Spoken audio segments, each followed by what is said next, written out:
Bad singing, but it's here it come. Listen. A few stolen moments is all that we share. You got your family and they need you there. Though I try to resist being last on your list, but no other man's gonna do. So I'm saving all my love for you. Okay, let me get a beat with it. We're gonna switch it up a little bit. Free, okay? Free hip hop. God damn it. Free hip hop. Okay? Hey. Boom. Hey. Hey.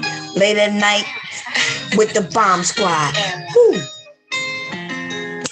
A few stolen moments is all that we share. You got your family, and they need you there. Woo! Come on, y'all.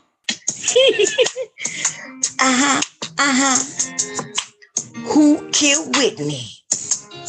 Hey, hey. Was it Bobby Brown? Was it Christina? Was it Bobby Brown? Was it Christina? Hey, who killed Whitney? Who killed Whitney? I don't know, but we about to figure out. Tay-Tay is gonna take charge. Woo! Tay-Tay is in charge.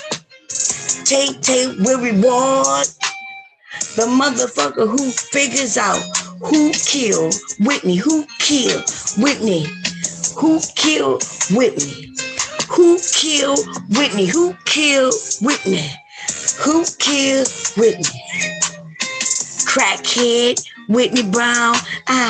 Crackhead.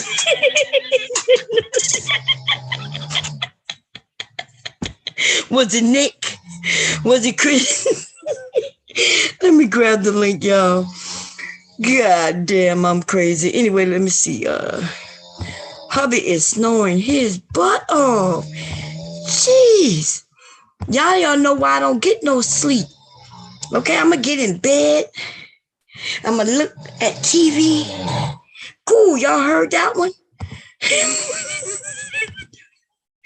Y'all be wondering, Bomb going to sleep. Nah, said Bomb is trying to go to sleep.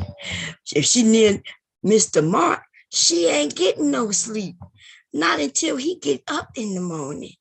Up in the morning. That's the only time I'm getting to go to sleep. And somebody say Nick is guilty, then a motherfucker. Okay?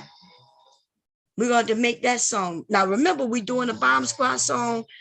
Tomorrow, I'm going to play the song that somebody already made. Figure out how to play it, but I'm waiting for some people to come up. I have to pin it. Let me pin it. Okay. Who killed Whitney? Okay. That's the title. I believe that Brandy killed Whitney. Watch the YouTube video. It'll show you the way. Taylor Scott, let us know the deal.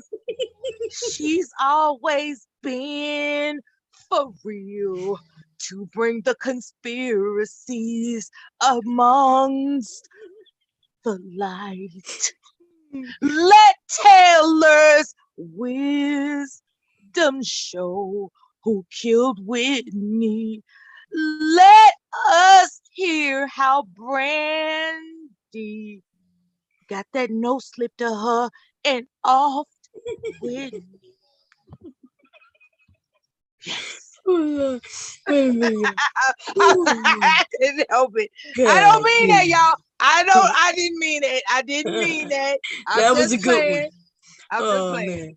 Tay I'm just playing. gonna lead y'all into the conspiracy theory. She said, Let her look, do it. I love it. Let her she do said it. the birthdays. I'm gonna be I'm gonna be listening. I watched that video. She did slip a note to Brandy. What was on the note? What was on the fucking note? Brandy, Brandy will never say what was on that note.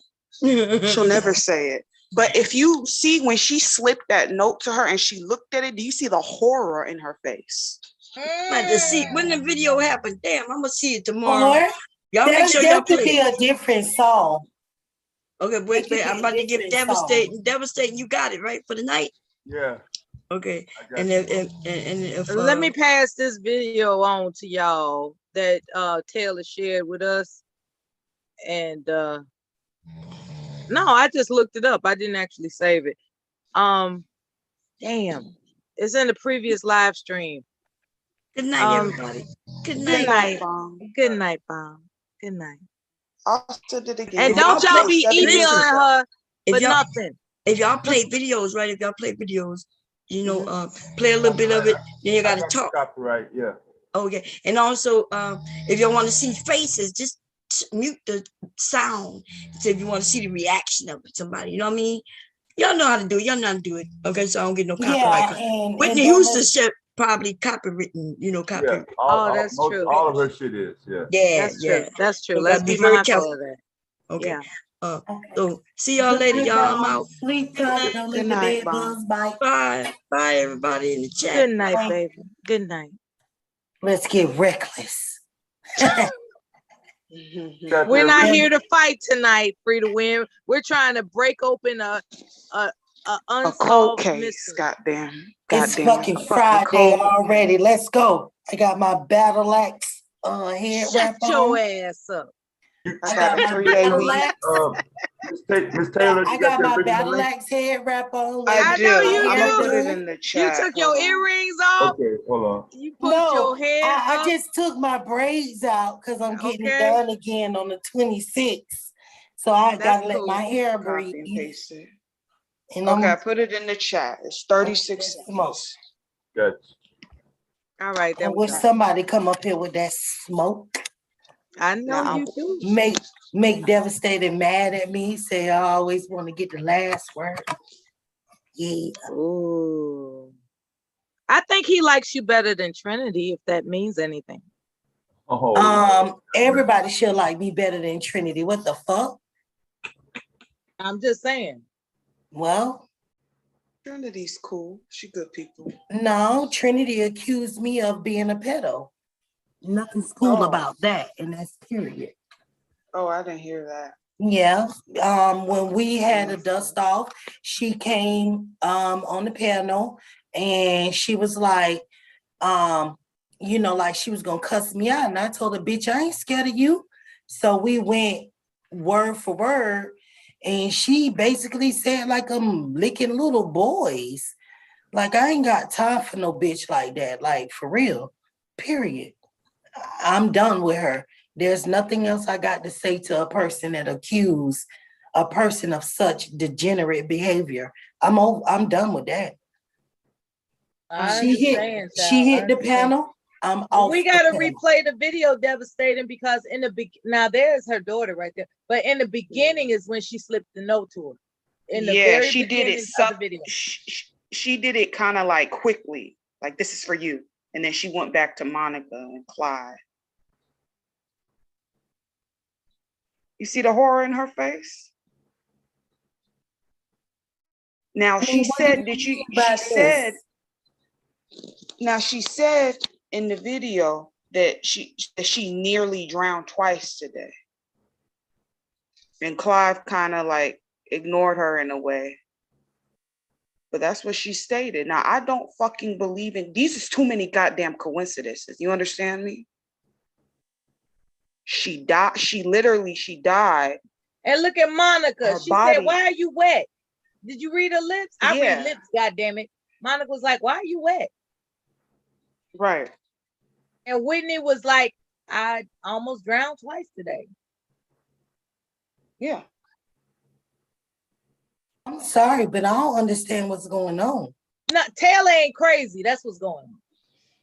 I'm not crazy. This shit is weird. This is some gloomy ass shit. That I had when I first saw this video, I had chills.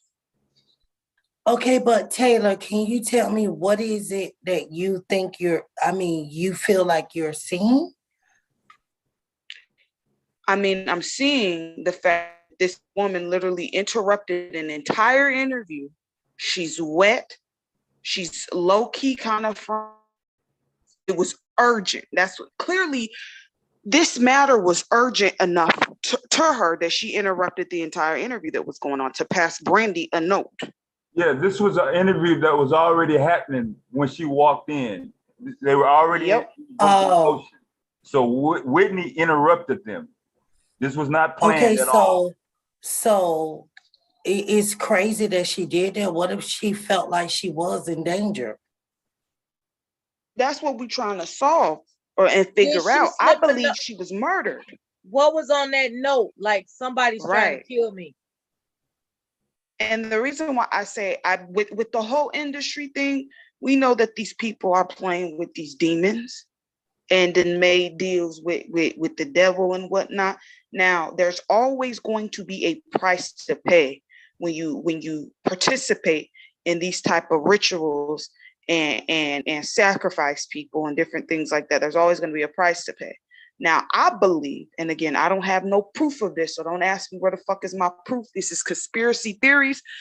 My views do not reflect the views of Bomb Cherry Juice channel or anybody on this goddamn panel, okay? I just want to make a disclaimer for that.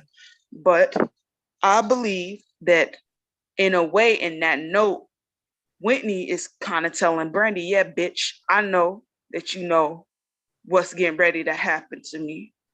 And she kind of just wanted to let her know that she knows. You understand me? And with the dates, the 2/11. Why was she wet? Why was she wet? Because she almost drowned. When? Because they keep throwing her in, they keep waterboarding her. They were waterboarding that motherfucker. That's what the fuck was going on. They were waterboarding Whitney Houston, goddammit.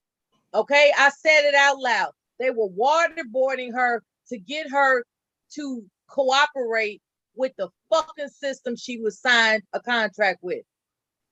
And she was like, because she would say, you know, I'm really tired. I really want to do my own thing. And it was like, bitch, you on drugs. You got a contract. You ain't got nothing to say. Yes, I do. I have my rights. It was like, okay, I'm going to give you your rights. We going to waterboard you, bitch. And that's where the fuck she went. Because they was waterboarding Whitney Houston, goddammit. And then when they killed her ass from the waterboarding, they set her in a fucking tub. Now, you want to say that there's no water, there's no water in her lungs. So this is also an assumption, right? And these assumptions are not associated with Bomb Cherry Juice, the channel, or the panel. We're just talking shit. Enjoy the show, motherfuckers. Right. Thank you, Miller. You understand me. I appreciate you. So basically, Taylor, do you think that Brandy failed to help her? No, I believe Brandy was in on this shit. That's why she handed her that note. But I believe that note was basically telling Brandy, yeah, bitch, I know what you're doing, bitch. And I see you, but it's cool. And then lo and behold, she died. She died on 2/11. Was it 2011 or 2012? She died, yeah, either 2011 or 2012. So she died February 11th on Brandy's birthday, which is February 11th. Mind you, there's a whole fucking party downstairs while she's literally, her body's still warm upstairs, and they celebrating downstairs. Now tell me that ain't fucking ritualistic. I remember Whitney being paranoid, right? Like when somebody would approach her, she would have this shook look. Like she was paranoid, like, oh, are you the killer? Are you the killer? She would have that kind of look on her face. I just want to understand why would Brandy be in on hurting her? I'm confused. Okay, let's go through that. Okay, what is the relationship between Ray J, Brandy, and Whitney? What's the relationship? Right. That's I don't know of any of that. So I want Well, to I know. know Brandy holds Whitney in high regards because that's basically her idol. You know, Cinderella and shit and different things like that as her idol. Which, yeah, that may be her idol. But again, we are talking about the industry, the powers behind it. People will sacrifice their own goddamn mama in order to get to the bag or get to a higher position where they want to see themselves at. So we can't. I mean, we can't really brush over that fact at all what was on that note. I haven't That's a heard good anything about question. her revealing anything. Or even anybody ever saying Whitney Houston gave you a letter. What did it say? I've never heard that before. And yet she passed her a note. And it wasn't a check, okay? It wasn't a check. Because if it was a check, you know, most likely she would have been like, oh shit, Whitney Houston gave me this amount of money. It wasn't that. It was a note. Which is the weirdest thing, because if I think about it, it's like Whitney Houston and Brandy singing levels was not on the same level. Whitney Houston was way more a better singer as far as like vocals than Brandy. So I don't see how there is no comparison to them two. No, there's no comparison. That's why that's her idol. Why did Whitney Houston bust wide open into an interview where she wasn't invited? Why did she do that with her daughter? And soaking wet. And soaking wet. Someone Loyal Libra, I'm in the chat saying Whitney was sweating heavily. She was always sweaty. That wasn't sweat, Libra. I mean, we could. She was drenched. She was drenched. Wet. That's water. Okay, I she sweat. was drenched. It's like somebody grabbed her naked, waterboarded her ass, and said, "Are you ready to cooperate now?" And she's like, "Yes, yes, yes." And then they put a dress on her ass, and next thing you know, she passed the note. Mm-hmm. That looked like the kind of, like, even if she had a wig on, even if that was her natural hair, she didn't look like she was sweating. She looked like she was wet. She was drenched. Right. Her hair, if you look, if you go back to her hair was drenched. She was like wet. She was waterboarded.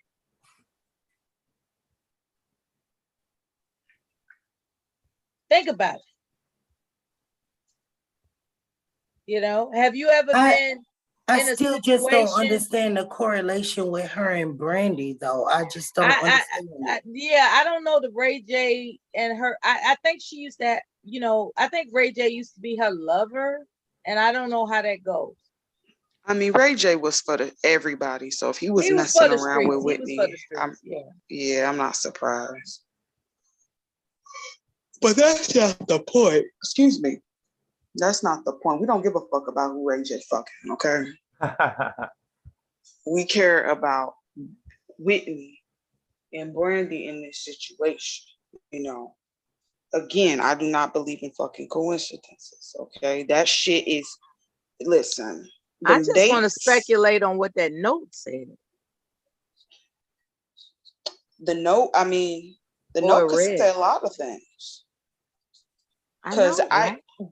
Because based on Brandy's reaction, she had to like force a smile when she read that note, pure horror in her eyes, but she had to force a smile because the camera's rolling.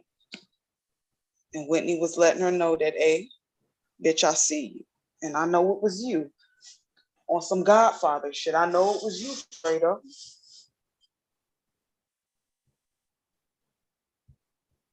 Well, I can't lie. With looking at the video, Brandy did look horrified in the face. And that was not a check. That was a whole note. Mm-hmm. Yep. So.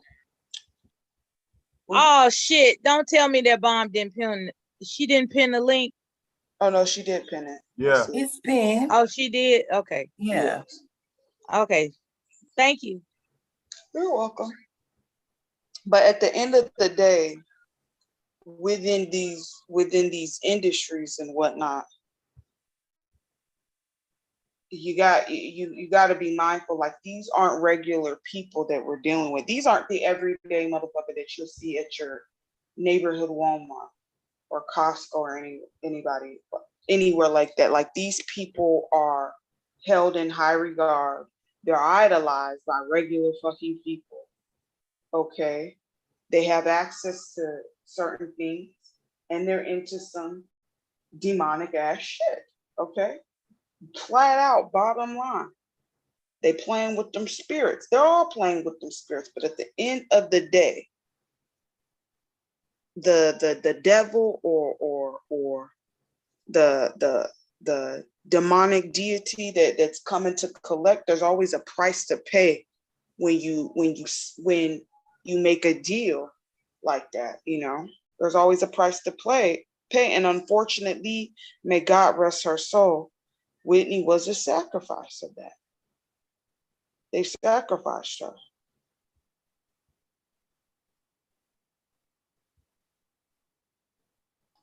I can agree that she was sacrificed. I didn't know about there was a party downstairs and she was upstairs alone. I just knew of seeing her in this big old tub and bubbles everywhere, because I was able to see that around that time, and that she died. And at the time, it wasn't directly said that it was a drug overdose. Like, people assumed like she got in this tub and drowned or something. Right. And then when it came out that she had no water in her lungs, it was just a whole thing. Yeah, and we know about Whitney and her, her substance abuse problems. But I feel like that's kind of like an easy way out to say that, hey, she died due to a drug overdose. Right. I mean, let's say hypothetically speaking that were to be true. Are we going to sit up here and pretend like there aren't people that stage incidents where they kill someone? Yeah. And then they inject them with drugs and different type of shit like that? It happens. I don't know if it happens all the time, but it's based on, the shows that I be watching and shit. It's common. So what did the autopsy indicate? That's a good question. Yeah, that is a good question, because I just remember them saying that she didn't die from drowning, which everybody thought.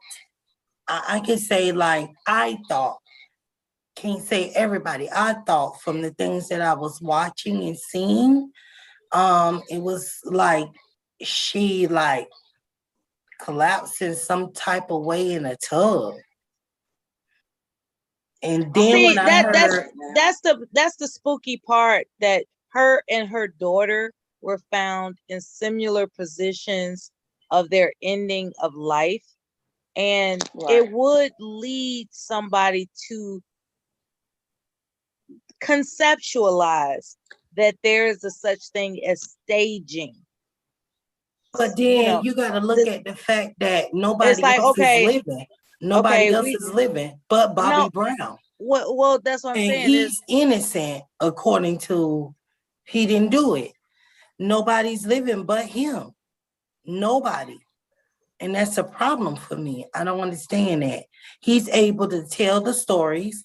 He has a channel on A&E. he but spoke on his daughter. He might be too scared to say it was like a setup or something. Well, nobody else is living but him, and he's able to just talk his big fat face off. Oh shit. And talk about his daughter, talk about, you know, all those. Oh, someone in the chat said it was fentanyl. Come on now, chat. Quit throwing shit out of there. You had the resources to find out exactly what it was. Prove that. It wasn't no fentanyl. Because fentanyl wasn't even a thing back then. Fentanyl wasn't even a thing back then. Whitney we had coke, all that, cocaine, all that. They said all that. She did her fentanyl was not a thing back then. Maybe heroin. All that. Well, she had fentanyl a lot of was not a thing. Yeah, she had a lot of demons she was surrounded by a lot of I ain't gonna say demons like in that sense, but people that were around her when she was not around Bobby remained around her and allowed her to continue that type of situation. In the event that she was under contract and they meaning those who owned her contract, discovered that she was getting increasingly non-cooperative. Is it possible, just like a drug dealer hunt your ass down to get their money back, is it possible that under contract they viewed her at some point worth more dead than alive? I think that's the same thing they did to Michael Jackson. And Prince. Yeah, they did the same thing to Michael Jackson. Same thing. Right. When these people are under these 10-year contracts and they start flipping off into their personal mishaps and they are not able to fulfill what is demanded in the contract, is it possible that the ones who own the contract think to themselves, you know what, this motherfucker's worth more dead than alive? Stage the death. I still don't think that it's unfair to say that Bobby Brown is able to tell all these stories. Like Loyal Libra say in the chat, I watched the entire season of Bobby Brown's new reality show, and he talked about all of this. That's probably... Well, he gonna talk about it because he alive to tell it. I mean... And how come he's the only one alive? And he not gonna tell it. He ain't... Oh, come on, people. Bobby ain't gonna send his ass on TV and be like, oh yeah, this is what happened. The industry's doing this, the industry do that. So of course he's gonna say what he's gonna say. Well, you know, they had drug problems. Of course he's gonna say that because as the people, we know that they have drug problems, but it's deeper than that. But I need y'all to get your 10-4 hat on, goddammit. But it's also of looking at Bobby Brown, and it's like nobody is actually addressing the fact that everybody else died and he's the one that's still living. That's still a problem for me. And because he's alive. Maybe, but it was the problem though. I'm trying to see what's the problem. He was like, okay, he was on the same drugs, doing the same things, and he's the only one alive to tell a story? That's weird to me. You gonna leave out everybody else in Whitney's camp? I'm talking about Whitney's camp. The people that are not famous. Is that lady Robin still alive?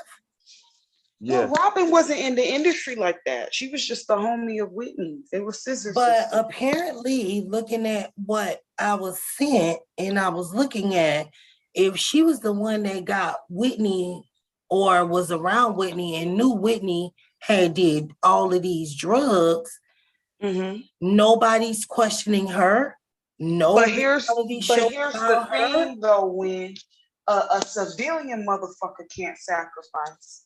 a motherfucker that's in the industry. It have to be an industry person versus an industry person. So a bitch like Robin, what the fuck she gonna sacrifice Whitney for?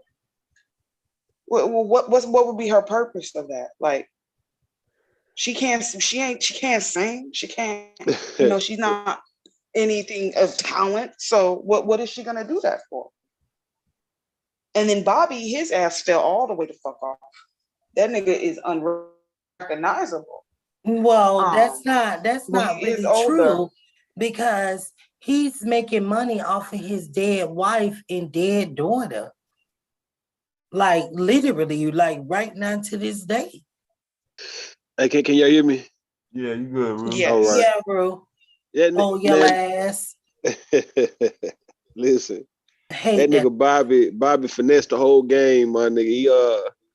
He wasn't taking, listen, when him and Whitney was doing drugs together, nigga, he was pumping her with the dope, nigga. He was taking little by little so he can live and survive later on. He wasn't going hard like her.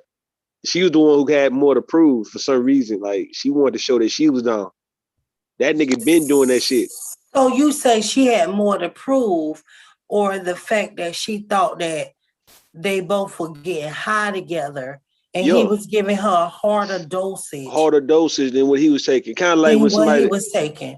Like I've seen these in movies where you got two people drinking, and it's one guy, it's like he's drinking, but he's really drinking like apple juice or grape juice, right? But the other guy drinking real hard liquor, and he don't even understand what's taking place, right? So people play them type of games, man. They play games like that.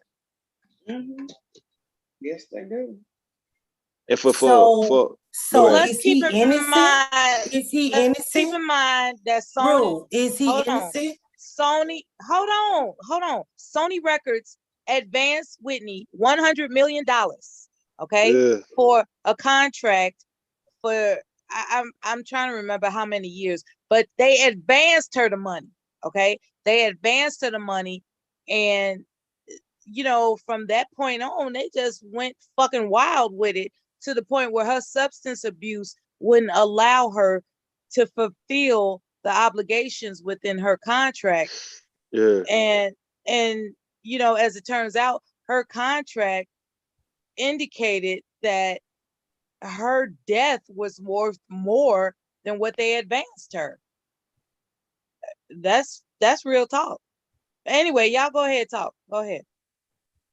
All right. You asked me what, when?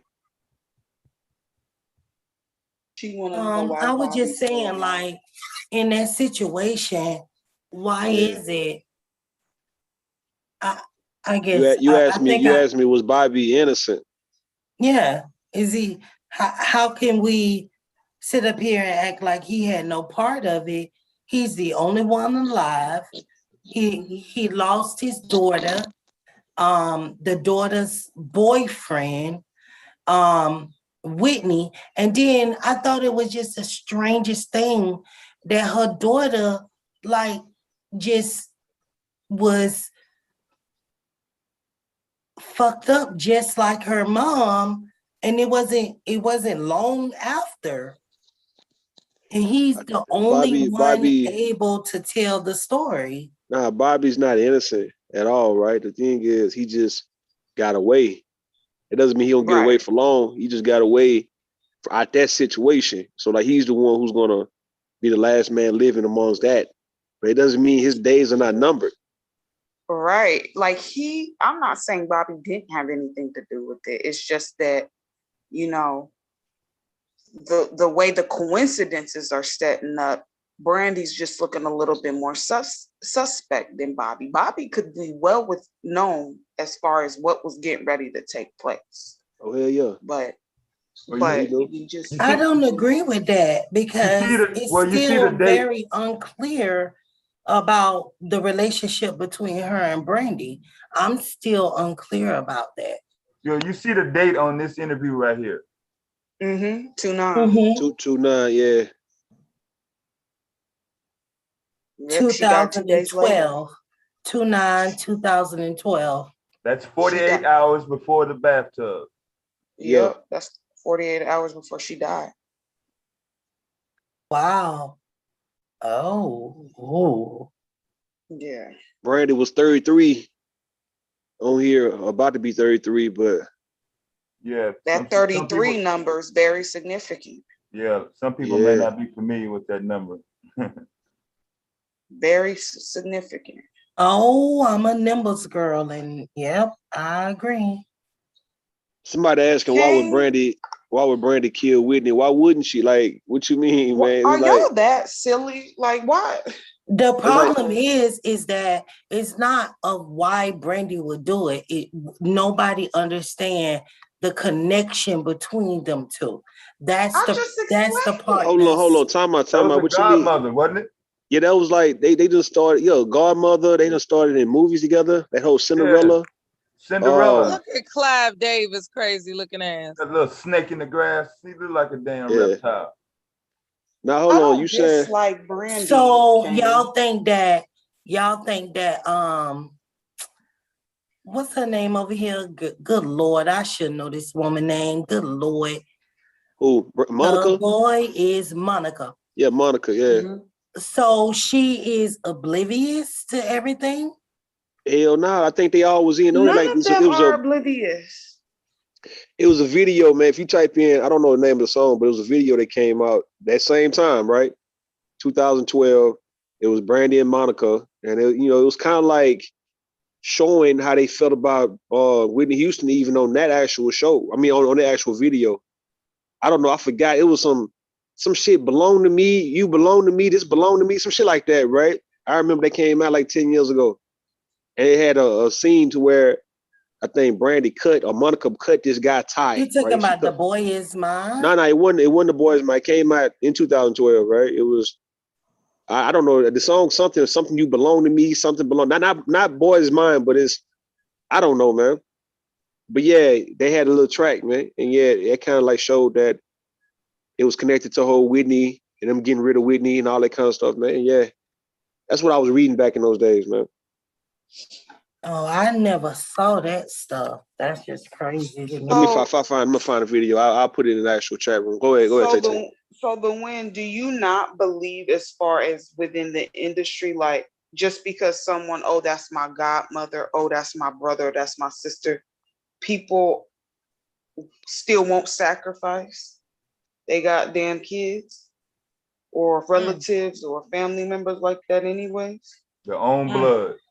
I do think there's a sacrifice going, but my problem is I don't see the connection with Brandy. I can see more so a connection like that with Bobby. Explain it with Bobby. Explain it with Bobby. The connection is Clive Davis, because I'll tell you why.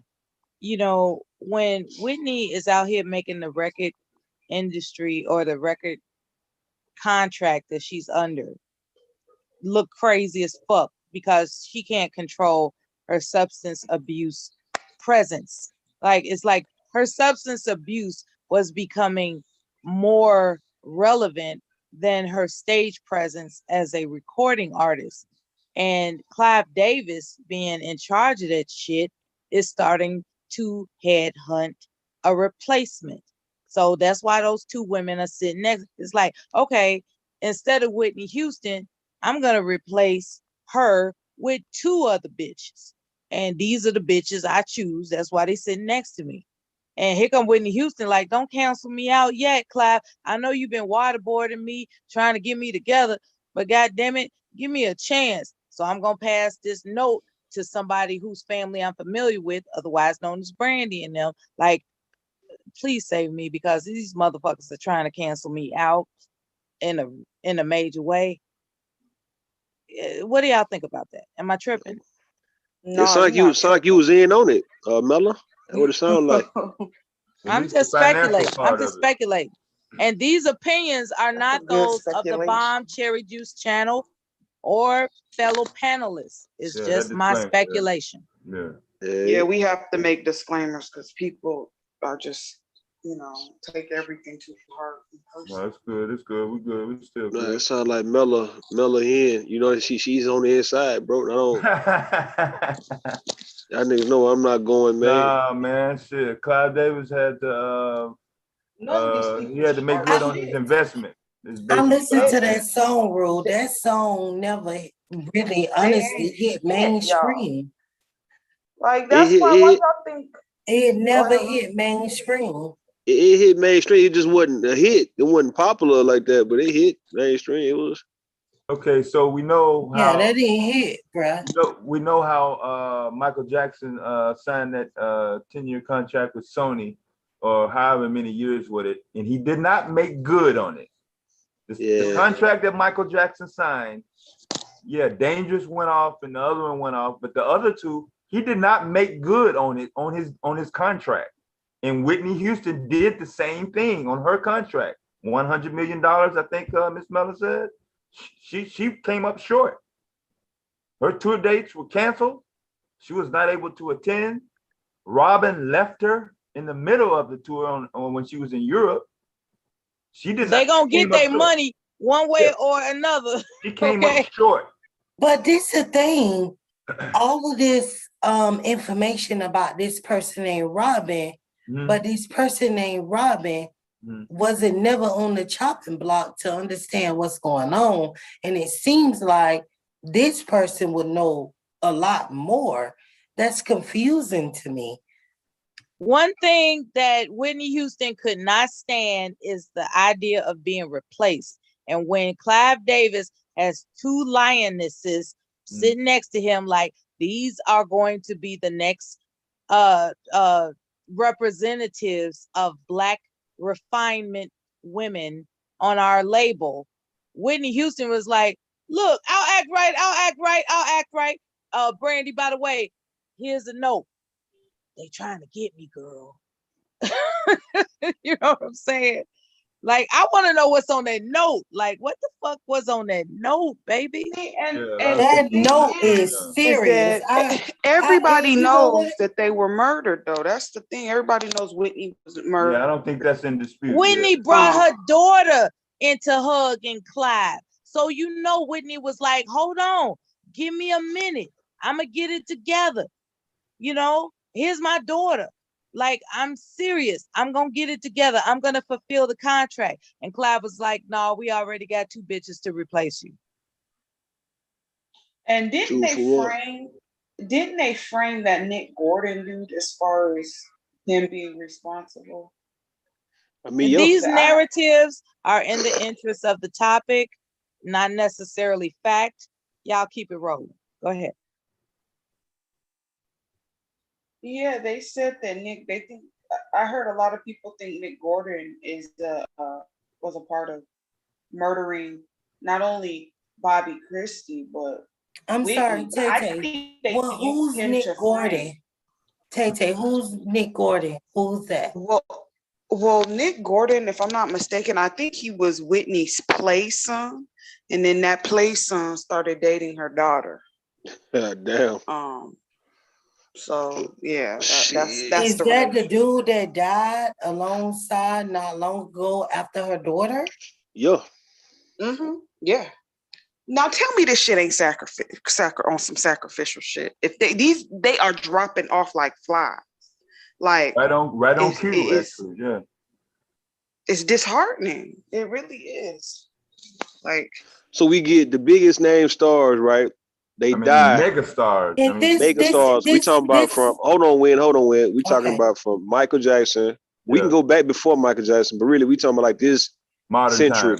Yeah. This century from Aaliyah to Michael Jackson, and right after that Whitney Houston. Right. Mm-hmm. Who else, man? I'm trying to see if I'm missing anybody. Prince. Any big name? Prince. Right out the. He died when 16. Right. That's 2016. Pimp C. We talking about the mega stars, the international motherfuckers. I'm talking about motherfuckers in North Antarctica. International, Yeah, international. So it makes me look at this person. I don't want to name this person. I don't want y'all to get scared, man. But it makes me look at this person.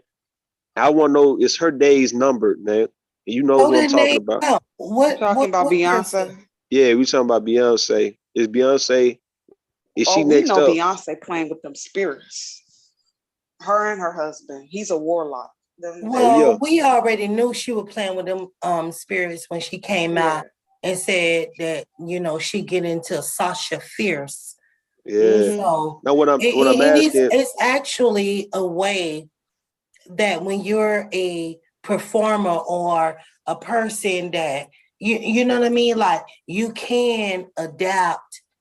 You know what I mean? Like I don't see how that is a negative thing. And I'm sorry if nobody understand that from me, but I can understand her going on the stage and becoming someone else.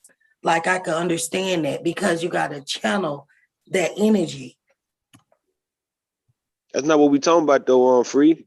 You see what I'm saying? We ain't talking about alter egos or nothing like that. We talking about just people who's next on chopping block, man. And in case of Beyonce is what, about 40, 41, going on 41?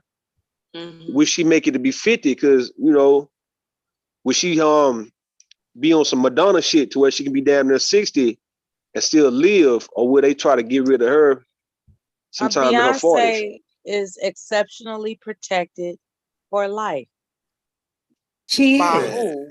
That's what I'm saying. About who you talking about?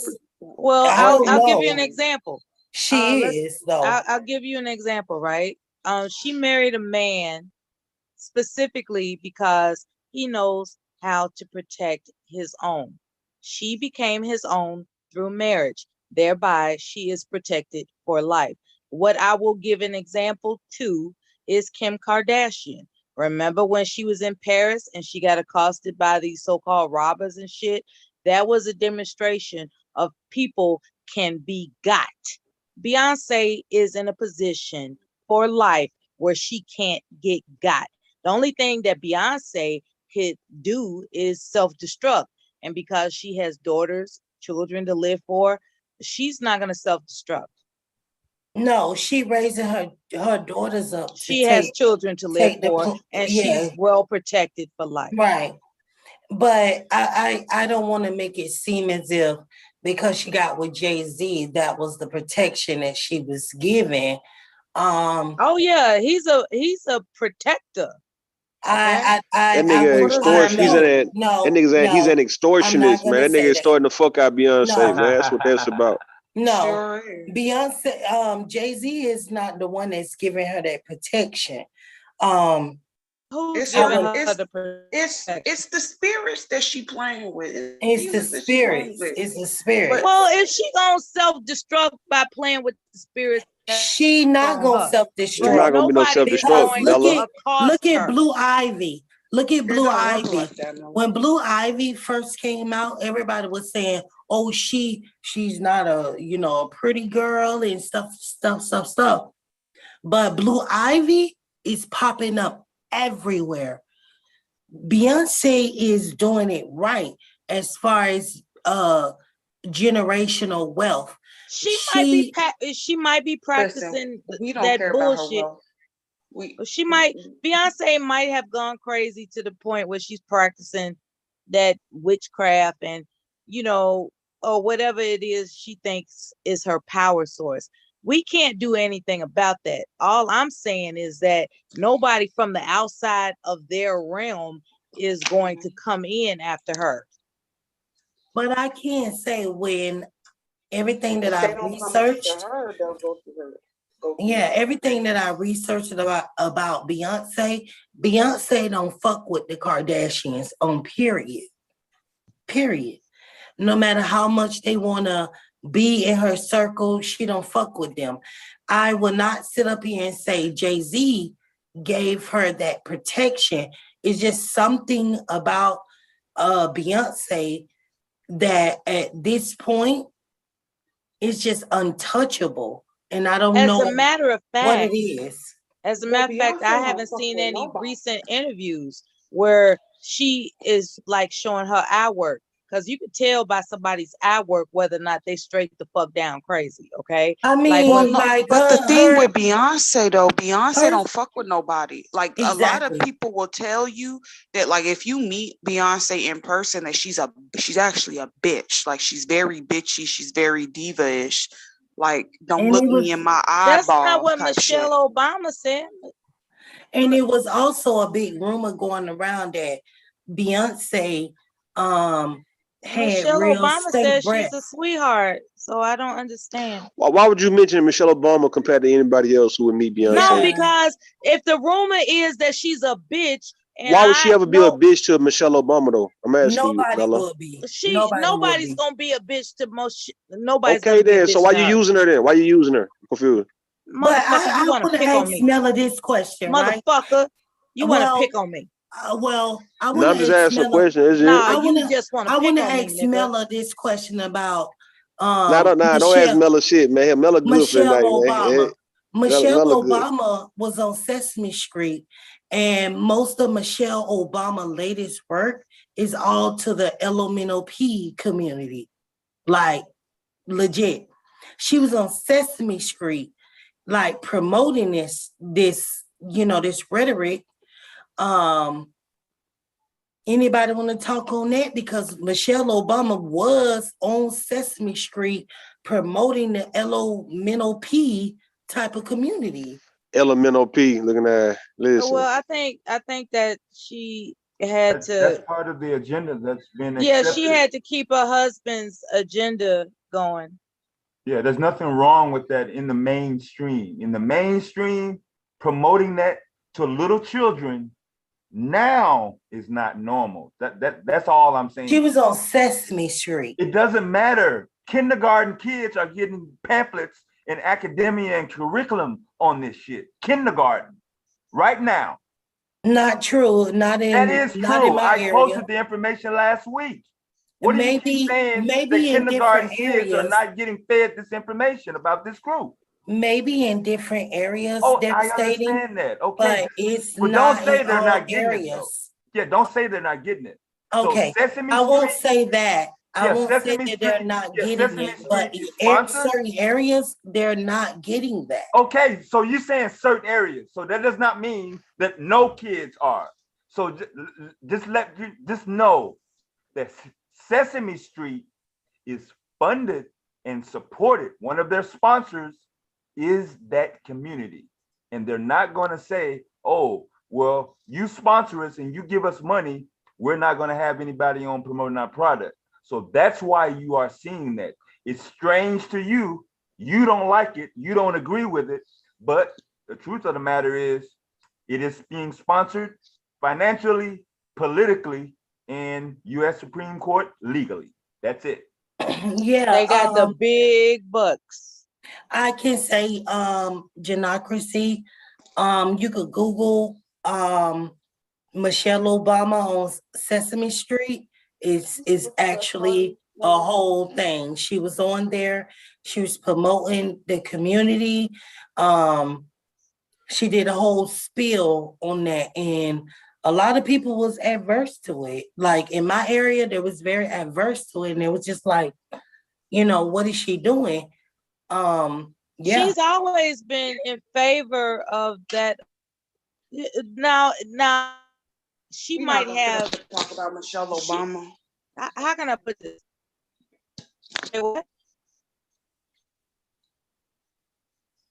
We could talk about Whitney Houston. Fuck it. Yes, let's talk. Listen, we can talk about Whitney Houston. Yeah, Michelle Obama's a cool We can lady. go from childhood to death about Whitney Houston. How long is that gonna last? In 12 hours? Well, we were actually talking about Beyonce. We could talk about Beyonce. We could talk about whatever you like. We can talk about whatever you like. I'm serious. Like, I'm open. I'm not trying to fuck nothing up. I'm just thinking about that. This is listen. Yeah, we're accustomed to 12 hours. We gotta figure out how to juggle this shit. Okay? Don't criticize my goddamn creativity, goddamn it. Okay? No one's criticizing you, Mella. Yeah, we got a couple people in the chat trying to protect some images here. So I see somebody talk about Chadwick Boseman had cancer. We can talk about that. I mean, we're talking about 12 motherfucking hours, baby. Are we really gonna talk about Whitney Houston for 12 hours? For real? No. Hell no. Okay then. No. Let's break this shit. But I still Whitney think Bobby Houston Brown opens did a it to lot of. her. I'm done. But Whitney Houston opens up a lot of has a lot of like shit. What the fuck am I trying to say? Influence. Yeah, influence. Excuse me. On what happened to other people within the industry. So like you guys were saying with Prince, Michael Jackson.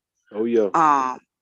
Rue mentioned maybe Beyonce being next. That's something potentially may happen because I saw somebody in the chat say something about Kim Kardashian, and we know Beyonce don't fuck with Kim. Yeah.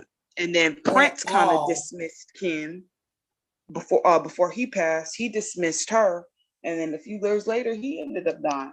So what's going on with these fucking Kardashians? These dumb evil assholes. What's going on with them? That's a coven. That's what's going on with them, man. Those women, I'm gonna just go ahead and say, those women was able to appropriate our culture, get our men, make children, and they are also slutting those children online. So, and they look like black little girls. I think that one of the main things with those children is to like prove like some white girl can have our children, period. That's how I feel. Let me ask you this, man. Just based on what you just said about the whole Kardashians fucking with these different men. Well, why does it look like celebrity dating is fake as fuck, man? Like, why I don't sense real love when I hear about these new people dating and they happen to be well known, they famous, right? Like, because it's never about love. It's never about love. I think that those women misappropriated our culture. They have daughters. When we look at their daughters, they are very melaninated. They look like any other little girl that we would say, oh, she's a black little girl. And I think that that's their start to fame, period. Yeah. Well, I mean, listen, with these Kardashian hoes, right? they mama, and I gotta tip my hat off because I respect the game from their mama, Chris. That she's a madam. That's a whole female pimp right there. She set out, she pimped out her daughters one by one, and they were successful. These motherfuckers is millionaires, so she did her fucking job as far as setting out what she wanted to do. Now, when it comes to these dumbass niggas, right? Is that the game of the rich? Is that the game? The game of the rich is to pimp out your daughters, man. Like, because I see that happening a lot. And then there's only one daughter that actually dealt with a white man. And she is deemed as boring, but the rest of them. Courtney? Yeah, you talking about Courtney. Yeah, the rest of them. Kim don't deal with white dude. Well, no, Devin Booker, he's mixed. So the younger ones, Kendall is not even. Kendall is hyphenated, right? She's hyphenated. She's not even really a Kardashian. No, she's not a Kardashian, but she's under the instruction and the tutelage of her mama, which is Kris Jenner. But she's hyphenated.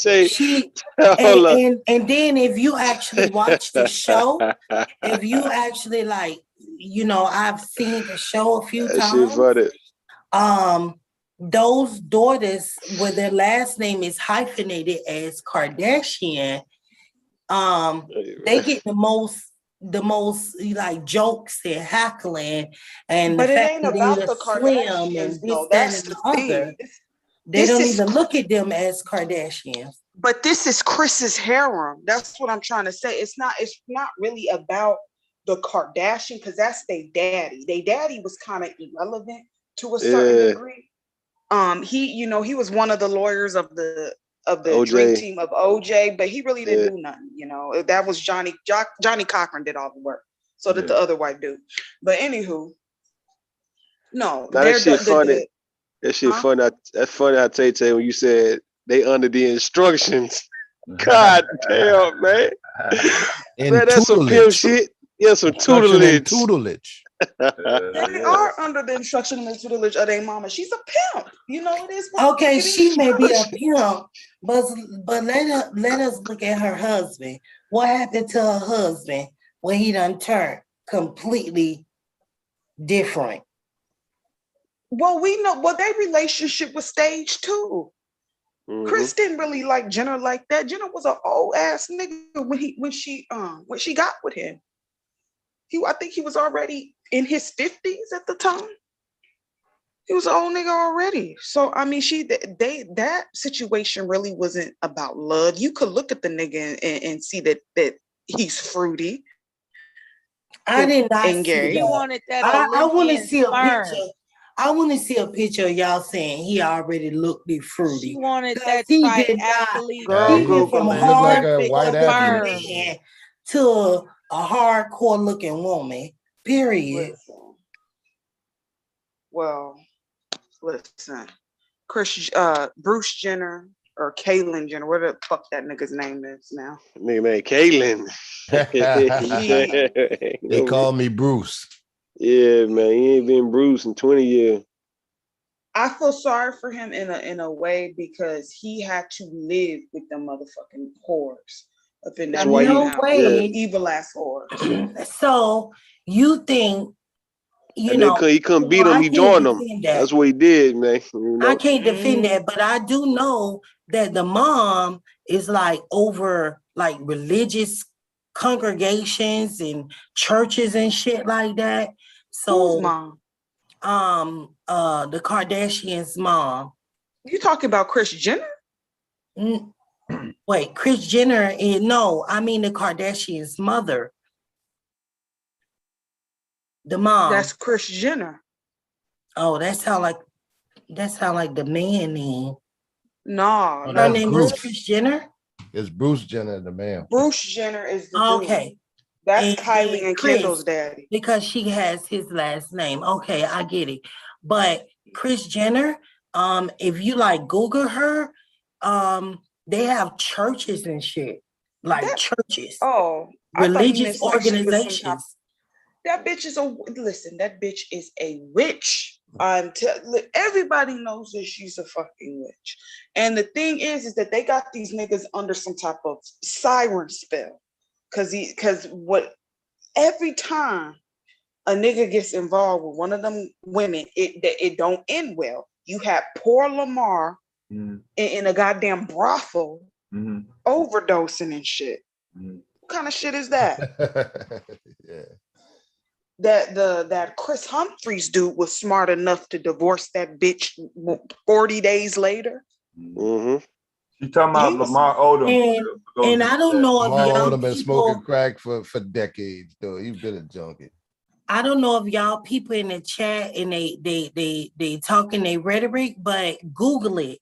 Kris Jenner, that woman, she has a church like that. She is over. Her family is over a whole like large church. Yeah, but that's anybody can do that. You can start your own church.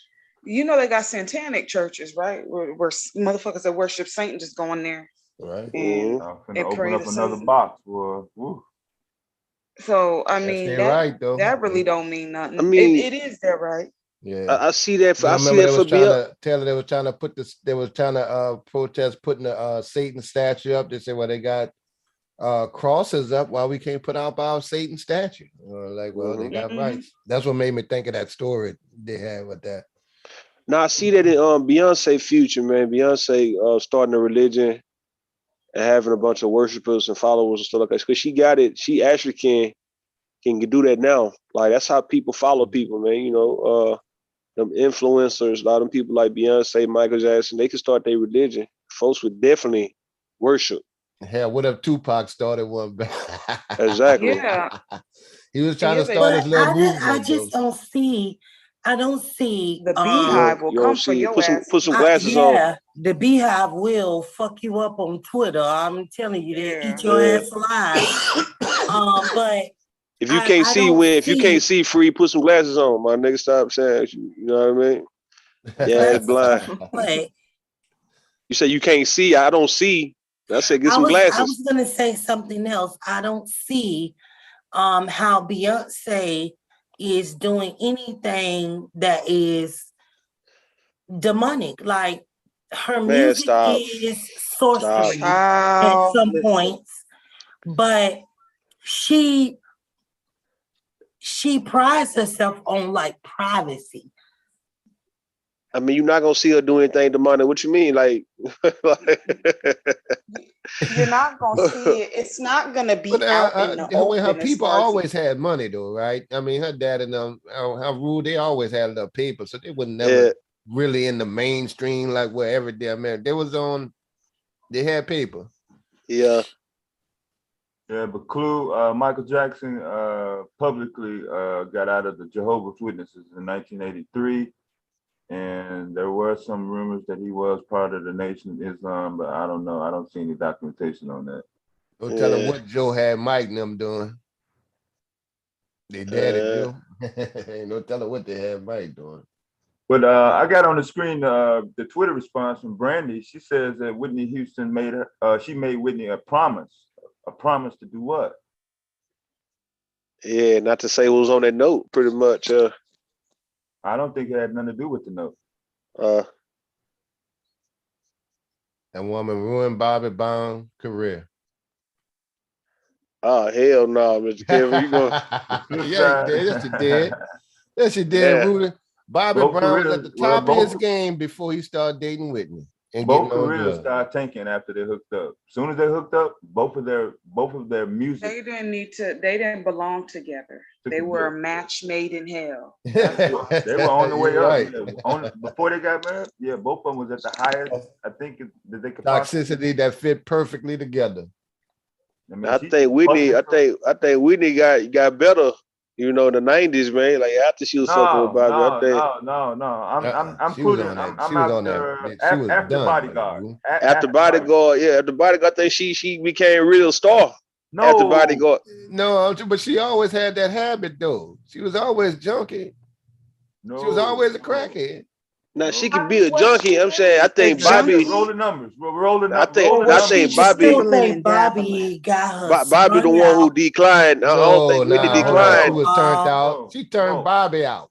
No, now listen, I don't. No, I don't After believe Bodyguard. Listen, man, I don't think. I don't believe that.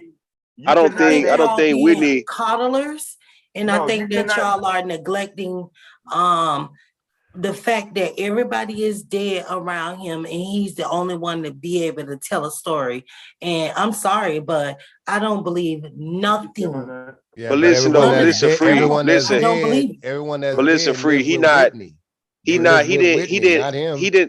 elevate though, man. I can see if Bobby got richer or became more famous and shit. Bobby been fucked up ever since though. He killed his career, man. Yeah, he been fucked off, man, for the last 25 years, man. When he got with Whitney Houston, he was able to be in the spotlight again. He could still dance. Able to be in the spotlight again when he was got not in the spotlight without her though. You making it seem like he was in the spotlight by himself. With Whitney, Bobby was never in the spotlight by itself. I don't believe that. I believe that he got her sprung out on drugs. After they got married, I don't think that that's why they kicked him out of New Edition, right? I don't believe that. I don't think that y'all being honest about that. No, you're not understanding. I feel like y'all coddling. Okay, listen to what I'm saying, Free. After they got married, Bobby Brown was not able to do anything as far as a solo career. He couldn't even do a fucking reunion tour with his old He couldn't do that before he met her. Exactly. That's what I'm saying. Let's not There was no progression with Bobby Brown. Oh yeah, but he's saying like his career didn't come up no more when he met Whitney. It was always stagnant after when they met. After that, Ghostbusters and stuff like that. He was able to be on television again once he got with Whitney. Well, I could have sworn Bobby got kicked out of New Edition because he was on drugs. I just don't agree. I do not agree. Bobby declined like a motherfucker after 1990, 91. That nigga was down. What part of not being able to be on television without Whitney? I could see if you said, oh, he had his own show and Whitney was doing something else. That never happened. Every time you saw Bobby Brown after they got married, it was always related to Whitney. Always. Right. I can agree with that. That's why I think that he was envious and jealous. I mean, that could be true. Got on drugs in the worst way. That's how I feel. No, hold on. Whitney been on drugs long before Bobby. I don't think believe the drugs that. ain't got nothing to do with Bobby. Prove it. I think that a lot of these folks. I think a lot of these folks. The win. Shaka Khan was her best friend. Prove it. Okay, I think a lot of these show folks me what Shaka Khan. Wait, that's already been proven, man. You in denial. I have not seen it. Prove it. You like you the same age as me, man. You probably didn't see the shit back. I didn't see the shit. I was too young, man. I was too young, and I'm not gonna. What I learned about Whitney is that Bobby Brown did that to her, and I believe it. Because he was they said, listen, when you want that to be true. Was a grown ass woman. Hold on, man. When you want that shit to be true, man, that's not true. Well, Whitney was already fucking with the dope. They just met each other fucking with dope, man. They was already right. They did their own thing. Yeah, I'm trying to say what Shaka Khan said, Tay. Shaka Khan was telling, because Shaka Khan was a crackhead at one point too. Yeah. If you want to be real, and Whitney and Shaka Khan, they partied together. Shaka Khan, I didn't know Shaka Khan was a crackhead. What the fuck? Yeah, she was a big cokehead. You're not familiar with these celebrities doing drugs. I don't understand this, Free to Win. They all doing drugs. That's a normal. That's Free to Win. Shaka Khan on drugs. Hell see what I'm saying? Free to Win. You 37, man. That what we saying though, man. Free to win. Free to win. You wasn't up like at a grown or even a teenager back when them people was really coming out in the 80s and 90s. You was a kid, man. All right. And it wasn't like social media like how it is now. Of course, you didn't know who all was on that fucking pipe, who was on that coke, so you mean on the heroin. Tell me a rose is still a rose was on that shit? That's not Shaka Khan, man. That's Aretha Franklin and Lauryn Hill. No, that's not Shaka. No, that's Shaka Khan. You talking about a rose is still a rose, but baby girl, you still a fly. That's Aretha Franklin and Lauryn Hill. That is not Aretha Franklin. That's Shaka Khan. All right, bet me $100. Bet me $100 right now. What's up? You $5. It could have been remade. Let's go. All right, bet me $5 right now. That you talking about? That's the one who's definitely Aretha Franklin. That's Shaka Khan. That's Aretha and Lauryn Hill. That is not. That was later. Okay, pull it up then. Pull it up. No more talking. No more talking. Right, pull it up. Both of y'all. Okay, pull it up. Damn. I got the Shaka Khan on my screen. On the screen. Look at Shaka Khan right here. That was most definitely Aretha Franklin. Free. Listen. I'm going with Aretha. I'm going. I think Aretha. Whitney, I fucks with Whitney Houston. I love Shaka Whitney. May God rest her soul. But Whitney was not no goddamn. She was not no impressionable ass girl. She was a grown ass woman when she met with Bobby. She was older than him actually, and they just met each other. They was both dibbling and dabbling in drugs, and they got married, had a baby. And just got together. They were both addicts. Yeah, they both was Hollywood. They did them. Right. Yeah. Hey, free. I tell free. Send me my $5. Free. Fuck that. Hold on. But back to the Shaka Khan thing. And hello to everybody. Back to Shaka. Yeah, Shaka Khan has. There's. It's been documented that she has been dabbling in narcotics. She did interviews talking about right. Yeah, she was on. All right, yeah, I'm wrong. That is Aretha Franklin. I'm wrong. I'm sorry. Yeah, I'm wrong. That is Aretha Franklin. Right. Because she even admitted that on. I forgot that one interview. Was she on Arsenio when she said that one time? Or I remember the Arsenio Hall show. There was a lot of things happening. A lot of interviews that just went that went off. Anyway, go ahead. Off the air. Yeah, I get what you're saying. Yeah, I think it was. I think it was on our City Hall when she admitted it. If I'm not mistaken. Yeah, and she had got off it. I know she had went to rehab. Got right. That was like the early 90s. Yeah, that was like the early 90s. Yeah, and she used to way back in the days when her and her group used to go on the road. Those bands. So what y'all gonna say next thing? Aretha Franklin was on drugs. We're not throwing out names. Well, hold on. Aretha, people like Aretha and Patty, they was more in the church. Y'all destroying my life right now. What the fuck? We're not destroying your life. They actually the ones said it. You know, it's not like we just pass on rumors. They actually said it. Right. No one's lying on these people. And everybody and people and when people have their demons they got to deal with. She was on drugs. Shaka Khan was on the narcotic. Yeah, bad. On that booger sugar, on that white girl, Christina Aguilera. Look at my screen. Look at my screen. Look at my screen. Hey man, somebody want me to split that $5 between them in the chat, man. Me and them, man, win. Man, shut your ass up. Let's give me $250, man. Give cash app up in the yeah, man. Give Relax His Life $250 and give me $250. Those are words. That's bullshit. You cannot keep saying that, Dwayne. You got to respect it for what it is, because if not, how you gonna know the truth? They got something that got on it. That Hollywood and Hollywood and entertainment world, most of them admit that they was on drugs. They used it. Yeah, it's part of the culture. It's part of the culture that they're in. This is not something that's abnormal. Sniffing a line of cocaine. See now the wind about to go through. Ass bullshit. Listen. The wind about to go through some red pill rage. Now listen, she about to go through some red pill rage right now. She would get mad at her mama and everybody for not telling her this shit. Get mad at everybody. But Shaka Khan was one of the biggest ones. When you better not say Anita Baker. Yeah, we knew Shaka Khan was on that before we knew Whitney even did it. Anita Baker wasn't on coke, you know, but she was on weed real bad, real bad. I forgot one of them drank. They had a little drinking issue. I mean, that's pressure. I mean, that's part of the culture. Yeah, I think about half of them get down. She don't want to hear about how these people made beautiful music, but yeah, they was high doing it. She don't want to believe that that's possible. When, as a matter of fact, people do make damn good music when they fucked up. When they high. Fuck, Jimi Hendrix. Almost all musicians get high. Okay, they get high, man.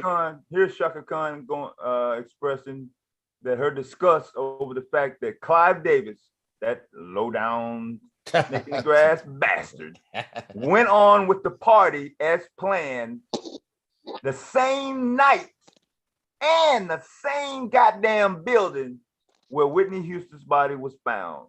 I don't know what could have motivated a person to go on with a party knowing that she was dead. So Dr. Khan is saying that Clive knew that she was out of there. Right. Oh, yeah, he got word. That's why the whole situation is raggedy and trash. Like this woman, I think he should end the party. This is terrible. And then you got people in the party. To my a blind following a blind. No, I listened to their music as I was growing up, and I never thought that Shaka Khan was on no drugs. She was just singing music, though. That's just what they do. Shaka Khan now. You know, that's like, could you believe a bartender was on drugs? Well, yeah, she's just a bartender. It don't mean she don't do drugs. No, I agree. They're just blessed with a certain gift. I agree with Free.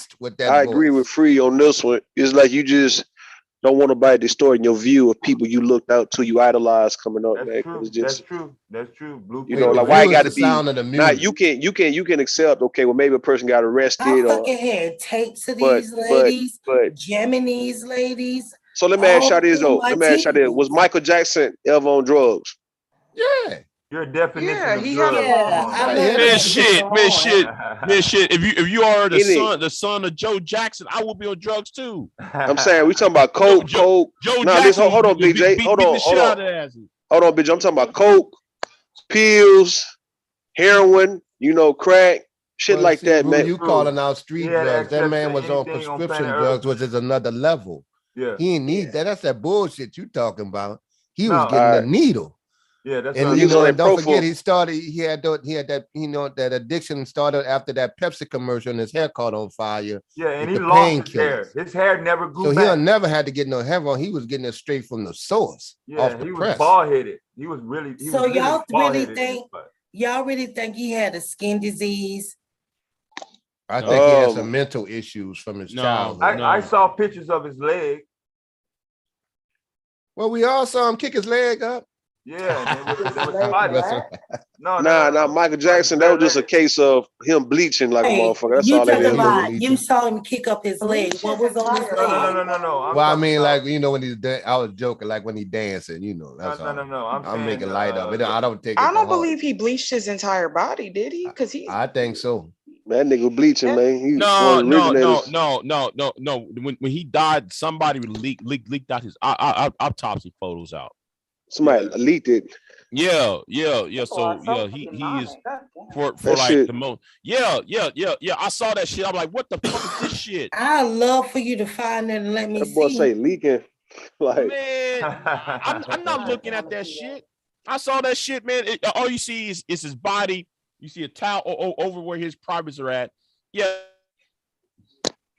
Most of his body's bleached. damn, bleaching there. Most of his bleached. I just think Lisa News Report. Lisa News Report made a good point. She said Rick James is a great functional cokehead. Exactly. We all love Rick James, but Rick James was a cokehead. Yeah, he Rick was James did freebasing. everything. They was Rick burning James each did other with everything. crack Man, pipes. Dave He did Chappelle showed everything. him good enough. Dave Chappelle played him good enough. James, though. Yeah, and when nobody not saying, yo, Rick James can't be a part of the crew, shit. We busted down the door, shit. We knew they motherfuckers knew that they was gonna be able to smoke weed at his concert. Right. Like straight and with the police. Right there. Yeah, the police was, you light them bitches up. Him and my girl, Tina Marie. The only white girl that everybody thought was Tina black. Marie? Huh? Tina Marie was she was on that shit too. Yeah, fell asleep in there. They both was on. Now hold on. Now Tina Marie's my white auntie. Hold on. Tina Marie's daughter. Hold on. That's Tina a bad Marie, woman there, boy, with that voice. Hey, have y'all seen Tina Marie's daughter though? God damn, that one's got fuck her daughter. Come on, BJ, you just goddamn. No, but know what, BJ, with that woo shit, ain't nobody give a fuck about these people's daughters, man. Who you talking to, Big J? I'm talking about Tina Marie, and you talking about her big-headed ass daughter. That's what I'm saying. God damn, I'm sorry, y'all. I'm sorry. I'm saying, but BJ be with that Thurston. He be with that Thurston ass shit. And he's like, nigga, bro. We talking about people on drugs. You talking about goddamn a white woman daughter and shit. I said, y'all be cooning, bro. You coon sexual ass nigga. Man, her ass is mixed, nigga. Her ass is mixed. What the fuck? I don't give a flying fuck. Yeah, that's coon sexual shit you on though, man. Like I say, I like women. goddammit. Women. You like white. I can't say he like women. He need no apologies about. All I care about Tina booty Marie clapping. was My a female great booty clapping my singer. Viewer discretion. She was a great singer. You saying a biracial white female booty come to you? That's what you saying? I don't give a damn what nobody say about Tina Marie. She was white. That motherfucking woman could sing her fucking ass. Not really, dog. Not like that, man. Come on, man. Don't start acting lies. No rule. Viewer discretion. This is the original unedited Michael Jackson Pepsi commercial accident. No sound, of course. No sound. Now y'all go see me come in and as the sixth man. I'm fucking with you. I was about to say, for real?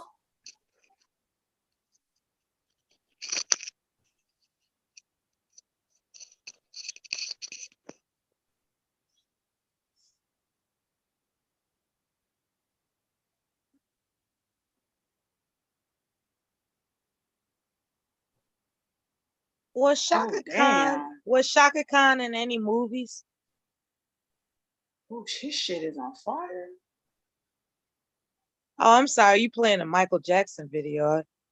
I didn't really. I know that had to hurt. That's awful. So his hair got burnt.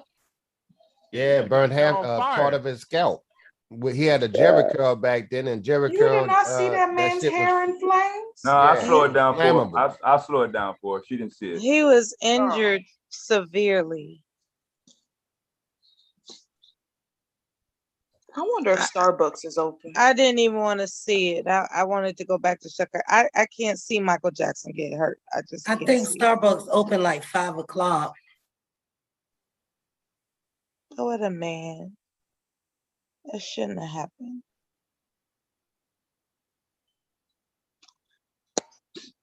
You know what I love seeing James Brown, Prince, and Michael Jackson on that same concert. And they actually fucked up the whole stage up. When he woke up that morning, he didn't know he was gonna be injured. Man, people said that Michael Jackson motherfucking ass up that commercial, but they knew they. See that part right there. When that you see his scalp. Right, you see his scalp. My God. And it got him good too, because all that Jerry curl juice is in the scalp. It ain't just his hair, like you burning dry hair. Yeah. That shit is like gasoline. Oh my God. Spent around. Yeah. Oh my God. God bless. He was in flames. We talking about combustible nigga, flammable in this motherfucker, man. That nigga that Michael shit was flammable, man. Man. It's like nigga walking walked around down, with gasoline in your hair. He walked down. That nigga looked like. And he was so in the zone, he didn't know he was on fire. Yeah, he went down the stairs. So his hair never grew back on his crown of his head. No. That was all the weed that you saw from It destroyed all the skin and everything. He was a burn victim with that. Yeah. That nigga was still trying to dance and all of those shit, man. No, he wasn't dancing. Rude. That nigga was spinning around in pain. No, I don't know about that. Like he still was trying to do the act. Look like to me, man. And then that's that when that pain. It looked like he didn't even walk off feel the stage. it at first. That flame, he felt that heat. Poor man. When he started spinning at the end, he was off the stage. But when he was walking down, it's like he was walking like he didn't even feel that shit. And to show you how evil people are, they started making jokes by using a lighted matchstick. Hey, you know what? Let me say that sound like people that was in the chat making fun of my domestic violence. Ain't it hold on. You know what? I'm gonna say that must be a conspiracy, because think about it. It hit him right at the right moment, like that in the back of the head. That flame hit him right there in the street on the spot, and it was that flame was like hitting his clothes. But it was pyrotechnics and Jerry curl juice gone wrong. Yeah, they had sparks all over the stage back then too. You got to think that was a long time ago. It wasn't controlled. Fireworks and shit on stage was not new. Even the rock and roll concerts. Yeah, like, go look at one of them old AC/DC concerts. They got flames splitting all over the stage. Yeah, that was a Jackson 5 trademark. The explosion and the bang. That's what motherfuckers came to his concert to see. Only a few artists, Earth, Wind, and Fire, like you said, them rock concerts. Motherfuckers didn't care about safety too much. They wanted to push. Well, safety evolved, but back then it was kind of raw. Yeah, it was kind of raw. Real fireworks and shit like that. Yeah, but don't y'all think though that was just like what America Jones he said in the chat room, right? You know, it's kind of like a little too close to his head though. You know, it didn't matter. It don't matter, man. No conspiracy theorist. You saw where he was at. Everybody else was down there in the main place, and he was the only one that was up. So he was the closest one to the sparks. Everybody else was down. They had Jerry curl juice in their head too. Right, I understand, but I'm just saying, you know, okay, whatever. But I'm with you on that. Me personally, the person that we saw after that accident, I do not believe it was the born Michael Jackson. I do believe it was somebody else. You know what I'm saying? It was just too much physical difference. Yeah, it was a physical difference, right, man? That motherfucking little shit like the mic. Yeah. Wait, you feel like it was like a different person from the all actual? together. So all the Michael Jackson from birth to that accident was him. Right. And then after the accident, the talent still 2009 was somebody else.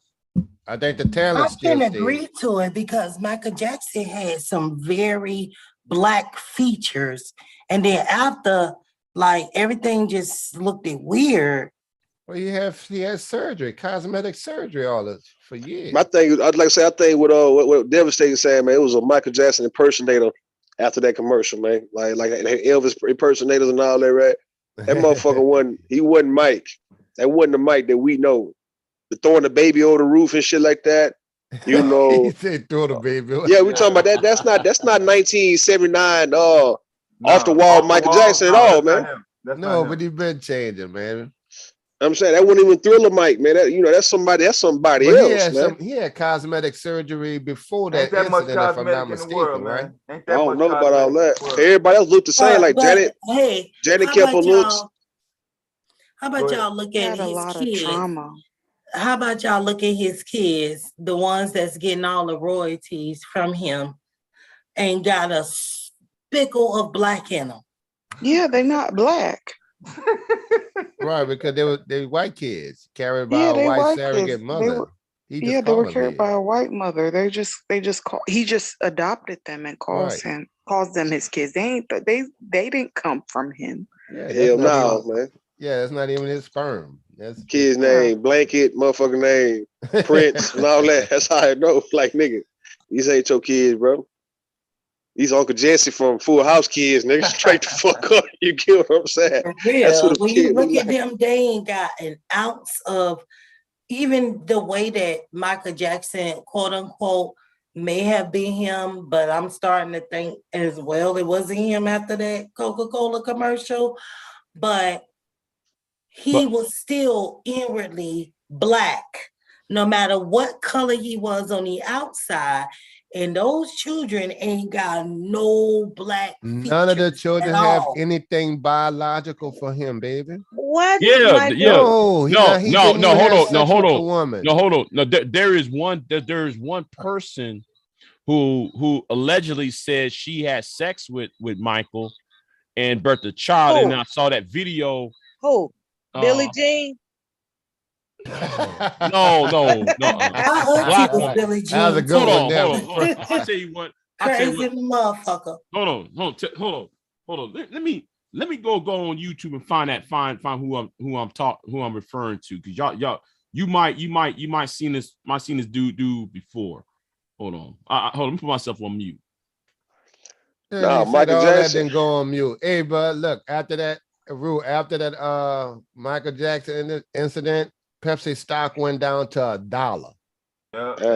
You know, 80 cents. We'd have been rich like a motherfucker. I'm looking over in the chat, and Black Beauty say, you would be surprised. My daughter looks like Paris Jackson. That's Michael Jackson baby mama right there. That's why. What you mean is that you're with the white man, or you? Nah, she said she had Michael Jackson baby. What the fuck, man? You ain't reading between lines. That was Black Beauty saying. When I'm looking at her picture, she must be procreated with a white man. Ain't her real picture, man. That's not a real picture. She's actually Paris and Blanket their mama and shit, bro. That's what she's trying to tell y'all. Those children okay, hold on. His biological kids. Hold on. They said biological hold on. Yeah, I agree with you, Tay. That's not their daddy, and that's not their mama. Hold on. I agree with you too. Hold on. The rumor is Brandon B. Howard is Michael Jackson's biological kid. Who?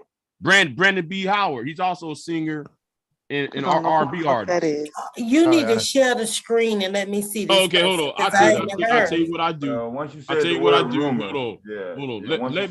Let me copy the link. Let me copy the 2 links. Okay, do it then. Do it. Hey, come on, dude, come on. You said rumor. That hurry up, Big J. You take too long. Exactly. Yeah, prove you saying the word rumor. We could come up with a million rumors. I'm not. Oh, you know what? I'm about to say it. Say a name. Go ahead and say it. Yeah, that's one video. Here's another. They said. I'm dropping the other rumor in the chat. Look at all these rumors. All right, so you put it in the chat instead of the back chat. He put it in the main chat. You want everybody to see this shit. Yeah. Right. Let me click on this because it's gonna pull me out. Are you kidding me? Let me put y'all on mute. Let me watch this. Go ahead. You ain't gotta tell a lot of what you got to do, man. Goddamn, on the way. Let me put y'all on. But if you look at his face, they had a lot of rumors though, man. Everybody. Yeah, but if you like the whole Billie Jean theme was people was claiming to have his baby. Hold on, but if you look at his face, at Brandon B. Howard's face, he'll look like most black boys. He looked like Michael. He looked like Michael looked like most black boys, though, don't you think? Big J, you cannot tell me how somebody looks. He's through your average eyes. at best. If somebody look like Michael, that was low value Michael B. That's what I'm saying. If somebody look like Michael Jackson to you through your eyes, that don't mean they're gonna look like it through mine. Yeah, man, motherfucker look like I mean, he look like him, but shit. Yeah, that's what I'm saying. And if you also that look like Jermaine or Tito. If you go on that other video. And they can also look like Tom Mac too from The Last Dragon. You see what I'm saying? So they all look alike. That's Tito's son. Yeah.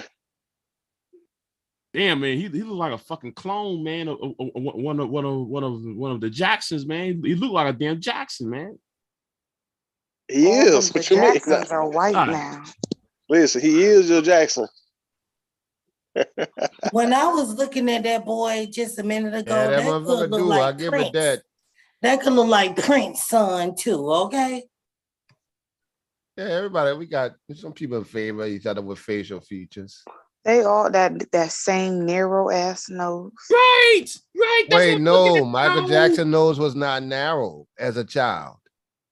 Not as a child. Yeah, I'm just saying. So if it was his child, he had a whole black person nose. It was big. It was like a nose of a black person. But they all done fucked up. If your child would come out with that kind, that's part of the reason why you know them babies wasn't Michael. Ain't nothing was black about them children when they start growing up, you know. But they was just adopted. I think he just got that one, paid that woman to have the children so he can have his own children and stay out of trouble with the media and the public. With all the no, I think that's what most black men do when they receive wealth. They end up giving it back to the same community that we all supposed to be against. Wait. And you think so? All black men go adopt white babies? No, what I do think is that a lot of them deal with those white people. Mm-hmm. And their money goes back into their communities. It doesn't come in our community, it goes in theirs. Okay. I win. Goddamn. See what I'm saying? Where did the money come from then? Who gave him that damn money? White people. And it went back to why is it so hard for you to believe that they're gonna just not give them nothing? What do you mean not give what nothing? I'm not caping for somebody that's shunning the black community. But if a black person is getting paid from a white person, and the only way that they can keep getting money is from that white person, right? What is the probability of that black person contributing to the black community, which they're not going to get no financial support from them? They'll get praise and worship and parades, but they ain't gonna get no money. They're gonna be broke. All their friends, they're gonna be hanging around them.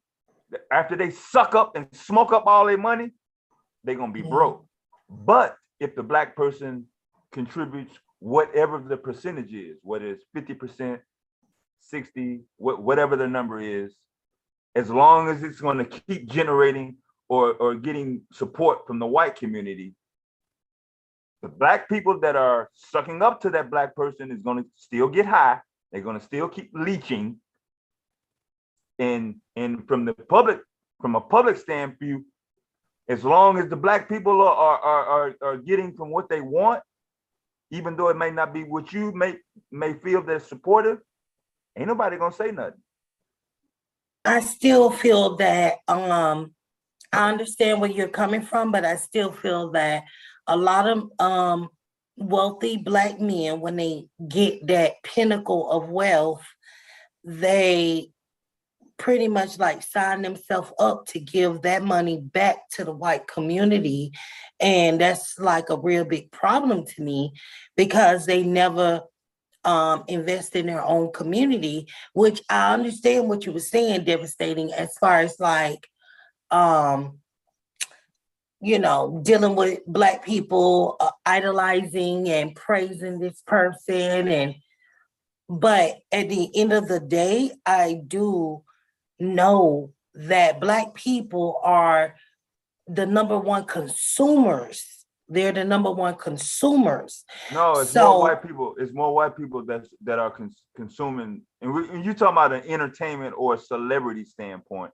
The number of black people, 1, 2, 3, whatever the million is, to compared to white people, there's no comparison by the numbers. Free to win. But I still think that a lot of them, they get these other wives and they put their money back into the white community, and that's not just true. You just don't care for interracial relationships. Is all you're trying to say, I think. Hold on. She just made a Cynthia G talking point. First of all, most wealthy black men are usually with black women. Like the owner of the owner. Prove it. Oh, really? Now we got to prove. Hold on. Can you avoid celebrity and entertainment, Big J, on your? Oh example? yeah. Because that'll help. That'll help. You know why? The first company, the first black corporation I'm talking about is Millennial Steel, which is in San Antonio. They have two branches in San Antonio and Ohio, in Cleveland, Ohio. I forgot his name. His wife is black. So you got him. Millennial Steel. Look it up. You got that other company, South Carolina and Life Insurance. Been around since the 1880s. Black. All right. Well, I think hold on. The owner, his wife is black. Why don't you share your screen and show these people? Because I don't know those people. What I do that's see the problem. Do y'all understand? That's the problem. You don't know them people. I don't, and I won't pretend that I do. That's the problem. Hold on. Please. Hey, listen. Hold on. Don't scream at him. Please, let's not talk about. Hold on. Let's not talk about this shit, man. Yeah, because we went through this with, I think, Trinity and Tay, they pulled up, the number, most millionaires were married to black women, and they were married long before they became wealthy, which was the argument that, which was the argument that the quickest way to wealth is to get married to a good woman and move forward as black people. So we talked about that already. What I see is most, you watch TV I guess, a lot. Celebrities in entertainment. You watch TV a lot, dude. You just went straight to celebrity. I really don't. Because you got CEOs of Sony Corporation and companies that, from major Fortune 500 companies that are stupid millionaires that you never heard of with their black wife. Hey. That's the norm as far as wealthy, not Hollywood. That's why I said avoid entertainment. Black folks. Right. That's the norm. I can accept that if I'm wrong. That's the norm. Yeah, you're looking at Hollywood. Since you want to go there, but since though you want to go the celebrity route, I tell you what, go on ESPN, watch every NBA or NFL banquets. between the seasons. It's usually black men with white women. No, it's not. No, it's not. No, it's usually black women with black women with black men. If you hold on, if you watch a banquet, bro, or a Big J, don't try to argue this point, man. No, not bringing try it to back argue. to celebrity, Big J. Now what I'm saying though, bro, folks got their mind made up on what they think black men do when they get money, bro. Like I'm saying, there's no point to prove. At some point, Rude. Not knowing. Nah, I'm trying to understand. That's what I'm saying, Big J. Big J, hear what I'm saying. Hear what I'm saying, Big J. No, if you got a woman who got her mind made up, bro, there's no need to try to convince her otherwise, nigga. She got her mind made up already. That's it. That's not true. That's not true, and that's not fair for you to just automatically think that that's what it is. Right, I can understand them saying things that I don't know of, like Samsung and all those different areas that y'all might have saw, but I'm not above being taught or understand something. Yeah, I get it. I'm not above that. Right. All right, Dwayne, we hear you. You don't make it easy though. Shit. I'm saying I don't feel like hearing that shit. I don't feel like hearing that weak ass shit, bro. Like y'all women believe that's what niggas do. All right, feel the way you feel. You're right. You got it. So don't nobody have to entertain your ass. Nobody need to entertain you and how you feel. You got your mind made up. You good. You got the right to keep that mindset. Cool. Show me some men that's rich. That's black. Fuck that. We ain't gotta show you shit. Ain't nobody showing you a bitch ass thing, man. Man, shut your ass up, you old yellow dirty lip ass. All right, come on, that same old shit. Shut your short ass up, you pop belly. Ain't shit short about me. But we used that. That was a talking point that was used against the manosphere when there was like, why, and it's like, why wait? Most people that's successful build with their wives. And so instead of waiting till you make 100,000 and then kind of pick somebody to be a pygmy, so we use that against that situation. I still think y'all capping and making it seem like that's why you got to do a little research. That same time you watch TV. I still think you. Y'all niggas gonna entertain this motherfucking broad man with this shit, bro. Y'all really are, huh? Yeah. For what though? I'm trying to see for what though. What's the point? Why the fuck do they entertain you? I don't want to hear that shit, man, about no motherfucker what you women think about a nigga and what they do with money and shit, bro. Like, what the fuck, man? Fuck what you think. All right, then we'll talk to yourself then. Talk to yourself, man. Shut your ass up. Now you shut your motherfucking ass up, man. You shut your goddamn ass up. Ask questions, then. But nobody got to answer your ass, man. Right? You is to tell me that I can't understand and not voice my opinion. How the fuck it took you this long to understand, bro? You should already know, right? You been seeing this shit. Hold on, you 37. You just not understanding? I didn't, bitch. I asked the question. I'm sorry, I didn't mean to call you a bitch. I don't think you're a bitch, but I don't give a fuck. I asked the question and I wanted to know. Period. All right. So shut your ass up. Now you shut your ass up for about 5 minutes, man, and I'll be quiet. I would not shut my ass up because most black men with money marry white women. Boom. Right. That's how I'm sticking on it. How about that? Stay with it. Yep. That's it. I'm gonna send you some information in the back chat, man. You know what? I'm gonna say this. I'm gonna be petty. God damn it. Every time I hear, and I'm gonna cuss your ass out too. Every time when I hear that bullshit, I hear I'm insecure. That's what I hear. As if you. I don't understand what you mean. Insecure about what? You're insecure about what? No, it's called racial insecurity. It's called racial insecurity. You trying to live vicariously through somebody's marriage. Somebody else's marriage that you don't even know. I don't even understand what you're talking about. I don't understand what you're talking about. So basically what you're saying to make me get a better understanding is that you date white women and it's not like that. Is that what you're saying? Because I'm very good at comprehension and I don't understand this blanket statements just thrown out there. Like I want to know what you're talking about. Gaslight. Hold on. Melody Vessel gonna say I'm gaslighting. No, I'm tired of hearing the bullshit. So what bullshit? You like brought I said, up a I'm gonna be situation, petty. and I'm trying to understand what you are saying exactly. Like, what are you saying exactly? You dealing with white women? Like, I'm trying to understand. Big J, I told you don't go down this road, Big J. Damn. Man, but I'm petty. I'm saying you being petty, but God, this shit make a nigga head hurt, bro. I really this is one of them topics, man. I'm telling you, man. These Cynthia G ass conversation, bro. That shit, nigga. Yeah, that's that dog. dumb shit from that's that. Man, that shit is dead, man. Cynthia let these G. motherfucking I'm not Cynthia G. My name is Free as the man, I don't wind. give a fuck what your name is. I don't give a fuck what you say either. All right. My name Free as the motherfucking wind. What your motherfucking name is, man? You talking the same shit, bro. Let's have a new topic. I don't know what you're talking about.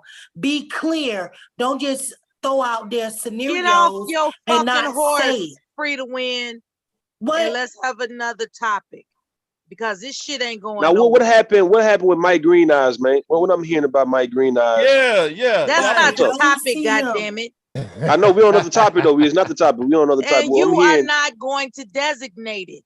Now we should designate this one. What happened to Mike Green Eyes? No, you ain't anybody? finna designate shit. Mella, shut the fuck up, man. Hey? Okay, I got your shut the fuck up, bitch. She and her drill sergeant. You ain't got shit, nigga. Hey, you know what? Rude is right. The way happened to Mike Green Eyes. I ain't seen him in months. I didn't either. I miss him. He's so fine, alive, and well.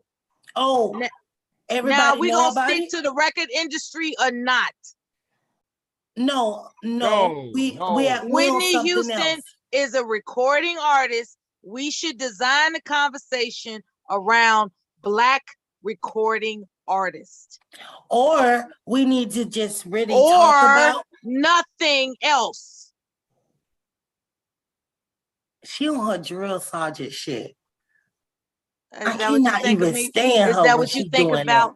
Is that what you think about me? That's why you call. That's why you claim I was capping in the chat room 2 days ago. She capping. Because you got that fucking resentment built all up inside of your fucking veins. I don't have any resentment, but here you go. Then what's up with the drill sergeant shit?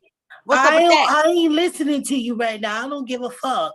Drill sergeant, fuck you and your drills. I don't care. Fuck you too. Fuck you too. Drill sergeant ass motherfucker. Fuck you too. Enjoy the chat room, bitch. Oh my God. You finna drop me? And you call me a bitch? Now call me a drill sergeant. I sent from the all chat that room, information in the bitch. back chat for nothing. Damn. Yeah. I'll take a look at it, man. I got you, bro. Hey, you ain't got. I mean, we know what it is, but I was just showing. I just sent her some information. That narrative was forced upon her because what we were unraveling like a Pandora's box, and you know this, Kev. Yeah, I know. When you tell somebody, look at these thirsty motherfuckers trying to enter the. Look, you thirsty motherfuckers. When you learn how to behave, you can return. Hold on, Kev. Hold on, Kev. You know when you tell somebody their favorite childhood TV, music, radio, whatever it is that they idolize more than Jesus Christ. And you know what I'm saying? I'm not being sarcastic either. That they were doing something that they don't approve of. Just they're just the average person. Basically. So eventually, there was no way to avoid what just happened just now. There's no way to avoid it. That was going to come back around. You saw her. See, that's why I her aim the gun at Bobby Brown, right? You saw her aim her gun at Bobby Brown. Like, ain't nobody else. This Bobby fault and nobody else's. Right. So that's how you go. For me, but when a celebrity mess up that I like, I'm disappointed in that particular person. And like, damn, man, you let me down. You know, like when T.O. gets suspended or something in football. Damn, nigga. Yeah. You know, Pac-Man Jones, nigga, you in the strip club again. Yeah. And we got a game Sunday. Yeah. You can't stay out the fucking strip club. What's the Irvin? He's being the Dallas Cowboys keep a repeated fucker. Yeah, Michael Irvin. Yeah, Michael Irvin. I want to. You got caught with coke and strippers and again in the Motel 6 again. Yeah, Michael Irvin. I like to just go to the TV screen and just whoop his motherfucking ass, man. Like, how many times you gonna do this, nigga? He did about 4 or 5 times. Damn, you got caught up in the same situation. Damn, nigga. Yeah. Now, see, I bumped heads in the topic with, with Sha'Carri Richardson and stuff like that. And, and a lot of people sensitive to that situation. But I'm like, nah, she's just talking shit. No, she's a black, I get it, she's a black, no, but on the athlete, like, you can't talk that shit and not back it up. And coming up, both of y'all coming back up. Hold on. Right. I think I'm a lobby for it. Miss Miller.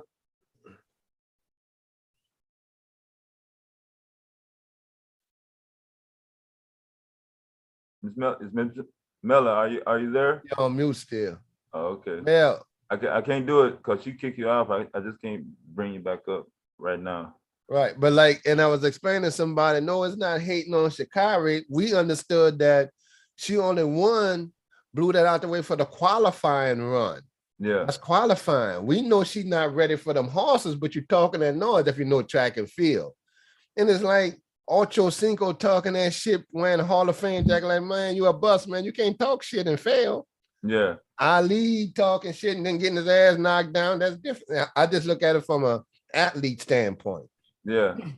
And you get disappointed, like in in the person that you look for, you look up to in that entertainment. I don't blame everybody else. I ain't gonna blame the coach because they ain't throw T.O. the ball. Yeah. That kind of shit there. But some people feel that way, man. It's like for boys when boys found out wrestling was fake. Well, you're like, some nigga was crushed. Like, damn, that was fake. Yeah, like, yeah, dude. Yeah, man. Yeah, some nigga was crushed. I was a child. I was a teenager during the Attitude Era. I mean, you know what? When I just seen Undertaker drew Mankind off that damn the Hell in a Cell match. I used to thought, man, yeah, man, he hurt. Shit. Out there having time and dinner in the same city and shit, like cross town and shit. What's the condition? Yeah. Go ahead, Big J. I'm sorry, I'm talking. Yeah. I mean, yeah. I used that you used to devastate me though. I used to be a wrestling fan back then. And shit.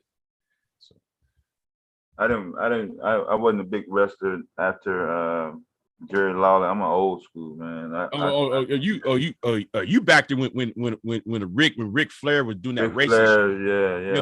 The racist shit Ric Flair will be doing. Yeah, Junkyard Dog. Yeah, man.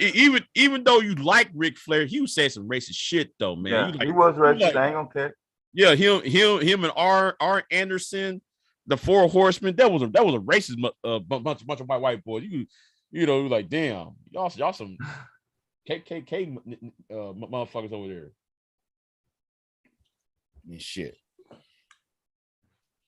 But as far as entertainers, I mean, that was athletes. Yeah, but I can't think of any of them that shocked me because I always grew up the notion that when people in Hollywood live a different lifestyle. Ever since, with different Strokes kids getting hooked, all the girls from Family Matters, we seen kids grow up in that lifestyle and they could go different ways. So that was nothing new when they go Hollywood like that. Yeah, but homeboy from Family Matters, the son, they fucked his ass. Superhead fucked his ass up. What's his name? That transsexual he was caught with. That fucked his ass up. Yeah, he fucked, man. And then you got to think of the kind of part their lifestyle is. I don't know if anybody ever been to one of these wealthy parties where they got pills and anything you can want around, and it's just casual. It's nothing to see somebody getting complimentary stuff. I mean, just sitting out with the music and drinking and stuff. You just casually, that's nothing. Just do a line, stuff like that, and just go on. And just pop and walk around, go out to the pool on the deck. They do that a lot. and that's just nothing new. And you can, a lot of them get caught up. One of the things with Whitney is how can you? Whitney was bringing her daughter to these type of parties, some of these parties for adults, trying to get into that. I don't know. They were trying to, like they say, grooming kids, like Kardashians. I'm sure they was exposed to a lot of that kind of stuff too, and Hollywood do that. Speak about the Kardashians, right? You remember that when they have Jay-Z's, not Jay-Z. What the fuck I'm talking about? When they have what's his name, son, daughter, Kanye's daughter on that TV commercial, and she was supposed to be talking to her granddaughter. You know what? The child didn't say not a motherfucking thing on that TV ad. I don't think I saw that. Oh yeah, I you know what? If I find that ad, I'll show you. I can believe it. What's happening, Warden? Warden coming up. What's up, Kev? Yeah, appreciate the shout out too from the chat. Yeah, I see how y'all doing this morning, All man. right. Yeah, a couple of my favorite individuals here up here on the panel. What you think, Warden? And see, one of the things I think people hold the people that they see as society, some hold them in too high regard. That's why when I go behind the scenes, when I show the shit with the actors, these everyday people, man, y'all putting them on a pedestal for nothing, because they're in your everyday life and you see them every day, but they're not doing nothing no different than anybody else. Right. They make a little money, right, but they glamorize because you see them and that's what you pay attention to. The women that I work with, the actors ain't got Taylor. They ain't got shit on Taylor. They just the actresses.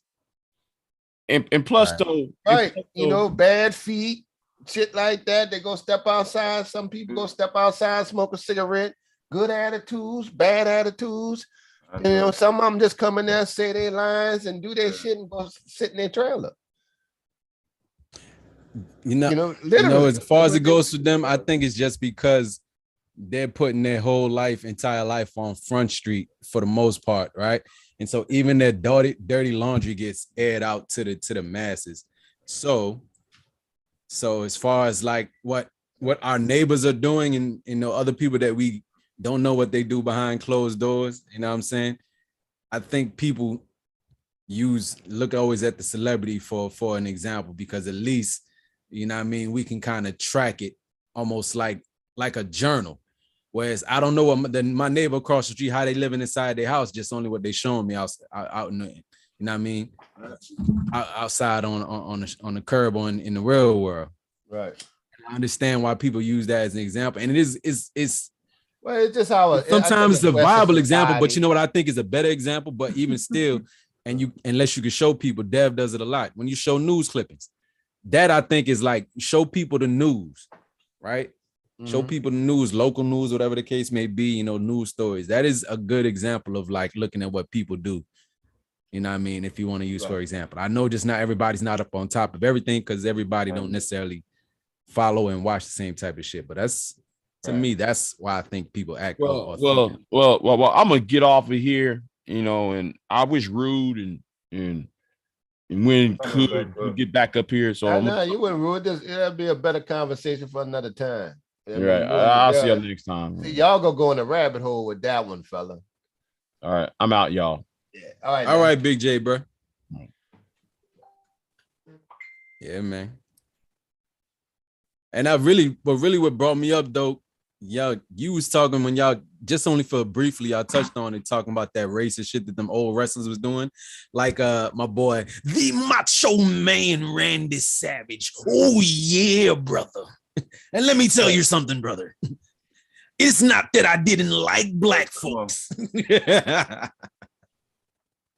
Nah, man. You see, the 80s and the 90s, to me, people still would let a lot of, you know what I mean, off-color jokes fly. But to me, that was like some of the best times, the 80s and the 90s with entertainment, because people weren't so fucking sensitive.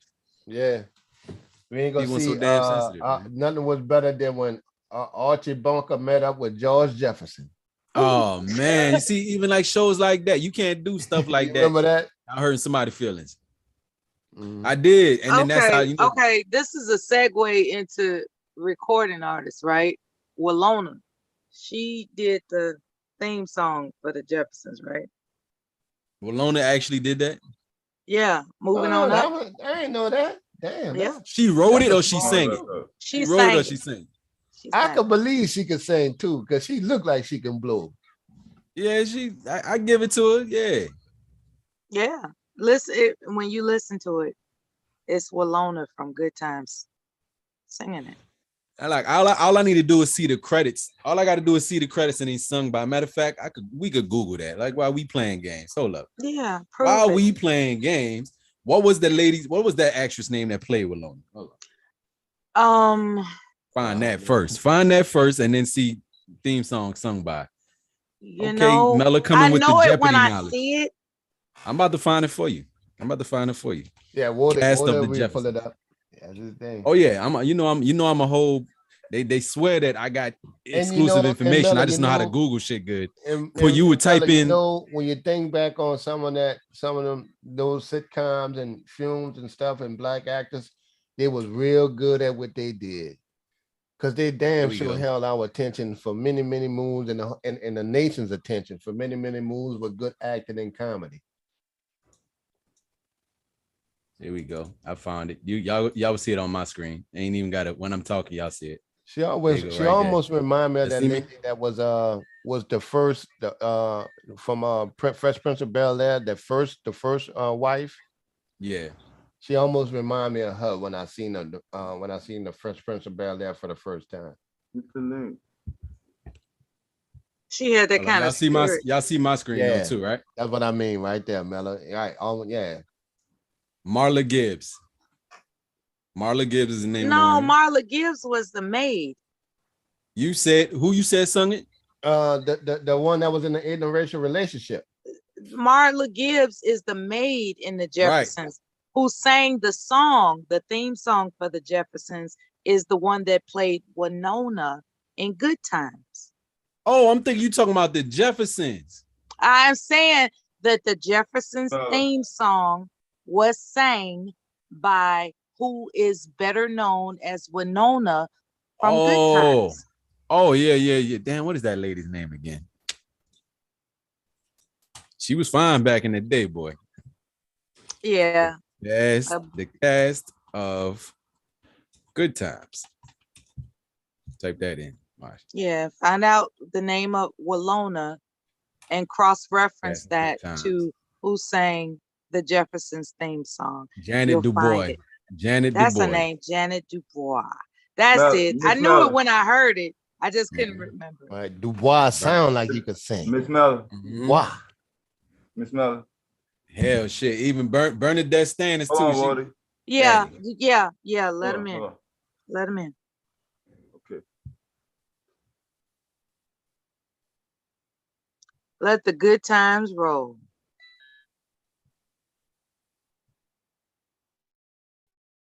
Do you have the confirmation? I'm about to. First of all, Mella, you stink, bitch. Okay. No. Like first order of business, man. Devastate. You need to hold on. Time out, win. First order of business. Hold on, win. Hold on, win. Hold on for a second. Win. Hold on for a second. Win. Hold up. Bitch. First order of business. Hold on, win. I need you to be quiet for a second, win. Be quiet for 1 second, man. Yeah, Devastate. You need to make me and Win a co-host, man, before we do anything else. Is that what he need to do? Is that what he need to do? Yo, that's what we need to do. Bitch, who the fuck you think you talking to, ho? No, hold on. The win. Be quiet for 1 second. Win. Say win. Hold the fuck up, man, till you become a goddamn co-host, man. Say win. Say win. Is that what he actually needs? Hold the fuck up, man, until you become a co-host, man. Devastate. Make us both a co-host, man. Why? Because we always co-host every time we get on the goddamn panel, man. Because you always disrespect. Mella, stop playing with me right now, Mella. Stop playing with me right now. Stop playing with me. Why? Don't me like that. Hey, Devastate for you. I need for you to make me and hold on, the win. I need you to be quiet for a second. Or what? I need Devastating to make me and actual Win the co-host before we continue. Or what? We're gonna interrupt your ass out, bitch. We're going to interrupt your abusive tactics. Bitch. That's what. You want co-host so you can practice your abuse tactics. Never disrespect you, right? Bro, I don't play no motherfucking games with y'all, man. No, you don't put in the motherfucking hours, nigga. Oh, bitch. I don't give a fuck about what kind of overnight hours you motherfuckers put in this bitch. You don't put in the hours. Hey, devastating. I know you hear me, nigga. Don't act like as if you don't hear all of a sudden now, man. Don't play a coward move all of a sudden, nigga. Don't call me a bitch for no reason. Devastating for you puts in the hours. Yeah. I don't give a fuck what kind of hours he put on, man. We are actually here. All right, Melly, you want to play, Melly? You about to get your ass drugged like a motherfucker. You drunk, retarded bitch. Like a bitch, he deserves. It's not like ain't nobody ever heard you drag me. All right then. Well, now you getting drugged by 2 people now, nigga. Now what's up? Period. Yeah, team up, bitch. Yeah, it's gonna be a team up, bitch. Exactly. Now y'all can get together. It's gonna be a team up. Now you telling me Devastating, all of a sudden Devastating, he quiet, right? Hold on. I'm confused, man. I'm confused. Devastating, you quiet? I ain't finna scream over. I ain't finna. Okay, then why need you to make me a co-host right now, my nigga? Make me. Hold on. All right. Before you say anything else, bro, make me a co-host right now, nigga. Don't say shit to me if you don't make me a co-host, dog. Wait a minute. Oh, now he's threatening I'm telling you, don't play with me, bro. Because I respect you last time when you dropped off and I got the host. I gave it back to you. All right, well, make me a co-host and make free to win a co-host before you say anything, nigga. Period. I don't rule me, nigga, until you make me a goddamn co-host, bro. Don't say shit to me until you make me free a goddamn co-host, man. That's that simple. Listen to the bravado of it all. Period. Yeah, bitch. How you was able to sit your bravado up here and call me a bitch and I never disrespected you. You called me that first. Say Devastating. I'm waiting on you to make me a free a co-host, man. This bitch a liar. Yeah, the recording is not lying. Let's go back to it. Ain't nobody doing your homework, dummy. Let's go back. Do bitch, your homework. I'm a dummy. Yeah, you issue homework. Devastating. I promise you, nigga, I put this on my goddamn life, nigga. You would never be the host over here ever again, dog. All right then. Well, I'm telling you, nigga, I would make sure you would never be the fucking host on this motherfucking channel ever again, dog. I can promise you that. Here comes the threats. You got me fucked up, my nigga. Make me a goddamn co-host and make free to win a co-host. Because y'all tried me, man. I don't like that shit, nigga. I never came at you like that, bro. Don't put me in the shit. All right then, my nigga, you the fucking host. All right, I'm putting your ass in it because you the fucking host. Make me a motherfucking co-host right goddamn now, nigga. All right, right now, what you do, nigga? What the fuck you do right now, nigga? Is make me a goddamn co-host. You can't intimidate another man. All right. Well, Devastating, you can easily make me a co-host. That's all you can do. Okay. All right, well, go ahead and do it. So it's either gonna be both or none. You gonna make both me and Free to win a co-host, man? Cause we not getting put in the back for now. One of y'all, dog. Make us both a goddamn co-host right now, nigga. Okay, this intimidation. Now, just shut the fuck up, Mella. Shut the fuck up, bitch. Works on women, not men. Bitch. Shut up, bitch. It works on women. Shut your ass up. Hey, Devastating, I promise you, my nigga. I promise you, dog. You a new nigga. You got me fucked all the way up, nigga. You don't know how this shit run down over here. Okay.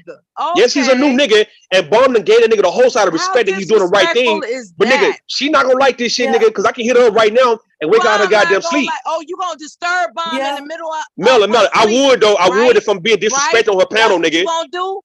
Some shit I would never do on this motherfucker. You're right. Bullshit, right? Say I call her bitch. That's what the fuck you want, right? Hey, Devastating, I'm waiting on you. I'm trying to see what's taking you so long, man. For this shit, right? Shut up, bitch.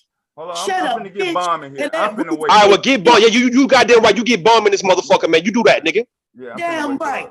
Call the fuck you think you are, nigga? Bitch. Who? Oh shit. He said, "Who do you think you are?" I thought you. See, Mella, you can't save him though. That's the whole point. You can't save him though. You can't say the nigga. Friend longer. I don't give a motherfucker what the fuck this nigga is supposed to be. The goddamn nigga is new, and he put you got us putting in the goddamn back, and he taking all day to bring us back on the goddamn panel. He has known Bomb longer than you. I don't give a fuck, nigga. This ain't got nothing to do with him and Bomb know each other from the 1990s. We talking about right fucking now on this YouTube shit. He's a new nigga on this shit. He's a new nigga on this shit, bro. He's a new nigga on this shit. And you retarded ass old bitch. And you slurred speech, melatonin pill popping ass bitch. Nigga, this shit right here, nigga, is some YouTube shit. This ain't no fucking pal talk shit, nigga. Fuck a pal talk. Why the fuck you care? Okay? You retarded ass hoe. He has known Bomb. I don't give a fuck, nigga. How long he been knowing no motherfucking Bomb Terry? Want to call him a new nigga? You ain't that shit, man. Shut up, bitch. It's not even about being tough, niggas. It's about respect on the panel. That if Bomb is trust this nigga to be the goddamn host, that no one should be put in the back, especially the people who are known for being over here, because you motherfuckers up all night, nigga, in the wee hours of the night talking on this bitch, man. You got the game fucked up, man. You psychotic piece of shit. Shut up, bitch. Shut your fucking mouth, you stupid bitch. Shut up, bitch. And let him enjoy your school year, ho. Yeah, I sure would, bitch. And what you gonna do about it, bitch? What you gonna do? What you gonna do, bitch? When you run across a little child, bitch? When you run across a little child, I'm talking to an adult, bitch. I'm talking to you. Please don't call her a stupid bitch. I'm talking to you. Okay? When you run across a little child in your classroom that piss you off, please don't call her a stupid bitch. Listen to this hoe. Do that for me. Wow. Don't I'm call gonna tell you something, little bitch. girls in Hey your man, I'm just saying, I'm letting Devastate know this is last goddamn day being a host, nigga, on this bitch. I don't give a fuck how long he up on the panel. Again, ho. He has Now this straight facts though, man. I don't give a fuck how long he been doing it. We talking about him being a host on this shit. This that nigga last motherfucking day being a host. For that shit right if he's moving like a bitch ass nigga like this, bro, he ain't gonna be a host over here moving like that for the sake of your stupid ass. And she broke my shit. Nothing like a bitch ass nigga. This motherfucking nigga let you put us in the back and he asking, can we come back up? Nigga, like he's the host. Fuck the fuck? And the host made a decision. Now the host ain't make no, he a pussy. Nigga, what the fuck he made? A pussy decision, nigga. But you fuck this nigga. Okay. I'm gonna be the co-host as long as I'm on this motherfucker. Right? You goddamn right. You right. Like everybody else is co-host on here, bro. I'm gonna be a fucking co-host on this bitch, nigga. No. Wow. Yes, you old retarded bitch. Yes. Did this to me, y'all. Nah, man, fuck a Mella, nigga. Fuck a Mella, nigga. It's the only power she got in her goddamn life, nigga. She ain't over shit else in her goddamn life. Fuck this retarded ass Chicago ass slut ass old bitch. Fuck your failed ass heist. Hey, man. Broke my heart. Hey. You ain't got no goddamn heist under fuck your this Air Force ass fake bed bitch, man. You perpetrating, nigga. You coming fuck this retarded ass old stupid slut bitch, man. You a well-known goddamn villain. You a practicing villain, nigga. You just a practicing villain, nigga. That's all you are. That's all shut your dumb ass. Shut your dumb ass and go to sleep, man. All right, go to bed, nigga. No, you go to bed. Why the fuck your ass to bed, nigga. I'm blown away. Take your motherfucking ass to bed, man. You tried to prove that Devastating is a new nigga. Really? Yeah, he a new nigga. He a new nigga, dog. I'm blown away by you. That's stupid as fuck. Hey, Rue, I'm new over here to you, bro. But I'm not new. Yeah, you new over here. That's what we talking about over here. We ain't talking about before here, nigga. We ain't talking about pal talk. You called him a new nigga, though. All right there, nigga. So how about you learn the rules since you new over here, nigga? I ain't never played with you like that, Devastating. And what the fuck you want? Devastating, I never played with you. When you dropped out the other day, I'm not playing with you. Listen, my nigga, I want you to hear me good on this one. I need you to, hey, Mella, shut the fuck up. Let me talk to this goddamn man. He don't need your help. I never played with you. The goddamn man don't need no fucking help, man. I'm talking to this goddamn man. Yeah. Say, nigga, the other day, when you jumped off, when you dropped off this shit, nigga, and it made me the automatic host. That's nigga, I gave you the host again, bro, because you dropped off. I could have kept this shit, nigga, and been a whole ass nigga to you. No. You can't relate this. This don't have nothing to do with that. That has a whole lot to do with. No, it don't, Bomb man. in the chat. It has a lot to do with this shit, nigga. It's the fact that Bomb gave you the host and I gave you the respect. The fact that she gave you the host. Hey, Mel, I need you to fall back, Mella. I got you, I'm saying Bomb is in the chat talking. Bomb is texting in the that chat. woman out of her sleep for nothing. You stupid motherfuckers. Hey, man, she need to get on this goddamn panel. We finna talk about this shit right now in the middle of the night. Fuck this, nigga. You selfish bitch, motherfucker. Why the fuck you wake her up out of her sleep? Why did you do that? Stupid bitch. And I hope you a selfish bitch. You a stupid bitch. You a selfish bitch. Yeah, I guess. And I never disrespected you. Not once. Never say never, this ho. Shit right here. Never say never, ho. This shit right here actually did, deep, bruh. You actually did. All right, bruh. Take your Florida. Wishing you was Louisiana ass on somewhere. Never fuck with you again. You question. Hey, Bomb, you need to get on the panel, Bomb, real fast, man. Let's talk about this shit. You dead to me, ho. Yeah. Bomb chair, you in the chat room, man. Get on the panel. Let's talk to you about this real fast, man. These boys, get over that shit. I can't believe y'all woke that woman up out of her sleep. Nah, man, you motherfuckers playing games, my nigga. This is what the fuck goes down when you play games. No. You gonna put both me and Free in the back and don't bring us back and devastating the host. Are you here? He asking you for permission. He the goddamn host. You here now?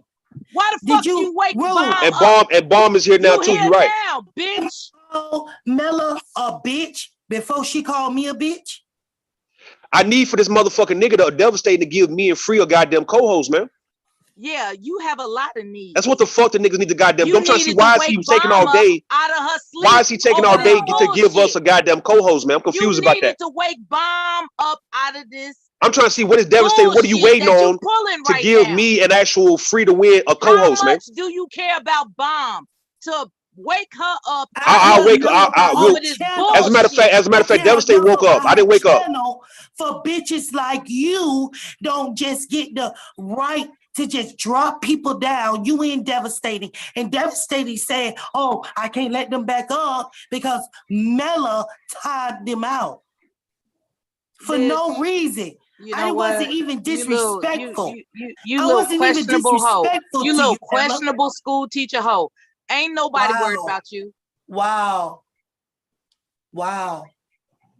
Mella, so what happened when you let old people and shit, nigga, run shit? You dead to me, bruh. You dead to me, bruh. I swear to God, you dead to me, bruh. I'm still trying to understand what's taking Devastating so long to give me and Free to win a co-host, man. I'm confused about that. Bomb in the chat room. He doesn't respect your disrespect of him. Man.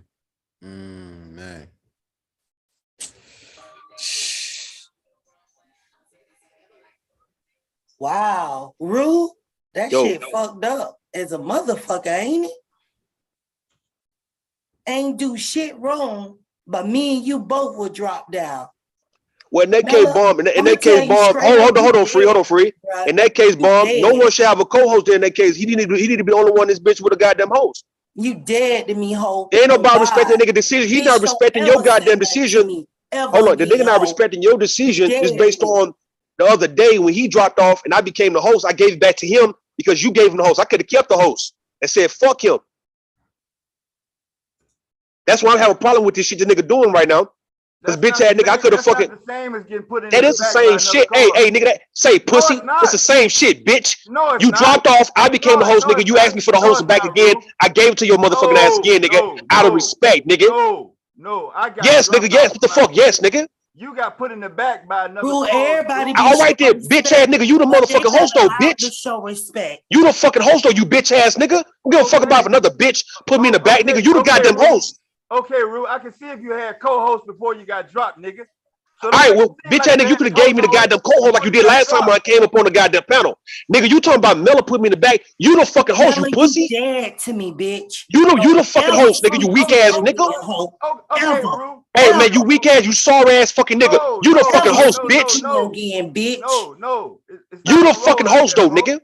No, it's not gonna roll like that, bro. You can't make this shit on me. I'm putting on you because you the fucking host, and obviously we see Bomb giving you the power to control the goddamn panel when she's not here, nigga. Say bitch ass nigga. Say you stupid motherfucking nigga. You the fucking host, and Bomb just gave you the power to run her shit. So you talking about if Mella put us in the bag, nigga? You could have brought us back, you dumb motherfucking nigga. Why don't you go at Bomb like that? Nigga, if Bomb was on the panel, I tell Bomb the same shit. Bomb hearing the same thing I'm saying. And Bomb never dropped us though, nigga. Bomb wouldn't never dropped us down. Say, man, you a sorry ass, weak ass nigga, bro. Devastating. You was a whole ass hoe, bro. Mella put us in the back and you got the goddamn host. Mella ain't got the host, nigga. So why you trying to put on her though, nigga? You scare ass, nigga. You got the fucking host, nigga. Bitch. You got the host, nigga, the overall host. Never speak to me again. You dead, ho. You gonna blame Miller and you got the overall host. I'm not blaming nobody. You got put in the back. Obviously, all right there, nigga. We got put in the back for what reason? No good reason for one, right? You the host. You didn't bring us back. You didn't bring us back, nigga, at all, nigga. And yeah, you got control of the goddamn shit. And Bomb just confirmed it. Bomb just confirmed that you got control of the whole panel. And you talking about Miller put us in back? That's the reason why you didn't bring us back, nigga? Why you got put in the back, Rue? I don't know why the fuck I got put in the back, nigga. What you mean? I don't know either. Me either. The goddamn bitches put me in the back for no fucking reason. Called me a bitch, and I never even called her one. It wasn't no good reason, Bomb.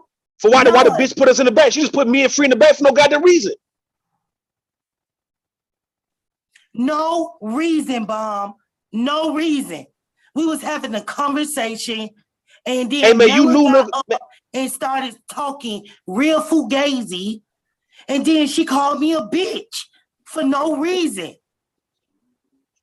No reason at all. What I'm saying, I'm going based on the other day, man, when Devastating dropped off the panel and I became the automatic host, and he came back, he asked me to give him the host back. I gave it right back to him. I could have been like, nigga, fuck you, nigga. I've been here longer than you, nigga. Fuck you. I gave that nigga the shit because Bomb gave him the host. So I'm trying to see what the fuck this nigga don't understand, that we the original co-hosts on this goddamn panel, man.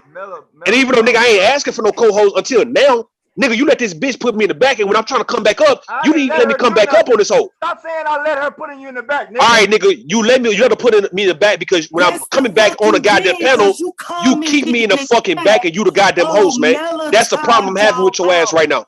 Mela timed y'all out. You put that shit in the chat, and y'all be on that fuck shit for no reason. That's exactly what I was trying to do, is move the conversation forward, asking about Mike Green Eyes, this far ass, nothing ass bitch Mela put me in the back just for that. Exactly. Exactly. And I had changed subjects just like you, Rue. Change subjects. All I asked was, what happened to Mike Green Eyes?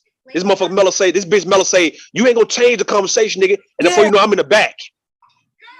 And then she called me a bitch for no reason. And then she's trying to make it seem like I call her a bitch. I never called Mela a bitch first. I respect Mela. This shit that she doing right now, Mela, you dead to me, bruh. Don't ever speak to me again. I ain't do shit wrong to make you do that to me. You disrespected me for no reason. Patience is the key. Obviously, both of these folks missed that class because this argument went way too far. As things are thrown, words are exchanged, and finally the store clerk has to physically remove this lady. Well, Janet Du Bois did sing the theme song from Good Time. Well, you was listening. You was in the chat listening. Did it sound like me and Rue did something wrong? On God. Did it sound like we did something wrong? Truly. It sounds like the regular occurrences over here. That's all I'll say. It sounds like the regular one too, but for the most part, did you hear me I'm call Mela a bitch? No, I don't recall. I wasn't really listening. If it certain shit, I kind of, everybody, we kind of just, kind of tune out. I Matter can't of recall fact, that. me and you get into it all the time, and I was highly respectful to you today. Was I not? You did. You did. Mela came at me for no reason and kicked me off. And Devastating agreed with that shit and dropped in the chat, oh, Mela timed y'all out. And he wouldn't even let us back up. I was in the back chat for a good 5 minutes. Then I logged out, shut my computer, when he finally came back and say, hit the link. And walked him up to the stands to give to his grandma who was battling cancer, but still made sure to come watch her grandson play football. A special moment, and then he left in tears saying this. Instead of running onto the field with his team, he came out with flowers. Mela, don't you ever in your fucking life speak to me again, bitch. You pulled out my profession while I'm talking to a grown-ass woman. Bitch, I would never speak to you again. Bitch, you dead to me. On period.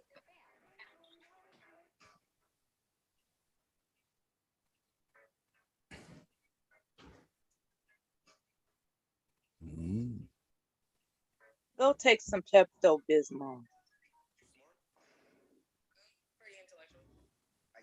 That was a good song. Just looking out of the window, watching the asphalt grow. Thinking how weird thing is, I respected this stupid ass bitch. No, you didn't. Fuck you, you hoe. Never did. Fuck you, never hoe. Did. Fuck you, hoe. You never did. Fuck you, hoe. I ain't never disrespect you. Enough Never. already. Stop. I never disrespect you, hoe. Never. Never And called why you a is it so? bitch. Never Why is it so disrespected you. easy? Bitch, Why is it shut so up, hoe. easy? Because you called me a bitch. Why is it so easy? It's easy because when your bitch ass talk greasy, I'm going to talk greasy. You brought up my job and everything. After you dead called to me a bitch. Bitch, You after called me a this, drill. You called me a drill sergeant, right? And I said, "Oh, is that what you've been you waiting a to military say? person. Is that what you? No, hold on." And then You a I military referred person. to you saying Yes, she you can be capping drill sergeant in the at chat. And But I asked you, did so I what say? is it that you really feel? What is it that you really feel? Oh, Since you saying so I'm capping me in the chat, saying and now you drill coming up talking sergeant, about I'm a Drew and drill me sergeant. saying drill What is sergeant. what are you really feeling? Man, And shut then up, you was Drew like, and fuck Pretty baby. Win. you, Hold bitch. on. Fuck you, bitch. Hold on. You know what, Mello? This the Excuse last me. time you gonna ever hear Drew. my You voice. know what? You just Fuck want you, to Drew, fight bitch. people. You just want to fight people. Drew. Let's talk about our parents, siblings. Man, don't call my name if you ain't give me no co-host, man. I don't want to hear shit you Yes, got to say. Miss Bomb. Free to She win. did. Free to win. She brought up my job. God. And she started making it seem Free to like win. because I'm talking to Bomb. I'm talking to you. I don't give a fuck. I'm talking to Bomb. Yes. They she won't brought let up that my woman job. sleep. Devastate. They won't There you let go, that man. She woman brought up rest, my man. job Where you at, Ruth? while I'm talking to her. And she made it seem like I would cuss kids out. I'm sick of y'all doing that. I'm sick of it. I had Trinity say that I licked little boys. And then you bring my job up again? I'm upset about that. I'm very upset. And I don't give a fuck what nobody say. I'm upset about it. Rue and Pretty Win, did y'all get that?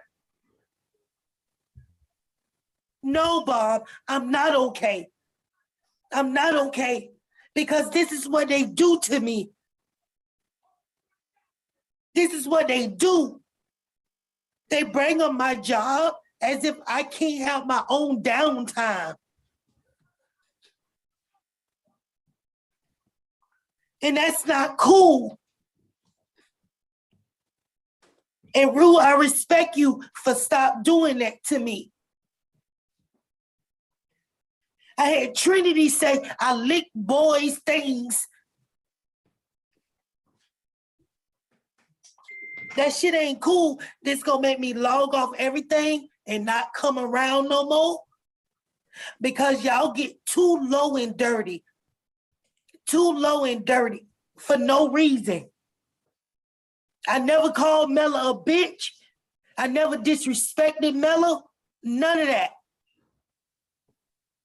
And I love kids. The fuck?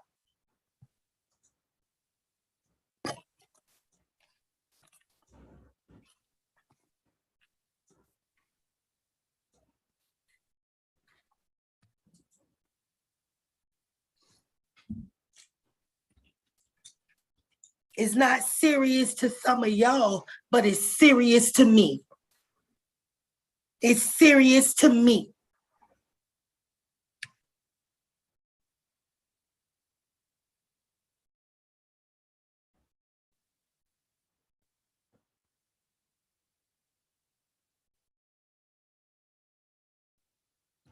That's what she said. Excuse me? That's what she said.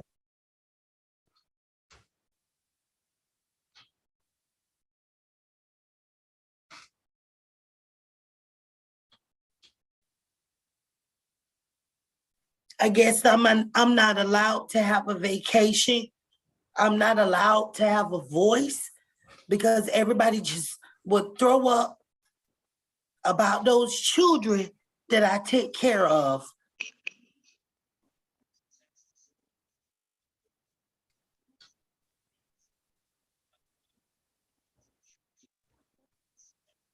Now, folks minding the gutter, man. That's what the fuck that is, man. They mentioning you and kids and all that kind of shit. Come on, man.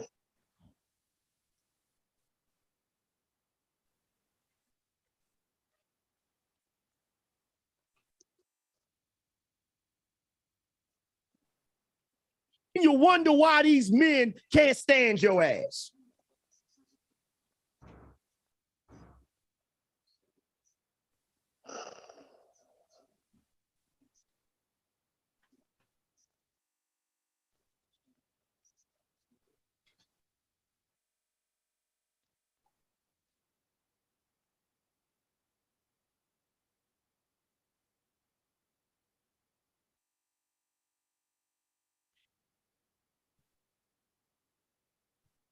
So how long we gonna go for the cool down period? It's gonna be my last stream.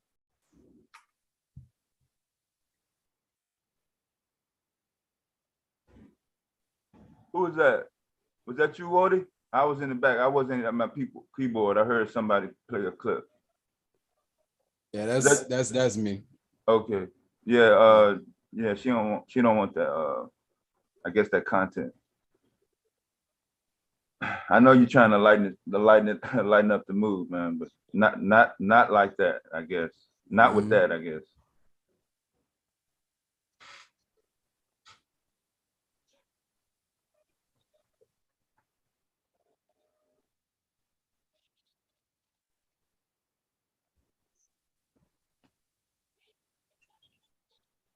You know, it's been real fun hanging out with everybody, chilling with everybody. You know what I mean? It's been real fun. But I'm done. I'm done allowing y'all to say things about children, talk about my profession. Okay, you ain't got to make it seem like it's a majority of people talking about the kid. That's what they did to me. Why you keep saying the word they, and you only can name it to specific people? Now, if you're talking about 2 or 3 different people, just call their name out. Don't make it seem Trinity like it's everybody and on this Nella, fucking panel. Rue used to do it, but he stopped. Okay, then we'll talk to him then. Well, ask yourself this. Imagine if that was done to your mom. I don't have to imagine nothing, Win. Yeah, if you have something personal, your mom that's a teacher. You got something your personal mom that's a teacher. Trinity, When she hear a woman says that she licked little boy's thing, okay, and you need to address that shit with him. So why would you say? So why would you say I said that? I never said that about you, Win. No, you didn't. You was just like cracking on me about my profession, and I always wanted to leave that separate, unless I was talking about the benefits of being a teacher, and I expressed myself in that way. Yeah. And you left that thing alone. But for, this is just too much. This is too much for me. I'm telling y'all, I can roast all day, but I'm telling everybody in the chat, this is too much. It's too much.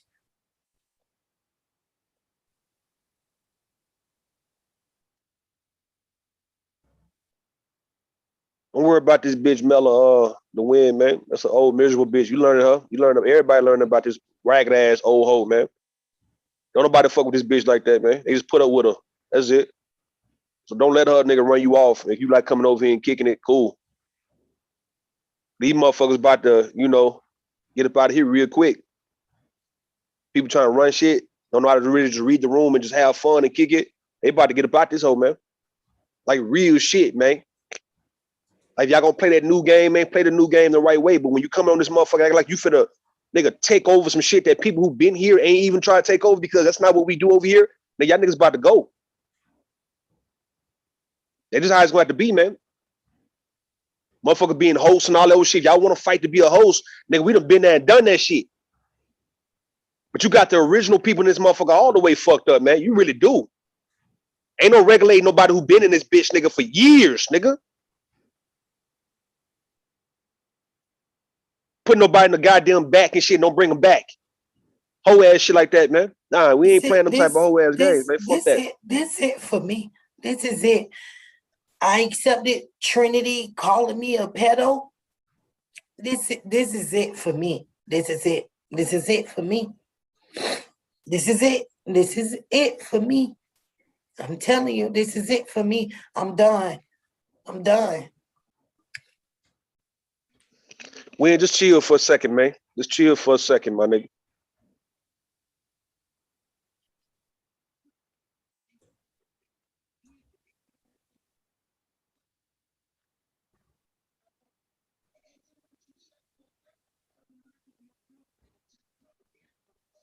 You got so many people in the chat that didn't even know I was a teacher.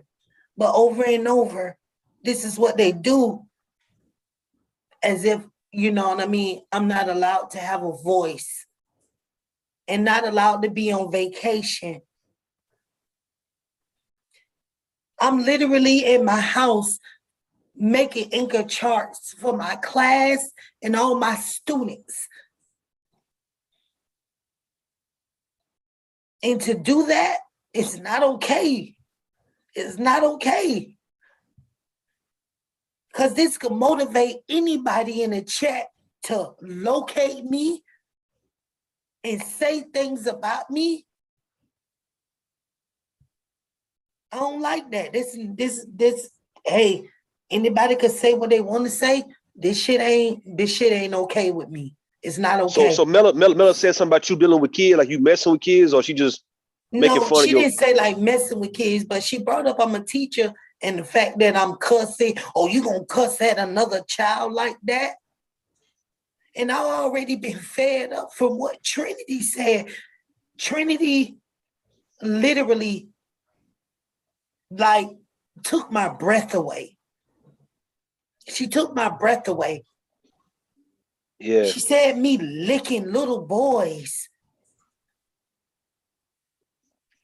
I mean, Trinity came at Mela with that and Lady Live, man. So that's her new thing, man. She's going at all women and accusing all you women of being some molesters or some kind of sexual deviance or whatnot, and you fucking with children and stuff like that. So that's what the fuck she's doing. And it's not gonna be until I guess she start coming to everybody like that when it become an actual problem, when that bitch nigga, saying that type of shit, right? So hey. This the last panel I'm getting on. I'm done with this shit. I'm done. I'm done. I'm done. I'm done. All right, don't keep repeating yourself. You're gonna be done or you're not, man. Like I said, you're not no one's telling you to leave like that, but if you're done, make that shit really believable in that case. It will be once I get off this. I'm done. Yeah.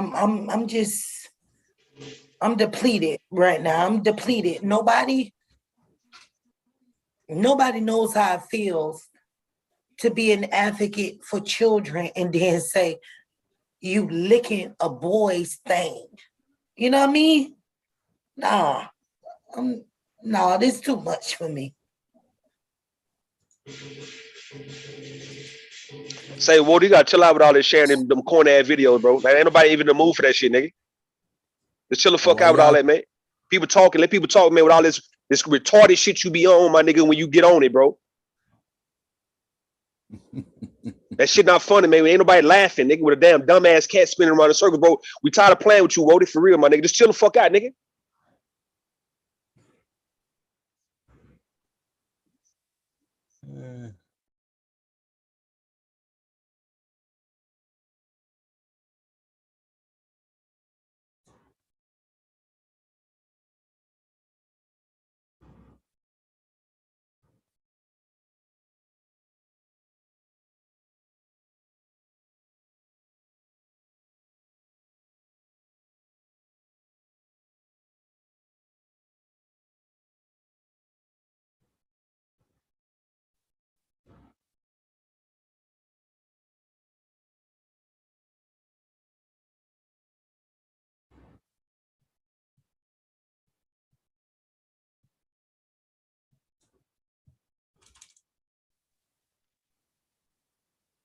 Sometimes I really wonder if y'all really fuck with each other like that. I ain't gonna hold you. Or if we all just tolerate each other.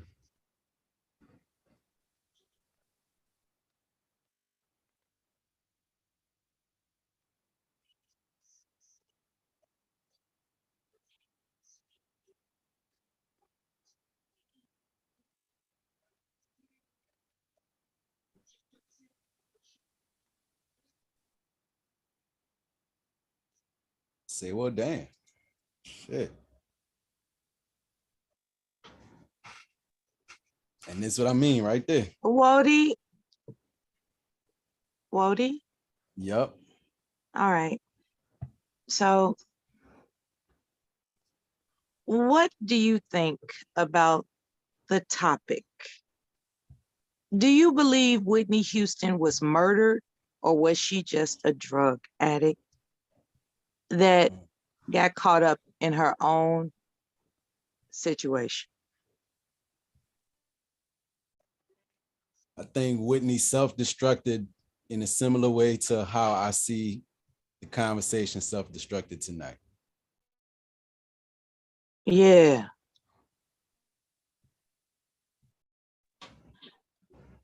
Yeah. All right, y'all. I'm out. Take drugs, care, everybody. Drugs will do that, you know. Free to win, have a good one. Yeah, best blessings to you. When I'm also myself too, Mella. Have you seen people that were on cocaine, like snorting it, and then eventually going to smoking it, destruct like Whitney Houston did?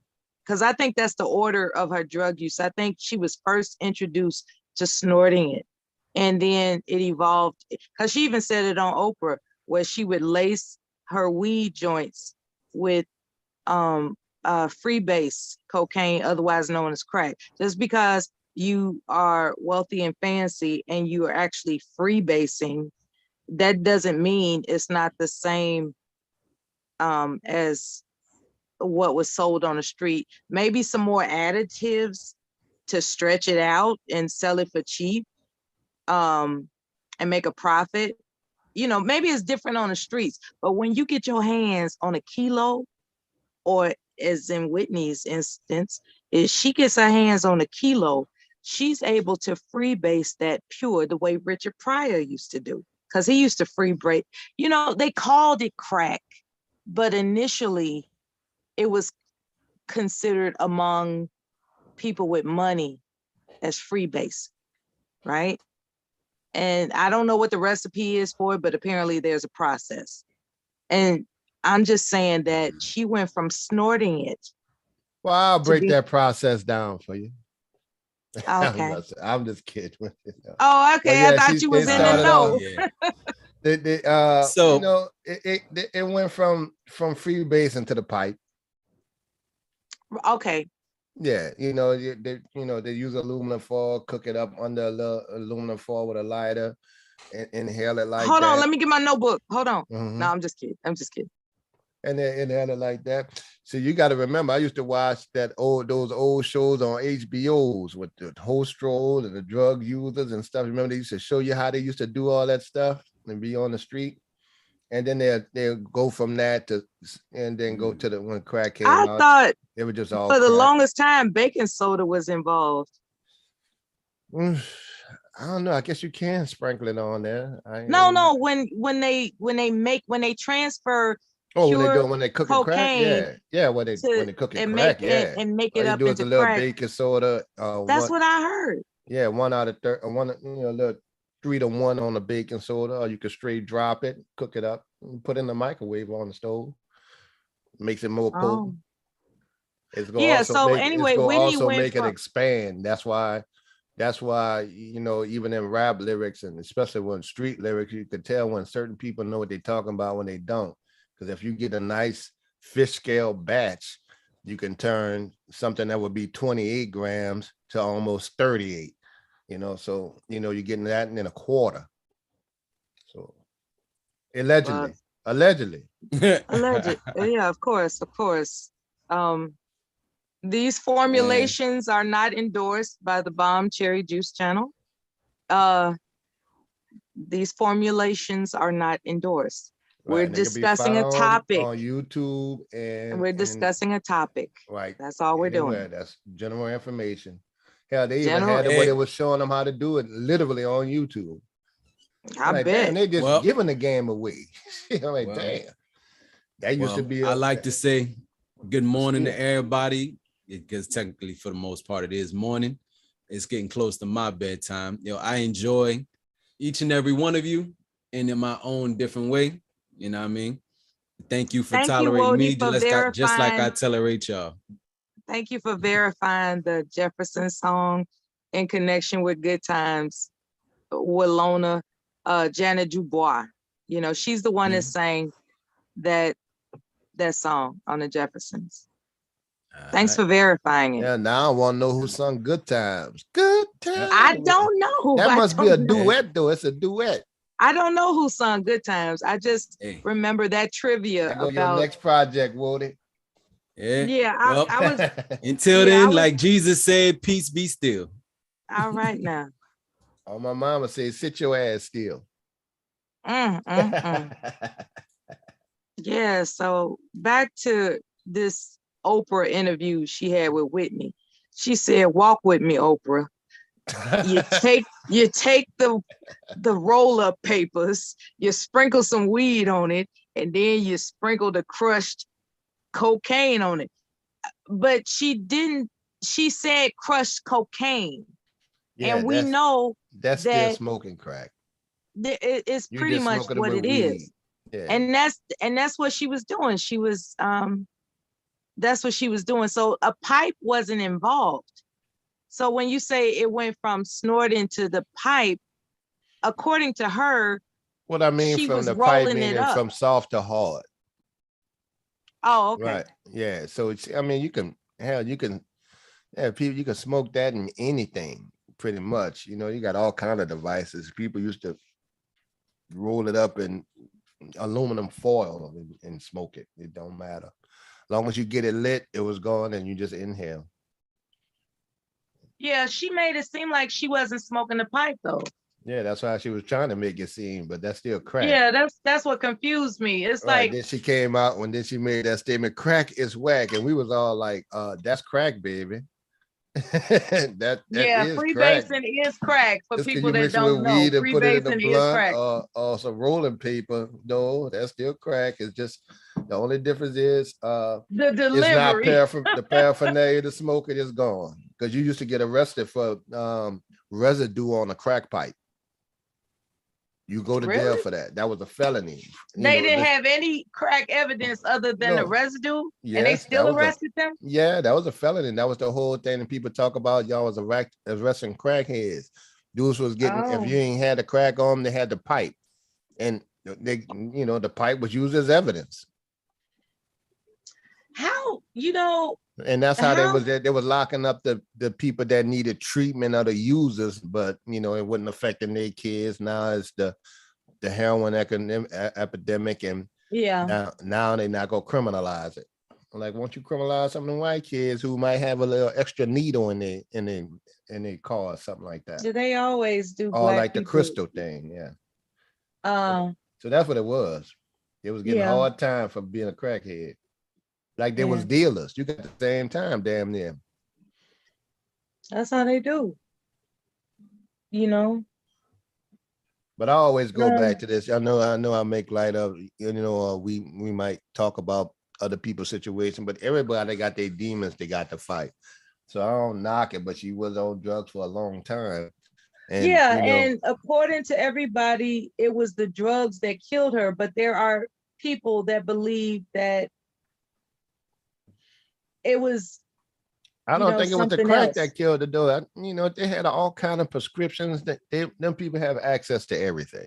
She might have been, right. Might have been too much in her system. Yeah. Yeah, whatever it was, that mixture, especially if you're using downers.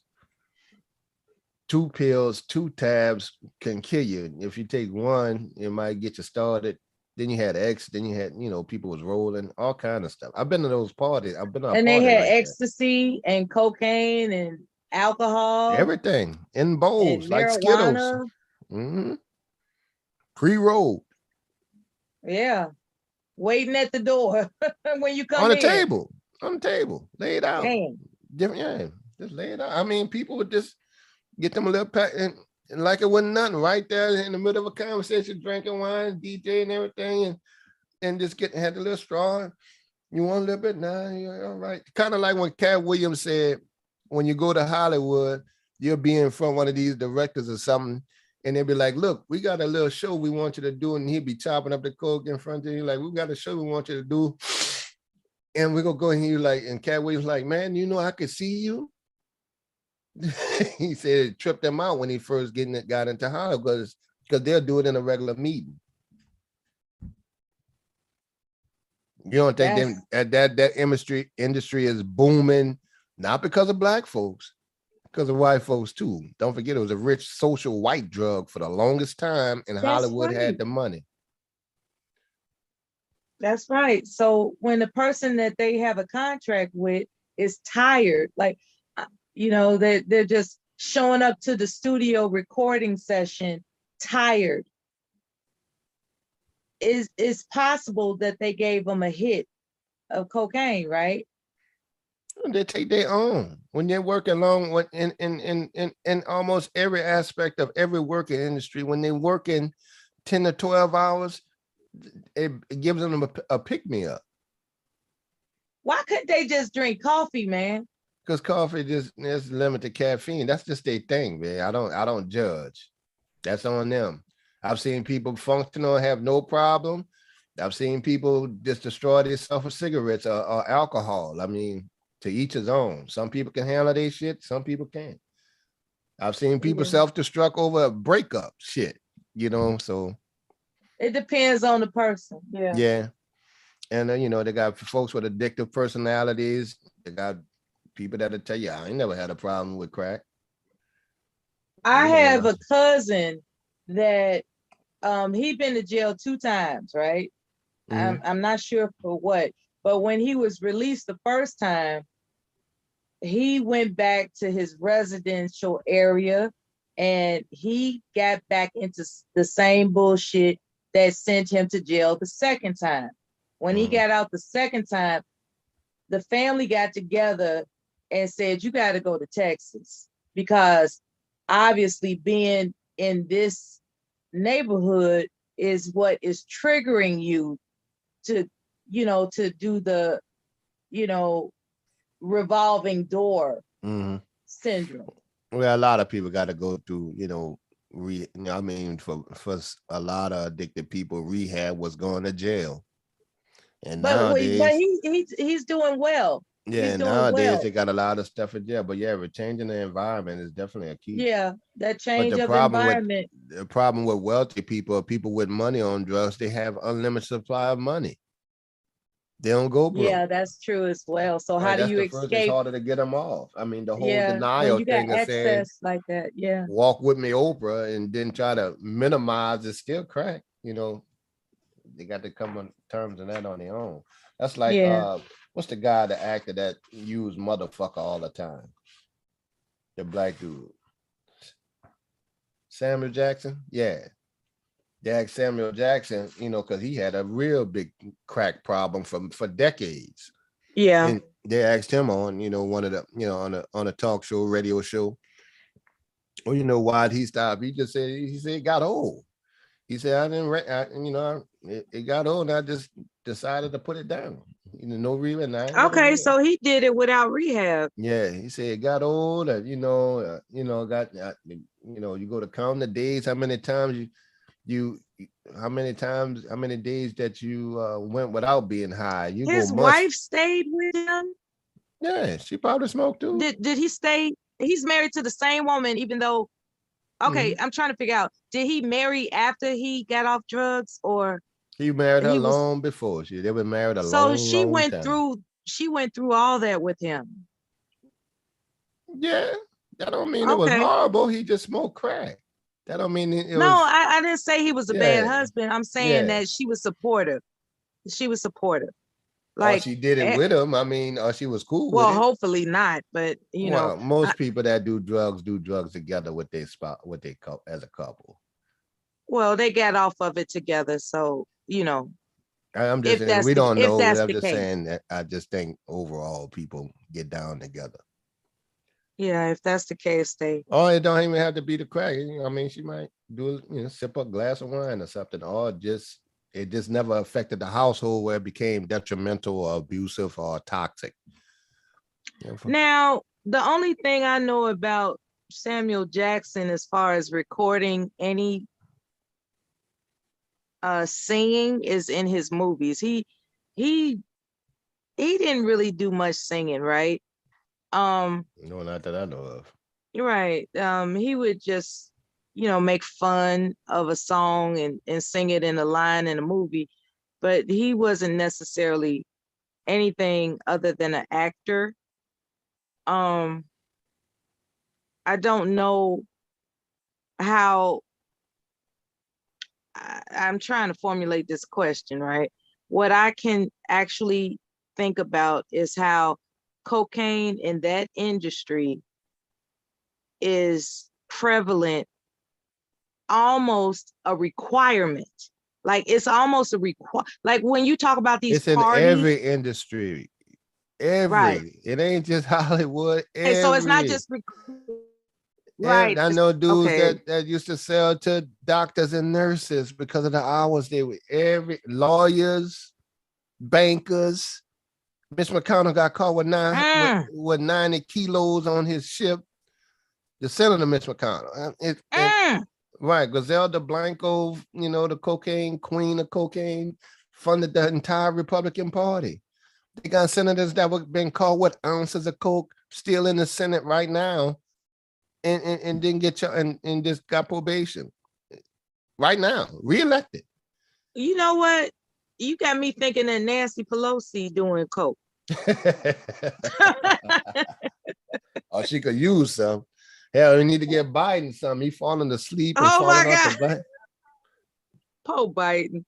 Let me stop before they be saying, Biden Cherry Channel talking about Biden. No, it's just that he has a different health condition, and people are speculating whether or not, Kamala is going to be president. See, for me, I'm in New Orleans, big. I mean, that's just the whole thing. The police run the underground in the French Quarter, like with the women and the underground stuff. And that's police shit. They run that. And everything else around it is pretty much what it is. People literally, I can count a number of times I get people stopping me, asking me for drugs all the time. Wow. And then because I'm waiting, and sometimes it's polite, sometimes they're assuming, but they done flew from around the country, and they're like, as a waiter, even as I'm waiting tables, and it's all kind of ways they ask, and it's kind of funny sometimes. They be like, he said, "Hey, guy, you from here?" I'm like, "Yeah, man. Most people work here from here." Well, we're from such and such. Can you, hook us up? I said, "Yeah, well, we got a little small sample of gumbo if you like it." Now, that's not what they meant. Right. Like, nah, man, because we downtown, we just having fun. I mean, it'd be couples, like 4, wife, couples. But they coming to New Orleans to do them, and there's not a big, like, oh, no, they're and so on and so forth. You get asked that a lot. Oh, I get one guy was at a bar like, "Hey, asked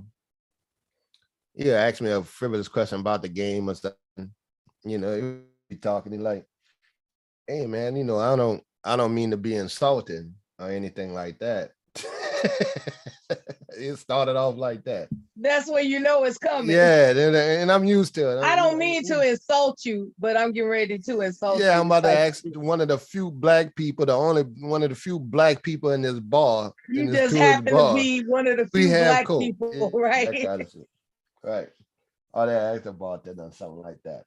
I'm like, nah, man, I don't. Can you describe the disappointing look on their face when they realize that they asked the wrong black man? No, that's crazy, man. They don't assume realize because that you're black, you know what the drugs are. That's crazy. Well, I did. Oh, I know they are. Right. That's why they ask a local. When I go to Jamaica, we go ask a local where the weed at. My partners now, they go find the locals.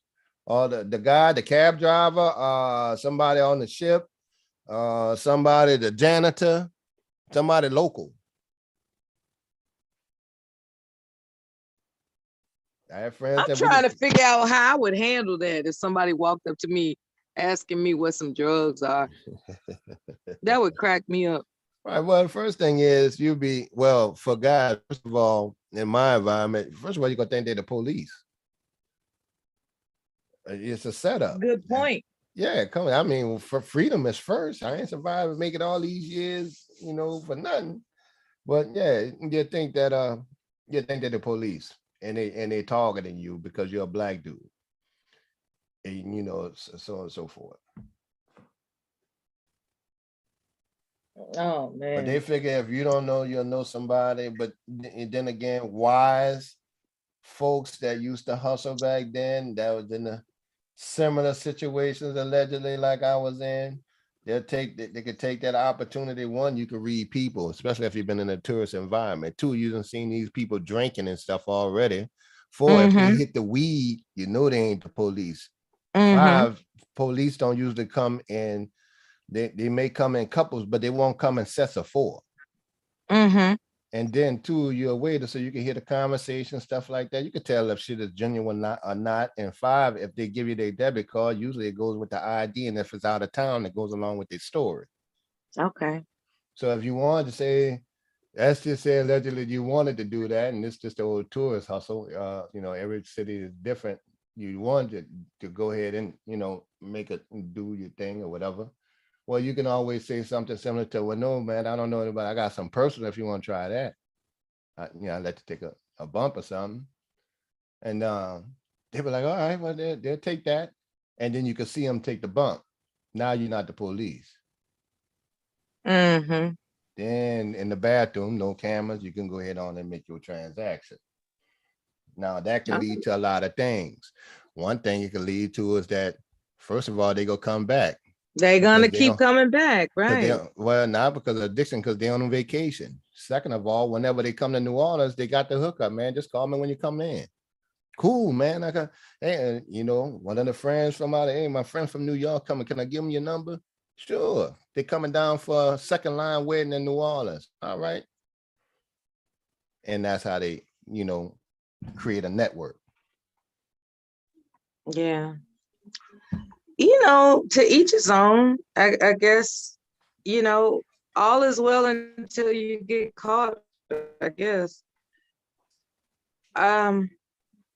So we're not endorsing this type of activity. Once again, we're in a conversation. I want everyone to remain law-abiding citizens. All right. It's in your best interest to remain law-abiding citizens. The reward is not worth the risk on that. Allegedly, that's what some of the people do. Now, let's talk about these shops that actually sell paraphernalia, like the tobacco stores. Vape shops. Vape shops, yeah.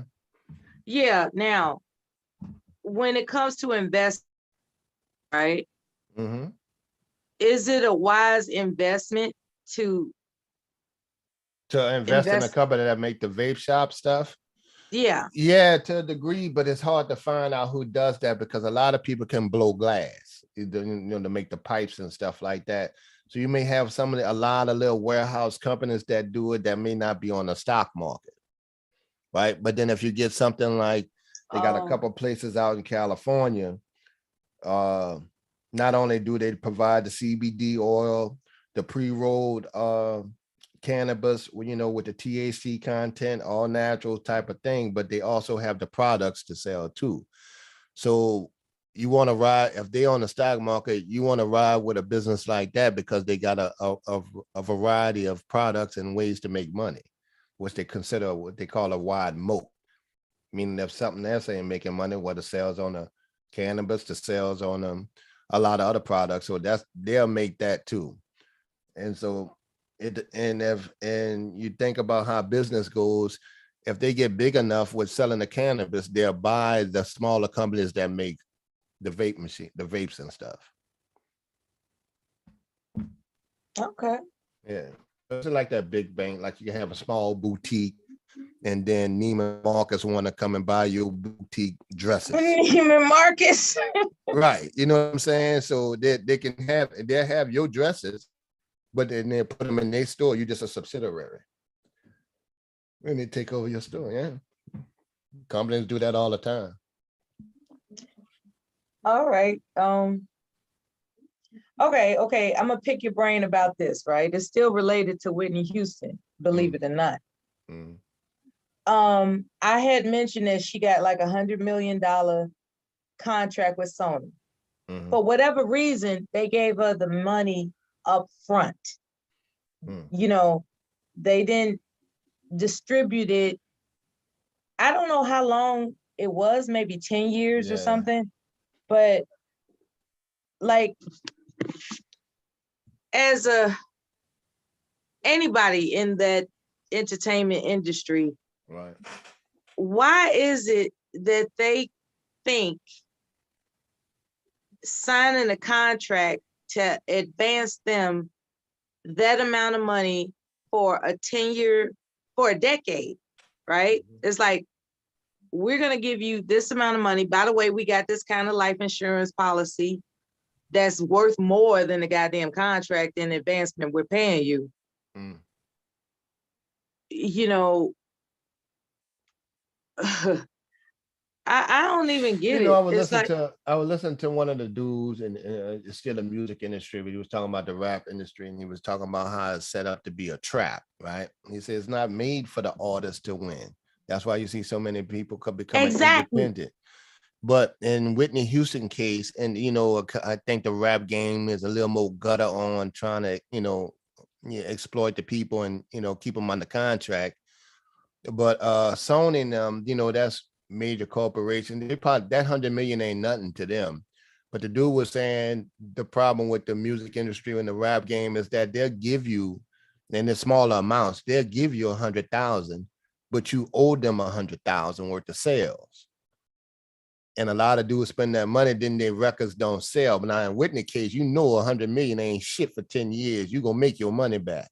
Whitney all on Disney and shit like that. Her music is gonna shine for the rest of our lives and probably our kids' lives.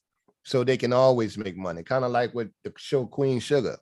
Regardless of what they paid the actors, okay, and they may pay them some good money, which was 10 million to us is ridiculous, crazy amount of money. But to Hulu, paying all the actors 10 or 20 million, I don't know what they make, I have no idea. I'm just saying, paying 5 of them 10, 20 million ain't nothing if Hulu go have the rights to Queen Sugar and they can go from Hulu to Netflix to ABC and get the revenue because they can generate revenue off of 7 series for 5 years for the rest of their life. Like somebody still collecting off of Fred Sanford and Al Bundy show because they had the rights to it. So Sony will keep the royalties. That 100 million don't mean nothing to them. And then the rap game, shit, Tupac royalties? Are you serious? So the royalties is a thing. And so now it's good to see the brothers now being independent. Everything from Young Dolph, Master P, and a lot of people. Yeah, that's what she could have went with that. Right. She could have, bought rights to her voice. Or brought her masters. Yeah, she could have all that. But the thing is, she used to sing what's called standards. And standards are music that's already pre-owned by the industry. And when I say Dolly Parton.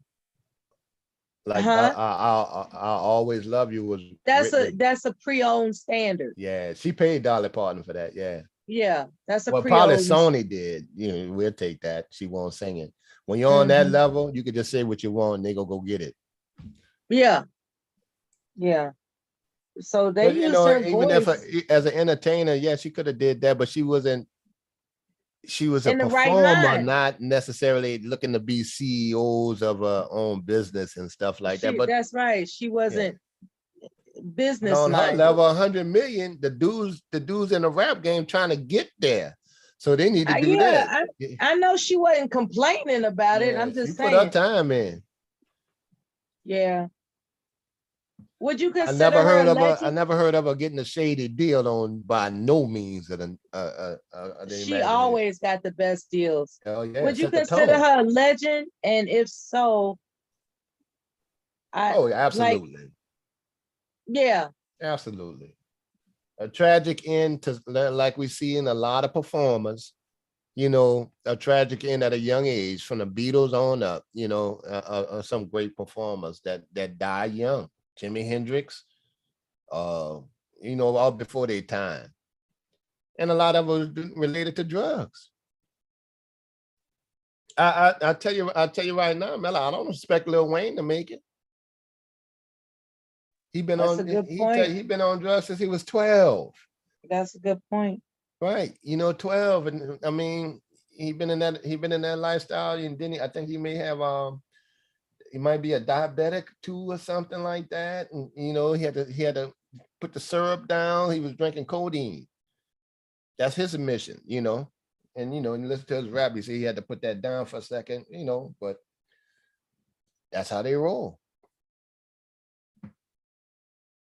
So are there any, okay, it's starting to come across as if it's not possible to be involved in a stressful industry, because you mentioned doctors, lawyers, Indian chiefs included, right? Hey, And when I say UPS Indian drivers, chiefs, truck drivers, all that kind of yeah, stuff there. Back in the days, they had to put a limit on it. You know, I know Mac could tell you that. They put a limit on how long drivers can drive on the road from, you know, because it was going all night. Get on that shit, you know, the crystal, and you driving an 18 wheeler now, after 8 to 10 hours, you got to stop that truck. right. Okay, because you get paid by the run. If I got to get here from here to North Carolina, I don't get paid when these wheels ain't moving. But if I make it a straight run and I drove 16, 17 hours straight, I done made my little, you know, few 5,000 real quick and on my way back and hadn't slept. And that's why they put those regulations out there by DOT.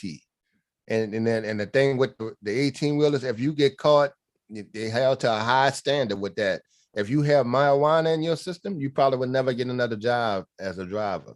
Anything above that, you really ain't. Because if you get in an accident, you getting drug tested immediately. No doubt. By your company. They ain't waiting 3 days for the shit that might come out your system. They ain't waiting 3 days. No, they know they know the routine, because the insurance company gonna make sure that the companies hold them people accountable. Right. You don't want your premiums going up, you know, for major companies. They got a lot of independent truck drivers, but DOT on them too. You better make sure you have your what they have is a log from the point A to point B, and they can tell the distance and amount of time that you had to be driving. So you can't lie to them. Some of these big companies have that's computerized, so they already automatically know they're not gonna let you drive that truck so long. You are a wealth of information, Kev. Well, I was well rounded. I told you I had the CDL. Yeah. I knew the French Quarter in the street game. Yeah, yeah. And to branch out onto the stock thing, yeah. But I was always one of the ones who like to take information in. I think it's very important. People need to be well-rounded. You know, because if you just focus on one thing or one career move or one type of thing, then you kind of tied into tunnel vision. Nothing wrong with that. That's the American way. But I grew up, I had to have more than one hustle. So that came with more than one different type of way to make a living and a lot of knowledge in different fields. Now I'm soaking it in on this production stuff. Okay, then I'll be able to answer some questions on that. And what I don't know, I'll go ask them. Like the guy was with the film, then you know, the guy who ran the camera for the film. I asked him, man, what's the quickest route to do? You got to go to film school and all that? I mean, what's the quickest route? You got apprenticeship program? Shit, you know, well, you don't have to do 4 years of college and full. What did he say? He said they got different things. He said it's good to go there because you do pick up on some stuff, but they also have some independent folks or some private guys that teach us that. Like he can teach it and then point you in the direction of the industry. That type of thing. I see. Yeah, that's people that actually have classes for that. Yeah, I think it's a good idea to ask the right questions to the right people. Mm-hmm. And believe it or not, as you well know, it'll point you in a direction you weren't expecting to prosper you.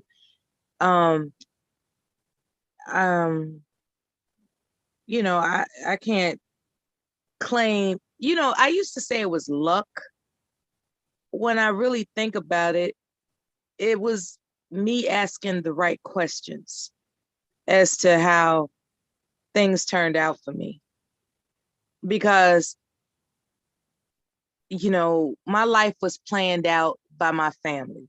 They wanted me, you know, to go to a university and, you know, take up a, you know, a major that they told me I had to take. And, you know, they had been dictating pretty much my direction my entire life. And I didn't have a problem with that until they started coming across as if I owed them something. Right. So like you was gonna let them down if you didn't follow through. It was deeper than that. I mean, they just blatantly was like, you owe us because we are guiding your future. And, you know, that kind of talk.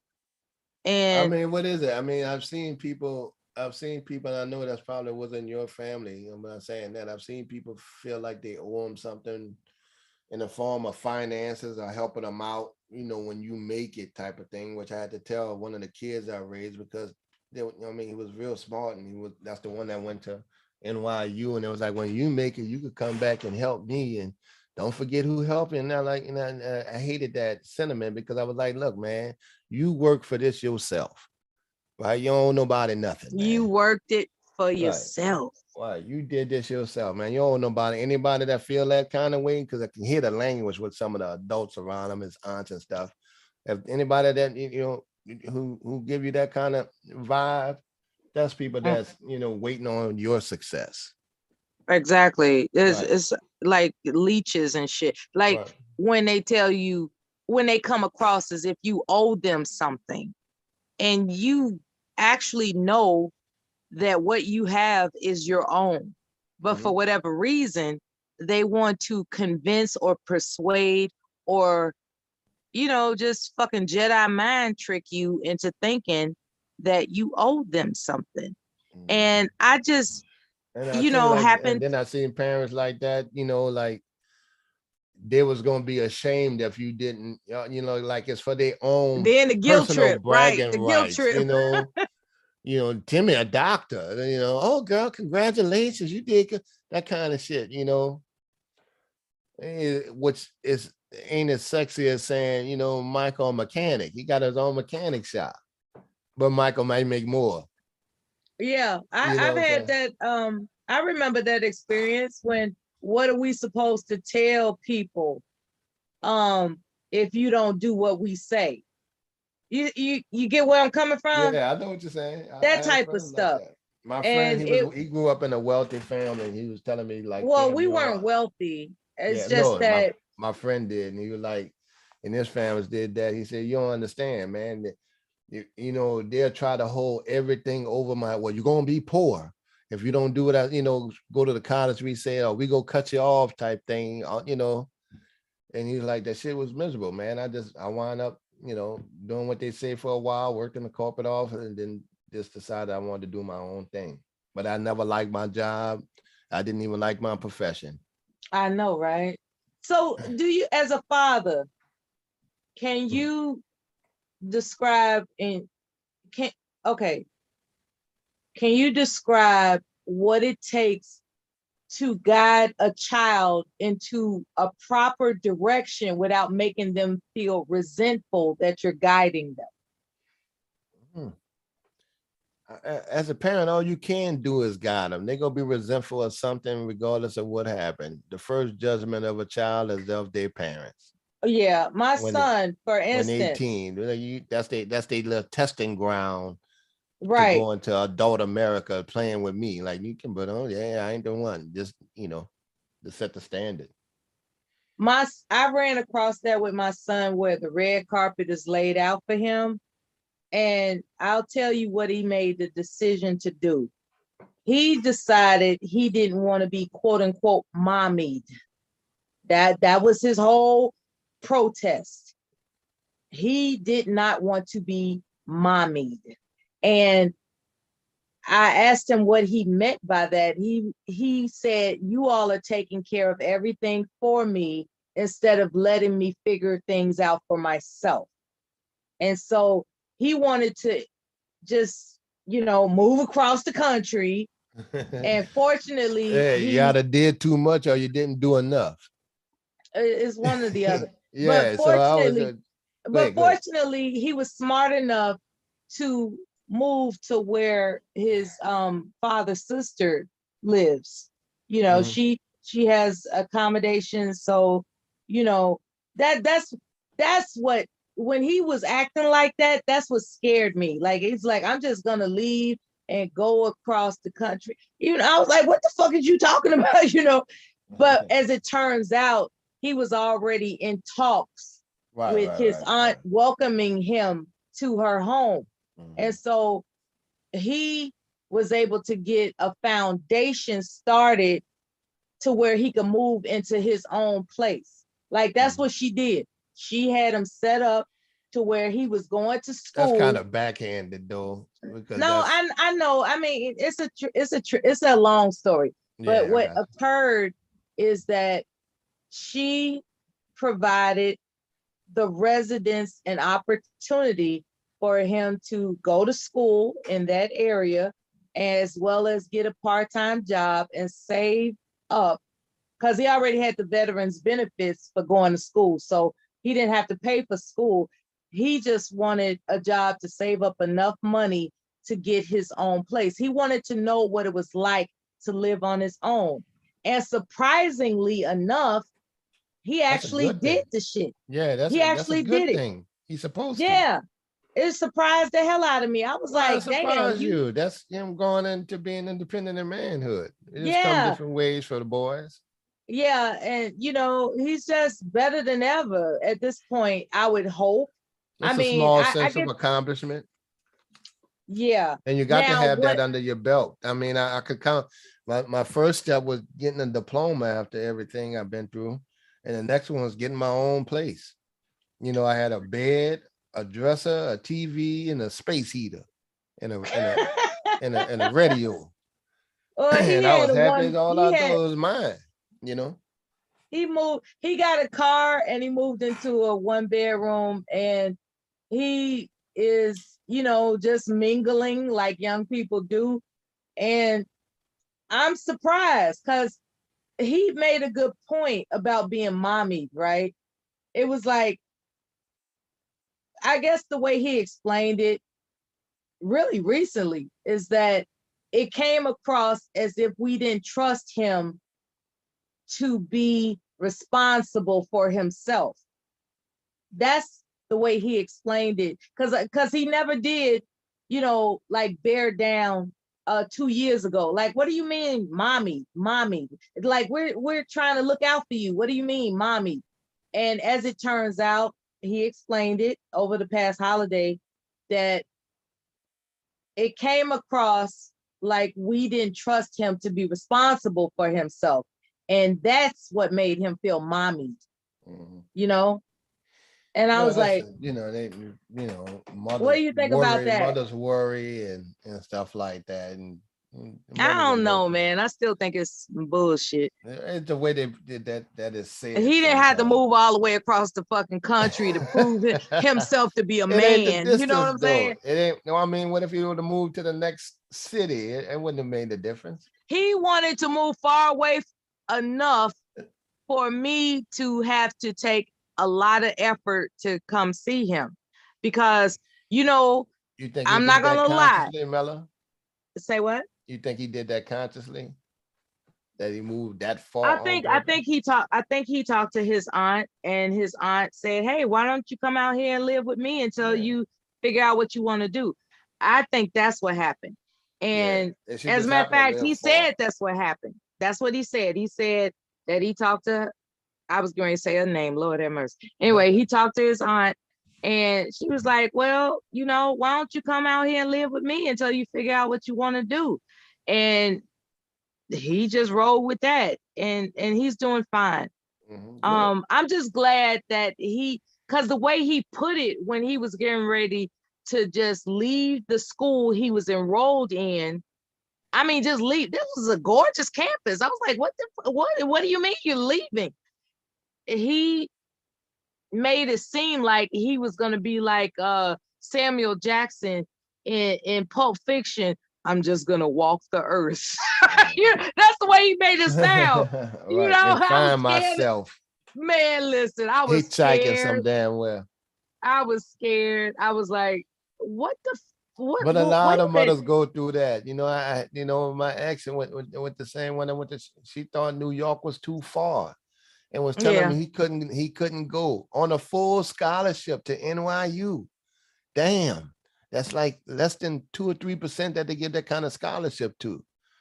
Income, and he wanted to go. He felt like he put his effort in academically and worked hard to get the scholarship, and that caused friction. She's like, no, and it was shortly after Katrina. She's like, no, we need you here. He was the oldest boy, and he's like, well, Mom, if you say I can't go, I'm just gonna go anyway. And she jumped up, and it was about to go down. I had to stand in between them and like, listen. You're gonna have to let him go. Because when he That's started, what his father said. It was like you got to let you him can't go. you can't stand in the way of him.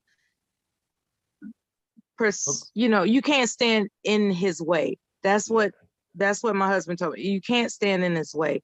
Regardless And of the past, the path, as long as it ain't detrimental to him. you know, it's like you can't stand in his way. He's got his mind made up. You can't stand in his way. And that was rough because all I could think about is how he didn't complete the sentence when he told me he was dropping out. No, well, not dropping out, but he was leaving. He was transferring from the university that he was accepted and doing all right. He was leaving, just fucking out of nowhere, just leaving. I was like, what do you mean you leaving? Yeah, He's like, yeah. At least tell me the plan. Damn. Like he wouldn't tell me the plan, and that's what bothered me. Right, He didn't tell. He didn't tell any of us. He didn't tell any of us the plan. But apparently, his aunt had a conversation with him, and he went out there to live with her until he saved up enough money to get his own place. And he's, that's what it was. So, all my paranoia about walk the earth, was in vain. Because I swear that's what came to mind. I swear, I was like, what the fuck? And we're gonna do that as parents, like, all right, man, you showed this. Man, listen, we had everything mapped out. I think it's even harder for women with that because it was difficult because we didn't have, it was like the threat in my heart was that we didn't have access to him. That was the threat in my heart. And I had to understand as a man, a growing man, a man has to do what a man has to do. And that's something a woman will never understand. I acknowledge that. A woman will never understand that a man has to do what a man has to do. And what some of these manosphere dudes fail to I think they realize it to acknowledge is the fact that if your son or my child or anything ever fail, he can go back and fall back to his mom. That's who go catch him. Some black woman will catch him because he may stumble on some stuff. I ain't talking about stumbling on anything completely negative, just life in general. What if you're in between jobs? And you can come home until you get back on your feet, stuff like that. So when they be like, well, destruction, well, that's still part of the backbone of, us making it as a people, to fall back. I mean, I know they got women around every one of these males that they can, rely on them, help them if they really need help, or if they really need a place to stay, or really need some food, unless you completely fucked up. But they don't acknowledge that, or they just don't want, maybe they're on a high horse. And then I think a lot of the younger ones don't see it coming yet, because everything ain't always get out of college and go straight to 100,000. And if you can't pick yourself up, Do you have access to the chat? Yeah. Do you want to take some time to address the chat room? I'll pull out a couple of Okay, I want to say welcome to everybody. This is the Bomb Cherry Juice channel, hosted by the most trustworthy, devastating for you. You've been listening to Kev and I chopping it up. I hope all is well. And we're going to address some of the things that you all are, chit-chatting about in the chat room, because, we gotta make sure that we just don't act like y'all don't exist. You know what I'm saying? So I'm relying on Kev with his fancy equipment to help me navigate this chat room and what it is that y'all want to address. If you want to come on the panel, that is cool in the game. I trust you understand that previous blow up was a result of a conflict of who disrespected who first. That's all that was. It was about who disrespected who first. And, I'm not going to take anything away or anything to it. That's what it was. In the event that you want to come on the panel and chop it up, hit the link and all is well, as long as we are, just not going to make a shit show tonight. I just don't want the shit show part of it. Now, it's not up to me to control that. That's up to the host. And those of you who are familiar with Devastating for you, he really don't like the bullshit either. Okay? He's gifted us with serene scenes for a reason, because he is a man of serenity. So he doesn't really have the patience for unnecessary bullshit. Okay? And that's what he's about. That's what he's about. As I said before, everything that happened previously is a result of who disrespected who first. And everything that happened after that is what it is.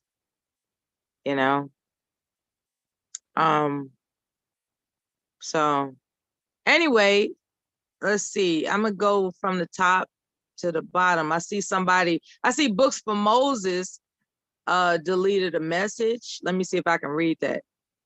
Okay. Camera stage videos said not giving a damn is my last name. Why did you delete that message, Books? I don't know. You deleted I'm rough and ready. You deleted y'all silly hoes. You deleted kiss my ass. You deleted thick skin. You deleted I love you too, Books. You deleted you hoes can't take me down. You deleted I ain't looking for validation from you hoes. You deleted Bible thumping con artists. You deleted fake ass Christian. Let's see what else. Oh, there we go. You deleted fake Christian and you hid him. Let's see. And Books for Moses' response after all that activity is addressing Mrs. Mimi, God love her. His response to is he was literally talking to nobody. Nobody spoke a single word to that dude. Mrs. Mimi, being as diplomatic as she is, was like, Books, wow, shaking my head. And Books responded, anybody with a wrench can click on that camera dude page and see exactly what I'm talking about. Dude is a real creepo. All right. Let's see. BB Beauty LLC responded, look for yourself. Books for Moses seemed to be glad that BB acknowledged that that guy was a sicko.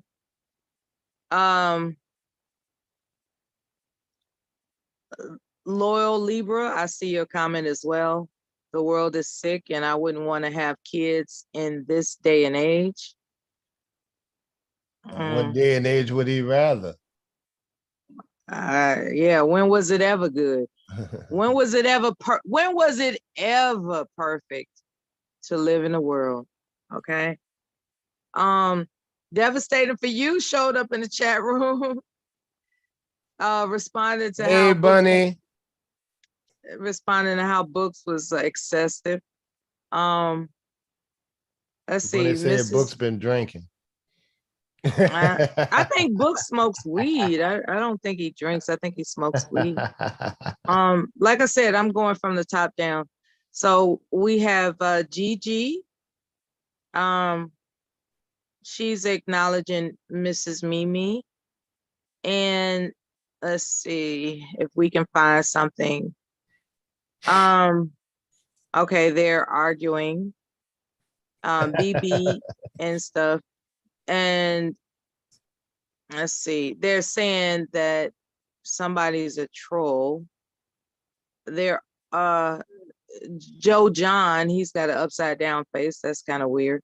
But Bayou Bunny came into the chat room indicating Books has been drinking. I think he smokes, to be honest with you. I hadn't known, it's not like I've known him more than like maybe a year or two. I've only known him to be interested in smoking marijuana, not necessarily drinking. Let's see. You know, so let's see. But if you understand, the mom was texting him for her daughter. BB Beauty LLC, type that. So I don't know what that's in response of. So I don't know. And then she just chimed in again in the chat.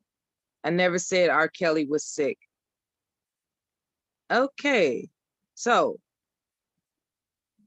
thanks everybody for joining in to the Bomb Jerry Juice channel. Remember, if you will please do this for Bomb Cherry. Like, subscribe, and share the channel. This content is unique due to its variety and length. Remember to like, subscribe, and share the channel. Thank you.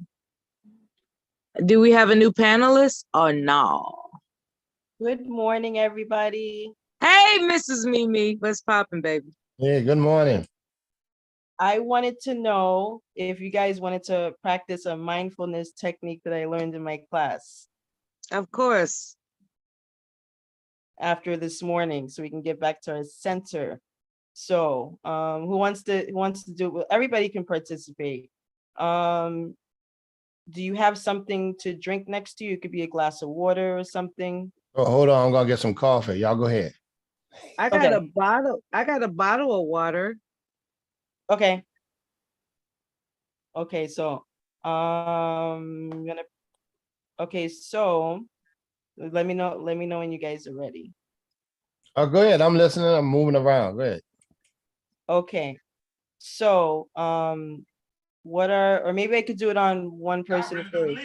So you want me to do it with you, Kev? Come up and say some shit, and you'll be like, that go for all us women, because that's what's that background noise? No, bitch, no. Who's on that video popping? Well, give us a summary of what you didn't do, Miss Mimi, and good morning. But I know there is some people that ain't like. Hello? Yeah. I hear background noise like a television or something. Oh, it's not me. No, that was probably, he said he was going to his kitchen. Oh, I see. Maybe I should start first. Are you ready? Okay, Mela. So we'll start with Mela. Okay. Right. So what are 5 things that you can see right now? A jar of honey, A jar of cinnamon, a jar of cardamom, my blanket, and my socks. Blanket and socks. Okay. And 4 things you can touch. My blanket, Mhm. my head, my shoulders, my stomach. Okay. 3 things you can hear. Birds chirping, the air conditioning humming, Air conditioner. Mm-hmm. your voice speaking, and my voice responding. Okay. And 2 things that you can smell. Lavender, lavender, lavender, and lavender. Just Always lavender? lavender. Okay, so lavender. And 1 thing that you can taste. Water. Okay, water. Okay, so spring water. Okay, so you see the jar of honey, right? Yeah. The cinnamon. Yeah. And the sock. Don't forget about the cardamom. And the cardamom. And the cardamom, blanket. yeah. And And the blanket and blanket. the socks, right. Okay. What color is your blanket? Blue. And your head, how does your head feel? Curly. And your shoulders? Oh, you mean my hair or my head? Your head. It feels, I mean, curly. I mean, my hair is curly. So, I mean, you know, It could yeah. be So I'm anything gonna to identify stick with curly. I'm gonna stick with curly. Okay. And how does your shoulders feel? Relaxed. And your stomach? Firm. Okay. And do you still hear the birds chirping? No. What about the air conditioner? Yes. And you hear my voice? Yes. And you smell lavender? Yes. Okay, now take a sip of the water.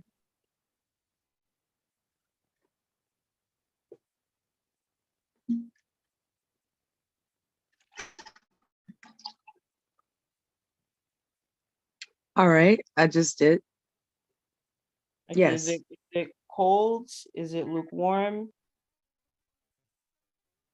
It's room temperature. Room temperature? Okay, so can you touch your keyboard now? Yeah. What does it feel like? It feels like it's a phone. Like I mean like the temperature, like do you feel warm or cold? Warm. It feels warm. Yeah, it's a phone. It feels warm.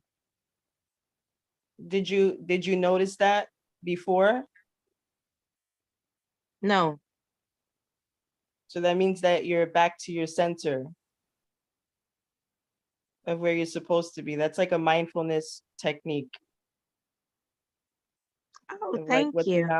What's around you. If you're feeling anxious or, after what happened this morning or something like that, that's just a technique that I've been practicing to bring me back to my center. I'm pleased to have been your lab rat. and it worked out. Yeah, because you wouldn't have noticed the key, because you know how like we're doing stuff and we don't pay attention to what it feels like. We're just like going through the day, not really paying attention to stuff. Sometimes if you just take a minute or two and you just observe your surroundings, what's around you, like like how you feel, what you're hearing around you, and then you touch something, it'll bring you right back to your core, to your center where you need to be. Yeah. Yeah. Yeah. Now, because I am a reciprocal natured person, when if the other gentlemen want to participate, I'll wait for them.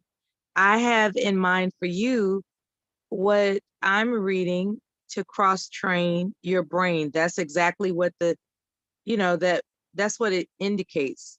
Cross Oh. train your brain, and it targets 6 key cognitive functions. And so I want to introduce that to you Thank you. after the brothers decide whether or not to participate in your exercise. Brothers, are you ready? Let me grab a sheet of paper. My notebook is getting full. I understand. It's a really good book. It's by Daniel C. Amen. He's a medical doctor. Daniel And C. What's the last Daniel, name? huh? Yeah, The last Daniel name. G. Amen. Oh, like amen. Okay. Yeah. Oh, thank you. Yeah, because I'm taking these classes to become a peer counselor.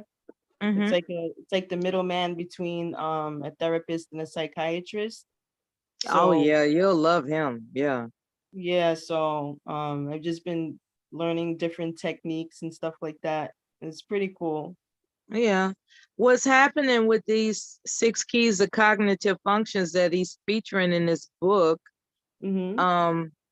is long-term memory, working memory, executive functioning, attention to detail, multitasking, and processing speed.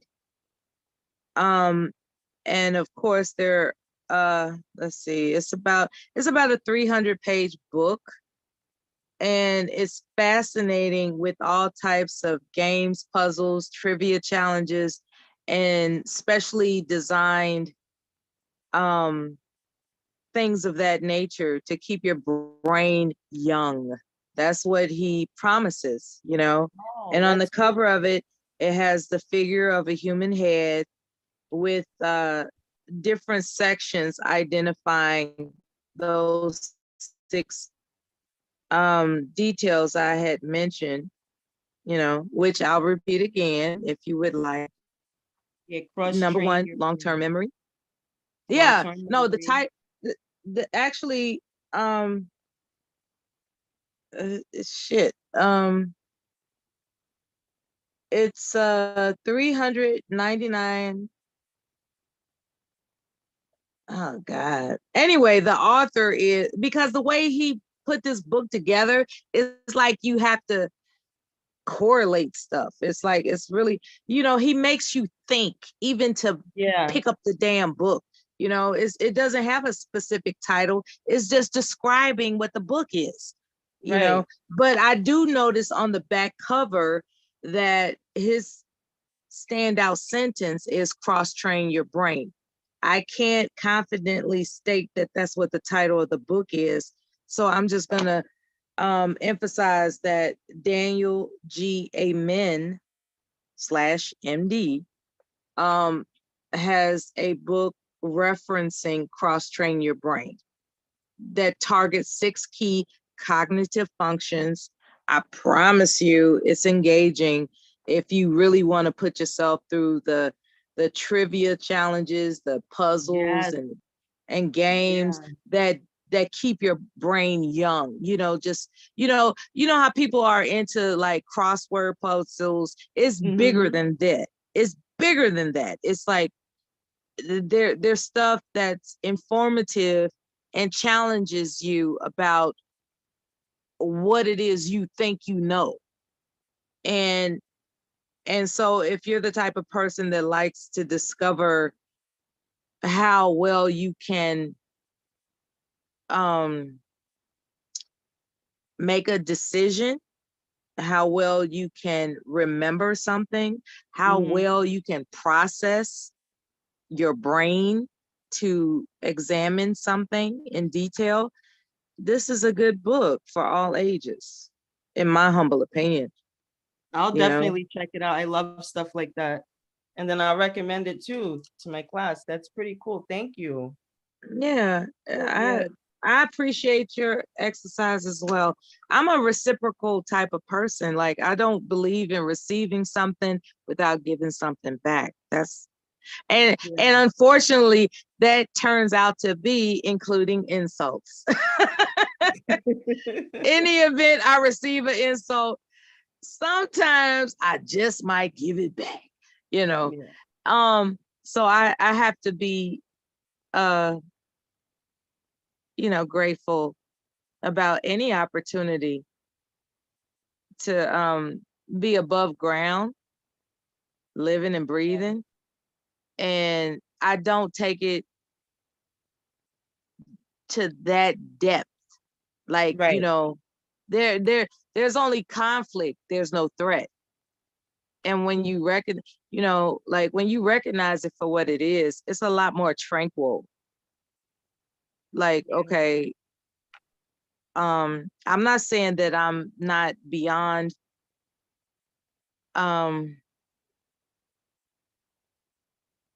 the shenanigans, right? I'm not beyond shenanigans.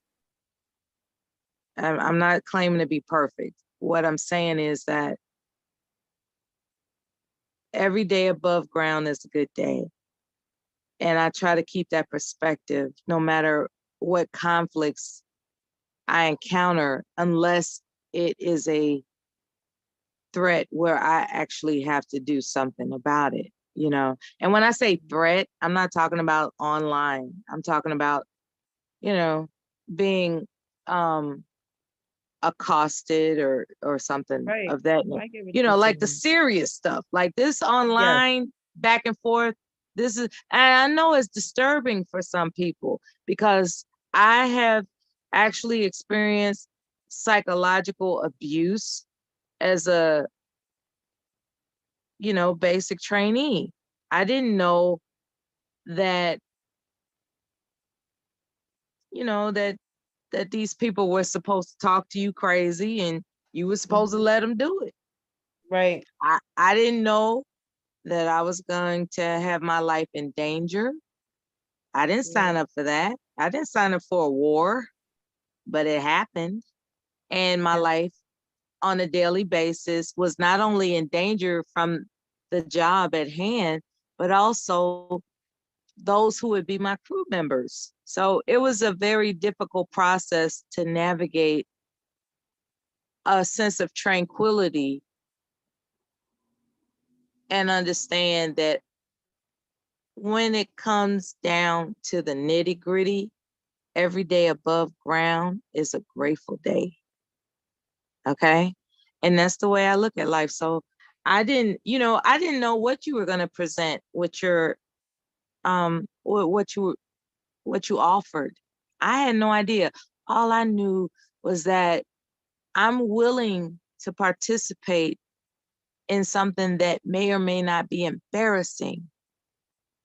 Just because I'm grateful that I'm here to do it. You know what I'm saying? Yeah. Like when you walk in gratitude, that's a powerful thing, baby. That's powerful. And so, as I said before, I wasn't going to let you offering me something go by without me offering you something in return. That's who I am. That's what I do. And I thank you for that. Like we all go through something. Like when I was in my early 20s, I was diagnosed with PTSD and depression. And it was like a really rough time. And then going through the therapy and stuff like that, there were times that I wanted to give up. There were times that I literally didn't want to be here anymore. And that was like, I've been there. Yeah, like, and I was going through stuff with my mom. My mom put me through hell. I think I shared it on Bomb's channel a while ago, like when I first met you guys. And some people will shame me for it.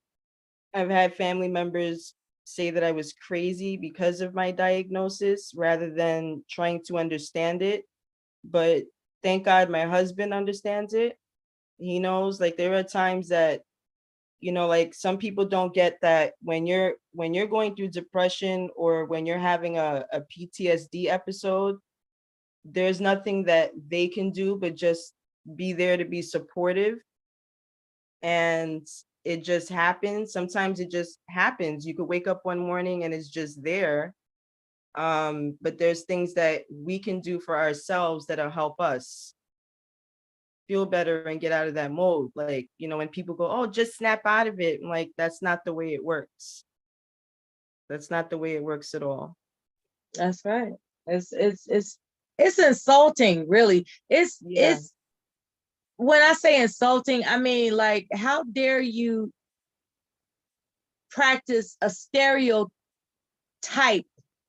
against me, your flesh and blood. I'm your flesh and blood, and you're gonna practice a stereotype against me? And that was the insulting part. Like, I don't know if I told you this or not. I think I've said it before on this channel. My brother said the Air Force effed you up. He said that for years until one fine day when my claim hit, including the retroactive big ass lottery. Okay. Right. He was like, I'm proud of you, sis. You know what I'm saying? It's like, so when I'm going through all this anxiety and jitteriness, and, you know, it's difficult to sleep at night, and I'm calling you like, I just got these bad dreams out. I just can't sleep. Can you talk to me? Tell me something good. You know, Right. tell me about our, you know, the fun times we had as children when we were on the, you know, we were playing piggy, which is a version of a softball game, impromptu. You know, we were playing, you know, I remember how, you know, he didn't make fun of me being a southpaw. Like, I'm right-handed, but I swing left-handed. Right? Oh, I'm a lefty. Right. And everybody, for whatever reason, people in that neighborhood, they would find anything to pick on you about. And so that's what they would do. They were like, oh, she don't even know her left hand from her right hand type of shit, you know? And it's like, my brother said, if you are comfortable to focus on that softball and hit it out over their head, standing with a left swing, do that shit and don't hesitate. You know, that's the kind of brother I had. He was very encouraging, very encouraging. So when he came at me after I came home from the, you know, being divorced from my first husband, I'm depressed as hell. And he didn't understand the depression because all he looked forward to was my strength. So he didn't want to tolerate the depression to the point where he would ridicule me for the depression, saying, the Air Force fucked you up. The Air Force, you know, that's all he would say. And he never stopped saying it because I was experiencing anxiety and depression from these nightmares about the war.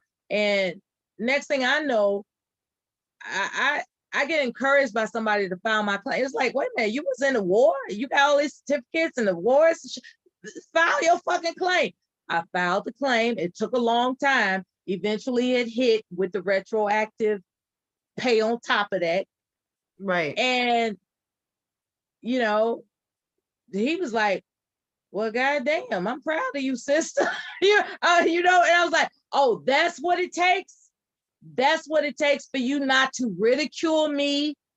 That's what it takes. So I get where you're coming from when your family sticks a stereotypical tag on you instead of understanding there was a disruption. And the only thing that I need for you to do is support me through it. Okay? My brother didn't support me through it. Okay? As a matter of fact, my father supported me through it more so than my brother, but it meant more for me to be supported by my brother, and he just would not do it until I hit, a level of income that would, have me to not have to work anymore. Right. And it was like, so you was just fucking with me. That's why I look at it. It's like, oh, you was just fucking with me. Because you could have actually been supportive all along. But here it is, evidence, unfortunately, monetary evidence that everything that I did turned into something that would make me all right. Now Right. I'm all right. Right? I'm all right now. But prior to that, it was like, the Air Force fucked you up. You know what I'm saying? It's hurtful. It's very hurtful. I dig where you coming from. I really do. Yeah, I guess a lot of this stuff happened, stuff from my childhood. Like I just grew up in it's a violent household, all of us. And then, growing up in the Bronx, a pretty rough area. And then there was just like a lot of pressure on me because I wanted to get out of the neighborhood. So there was a lot of pressure on me to do well in school and stuff like that. And all the family living in the same house was constant arguings, things that went on that the family refuses to acknowledge. So all of it began to pile up on me. And I noticed that when I was 15, I started feeling depressed. Like there was one time, like I didn't want to go to school. Like there was like 2 weeks, like I had no energy. I was tired. I was sleeping all day. And I just got this feeling like I just don't want to be here, but I didn't know how to express that to anybody. Like it was just like a shameful thing. And I'm just like, I'm really surprised that my mom didn't pick up on it because, I have 2 girls and I pay attention. Like I know when they're down and stuff like that. But it was just like something that wasn't acknowledged. It would just be like, oh, what's wrong with her? What's wrong? Something is wrong with her. They were picking on you, just like my brother was picking on me.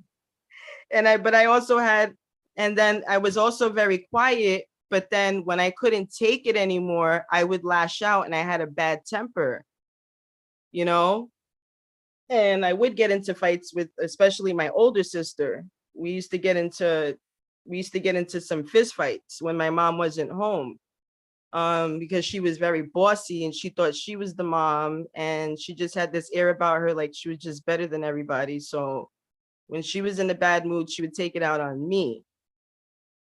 And that was just like a lot. And then when I got married to my first husband, I got married young. I was 20, I had my first daughter, and then 3 years later, I had my second daughter. And then after that, I remember waking up one morning and feeling like there was literally a dark cloud over my head.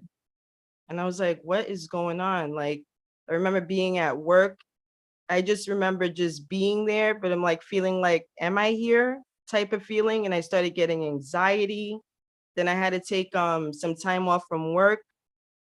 My ex-husband didn't understand it. He didn't know how to handle the panic attacks, and he was also very abusive. So it was just a lot. And then getting away from that and then staying with my mom again.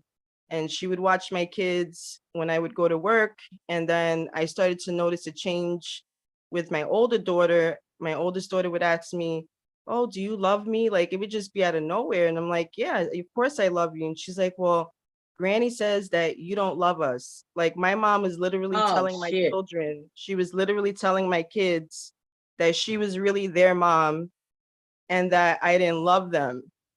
And I knew I was in trouble. I was like, I got to get out of here. And luckily, like, sure enough, like when all of this stuff started happening, that's when I met my current husband. And I was trying to take things very slow with him. And he was realizing what was going on. And one day he was just like, you and the girls just need to move in with me. This is not good. And I remember telling my mom, like, I'm going to be moving. I'm not going to stop you from seeing the girls, but I don't want you with the girls alone. So my kids were in school, and I remember I was setting up the new place, and I got a phone call from I think it was my brother, and he was just like, oh, the girls are in the hospital. I said, what do you mean the girls are in the hospital? They're in school. He's like, no, they're in the hospital. So I call my husband, we run down there. My mom is there. some family members, my sister, and they were not speaking to me. They were just giving me the cold shoulder, and I knew that something was up. And then I had CPS approaching me, all in my face, asking me questions. And I was like, what's going on? They wouldn't let me see my kids. And they were like, oh, your mom put a family court order protection on you. She says that this crazy thing. She was like, oh, she says that your husband is in the mob and that he beats you up and locks you in the closet, and we need to investigate this. So I didn't get a court date till a week later. I go to court, the judge adjourns it, and my mom puts more allegations. She started saying that, oh, well, she's crazy because she has depression. Okay, one moment. Mhm. One moment. Can you tell me where the children were in between the court dates? With her. Damn. With her. Okay. That's You what know I what? thought. Because my mom had it all planned out. She pulled my kids out of school with my older sister. And all of this I know was for money, because my mom would constantly ask me when I was living with her and I was helping her pay the rent. She would constantly say, oh, can I add the kids to my Social Security? And I would tell her no. I would tell her no all the time. And she was just very controlling.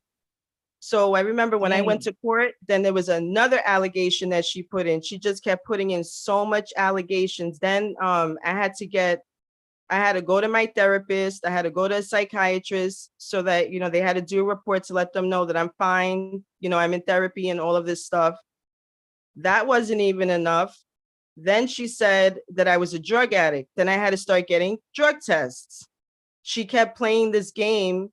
And every time that it gets adjourned, it was like, every time she made an allegation, it would get adjourned. And then my older sister would co-sign all these things. So I was like alone fighting with fighting with my family. And I had a court appointed lawyer who was really good. And one day I was leaving court and I didn't trust my mom at all because I knew she had that family stay away on me. So I left court. I remember my lawyer had walked me to the car. 2 days later, the police are at my door. My husband opens the door and the police have a warrant for my arrest. My mom told them that how when I left court, I threatened to kill her. And I told the police officers, you realize that there's cameras outside of the court, right? And we explained the situation to the police officer and he was like, I'm sorry, but the warrant has already been put out. You'll be out by the morning. So I had to go to court, the criminal court. The lawyer that I had to testify that never happened. And then she had to recuse herself from the case. Now I have to wait another 3 months to go back to court. We had to pay $10,000 for a lawyer. And this bullshit went on for 2 years. And then I remember by the second year, I was so depressed that's when I really, really wanted to kill myself because my heart was so broken. I couldn't take it anymore. When you say that you wanted to kill yourself, did you have a plan or it was just there was an attempt.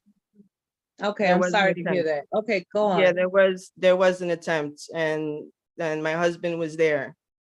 And because I was just so defeated at that point. It was hard. Like I had to go down to the welfare just to see my kids. Like by the time I was able to see them, it was like months before I even got visitation. And then when I would go visit them, the kids were so confused. They would cry. I remember my oldest daughter was mad at me. She was just like, you don't love us. Granny says you don't love us. And well, how old were they at the time? My youngest was 3.5, and then my oldest was 6. Yes. See, those are the formative years. So their grandmother was okay. I'm sorry. Go on, please. No, so then after my attempt, I got the good thing was that it never got back to the court, thank God. But I did have to go away for like a couple of weeks. Got back, and then I met a wonderful woman who changed my life. She's actually a peer counselor, and she's also she's like a court advisor. And she met me and she told me her life story, but hers was a little different. She actually was a drug addict and she did neglect her child, and she didn't get her life together until she was in her 30s. And she saw the bullshit that my mom was pulling. So she basically, she helped me with everything with the court. She was like, you know, requesting a mental evaluation, do this, do that. And I started doing that stuff right back to my mom all over again. And my mom was really messed up because there were times that she couldn't deal with my oldest daughter, because my oldest daughter started figuring out what was going on. And my oldest daughter would act up, and she would put my oldest daughter in a cab and send her to my house, knowing that I can get in trouble since there was a family stay away. So what I had to do was I had to get the cab driver to come testify about what happened. And then I had to wait 3 months for the next court date. So I eventually did get the kids back because I found out that my mom was actually in the methadone program. She had a pill addiction. And the court found that out. But what I'm pissed about is like, all yeah, right. but what I'm I'm pissed off trying to about, figure out what was the nature of her behavior. She was on yes, what's equivalent to heroin. yes, yes. And when I got the kids back, I just felt like they weren't mine anymore. Like they were just very different. I remember my youngest being confused. There was times that she would actually cry for my grandmother. I mean, for her grandmother. My oldest daughter had behavioral problems. She would just like break stuff. Times that she didn't want to go to school. Then I had to put them in therapy. And I still had the court watching me. So it was very stressful. So it was like every other week I had these workers coming to the house to check on things, and it put stress on me and the kids. So it was just a lot. And even through that process, like my mom is so sick, she still kept calling CPS on me. Then it was like every month a new worker would come and go, oh, there's these allegations and blah, blah, blah. And then my lawyer would have to go to court for me because I just couldn't take it.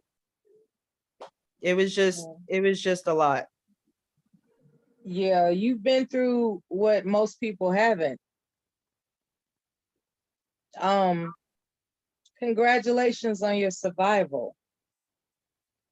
Yeah, there's times that I think about that. My heart. There's times I think about that and I get depressed because there are stuff that the kids experience that I wasn't there for. Like, you know, little things that happen in school and stuff like that. Like, and I couldn't be there for them. So it is depressing, but the way that it did affect my kids is like when they got older and I laid down some rules, such as cleaning their rooms or, you know, making sure that, you know, homework was done. And I made sure that there was a schedule for them, you know, to decrease anxiety. And there was just one time they weren't following the rules. And I said, I'm not paying your phone bill. And they called my mom on the phone and my mom put the phone on. It was just like little things like that.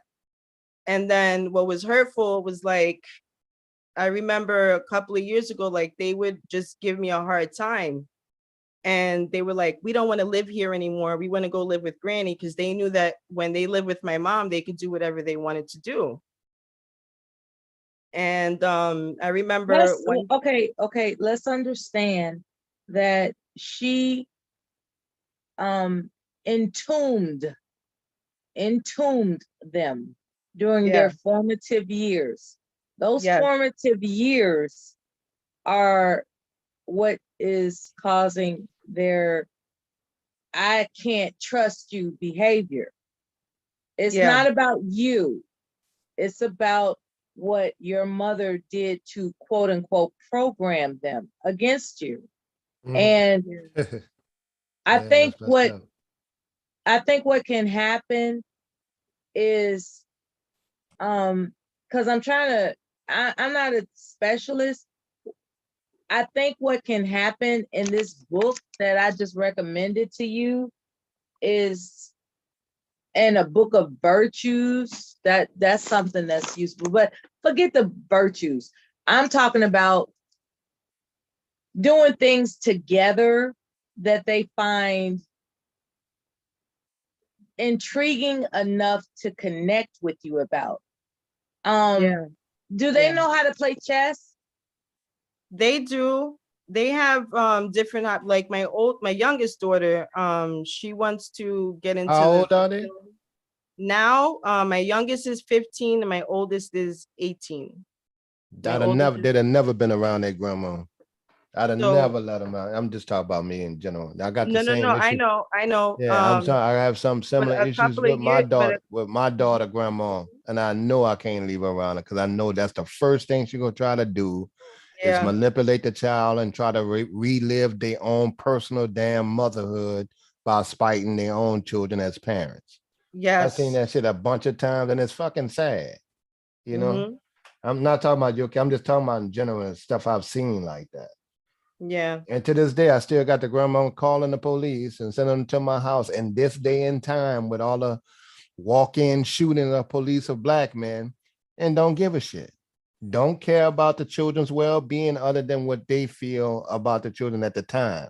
When she's gone, you're gonna have to still be there. And then she caused disruption. What I've heard is that these women who do this are on drugs. Just because they're prescription, it doesn't mean it's no less a drug. And it's unfortunate to have to continue to be defensive, but that's what the call of the day is. You can't put anything past people that do that. You just can't. Like, you have to consider them something other than a blood relative. I'll put it that way. You have to consider them something other than that. Like they're not trying to be reasonable at all. And it has come to the point where it can destroy some people. And what's really, really glorious is that they can't knock you down. Always remember that. Do you think parents in some cases try to do too much? Of course, like listening to. I think that causes problem with I'm talking about parents. Parents try to do too much and coddle their kids sometimes. I'm not spoiling it. It is what it is. I'm not playing that game with your grandma. And the same thing, if it was my mom, I'm not playing that game. You don't undermine me.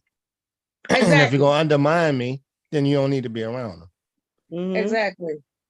Right, and because I got enough problems dealing with society as a whole, trying to manipulate my child or them fitting into that type of, the world itself. I don't need you trying to throw salt in the game, and I'm trying to do the best I can. Yeah, the narrative that I would speak to a child that's experiencing conflict about, I love her and I love him and I love her and I love him. When it comes to the parent, I would say, if you would allow me to, your grandparent is not supportive. And because I am here with you, you're just going to have to figure out a way for us to get along. Let's play. Let's discover a new way to play. And because children, for whatever reason, they like that word play.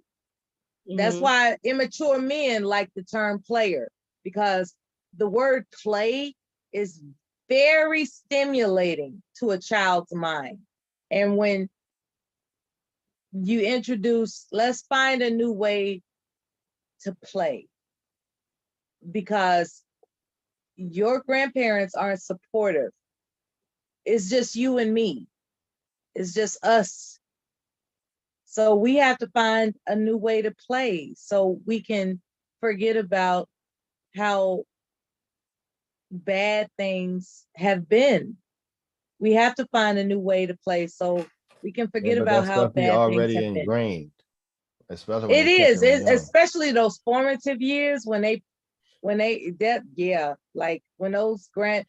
crooked ass grandparents get a hold of children and they undermine the parent. It's very difficult for them to forget. Well, as parents, they got moms and dads. I remember stuff about my aunts and my grandmother, to be honest, was saying that my mother is lazy, right?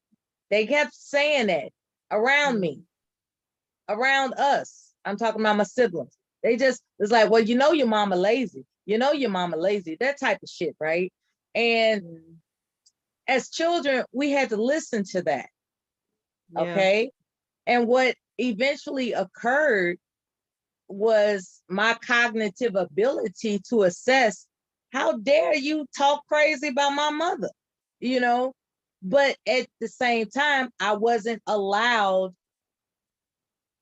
the ability to construct the protest. Like, don't you dare say nothing bad to me about my mother in my presence. I was too young to express, you know, to figure out how to express that.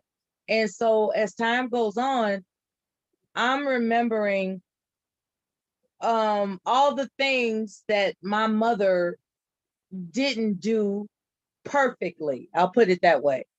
And yeah, that's that part. As it So you turns think out, as it turns out, my father and her had a very abusive relationship. Marriage. They're married. So the marriage was in fact abusive, like physically abusive, like for real abusive. And so when she was depressed, recovering from being a domestic violence survivor, as a child, I didn't understand that her withdrawal was depression. I didn't understand that. All I was fed was, you know, your mama lazy, you know, your mama lazy, when in fact, she was recuperating from the depression of domestic violence survival. And so as an adult today, do I want to cuss them motherfuckers out? Yes, I do. Will I do it? No, I won't. I won't do it because I'll tell you why. I am still programmed with a respect for them. That is the trick of the game. I'm still programmed with a respect for people, otherwise known as my aunts and my grandmother, okay, that disrespected the womb from which I came. I'm still programmed with that shit. I tell you this, they can't call me, okay? Here comes my mother on the phone. Well, you know, your aunt this is calling about you. Your aunt this says she ain't heard from you. You know, and it's like, okay, well, you talk to them. You can tell them that you heard from me. Right. I don't want to talk to them motherfuckers because they disrespected you in front of me when I was a child, incapable of communicating. Don't you dare in your motherfucking life talk crazy to me about my mother. I couldn't formulate those types of sentences. So because of that, I was programmed. Silence against anything that is an injustice to your spirit is being programmed. Okay? I urge each and every person within the sound of my voice, do not lay down when somebody, anybody, God damn it, even if it's me, disrespects what the fuck you stand for. Don't ever do that shit because what you are submitting to is being programmed. If somebody tells you to shut the fuck up, you tell them shut the fuck up back. Do not lay down for disrespect. Don't ever do that shit. Okay? And I know for children it's different. They can't say shut the fuck up. I know children can't say, you know, fuck you and all this other kind of stuff and still be considered a respectable, growing citizen. What I'm saying is it's important for our children to know how to use their words in protest of what will disturb their spirit. Because if they don't know how to do it, they are going to be programmed with that fucking confusion for the rest of their lives. And I'm serious about that. Very serious. Tell me if I'm overreacting. And even if you do, I don't give a fuck. I'm confident in what I'm saying. You're not overreacting. You know, it's funny. My youngest daughter has that attitude. She has called my older sister on the phone and has cussed her out about the stuff that they used to say about me to them when they were kids. Because there was stuff that my daughter would hear and come back when they were older. And it took them a long time to gain, you know, like it was like trust. It took like they destroyed our trust and our bond. Like I remember my daughters constantly analyzing everything I did. If I was cooking, they would sit there and watch me cook. Like they would just analyze everything. Why are you doing this? Why are you doing that? Because they were told certain things about me. They would analyze my husband, making sure that he wasn't abusive to me, because they were told that that if they didn't tell the court to live with my mom, that I was going to die because my husband was beating me up and locking me in the closet. So they wanted to come with me. So basically they were making those children paranoid. Yes. And it affected my oldest daughter a great deal. It affected her a lot. And I see it in her today. And there's times that when I think about that, when they're not around me, or even when they're looking at me, I start tearing up because of what was done. It's going to be all right, though. It's going to be all right. It's going to be all right. You know, believe it or not, it's going to be all right. Yeah. And I still have a lot of anger too. And then it was like a month ago, my mom called me and says that she's sorry. I didn't even respond to her. I just started crying and I hung up the phone because it was like, what was all this for? For control and for money? Because she didn't give a damn about my kids. Because when they came back to me, I remember how dirty they were. The knots in their hair, the dirt that came out of their hair. Because they weren't properly being taken care of. Yeah. And my kids telling me that some mornings they had to climb on the counter because my mom was nodding off so they can get something to eat. Stuff like that. They'd have came back after a while. I'd have been like, yeah, go stay by your grandma then. They'd have came running back. And that's what killed me. It was like after all that, and then once they became in their teens, what killed me, it was like when I wasn't even strict like that. Like we had movie nights, their friends would come over, and for them to get mad at me because I wouldn't turn on their phone because they weren't doing their chores, and then for them to pack their stuff one day and tell me that they want to go live with my mom after everything that we've done. You felt you was hurt by that? You can't get hurt by because they kid. Look what my kid told me one time. Now I'm gonna cut you off with me. No, it's okay. Look, because I love to give example of my own personal experiences that I heard of. One of my oldest, right? And granted, you know, it was a great, you know, good situation with me and my daughter, but her mom eventually moved and got married when she was 11, 12 years old. So through those teen years, you don't have that first hands-on contact. So mine challenged me, and the stepdad is a nice guy, good guy, right? Decent. They didn't have any problems with my daughters as far as him being around, which is a blessing.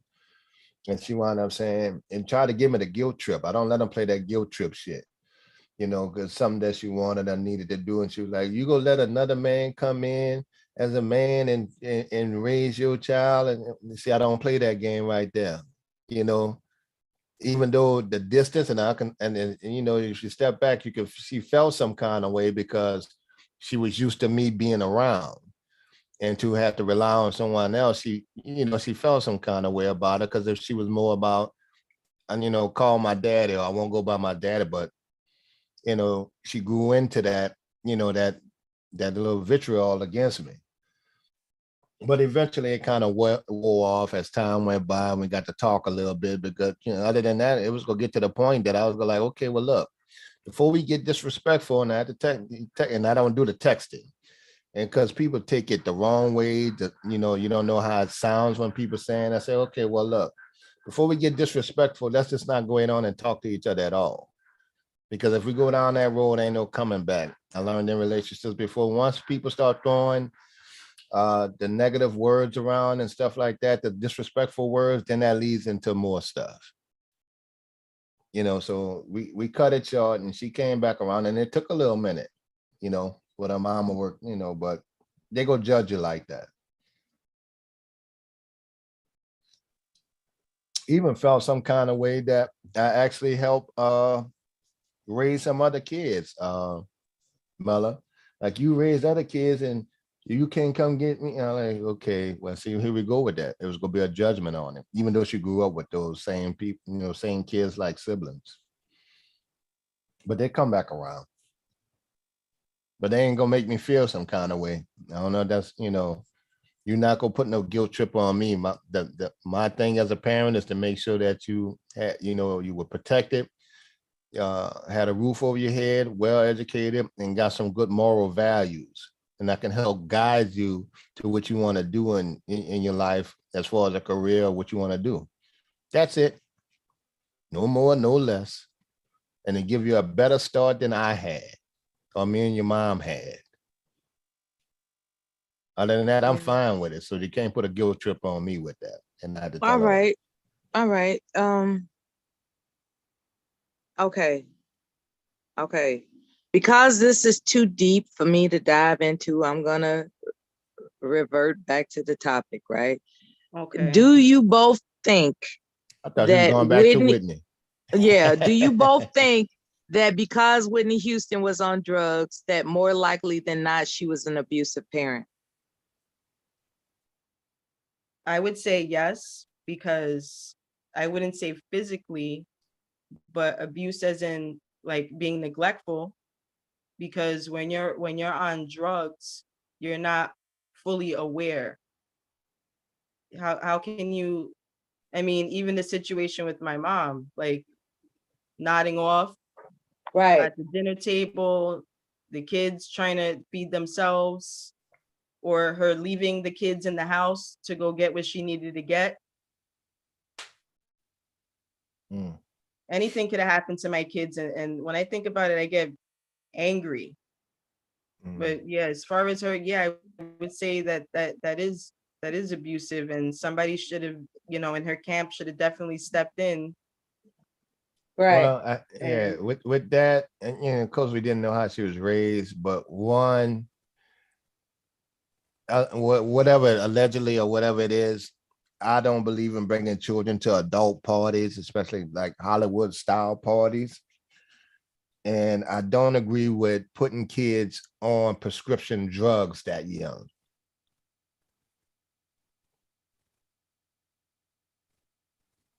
And I think that could be gateways to doing stuff when kids are on prescription drugs. When will they ever get off? Exactly. I remember being young that I was even if Whitney didn't believe that she was being not the best parent, she wasn't actually being the best parent. Like according to Whitney, it was like I love my baby, I love my baby, I love my baby. Right. How can you actually be coherent enough to exercise the care, concern, and attentiveness it takes to demonstrate that love if you're on fucking dope? Right. So yeah, I don't give her no fucking thumbs up about being a mother at all. And that's not, I'm not gonna say, like back in the days when kids like myself, which we didn't know as Black folks, and damn sure as in parents, we was giving our kids all kind of sugar and shit in the morning, then complaining about them being hyperactive in school, that kind of thing. So for me, what they would try to do is, if you were considered a hyperactive kid or a hyper kid or whatever it is, they would prescribe Ritalin. That's real dope. Yeah. That's real dope. When you get off it, it's control, it's altering. So you know, they'll put kids on that kind of shit, you know, for the rest of their life. All those synthetic stuff, I just don't get with it. I think it's just a parenting issue. Like y'all was talking about earlier. All kids don't learn the same. No, they don't. Right. And it's the ignorance. It's the ignorance, right? Like Whitney Houston, for whatever reason, I blame the drugs, of course, didn't even consider that someone outside of herself should counsel her about what's best for her child. And had that occurred, I believe that child would not have decided to emulate her mother, because her mother was on dope. And what eventually happened was Bobby Christina emulated her mother. And I don't know where her grandparent, I don't know where anybody was. I don't. What I'm saying is there was enough resources and concern surrounding Whitney Houston for intervention to put a hedge around that child to make sure that just because your mother is suffering from substance abuse, that doesn't mean that's your future. That doesn't mean that's what you are to emulate. That doesn't mean your life is what you're looking at. And she was so, and I really don't know if I should say this, but she was selfish. She was selfish. That is her child. That's what she wanted to do. She wanted her child around her, and nobody could tell her anything different. The problem is that woman was on dope, and she didn't consider herself not to be trusted in making proper decisions. She didn't even, she was too selfish in her addiction to acknowledge that she couldn't make proper decisions. And for that, I'm not gonna sit up here and say, oh, she loved her daughter. I'm not gonna say that. I would not ever say that Whitney Houston loved her daughter, because if she loved her daughter, she would have what addicts call a moment of clarity and say, you know what, I'm too fucked up to really guide this child in a lifelong direction of health. So I need to bring somebody in that I can pay for that's going to influence her outside of what she's looking at from me. So Whitney Houston was a selfish mother. I said it, goddammit. She was a selfish mother. Good morning, everybody. Welcome to the panel. How you doing? It's good to hear from you. Good morning, Koja. I'm good. Just waking up at one little day off. I say I'm gonna check in. Yeah, baby. You know I be missing you. I be missing y'all too. And we can't bring no phones in the prison. I asked the inmate, let me hold your phone. But we can't have no phones, so it's withdrawal. But I was listening to what you said. I just checked in a few minutes ago. How you been? How you been, Mella? All is well. Yeah, I checked in. I saw a little fighting. I checked out. I hate when my people be fighting. I don't like to see it fighting, so I check out. I leave the room. Yeah, all is well. Every day above ground is a good day. All is well.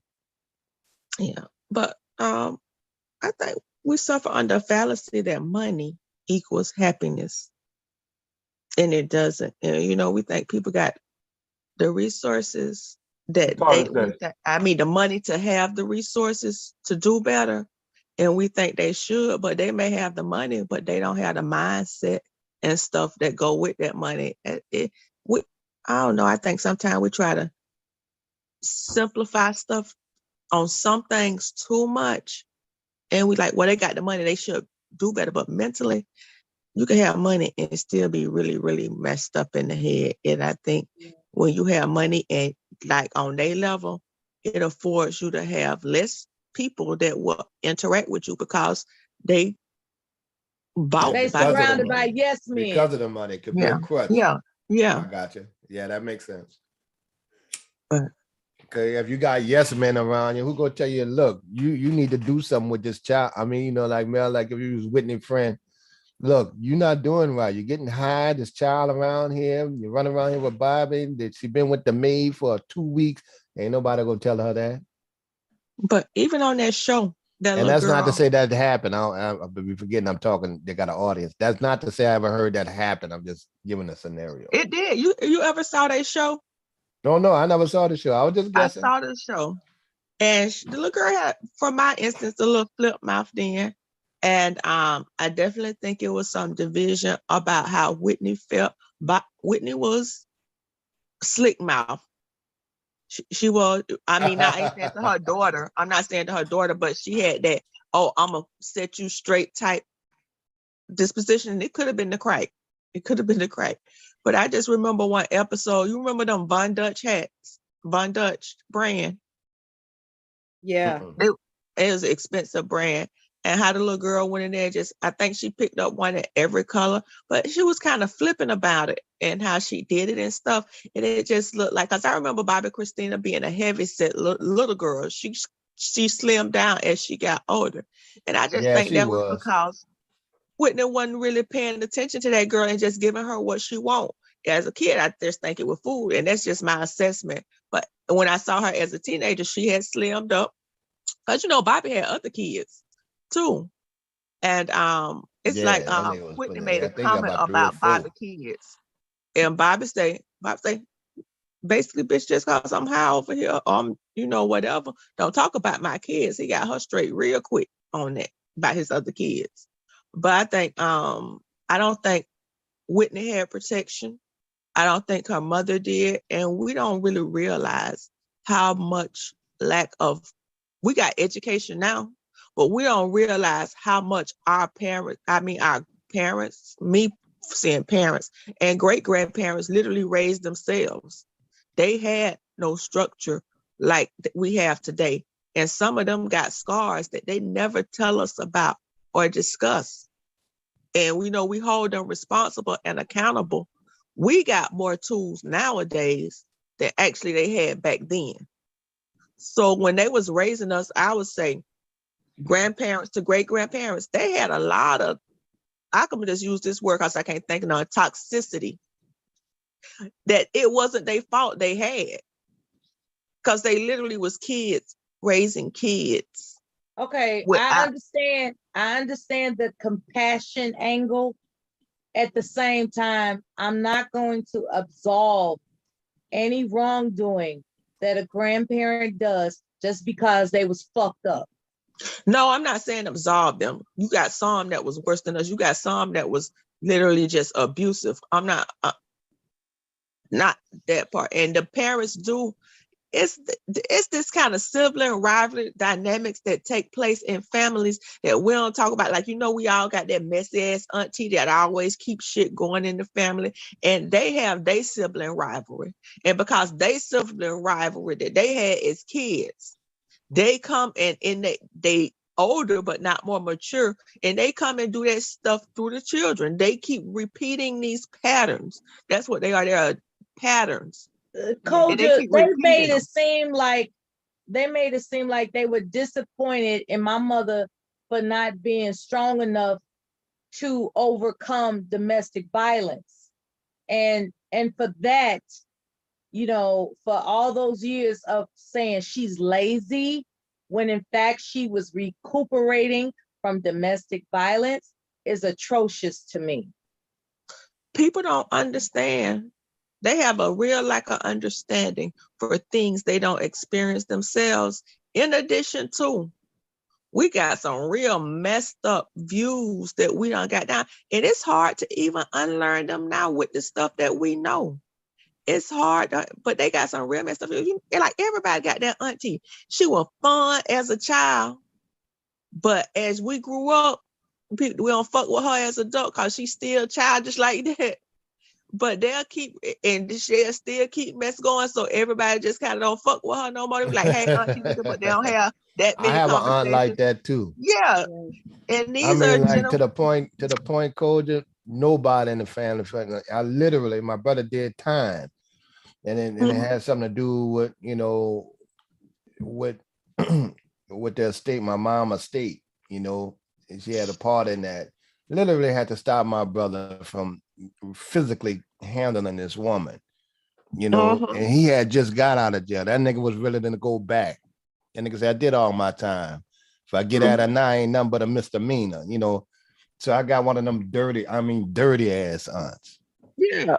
And I don't really cuss women and stuff, but I'll call that bitch out her name. And I know that's shocking in here, but I, bomb in my Facebook page. Yeah, they got some dirty folks. And we don't really cuss her out. We just keep it real light in the conversations and real infrequent. That's what I do. I cut them all off. I only talk to my mother, and I tell my mother when they ask how I'm doing, you tell them how I'm doing. I'm not going to talk to them because I can't forget that they disparaged my mother in front of me.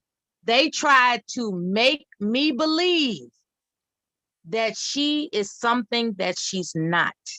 And as an adult standing today, that is unforgivable. It just is. I don't wish death on them or nothing. I'm just saying, don't talk to me. Don't, because it's like, it's probably going to be a conversation about who in the fuck did you think you was talking to when you was calling my mother lazy, when you know that she was recuperating from domestic violence? Who the fuck did you think you was talking to? I will have me, because I'm an eternal optimist on some stuff, and I believe in giving people a chance, because I be just like, maybe they just don't know. So I like to take all excuses off the table, and I have the conversation. I'd be like, listen, I need to talk to you. It's gonna be rough, but I got some stuff in me I just got to tell you. Back in the day when you said this about my mom, I didn't like that and how you said it. I don't know if you realized what she was going through at the time, but it was messed up, and I don't like it. And I don't like how y'all address my mom today. Okay, Koja, I got one for you. I had that conversation. You know what they said? What? That's my sister. I knew her before you. And then I did my part, and once I did my part to extend that to them, and I just told her, hey, when you want to come back at a different date, when you get more information, you come back to me. If not, I'm cool with you. Yeah, see you later. If that's your stand, it's still my mama. That's your sister, but that's my mama. And I understand that's your sister. But your bond with your child, if they got children, you're telling them your bond with your child is a higher priority than your bond with your sister. So just like your bond with your child is a higher priority, my bond with my mother is a higher priority than your bond with your sister. And you're not going to disrespect my mother. I know that might be your sister, but you're not going to disrespect my mother. And I don't care what level it's on. Nobody deserves to be disrespected and talked to that way, but you're definitely not going to do it to my mom. So we're going to agree to disagree and feed each other with a long-handed spoon. I'm going to be polite to you, be polite to me, but don't you ever. And never talk to them motherfuckers again. In my presence. And, then. And what's really tripped out, my mother doesn't even understand where I'm coming from with it. She was like, well, I mean, it was just words. And I was like, I know it was just words. What I'm telling my mother is that I can't get that out of my head. Yeah, words matter to kids. But you say, yeah, that's what I'm saying. They go straight to their souls sometimes. What I'm saying is they took advantage of the formative years of my childhood to program me against my mother. That is not cool. At least try. And you recognize it now, and you say, Mom, I know you say this is only words because that's the way you brought up. But what they're doing is disrespectful to you. And if you want to allow that, that's on you. But I want you to know that is not respectful and that is not love. And you don't know, and you deserve better. I remember when I was about 11 or 12, my mom was driving with one of her best friends in the car, and I was in the back seat. And they was having a discussion about my grandma. My grandma was always hard on my mom. I mean, hard on, for damn near felt sorry for my mom. And one time I said, I hope grandmama die. And my mama stopped, pull a car over. Why would you say something like that? And I looked at her and I said, because of the way she treats you. And my mama couldn't say nothing, you know, with that. You know, she matter of fact, she never said anything. She just started the car, but you know, started driving again. Well, Kevin, you're not supposed to feel that way, you know, about your grandma. You know, she toned it down, but she understood what in a child's eyes. All I just seen all my life was her putting her down, something wasn't right, and shit like that. All that shit. Yeah, you know, and those words matter. I ain't never seen a physical healing, but I could tell it took a toll. So even when before my mom passed, you know, I told you I was in my situation growing up with her. I forgave her for a lot of things because if I can imagine how rough her childhood was with her mama. So I had no complaints. I know that I was in a better position than she was, and that she gave all the effort she could to see to it that I had that or try on our own with no father. So I can never, you know, keep the foot on her neck about something like that. And you know, and I think you could cut family off, you could cut friends off. It don't always have to be a knock down, drag out, but the frequency of our interactions will decrease. And you know, you teach people how to treat you. I just choose not to engage with people who lower my energy and who like that. Just don't. Very, very frequently. And I don't give them what I'm gonna give you mentally, physically, emotionally, and that's all you're gonna get.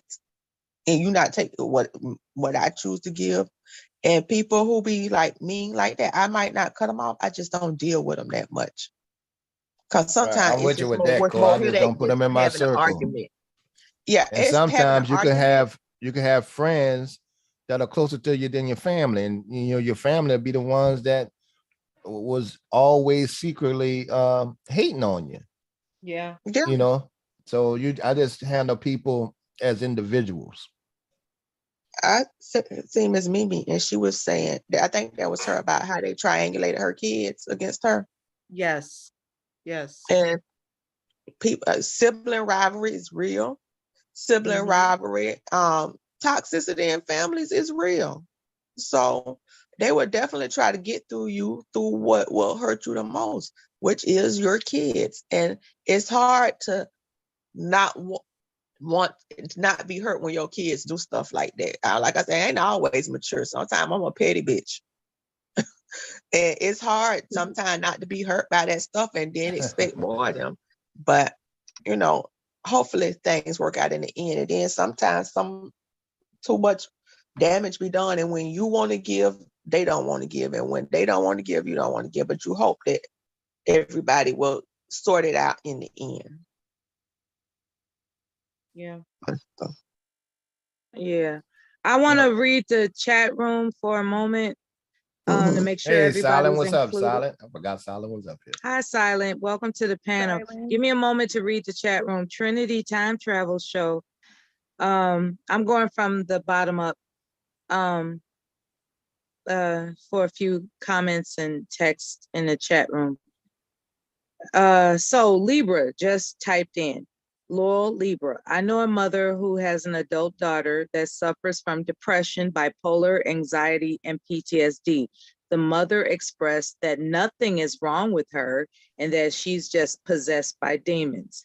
That's fucked up. Okay, moving on to Trinity Time Travel Show. I tell you what, people in my family that abused me emotionally kept doing it despite me forgiving them. I know, right? Melanated vessel. That's right, Koja. I literally had it out with my aunt like this. She's still mad. She would send my sisters gifts and money over the years. Me, nothing. as a punishment for standing up for my mom. And devastating for you, put a news report with the title, New York reports first U.S. polio case in nearly a decade. All right, newsman, thank you. Jew Bean text, they have a reason for their abuse. Shaking my head. Melanated vessel again. Agree, Trinity, is just a challenge to cut those ties. They are so deeply ingrained. Even if it's the healthiest thing for a person, sometimes it's literally life or death. We must cut them. Jew Bean, facts, we've grown now. Get on with that bullshit. Lord Libra, people who don't understand depression will mistaken it for laziness out of ignorance. Trinity time travel show. That's true. Lots of these things we go through with our family be partially our fault. People show us who they are, but we keep holding on to an ideal versus a reality. Amen to that. That's everyone likely saw those women, especially Whitney, as commodities, not human beings. Of course, that makes for a very sad life. Miss Mimi, I'm approaching you as you say good morning to everyone. And the comment underneath is TTT, Trinity Time Travel Show. And she's talking about how her kitten uses her toes as a teething ring. She's trying not to get upset, but it hurts. All right. Thank you all for showing up, and stay tuned. Thank you. All right. Resume the conversation. Oh, we were saying hello to Silent. Good morning, what you got Silent. on your mind, Silent? What have you heard, and what do you think? Go. He's going to remain silent. All right. That happens from time to time. I had some restored my faith in family. In this small town that I live in, it is so small that, you know, when I didn't have kids, I'm now reconnecting with people that I used to work with. And this lady told me something. She was a nice person. She only had one kid. Her kid was grown. And foster care knocked on her door and said, hey, your cousin in jail, in prison. Let me get it right. Prison, because jail and prison not the same. Your cousin in prison. Big difference. Her male cousin in prison, and the mama is not in any space for the kids. I think she was on drugs.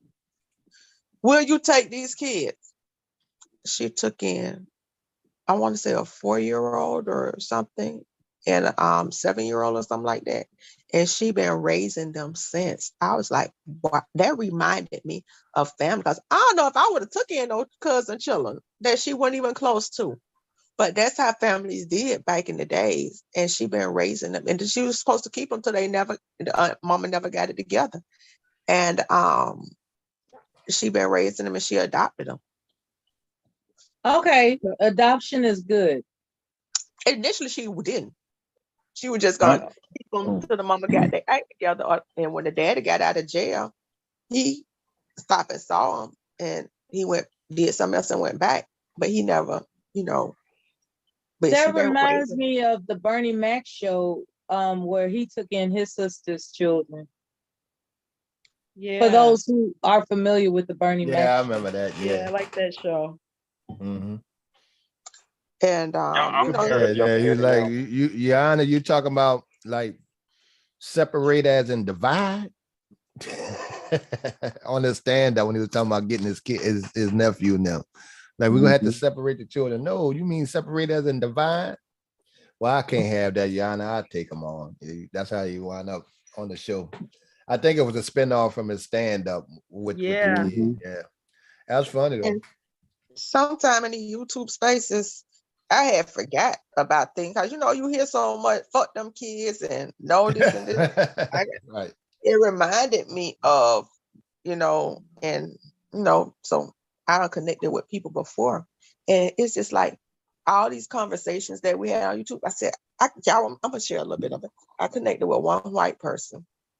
And I was like, that bitch always been crazy. That bitch always been crazy. I mean, like crazy. And so I had the opportunity to talk with her. And I didn't know why she never been crazy, always been crazy, but she always been crazy. And she literally had said, this white girl, and she not from my small town. She not from here. And I said, how you ended up here in Florida? Where you from? She's like, I've been in Alaska, Canada, somewhere in the Midwest coast. She probably been all over. And basically, her dad was raising her, and he had been molesting her since the age of 6, and she is now 60. She said she wasn't living with her mother, and her mother was abusive. She went to live with her mother at 16, and she didn't stay there that long, and she ended up moving in hooked up with a boyfriend because the mom was abusive. And we be thinking white people life better than, I say we don't never know the stories in their life, but that happened. And she had been in several relationships and marriages since then. When I tell you white men ain't scared of marriage, they ain't scared of marriage. Her husband and I have been married 8 fucking times. but we always think that they life be up, and I'm like, no, they got fucked up shit going on in their family too. We just don't know about it. And that's so true. She didn't even tell her mom till she was like, I want to say she said she was 32. And what happened, her dad was dying. Her mom and dad weren't together, but mom was going to take the dad in on his, because he died, sometimes when you got children with somebody and you ain't together romantically, you still kind of like family. I call my son's dad, they like my family. Dysfunction, we had dysfunctional family, but they like my family. I think of them like family. So, and I still talk to them and, interact with them, not all the time, but I do interact with them like, they just distant relatives.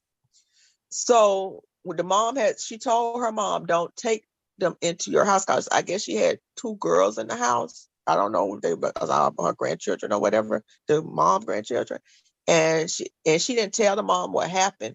And then the mom went to the dad, on the phone and asked him, hey, what's going on? He's like, I can't believe she told you. I can't believe she told you. Because the people, she hadn't really told nobody about it to all them years. And so when people say, well, why don't you tell when you're an adult? It's like, it's so common. But it's just that some things that reminded me of conversation that happened in the real world that I don't think YouTube world ever gets or put it together. So I just said I had wanted to share them with my YouTube family, because we be having conversations around this stuff. That's all. So, I think sometimes we get tunnel vision in YouTube. And it's good. It's a good thing. A lot of times the conflicts amongst us with different personality strengths, like, there's a lot of strong-minded people that encounter this channel. And there are times that we come across a moment where we are exposing personal situations and circumstances that people can learn from, so they can avoid the hiccups in life. And that's the miracle for me, right?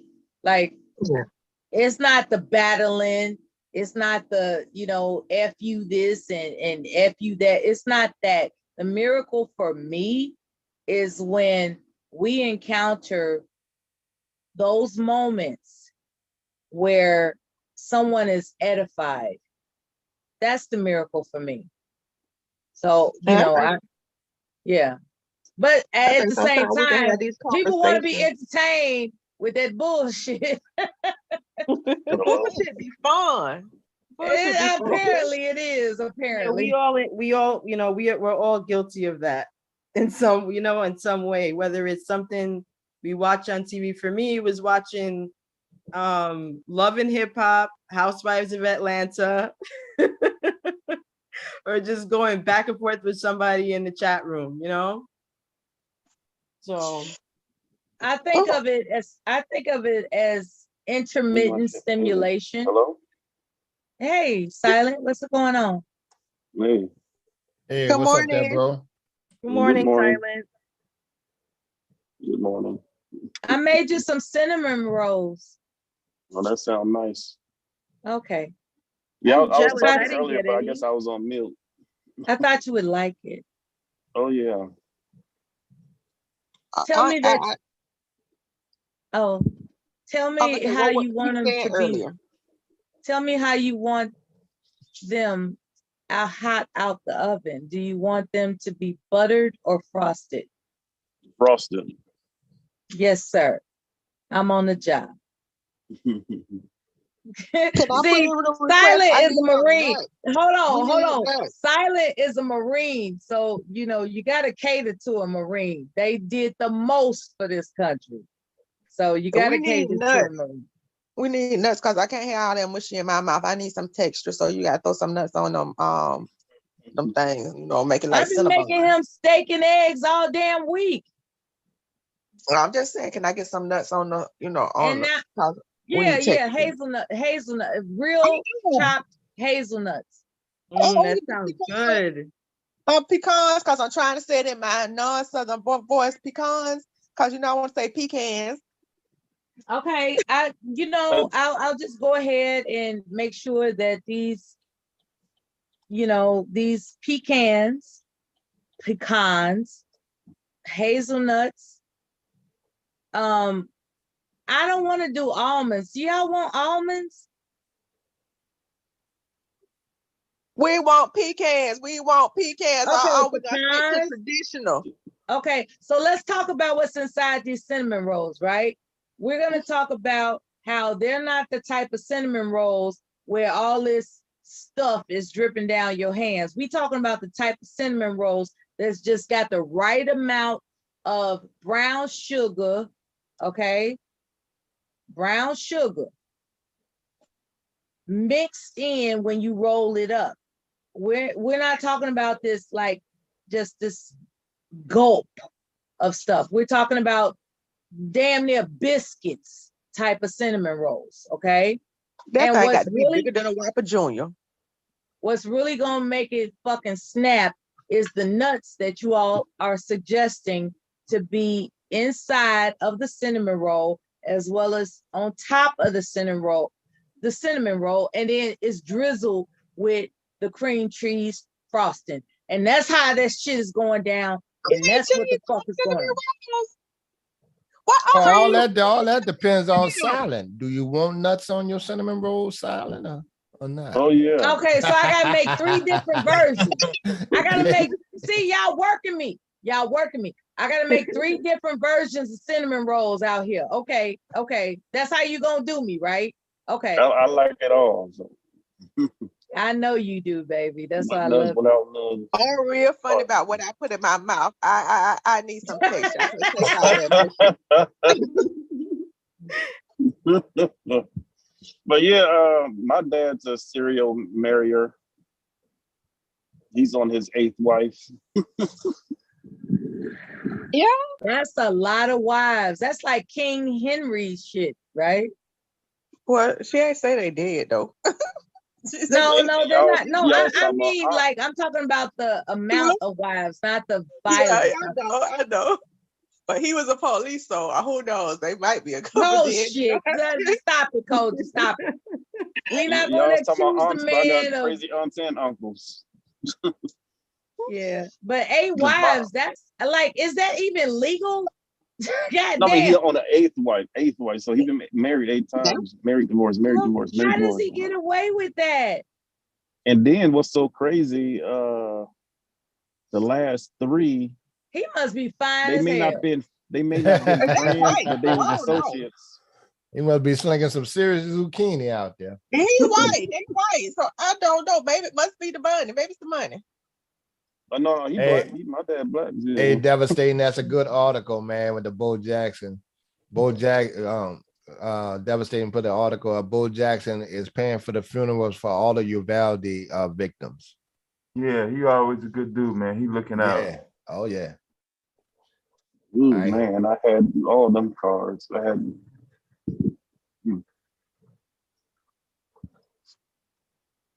Okay, yeah, talk about then sports. Then also, because when y'all was talking about aunts and stuff, well, when my great uncle passed away, he left her, I guess, as the executor of the will stuff, she took like more than like $600,000 and disappeared. Like said, you know, I saw her like when my grandmother passed away, I saw her then, but supposedly he left everything to her. Like he left some stuff to the kids, but majority of everything went to her. So I don't know. That didn't sound right to me. Like he even left you more stuff than what his own kids got. But well, who was surrounding him when he died? you know, I wasn't there, so I don't think. I know she used to like complain about the family to him, just talking. I don't, you know, but that's about it. I think it's like this here. You know, our parents getting old, my mom getting older. I see I see a change in her posture. And it wasn't all the time. She's 74 now, like 74, 73.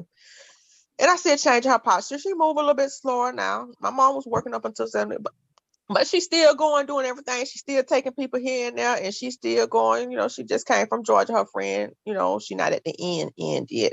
So she went up there to check on her for a couple of weeks, but she may go back when, you know, death is more imminent.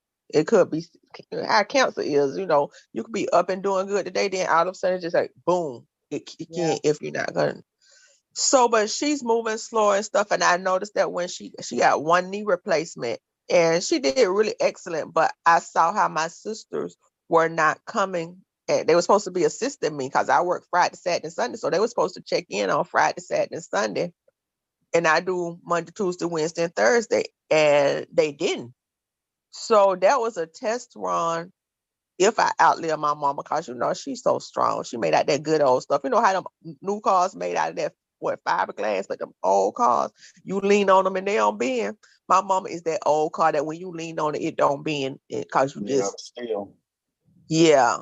And so but if you're a child and you not there helping your parent in their end days and you not doing none of the work and the this and the that, and you ain't hardly picking up the phone, the person who they're doing the work might be the person they grow more attached to because they just building that bond, whereas before they may not. And so they may feel indebted. This person helped me with my end when my children won't hardly pick up the phone.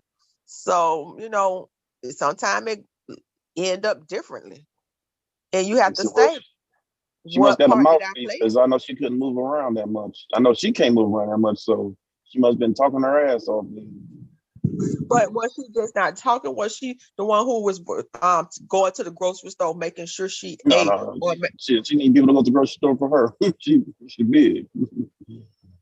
You say she did? She big, like she can hardly move around herself. So or was she just big and in the house with it? And they was company because as people get older, they lose connections with other people. And you say this was a man who died, a man died. And a lot of men don't really, and you know, I've been hearing men saying that don't really have support systems like women, because you know, we women, we ain't got no man. We going on hot girl summer cruises. I know a set of women on my job, some married, some not.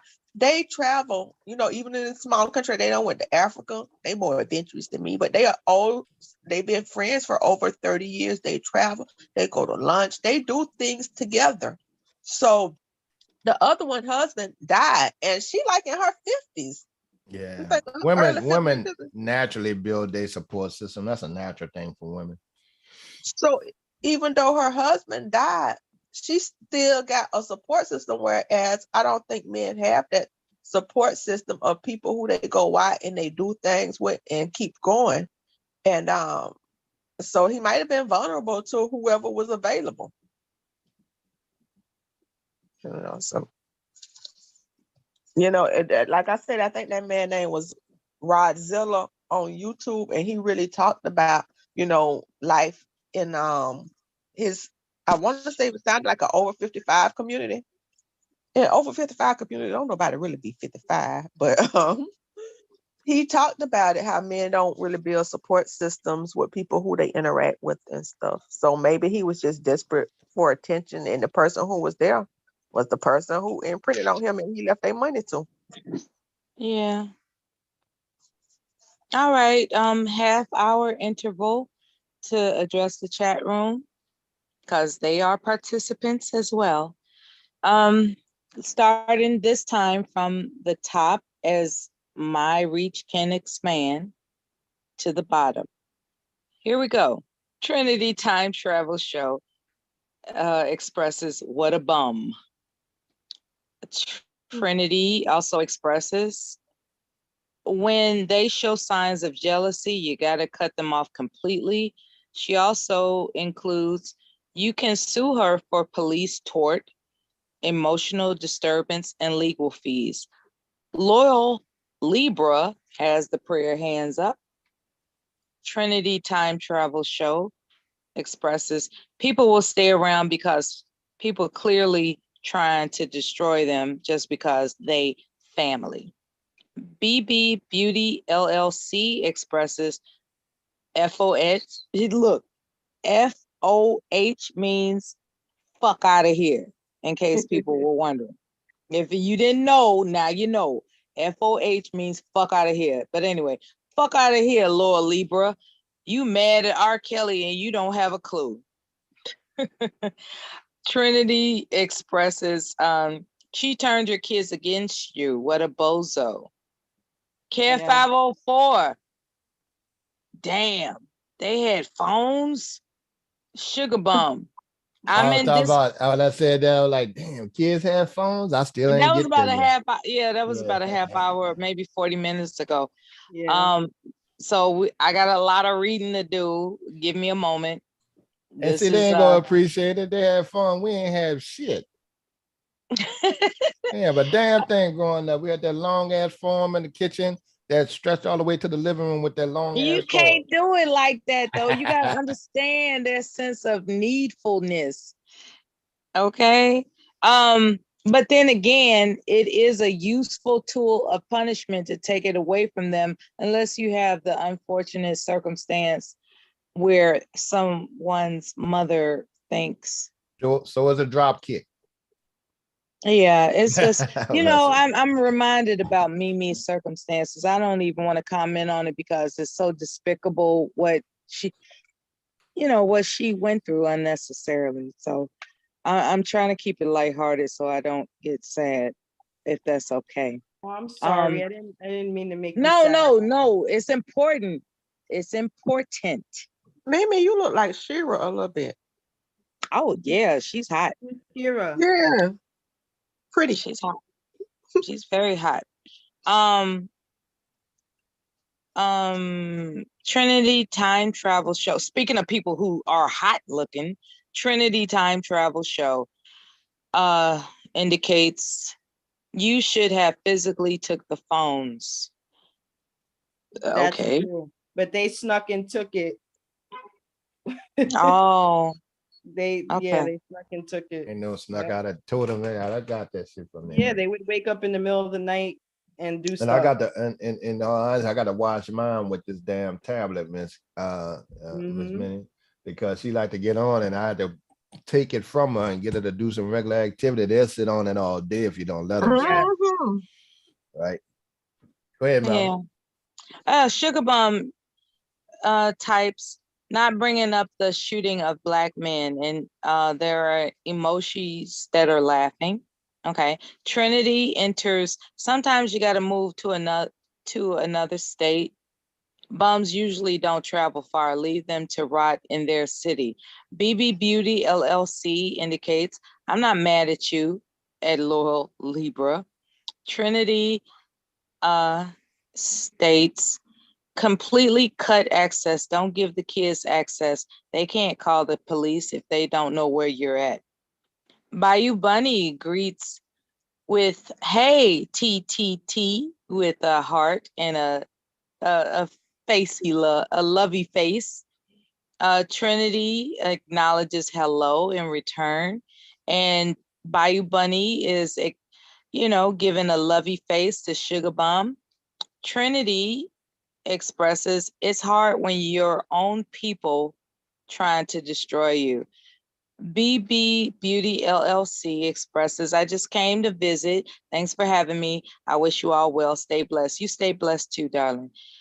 Trinity expresses, There are some people in my family who I will never allow to meet or greet my husband and children. Once you cross me, you will not have access to my heartstrings. Trinity continues with always speak up. I don't ever let people program me. And Trinity has the emoji of a shocked emoji face. Sugar Bum expresses greetings to Bayou Bunny. Koji Malik entered the chat room at that time with kids will seek the path of least resistance because they are children. The adult and mature child will recognize it and apologize in the future, but it does hurt. Koji Malik is greeting everybody in the chat room, specifically Trinity and Sugar Bum as well. Sugar Bum is acknowledging a greeting to Koji Malik. Mela, that would be me. If anyone can relate to the parental abuse, join the panel. Koji Malik is greeting Bayou Bunny and asking how she's been. Trinity Time Travel Show inquires, ask them if they want to adopt children, taking full responsibility without getting child support from you or foster care payments. Bet they won't. She further expresses, they drag you to court and call the CPS because it's a money grab. Stealing kids is a cold hustle. Yep. Coach Malik entered the chat room at this time, responding to Trinity, saying, typing, you are correct. If people only knew the lawlessness and harm of foster and those systems being used against good parents, they would be really nervous. Adults will use kids. Laura Libra indicated Bobby Christina was definitely exposed to things she shouldn't have been at an early age. And she further expresses both of her parents were on drugs. Trinity comes back in with, I'm still suspicious about those deaths, to be honest. Too similar, too close together. Laura Libra. Bobby Christina unfortunately followed in her parents' footsteps. Mrs. Mimi comes into the chat room expressing good morning to everyone. Good morning to you too. Trinity Time Travel Show expresses, my kitten used, okay, I read that already, about her kitten using her toes as a teething ring. Okay, so I guess I went up past some things that I've already repeated. So I'm going to go from the bottom at this point.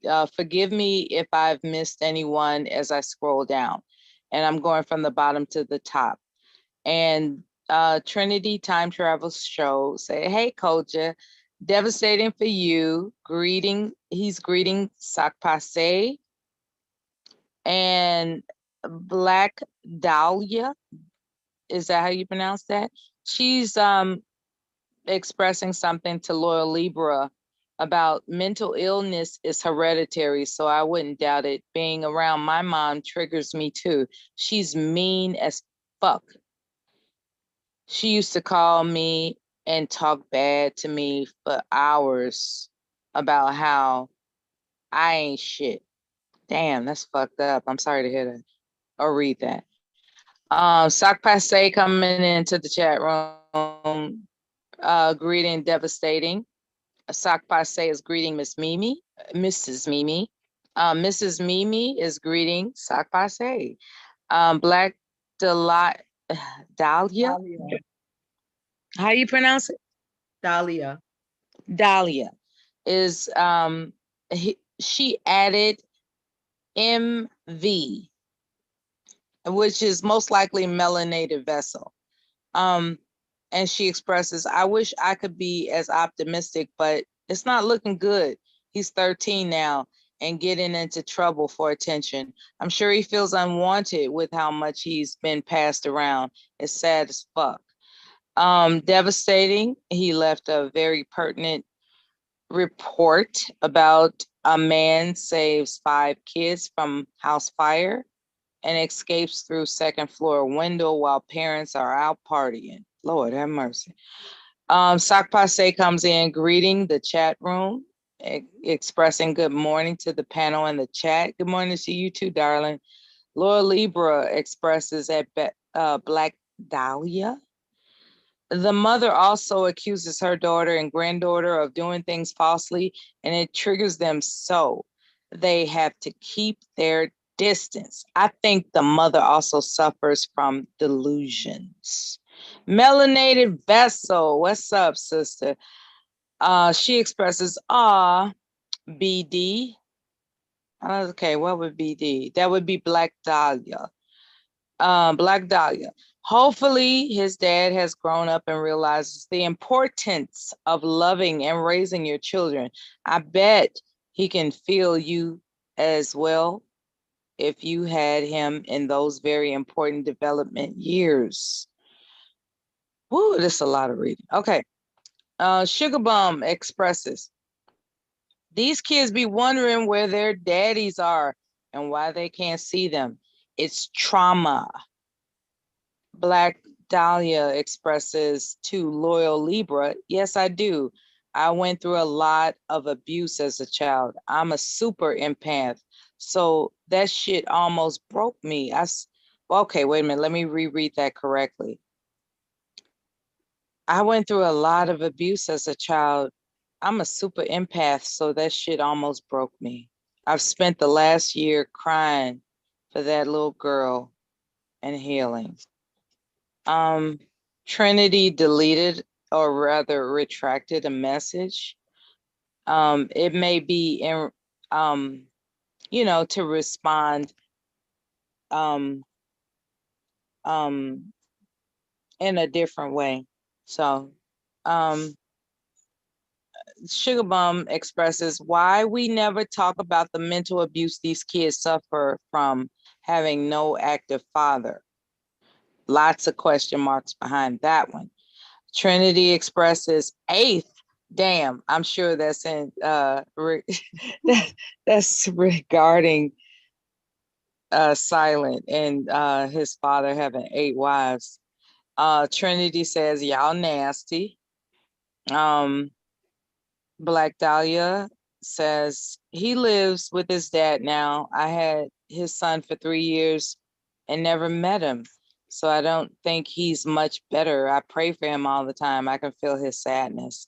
Melanated Vessel indicates pecans are better for sticky rolls, but I love banana walnut muffins. I do too.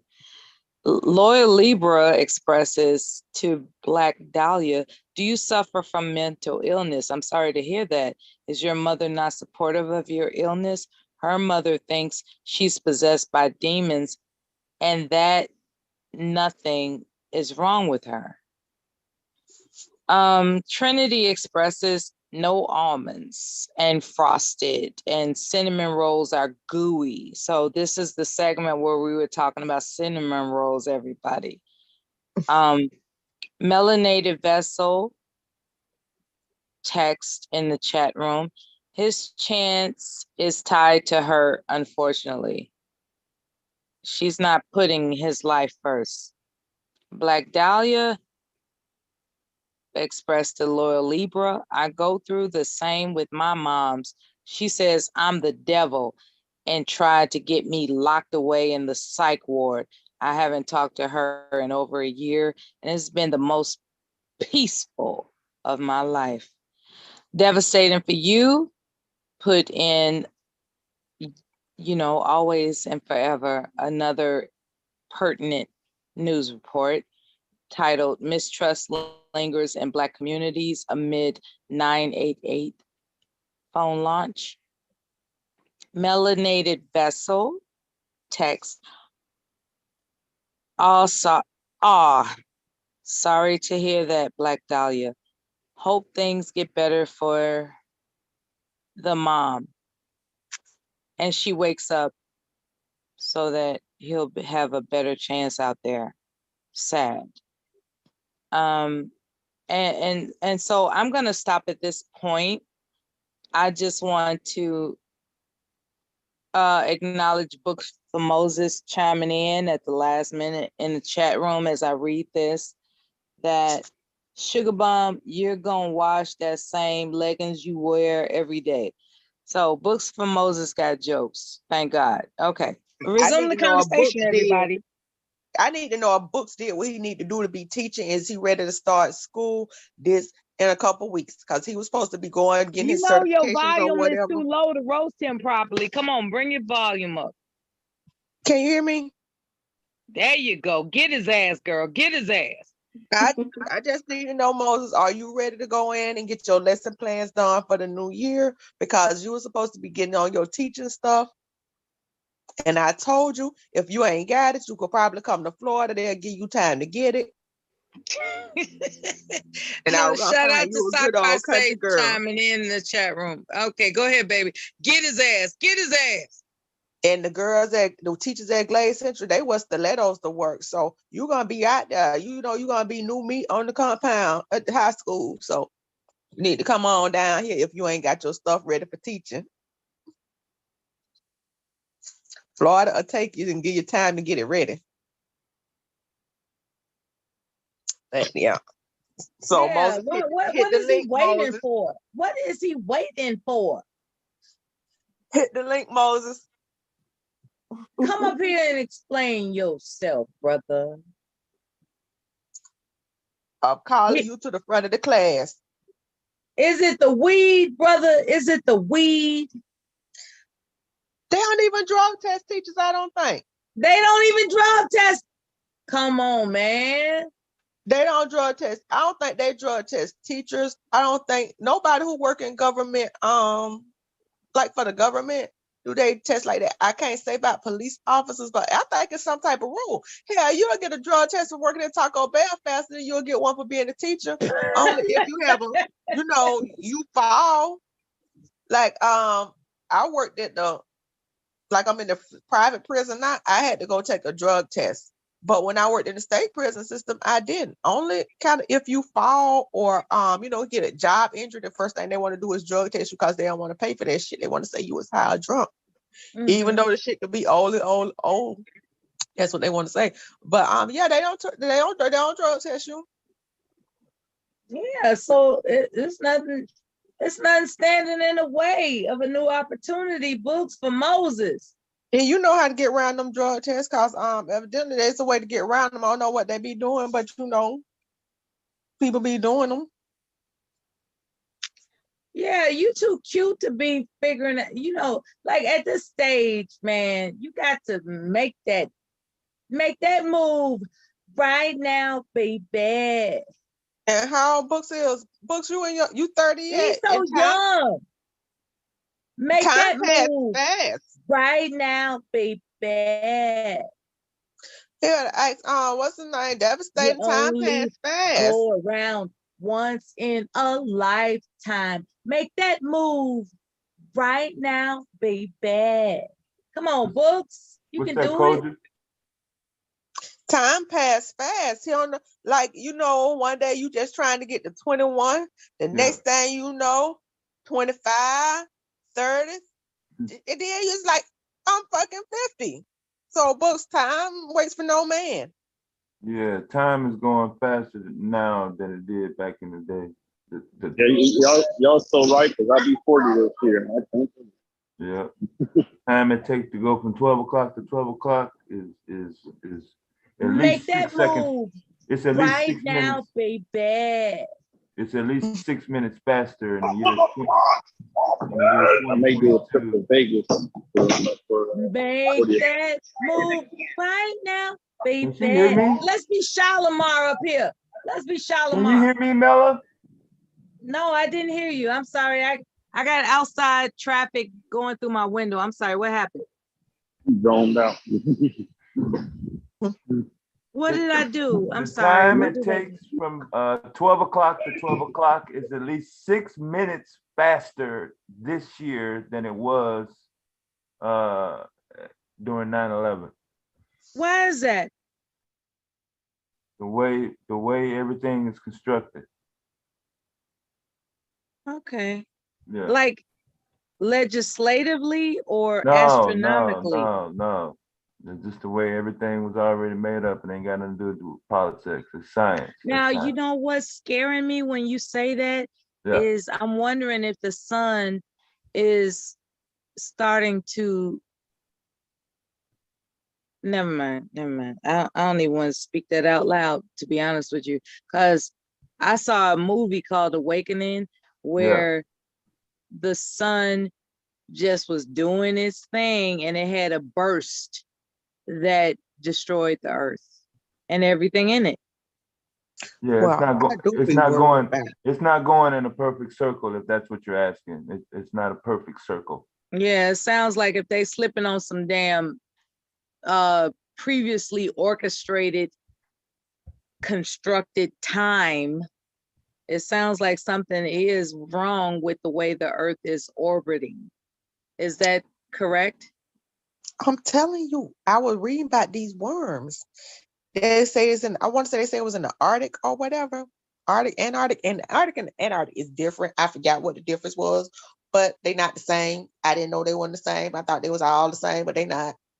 But it was these worms, because worms is like worms freaky deaky. Number one, worms is freaky deaky. They could be atop today and the bottom tomorrow. They hermaphrodites. They can have babies asexually. But I think something about the babies they said won't be able to do something. But I just think like worms are the cleanup crew.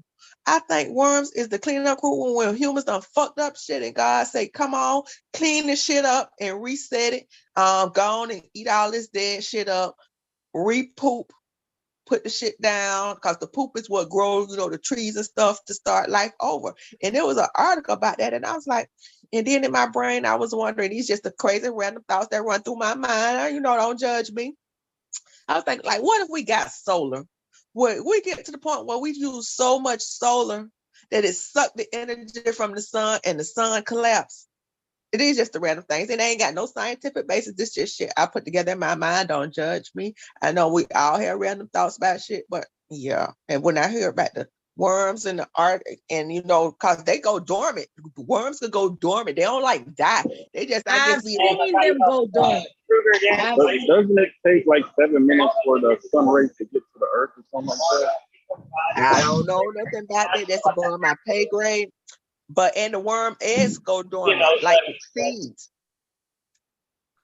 They just stay there till the conditions are right for them to be, born. The cocoon worm, that's what I read. I hope I got the right understanding, because a lot of this is book study. So if I miss some, don't judge me. I'm just trying to put together what I've been reading and a little bit of here and there. So I might have missed a spot. Don't judge me. If I got it wrong, please put it in there. But yeah, I'm thinking like, is God finna do the reset again? Is he finna do a reset? Because Olivia told us that we had three types of men, and then they came through, which she gave that part. I ain't did the research on it. And it was the Cro-Magnon. It was the one she said they was just they didn't bury they dead. They did all this other type of stuff. I ain't did the research, but I'm gonna do the research and put the shit together.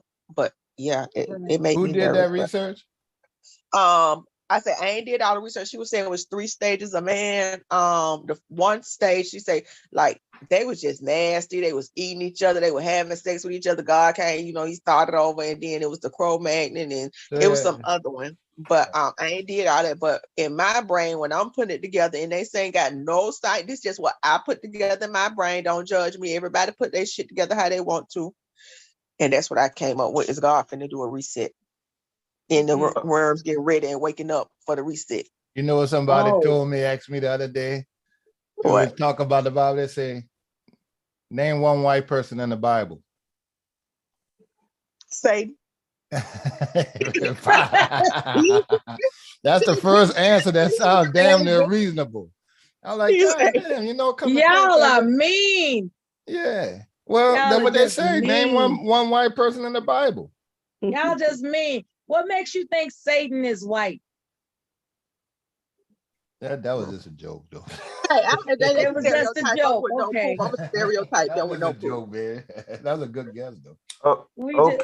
Okay. So before the industrial age, the preferred method to measure time was a natural time actually looking at the sun. So when man decided to use the atomic version, his version of measuring time, his calculations with regards to how the not just the sun but the entire galaxy system rotates is not consistent. It was never on a reference like it can be this way and no other way forever. That has never been the case. So now, since we're already conditioned for man-made time, we are not able to recalculate and make up the difference to determine what the real time is. So now, when you see these in fluctuations and deviances, and I use the example, 6 minutes is the speed up period for the last 20 years. So now it's going to be harder to predict and calculate what we've been seeing as far as comets, asteroids, and meteors. So we may experience some things in terms of the eclipse that may seem strange or out of date, but they are trying to cover up their initial mistake in assuming that they knew everything about the universe when they would try to replace it with man-made technology, and they're not going to be able to do it. What's so bad about saying, you know what? Given the information we had at the time, I thought it was this. Evidently, we got no information. It's not that, and this is what the new thing is, and we have to change it. What is fucking wrong with saying that? They will have to admit that they were manipulating the population for not only financial reasons but emotional reasons. They all dead now, so they could just blame somebody else. Speaking of dead, let's be mindful that Kev put something in the chat room, the Zoom chat room for everybody regarding an article. I think that was just what I put up there, BoJack. I think I put BoJack. It was something about some a viral feed. Okay. The father who beat his newborn daughter to death. Yeah, they found him in jail dead. Right. All right, just to give y'all a little hope that we hold these dirty motherfuckers accountable when they get in that prison. Right. I know Cozy though. Yeah, the man that Cozy, you ever get to the point that I know every now and then y'all can hear somebody charge. It's like, boy, you about to catch hell in here going in on the intake. I seen I know, this right? white gay guy walking through, and you couldn't tell him he wasn't walking to the side. Let me see you walk. He was walking that car. I was like, look at him. Okay, girl. Right. Yes. Be like, have fun. I'm like, okay, girl. I ain't say I can say that, but I seen it in my head. I was just hearing that song. Let me see you walk. But hey, what they say? I seen a trans in jail one time, and I mean this dude looked just like a woman in the holding tank. We like, y'all got to you literally had to look, you like stare to try to figure out, like, y'all got somebody in the wrong damn holding tank over here. I mean, a straight girl looked just like a woman. Wow. Yeah. Right. And she wasn't no big, manly looking dude. This a tiny little dude that converted and looked just like a girl. But I said to my when from the country.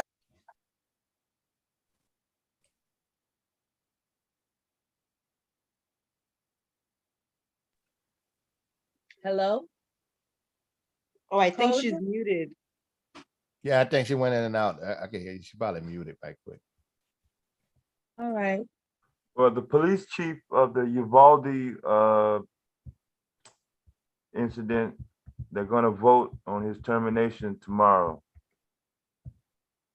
The thing is, they're going to get rid of him, D. They ain't going to get rid of the rest of them motherfuckers, especially the first 4 or 5 that was there, that stood there the whole time.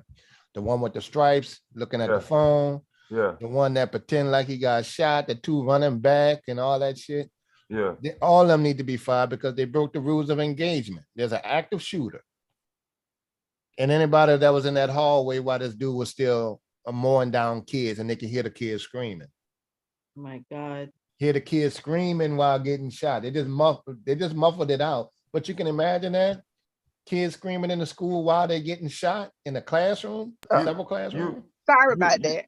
I hope that I hope that hunt their ass the rest of their life, because you can't get rid of it. You heard a clear audio of that?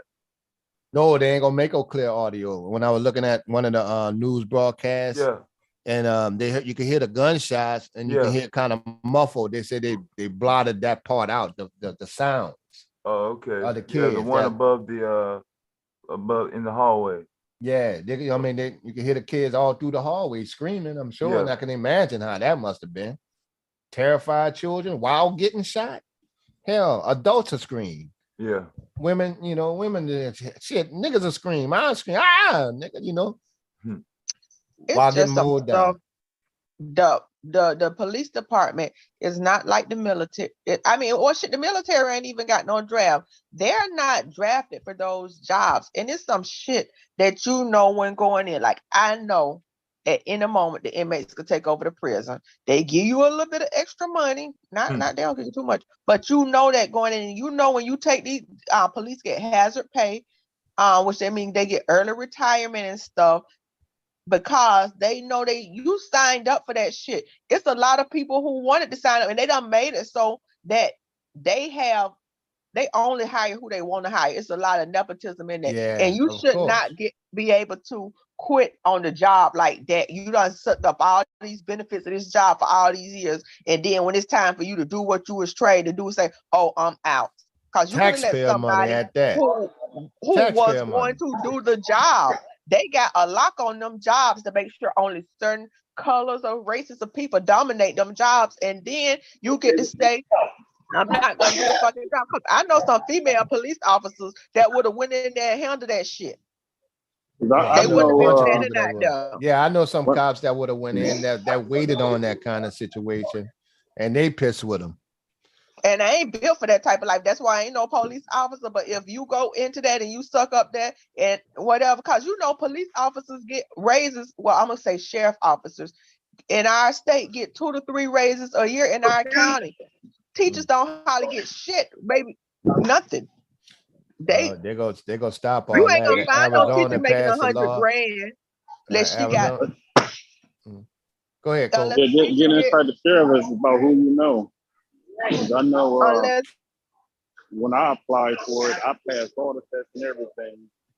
But I noticed when I was in there, they said they was only hiring, it was 12 people, and they said they were only hiring 6.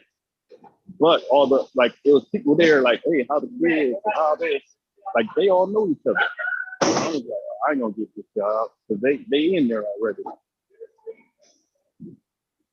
And then another thing they did was, before we all left, they take your picture with a Polaroid and put it on top of the folder. So before they even read your jacket, they see the picture of you. I said, you're supposed to put the picture inside of it at the end, but no, they put it on top of the folder. So that's what I'm thinking. They probably just looking at the folder and throwing it away. It was me and another black guy, and I saw him probably a few months later. He didn't get hired either, so I'm sure that's what it was. They saw our color passed on by. I think these interviews and these processes need to be recorded. We have too much technology, because when they say that, I think the entire process needs to be recorded from the interview on and public record. So we can go. I'm gonna tell you, I had somebody, I was at the prison and the nurse was coming for a job. It was a male nurse. And this what he did. He said, "Oh my God, I went to the wrong prison. You're too fucking dumb to have a job. My black ass would have never been able to say I went to the wrong fucking prison for the job interview and still be considered for the job." Black people don't get that. When I go in that bitch for a job, I have what they call that leather binder thing, where you put your certifications in. I have a copy of my CPR card, my nursing license, my social security card, and my driver's license ready to give them. I have a copy of my resume. Used to have a copy of my resume in there. So when I go and I sit for that job interview, I look like the most organized bitch ever because I know we don't get no second chances. And if they start recording that shit and they see how to make these job interviews recorded and public record where people could go and say, how the fuck you hire him? He couldn't answer not one fucking question, whatever. What did make you hire this person over that person? This person came in disheveled, and they need to record it so it can be transparent.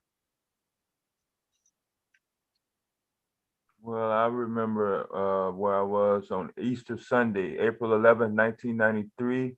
Lucasville, Ohio, 450 prisoners took over Southern Ohio Correctional Facility for 11 days. They took 8 guards hostage, killed one, killed 4 other inmates, and they finally surrendered on April 21st after state officials agreed to review demands. You know, another thing about that is I'm happy I didn't get the job because come to find out they come out, be a deputy sheriff, you have to be, I guess, a correctional officer for like 2 years. And they was talking about it's only like you and maybe one other person, and it's like 150 inmates. I was like, crazy. Oh, it's more than that. It's the ratio. I'm talking about like in each pod, in the pod. When you go in the pod, it could be like 150 to 200. It's just you and one other person, and then it's more than that. It's like 250 per one. Yeah. Two to three. Three a good day. So one per 125? No, two. And it should be three. So is the three is right? The 3 is normal. 2 is short. I'm saying 2 guards to 250. Yeah. Okay, so 1 to 125, right? Yep. Yeah. Right. But yeah. So I was like, I'm good, but I ain't that good. I can't whip 100.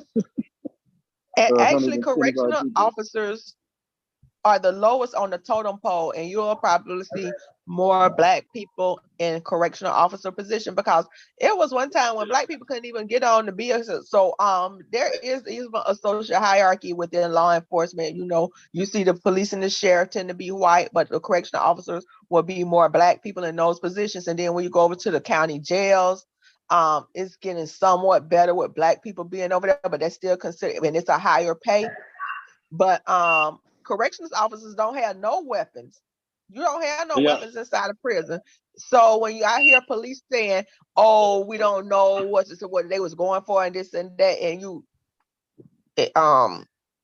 it's a lot, and they get the least pay, way less. Yeah, so that's why I was tripping because I don't know if that's still a rule, but yeah, in Georgia, when I tried out, they said you have to work in a prison for 2 years before you get on actual, like, on the road as a deputy sheriff. No, what in Florida it is the corrections officer will send you to the academy, to school, to get certified because you got to be certified in Florida. They'll send you to school. And then from that school, it's what they call a crossover class they have to take. And that's another couple of classes, but they don't pay for it. You have to do that on your own. And then I think after you take the crossover classes, you could be a police officer. But a lot of people go through the corrections officer.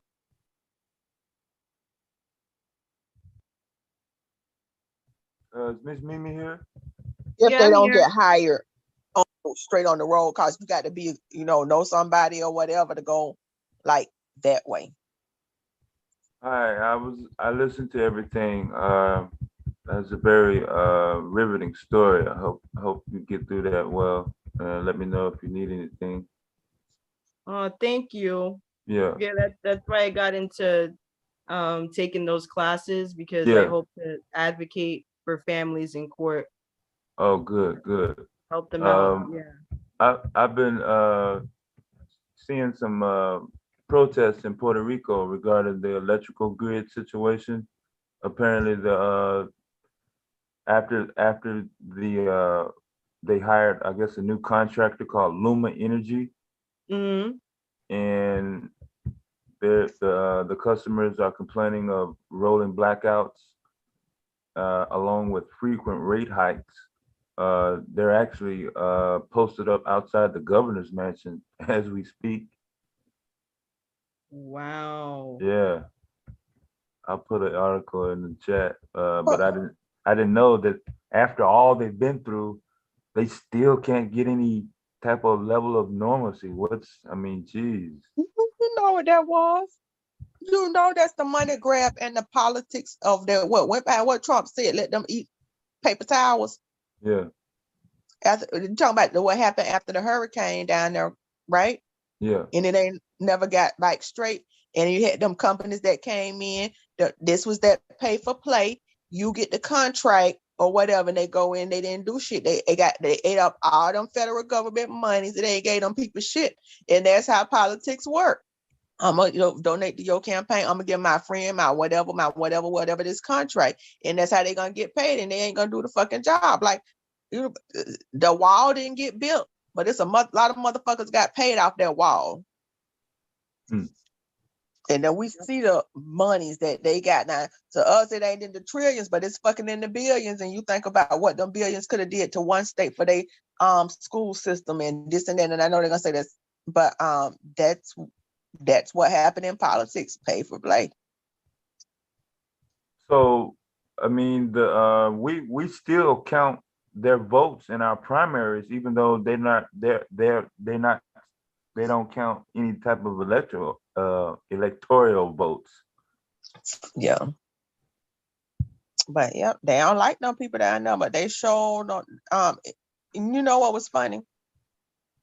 During the pandemic, the schools and I won't talk about my section. Y'all can tell me what happened to y'all state. All of them was talking about, oh, these people ain't getting no money because all of these food for the school lunch programs and stuff. Now you know what party don't like giving handouts.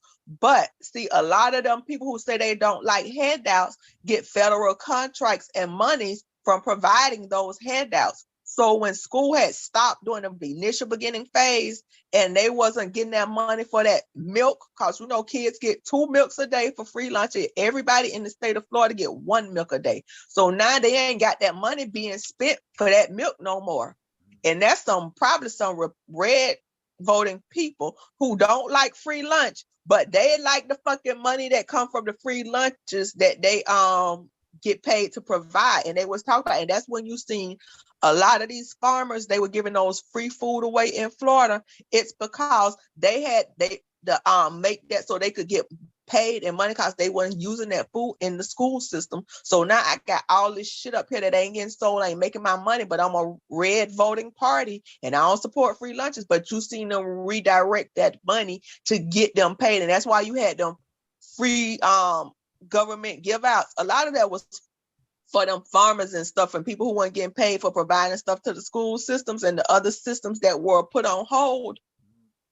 That's so they could get paid, but they don't support free handouts. But they sure take the fucking contracts for having them free handouts. And that's why it be like, what fucking game are they playing? Like, we don't see this shit.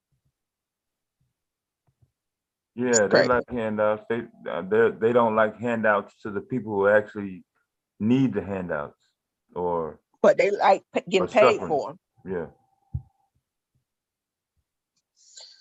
So I ain't really been paying attention to politics for a while, but it's this game they be playing in our face. And I'm like, bitch, you get your whole fucking business is predicated on, like I'm saying, the milk company. What percentage of the company that provide milk to the schools, like they was charging 60 cents a carton for milk. Instead of getting like a machine, they're gonna say it's cleaner or whatever. Instead of getting, and most of the kids didn't even drink milk; they just throw the shit in the trash. Yeah. But when you think of, because everybody in the state of Florida get free breakfast, regardless of income. Yeah. So when you multiply the number of children that is per week, what they getting paid for just milk, not to count the other stuff, but just milk alone. It's like, why you can't get a milk dispensing machine where the kids can go and put their little cup up under there, get their milk if they want it, and that'll be way less waste because they got to buy it regardless if the kids use it or not, and it's perishable. So it costs more to have it individually packaged, but I guess we're paying for convenience. And it's like y'all could do better on this. Y'all could save more money, but they get the bucks. So, that's why they some. When you start thinking about it, and a lot of the time I think we just don't think about it, so we don't put it together. It's crazy. But it's a unlimited amount of issues that could be addressed, not just with respect to lunch, by my mother being so dedicated to her work as a teacher. I saw firsthand coming up how she was actually discriminated against the more she actually tried to implement her personal skills and making sure the kids had the resources that they need to get through, whatever they was trying to get through. I remember specifically one child. She literally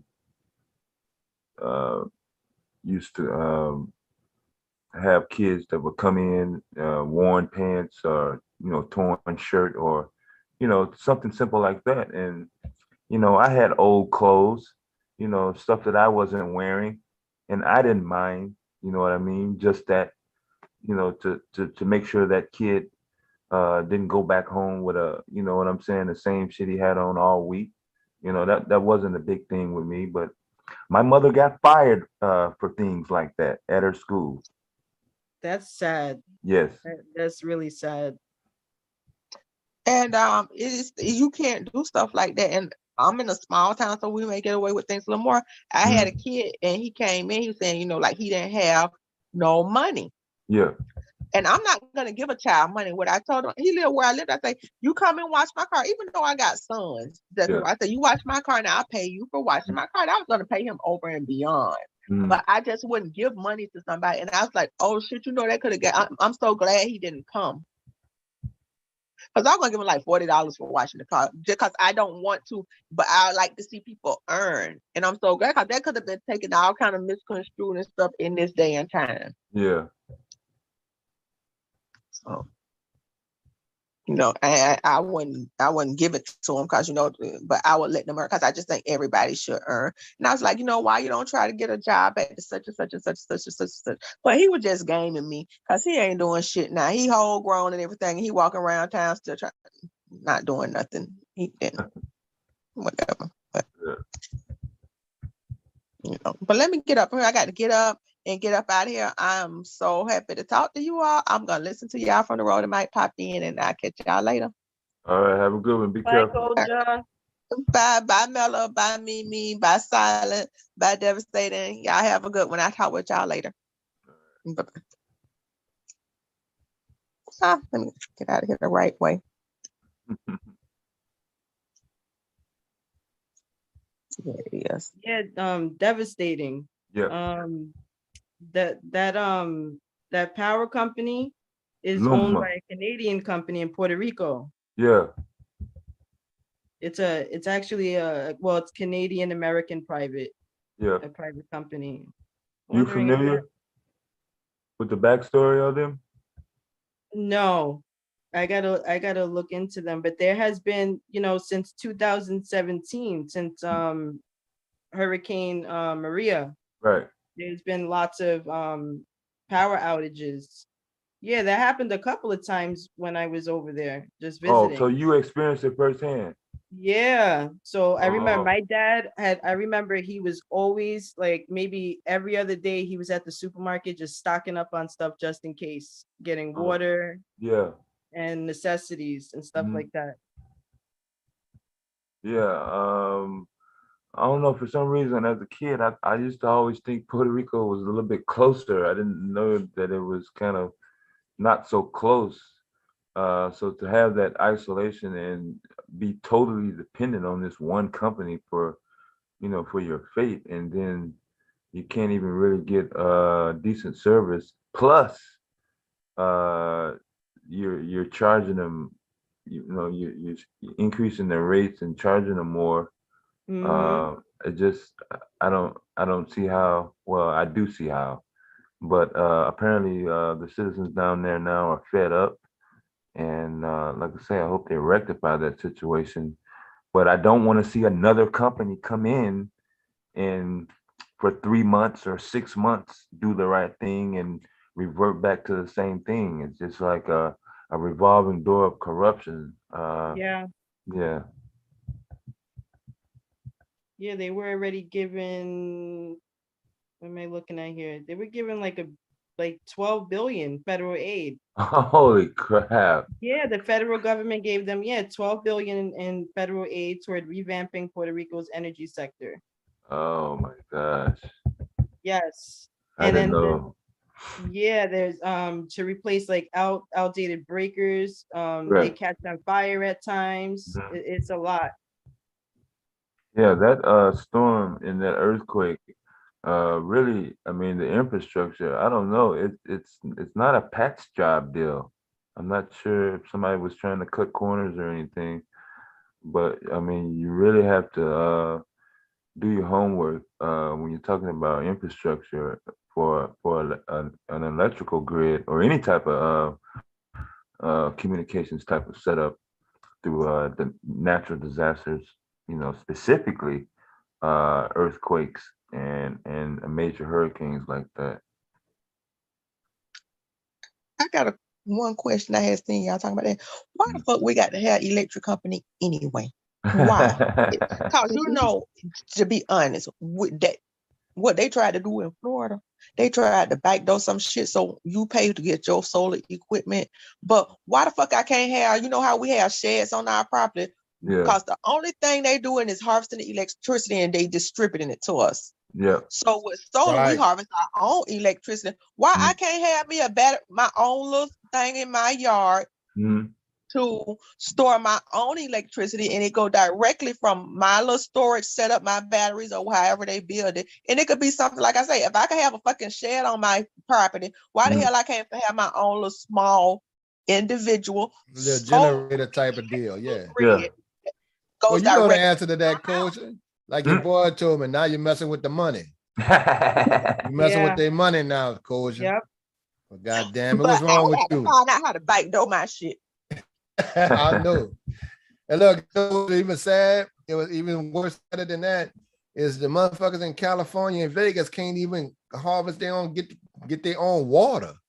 Like when it rains. Yeah, they can't even do the their Colorado, own water. the Colorado Dam, the Hoover Dam in the Salt Lake City basin is drying up for real. Like that's a real thing. And guess who got free access to all the water, Cole? Nestle. Right, Coca-Cola, one of them water companies, they can get all the water they want, but you got your shit get rationed. You'll go short before that company will go short, and that's how they got it set up. Yeah. You remember back in the day, the comedians say, I think it was Earthquake say, you're gonna have to buy air. You talk about I'm gonna get my air in my mama name. Oh yeah, I remember that. What comedian was that? I think it was Earthquake. Yeah, big boy, yeah. I like him. I seen him a couple times. But I just wanted to pop that. Why the fuck I even need a fucking electric company? I could get my own fucking panels and they could build a thing and they could make money off of selling the equipment to do it. Yeah. Yeah, but then you ain't gonna need them. Then there's too much like self-independence. Eventually, you don't need them, and they don't want that. I want my fucking solar panel on my car. I shouldn't even have to have no system. I should be able to park my car in the fucking sunlight, and my panel be on my car and charge my car while I ain't driving. We need to make this shit happen. Who is smart in here? Who got a high IQ? Trinity, you got your engineer. Like, so we need to some kind of way make this shit happen and sell it on the black market. Yeah, they go kill them. Just like they did to do with the dude that had made the car that run on water. They go kill him. See, what we got to do is we got to do the shit like this here. The easiest way to don't tell nobody. We got to develop the shit, and like that fucking 3D printer with the gun. We just got to mass get that shit out at one take it back. So you just develop the shit on your own, and then when you got it, just put the information out there so everybody know. Cause when we do it in secret, they could kill you, but not everybody know. Bitch, what the fuck you gonna kill me for? Now the shit already out there. Right. No, that's the plan right there. So let me get my ass off it because I didn't want to talk about that because certain topics trigger certain things. Let me get my ass in the shower and get over here to take my baby to the shampoo. Right. Yeah, we'll recap that and unpack that at another time though. Okay, bye-bye. Yeah. All right.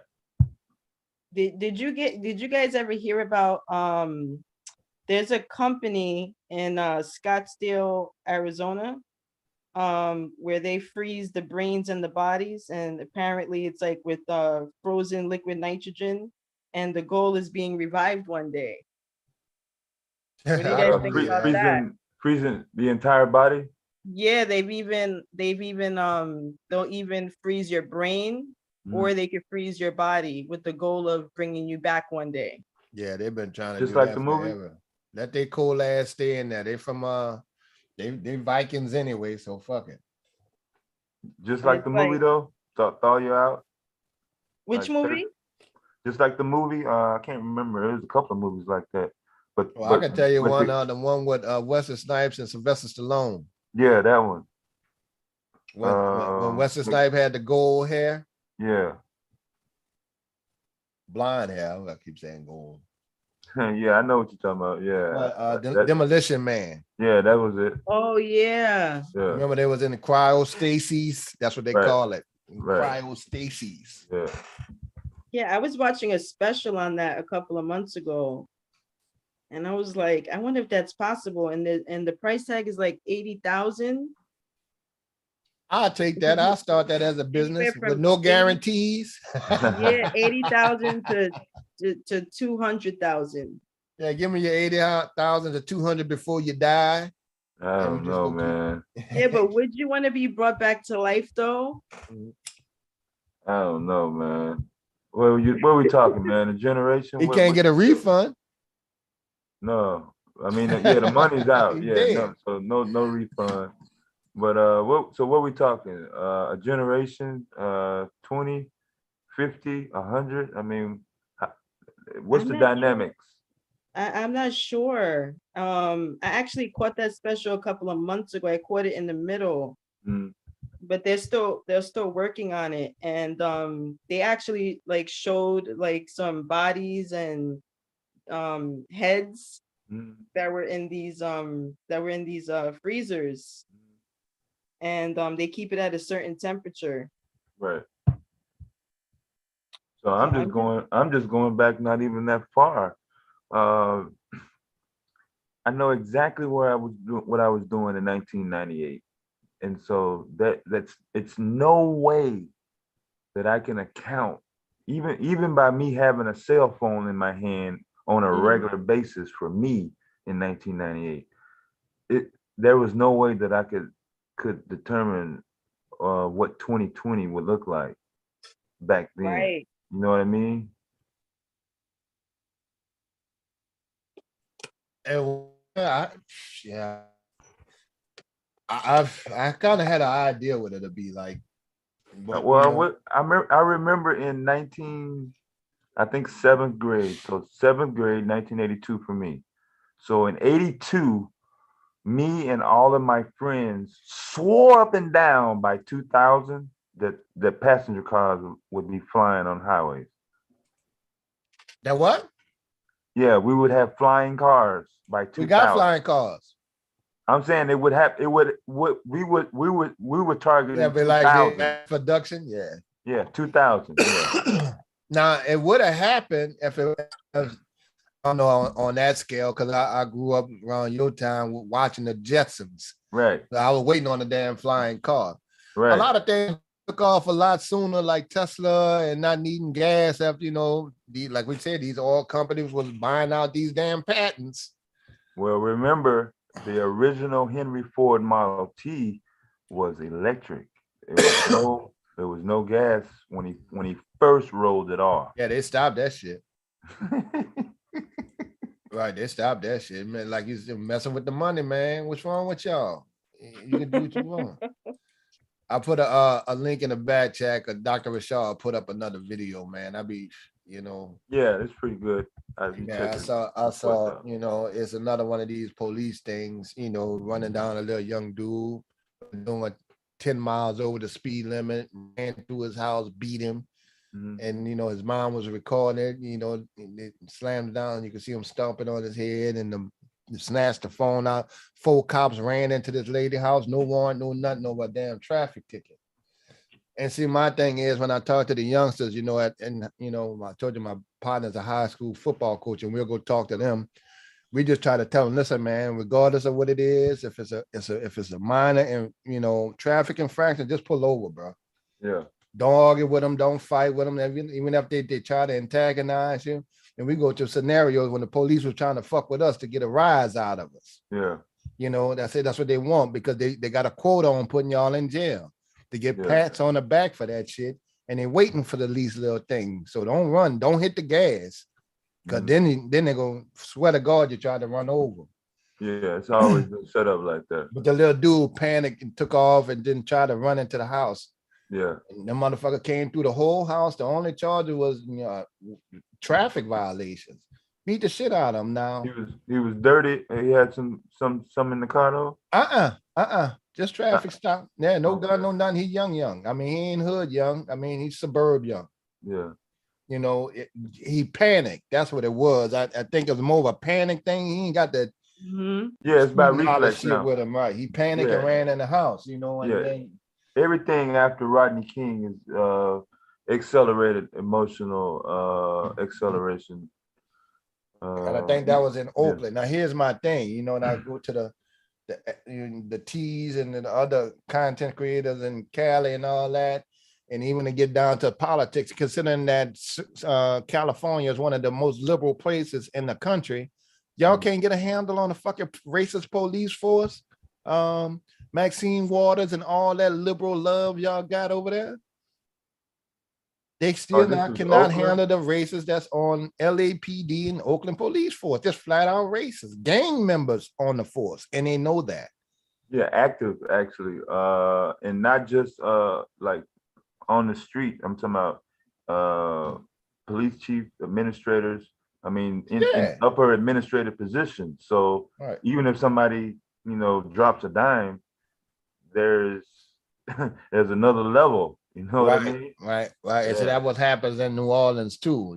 Shit, you can't get past all the way up the good old fucking boy system. Yeah. And when we get somebody in rehab in charge here, so it's foul. And that in the office is a mentality for a lot of office.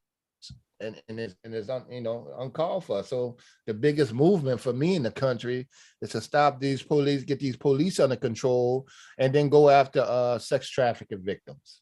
I mean, people that's doing the sex trafficking. That's where the federal money should go. Mm-hmm. And they'll put all that money into the war on drugs back in the 80s and early 90s. I mean, but now that the war on drugs is over, you won't even reallocate some of that money to catch that shit. We ain't got to do it, defund the police. Let's move some of that money to those things. Biden could get the whole federal agency on sex trafficking right now, and I guarantee you they'll make a crackdown. But like my boy said, that's what Kev, he said, Kev, that's because half of the motherfuckers involved in it. Yeah, more than that though. When you say half, it's way more than 51%. I guarantee it. I can put some names on it and dates. Right. And we talking about those in the House and Senate. They all up in that shit. Democrats and Republicans, they've been all up in that. These Christian groups. That's why they're lowering the standard where you can, for the Christian group to play with these little 12-year-olds. Exactly. Mm-hmm. Yeah. I heard that earlier conversation when you was having with Miss Miller about the relationship between recreational drugs and pretty much there's no. I mean, I'm going all the way through religious institutions. You know what I mean? If you really want to get down to it, right? Political institutions, corporate 500, city government on the federal level, all the way down. You know what I'm saying? Ain't nobody immune. Yeah. Right. Built it. Ain't like just a little street dude that's made some money, started a record company and a car wash. Yeah. Built major corporations that's world connected with that money. Yeah, No money. My first job right out the military, assistant stockbroker. I was working for a company called Oppenheimer on the 24th floor, right across from the Chicago Mercantile Exchange. These were brokers. They was making like $9,000 a month, and in their office, you know, they didn't even hide it. You know what I'm saying? It was just a regular thing. Yeah, they just pull it out and take a couple of little tooths, you know, and they good. Yeah. And see, I was just, you know, like I was saying, but I ain't just the wood thing aspect of every career in the country. Yeah. Everybody, it's that big of a deal. It's that ingrained to society. So that's why like a lot of people got to deal with their own demons, and that was just one of them big ones there. Yeah. Yeah. Right. One time I was at a party and somebody asked me, "Do I have a rig?" And the chick, I was like, "No, I don't have no rig." And the chick was like, "I can't believe she asked you for a rig." There was somebody I was dating. I said, "Well, what's a rig?" And it was, and a rig is a clean needle and stuff to shoot the coke. Yeah, or they ask for a pin. You get a pin. Yeah, you get a pin. Well, or if no, they're I asking got for, or if they're asking for coke, like over here, like in New York is different from different boroughs. So once I moved to Westchester County and I would go out a lot, you would hear people go, "Yeah, I'm getting the white girl," referring to coke. You got that white girl? Universal. Yeah. That was the first time I heard it when I moved over here. That's white girl, or you know, the white girl. or Yeah. you touch your nose to give a little signal. You know, they understand. Allegedly. Yeah, allegedly. 100% allegedly. Yeah, I've been around too long. I know too much. But yeah, I remember that white girl, such and such. They had all kind of signal, but that was just in mainstream life. That's why I don't necessarily you know, down people. You know, you got recreational users, then you got people that have an issue with using. Yeah. And a lot of times, depending on what you know, they fall victim to that. You can fall victim to coke and all that kind of stuff there, just like anything else. But I don't knock them. I know some very productive people who you would never think, but they're not junked out on. You know, they have it in their office. They draw like that. They used to work time saver back in the days. I had customers that came get a pint every day before work. But you know what? That catches up with you. And I'll tell you, the father of my sister's child, he passed away a couple of months ago because he had that problem. Like whenever the weekend came, he would be gone.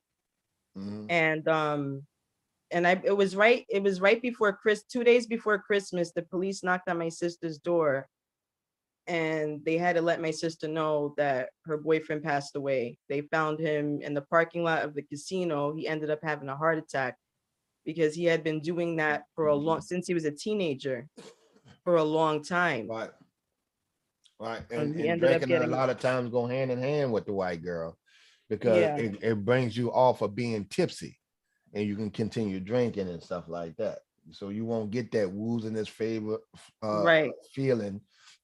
You know, it postpones you passing out to a degree when your body was supposed to shut down. Yeah.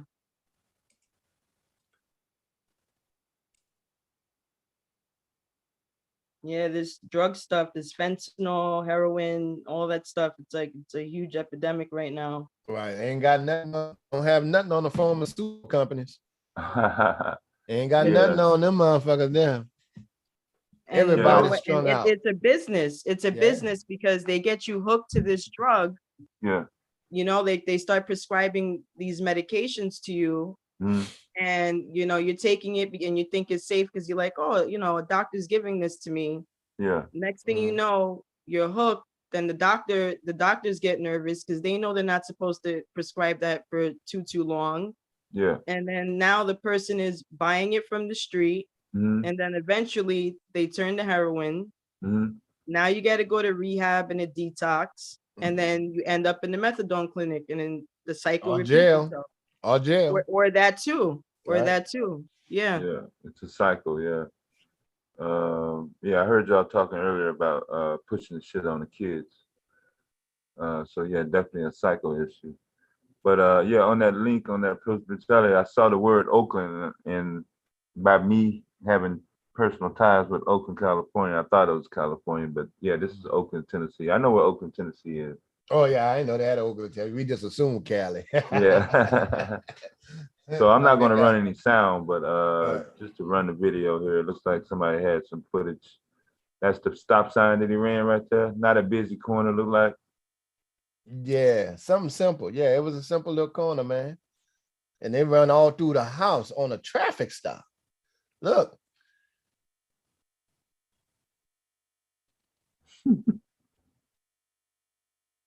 Right there, his head split open. Jeez. Right, they're hitting him with the baton in the face. Oh God. Now, this ain't no, and see, a lot of people, you know, and I think we do it as a people too. We got to remember this is a teenage young dude, you know. Mm-hmm. If he's young, I'm assuming he within 18 or 21. Yeah. And he panicking, you know, and he running around. I'm like, oh, you can't panic. Because now you're in a position, I think they followed him. And I'm like, man, he just pull over, dude. Just pull over, even if they fucking with you. But you don't want to hit the gas. And look, they kicked the door open and everything. No warrant needed, no nothing. Just run out through the house. See, this ain't no project. That's a nice home. Yeah. And then they got us, you know, of course, he was one of them kids that did well in school and no issues, no gun, no ties, no weed running. He probably was just in his mama car and was speeding and panicked. Whatever he did, he drove home and ran inside, closed the door. By then, they done kicked in the door and everything, man. Mm-hmm. Right. So one thing about modern technology is LAPD don't seem as bad because they was the leaders of that shit. Look like that's just standard behavior now. You know, to everybody else that get to see it now. Mm-hmm.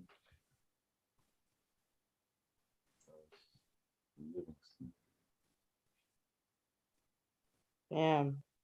Right. His mom is standing there with the camera. That's him, the police stomping on his head. He on the ground. They asked him to get on the ground. He said, okay, I'm getting on the ground. I want to hear, I'm going to go back and listen to what the cop said. Yeah, what's up, I am? Big ass hand around the neck, choking him. What'd you say, I am? What's going on? Can you hear me? Yeah. What's going on, man? Hey, man, let me start off. I wanted to tell you, bro. I got to readdress with your stance on Bitcoin. Because I caught on to what you said, and it didn't register because you're a Bitcoin investor, so that's a little different. Like you said, most people don't own the coin. Right. And when you own the coin, you still in good shape. Right now, you probably won't get another coin. Right. I got you. Right, because you're thinking long term. I'm thinking more of a swing trade type of thing. Right. Or like a day trader. So that's what I was saying. Like, it's good that it dropped down because it allowed the average person or the everyday working man to buy back in. So what they're doing is they're allowing us to buy back in so they can get their money, but eventually you get your money. You know what I'm saying? Yeah, right. No different than the stock right now. Yeah, it's dropped. Right. People keep saying like, oh, it's not backed by nothing, but it's backed by what the world is going through. Right. You see what I'm saying? So of course, when people are scared and inflation and people with money, everything is going up, people are going to go take their money out, which is, kind of a bad thing. But if you need it right now, you got to go get it. Right. But for your everyday person or the person that's, buying stocks and watching for your long term instead of putting it into your pension or your 401k, then you go. So, but the thing is, you want to buy a whole stock. So when it dropped down to 18, 19,000 and you're buying stocks, you probably got that. So now when you get a whole coin, then now when it's going up $3,000 or $4,000, $5,000, $6,000, right? It should be, well, let's say from 17, what it is around right now, back up to 60. Yeah. So 60,000. We're talking thousands, y'all. Yeah. Right. So then now you take your money out. So you don't want to be greedy. Talking about, it might push to 80. You take your money out. Hey, I don't know who this is. Devastating. I don't know. That's Sac Passe. All right. I'll change it. I'll change it for him. All right, go Yeah, ahead. he on his phone. Yeah, he on his All phone. right. Yeah, he on the job site. Yeah. All right, Yeah, I'm gonna listen to you. Yeah, so what I was saying was everybody are buying percentages, few $100, few $1,000 of Bitcoin. So it looks like you're not making no money. Right. But once you get that whole coin, it might shoot up $7,000 in one day. You go and pull that $7,000 out, and then it shoot back to your normal number. So that's what I was saying. Like, it's good to get, try to get your whole coin. It was good that it dipped. I mean, of course, it sucks for people who got, some people took the hit, there. but you got to be willing to take the hit and invest in it in either way. Right. And then when you take the hit, don't pull your money out. Keep your money in there. Right. If you're gonna be a long-term investor, I get you. Right. It's gonna go back up. Me and Tay gave you a little rough time, but see my thing is with the Bitcoin thing, the shaky thing. The only thing I really don't like about it is that Tesla, Elon had an influence when it shook with that, it shook with Russia, and then we're in a war. But at the end of the day, it's still going to be implemented in some of the banks, 401k and retirement plans and stuff like that. And also they're going to have payments with top leading things, not that machine that you see at the gas station. It's going to go through Apple Pay and stuff like that. So I do get what you're saying, that it's here to stay. But now would be more of an issue to, a time to get in, even if I got I don't have enough for a whole Bitcoin, but I got a couple of dollars that I might throw in there and just ride the wave and still get some interest off. Right. And even still with that though, if you throw it in there, you see, people understand what stocks nowadays, you have to watch them every day. And you got to watch certain hours, like around, when it first opens, then maybe around 10, then again around 12, and then right when it get ready to close. You know what I'm saying? Because you get those swings of it. Well, that's for us. We advanced, but for the people like in the crowd, for long-term investors, you don't really have to, for them, you don't really have to watch it every day, because sometimes when you get companies like Exxon, Entergy, Verizon, they pay dividends, y'all. So when the stock is down, some of these companies pay extra dividends to keep you around. So but it do. Right, but I was talking about in Bitcoin. Then we have to understand that like all these companies are invested in Bitcoin. So like the banks, when inflation went up and all that, they took their money out because their money is your money. So they took their money out at the peak. So then when it dipped, they can go and buy back in and then get more money. So the banks are investing our money, your 401k and all those people. So when you see that big dip where that shit drops or whatever, that's these banks, these 401k people, your pensions, that's them taking their money out. That's them taking your money. Well, your money out that they made interest off of it. So they don't lose it, so they do have it, and then so they can buy back in, you know what I'm saying? Because they know that, okay, well, we take our money out, then the average man will take their money out, it's going to drop down. You know what I'm saying? But like I said, just keep putting money in because it's a long-term thing. Like I said, when I seen Coinbase buy the Staples Center naming rights for over $1 billion, come on now, it ain't going nowhere. And the NFL just passed to decide to let Dallas on Jerry Jones do business with a Coinbase and Bitcoin. So that's gonna bust it wide open. It's gonna be part of America's team. I guarantee it. Now here's the other thing: you're gonna start seeing more and more, because professional sports has now gotten into the marketing business.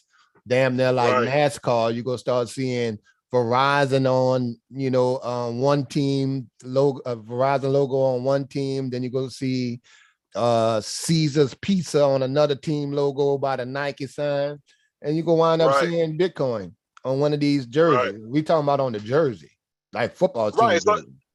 Right, because you remember, like, I think soccer already has it. Basketball, especially women's basketball, are already doing it where they advertising people logos or whatever.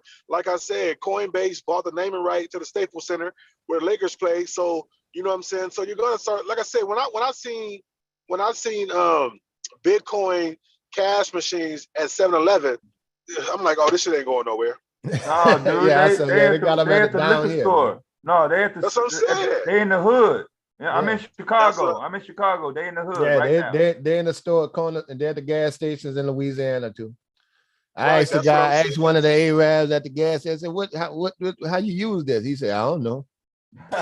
So basically what it's doing is turning your whatever your Coinbase thing is to cash for you. So you can get the cash now for it. So you know what I'm saying? Basically, you transferring the currency from Bitcoin currency to cash, and you able to go like an ATM machine. You know what I'm saying? Right. And They you probably able give to you a go little get your card money. or something. Right. So all I'm telling people is like, look, instead of investing your money in your savings account where you're getting what 0.8, 0.9%, put your money in your savings account nowadays is a waste. A Well, waste for yeah. you because And you're see, not. when I tell people about investing, and just for the audience, when I tell people about investing, they'll say, they're like, well, I do a little stock thing. They're like, ooh, that's risky. You know, I don't invest in stocks. I got a 401k. And I had to sit down there and explain to them, it's the same thing. The only difference is that you give 10% of your check a week to a fund manager.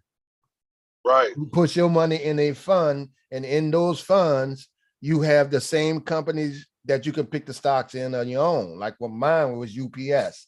And because we had a nice little retirement package and stuff like that where you can contribute. And then when I dug all the way into it, all the way, you know, it's like a Vanguard fund. And then I go all the way, okay, what company is in the Vanguard fund? Exxon, BP, what Bank of stuff. That's not, you know, and I was like, well, I can invest in these on my own. Just pick the top 3 that was given the most interest in the companies I was familiar with. And I started buying stock on my shares on my own and beating what I was getting in my 401k. Because now I'm getting the dividends off it. Right. And it was like, I said, your money is tied into the market too. Everything. And a lot of people did not realize, and it was surprising to me, when the 2008 crash happened, I had to explain to someone, I was like, look, it's so bad that if you got $1 million in the bank now, you made that be down to 200. He said, man, he couldn't fathom that. Okay, if I dropped in $1 million in the bank, cashed $1 million check in the bank a week ago, it'll be worth 200 now. I said, yes. Yep. Because the federal government Obama raised it up to cover it to 250, but it was only 100,000.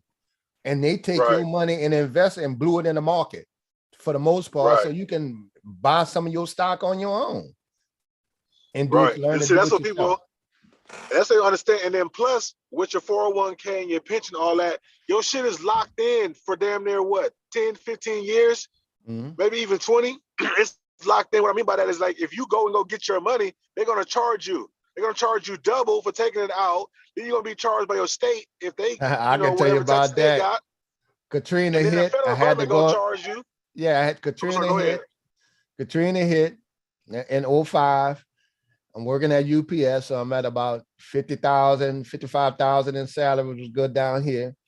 I had to cash in some of my 401k because I needed the money with it, right? So I got hit with state taxes, federal taxes, early withdrawal penalty, even though I filed for a hardship loan on my own shit. Right. So I'm all them penalties and shit that was cutting directly into my 25 or something thousand that I had in my 401k. I'm like, man, hold on, man. I done lost damn near 5,000 or 6,000. Yep. I'm gonna do this shit on my own. own. It's more. That makes no sense. That makes no sense. And see, well, we why it's like that is because they don't have that money. They're investing that money. So then now they feel like, well, we got to take some of that money out, which drop us on our interest that we can get to give to you. So that's why they make you sit there, because they figure if your 401k or pension been there for more than 10 to 15 years, they already made triple or 100% now times back. So now I can give you your money back fully. And look, at the top, put the icing on the cake, it threw me in a different fucking tax bracket, like 80,000 single. I'm like, oh, ain't this a bitch here, man? So look at it. You got taxed 4 times. You got double tax for already taken out. You got actually 5 times because you got double tax for taking it out. You got tax right then there for state, or you could defer, but you don't want to do that. Then you got tax for federal. Then on that following year, state tax, because that's more income. You got penalized because it raised you up for your federal English state. You fucked. Right. But then where you can take your own money each month and then invest that into either a bond or find you a good steady stock, put it in there like Kansas City, dividends for it or whatever, or day trade with it, or long history trade with it. and you can take your shit out whenever you want to. And the rule of thumb about and here you go again, another tax because I needed the money. I had to buy shit and pay state tax on the shit again. Because I had to buy furniture, I had to buy another car. I was like, oh, look at this motherfucker. So you got taxed 6 times on money that you gave them that you could have used to do something else. You know what I'm saying? And then what I'm saying was, so the rule of thumb about stocks is, look, as long as you don't sell it, you always own it, unless that company goes bankrupt and just completely go out. But you will get a warning. You know what I'm saying? You set your loss makers, you know what I'm saying? You set that to where they go on and cash you out or whatever, to where you're good. Loss. I always said mine's at like 30%. Yeah. If I lose 30, if a stock is dropping like 30%, then fuck it. I'd rather just go on and take my 70% and what that means, y'all, later. In the audience, like what we talking about is that, say a stock, you got a stock and it was $20, or 20 or 30 or $50 a share. And the company is right now, you're in an economy that is pulling back, and it's a good company, and you might want to get back in it later. Okay, if you could set it that if it drops down to $30 a share, sell it automatically. That way you could control your losses. A lot of people think you just go dead broke and you lost all your money doing it yourself. You got more control over it than the people that's managing your money at the banks, the 401ks and shit like that. So you can control your losses and just say, wait till it go down and you can get back in it if you like. But if your stock goes down and you got dividends, sometimes companies will pay you extra money to keep it around until it matures and go back up and beat the time, because the times it's gonna go back up. Right. And I'll just say, anybody watching, trust me, I've learned a lot. I learned a lot more in the past 9 months, subbing to Kev's Facebook, and when he go live on his channel. So he definitely know what he's talking about. If you guys want to get in and start small, he definitely got some nuggets and pieces. So I would say subscribe to his channel. And then like I always said, Kev, you should do when you got time. I know you're doing your acting thing, but look, it ended yesterday, man. We wrapped up okay. Yeah, look, the last day, Queen Sugar, and then on the 20th, I went live on Bond Channel. A lot of them was here, and I was showing them. So now, I was doing that 12 hours a day, so that slowed me down. Yeah. But I made another channel. It's called Care 504 Stop. We're here. I'm here. What you say, Sack? Side Posse? Man, I was I was just chiming in about the I was just about to chime in though about the stocks dropping and stuff, because we know that stocks always gonna drop. But like for the average person who don't understand that, when they do see the stock drop, not knowing that no matter what, the stock do gotta retest a certain area, they tend to panic and sell. So I think that'd be a lot of fear for people, not knowing that the stock do have to drop, thinking that's gonna always go up. So I think people do gotta understand about knowing that the stock do gotta retest certain areas. And the people that don't know how to recharge and stuff like that, do affect their mind, thinking that, they're going to lose money. And that's why I think a lot of people are scared to jump in the stock market and try to make money. Right. That's exactly why I started that, man. So I said, man, I would just show you what I do with my money, and just go live just to give you an idea. With my situation for the crowd, with my daughter mother's passing, with benefits that she get, I took all the life insurance and just put it in an annuity for her to go to college. So I got college paid for. Now the monthly thing, I take a portion of that and I start investing in some long-term stocks that's gonna pay dividends for. And that's how we gonna start building wealth. So over a period of time, and I just show them how to do it on like a waiter salary. You don't need to have top dollar. Anybody can do this. Because I have a lot of friends that were waiters who don't work for Fortune 500 companies who don't have a damn 401k plan or a Roth IRA. So they can build their own portfolio, and it's not that difficult to do. And I just show them, I say, look, I did one account. I'm going to do $50 to $400 a month and spread it across these stocks. I built up to about $2,000 to $2,000. I had 40-something% return on my money. On my 2,000. Yeah, shit. I'm and that's the thing. It's not a get rich quick scheme. You know what I'm saying? Now sometimes you might hit, you know what I'm saying, but it's a longevity. Like people didn't think it's having Bitcoin, your money work. It's having your money working for you. Right. Compared to the banks and everybody else using your money to make them rich and giving you a quarter of a penny back on it. You know what I'm saying? And like I said, for those who want to get into it but don't quite know, you got YouTube channels out there, but you got Kev right here, and I'm telling you, he knows what he's talking about. He knows how to get you started. He knows how to get you the game, and you can use those principles he has to either, you know, put more money in or put less. He definitely knows what he's talking about. Whatever you might think about his views on other things or whatever, if that issue, but when it comes to stocks, he knows what he's talking about. And he got a Facebook group, and these guys know what they're talking about. So, you know what I'm saying? Definitely go watch his channel. And I hope he start doing more, whether it's once a week or whatever. You know what I'm saying? Start, you know, hey, put it out there, donate a few dollars. Also, the good thing is he signed up to different apps. If you sign up and use his code, he get us some free stocks. You get some free stocks, and just keep it going. But he knows what he's talking about. If you definitely want to get into it, and Yeah, I got invest your money time now, with man, to get small amount of behind my money. computer now. So I'll be back on another Right. not filming. And all I'm gonna do, what you I'll say? give you, Kev, I'll give you a props though, Kev. You do know what you be talking about like a lot of companies and shit. Cause me, I'm more of a day trader and I do option trading. So I just be like, I look at charts and I be in and out. But I do got to get better at learning more about companies for the long. Cause I don't got no long-term investments. Everything I do is just quick, you know. Like I'll probably Right. buy So something for you more on the you more on the generate you on an income with the option trading, yeah, profit. Yeah, but see those long-term companies, see how I started from the bottom up. Once them people hit me with all that money in taxes, and I had a little money in Netflix because I was making a little good money at UPS, you know.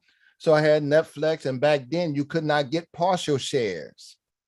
They had, they had share builders back then. That was the first time you was able to buy it without going pay a damn broker to sit there with a suit and tie on to charge you $330 out of 10,000 just to put your shit in the fund. And that's what my ex did with after Katrina. We got the 10,000, we used mine and my money, and we just put hers.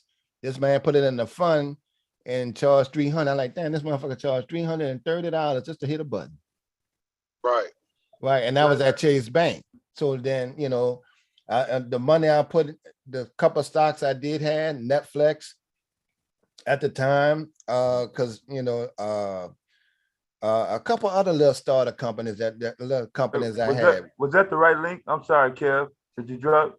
Or that was the Rashid, that was the police link that you just dropped? Hold on. I put it in the chat.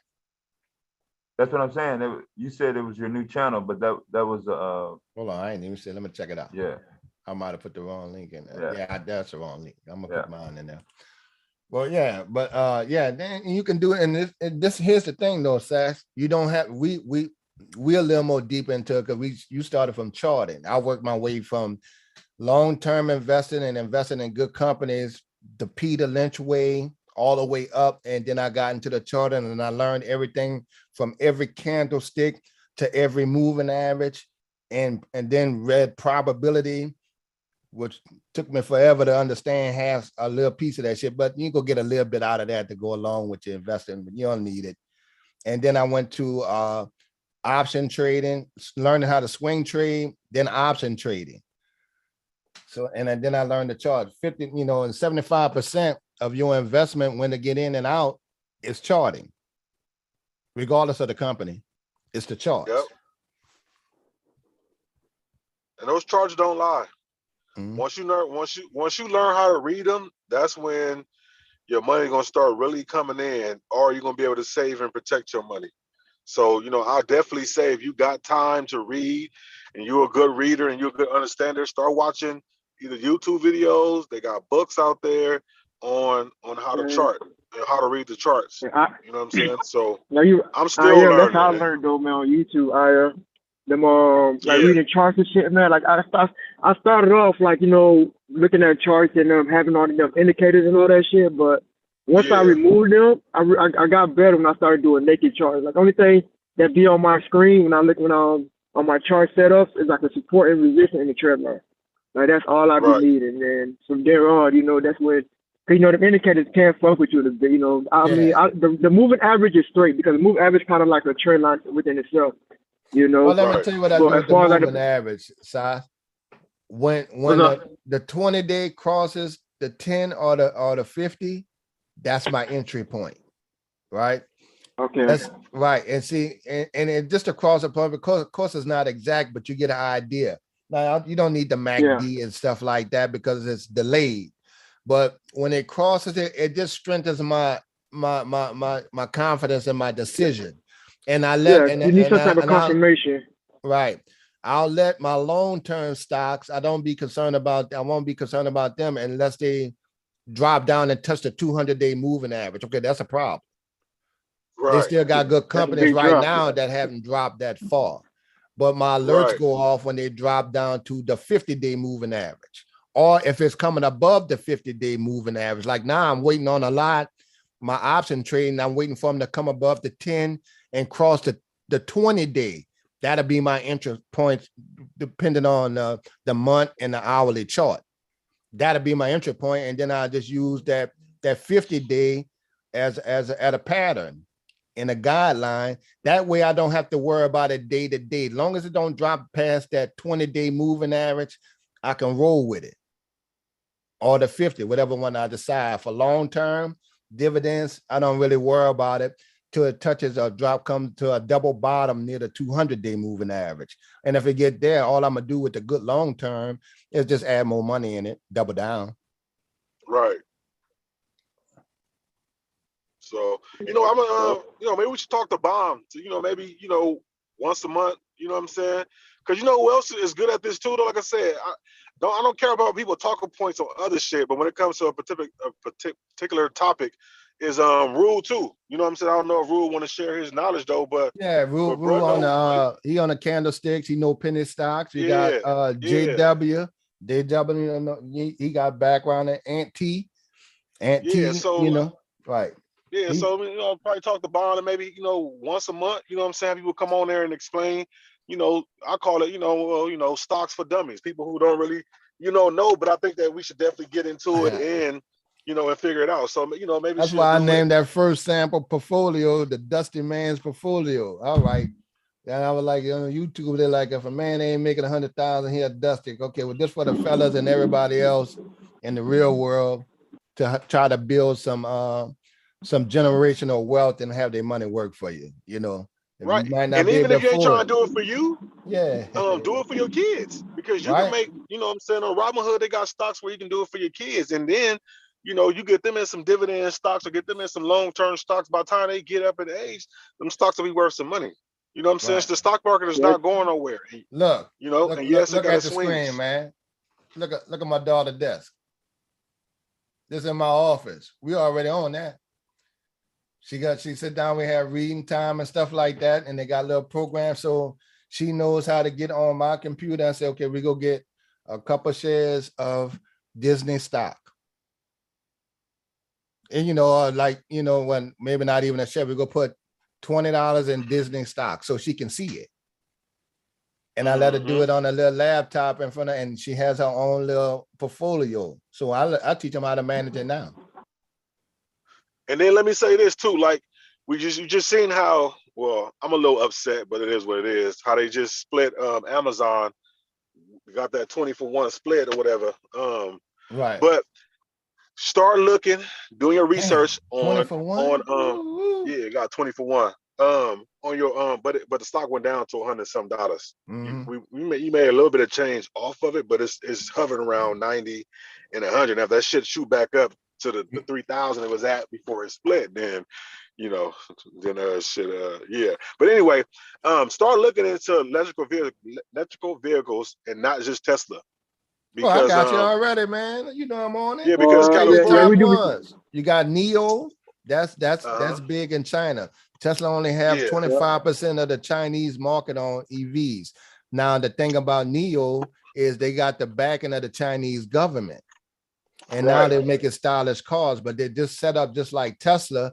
They're just waiting for the production is the thing coming out. Now, they're going to have the first dibs on all electronics, and them people love some technology out there. What about the Chinese banking situation, though? Well, that's all that's relative because it's all meshed in with ours. It's so intertwined. Their banking system can't fall without hurting us. But the Right. thing And is, and if mhm, and go ahead. honestly, if their banking system fall, then the whole world is gonna fall. So none of this shit gonna matter. Right. Same with If we ours. being It's too honest. big. Right. Right. Right. But the So thing is, the problem with China is that every company has to, break bread with Chinese and whatever situation.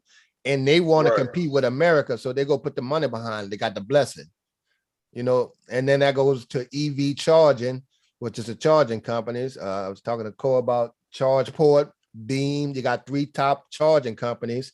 Then you got 2 top companies that make the actual hoses and the products and stuff like that to plug into your car. Then you go to the lithium companies. You got 2 or 3 top lithium companies. So with the EV market, you got 3 or 4 different types of avenues that you can invest in. Like the old saying go, it ain't just the iPhone. You ain't buying just stock in an Apple just because of the iPhone. You're also buying the Right. video chip that's in it and the other The 2 pieces, mechanisms. Right. Corn and Gorilla Glass, that was the first, that's theirs. Same thing on Samsung. So there's 3 Right. different avenues in just the iPhone. And that's how you start getting your investing frame of mind on. And so what I'm saying with that is that start right now, whether you got an extra $10, $20, just put $20 on the stock. You know what I'm saying? Put $15 on the stock. Now I don't know about everybody else. There's some other, companies out there, but Robinhood is definitely good. I guess Coinbase, people got other ones, whatever. To me, Robinhood's a Robinhood little good for easier. beginners though. Yeah, for beginners to just And easily M1 upload app and is put your good money in too. there. I use M1 app for as a good example. Yeah, and so because it's on your phone, because everybody always on their phone, so you know what I'm saying, do Robinhood, but start vesting whether you got 10, 15, $20 into these companies. Listen, you spend that on a meal a day. People spend that shit on coffee, you know what I'm saying, a day. Take that one day of coffee drinking, put 5, 10, 15 bucks on these stocks right now, because in California, I think it's by I'm gonna pull up something 2030. now. I'm gonna share the screen. By Go ahead. 2030, all they will be selling no more oil. I mean, no more gas, oil-based cars. All the cars have to stop selling them. So now you got to start going into electrical vehicles. So now I don't know if it's going to be pushed back, but that's the benchmark. So in the next 8 years, all cars now going to be transferred. Well, in California, that will be sold will be electrical cars. So of course Can that's you going see to go that? everywhere else. Hold You know what I'm on saying? before you So- go, So we Kev. started. The reason I was asking about the Chinese banking situation, because they're in the middle of a crisis in which bank holders are not able to get their deposits from 5 major banks in China right now over a some sort of central bank new regulations that were imposed. So they might beef with the United States over Taiwan. yeah, I'm trying to. I didn't really go dive deep into it when I first saw the story, except that they were actually using armored tanks to crush the protesters, and their money is locked up right now. And this has been going on since April, actually. So I know it's been kind of volatile over here in the States, but this is kind of concerning based on our particular climate situation with respects to Ukraine and other foreign interests that we've been seen no problem dishing out funds to foreign countries while we're still experiencing domestic fallout, if you will. That's the one thing about this country. Well, you have to people- understand the interest rate and the chokehold they have when they loan money to other countries compared to their own people is a lot greater. You know what I'm saying? It's like this, like if I loan some money to my brother, I'm not really going to charge him that much interest at all. But if I loan somebody I work with, I'm going to get their ass, you know what I'm saying? You want to borrow some money for 20, 30%. So that's why it's a lot easier for them to still loan money to other people than to their own people. So they really ain't an issue. You know what I'm saying? It's just all part of the political games, all part of, the economics or whatever in their country or whatever. They already know that people are going to keep putting money in their bank and that they can just do whatever they want to do with them. So, you know what I'm saying? It ain't going to hurt nothing.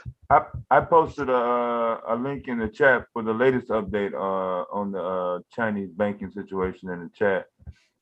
I'm not sure if there's going to be a resolution prior to the midterm elections here.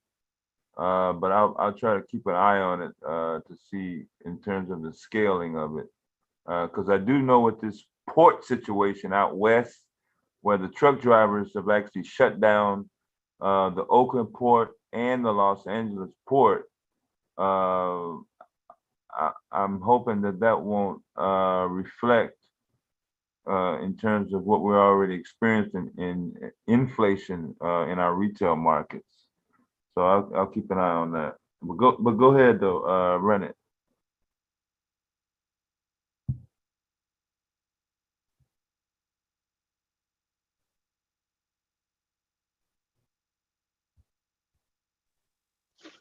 And yeah, we didn't mean to change the subject. We can get back on the Yeah, on the Kev kid. was gonna run a video. Yeah, he was gonna. Oh, okay. I think on the young man. Yeah. He might have stepped away for a second though. Oh, my bad. I thought I was off mute. I said, well, with the China thing and the car and as opposed going with Neo, it's a rippling effect if their banking system has an issue, but they can correct it because they'll pull all resources in, and take every damn body money in the whole country to support the government.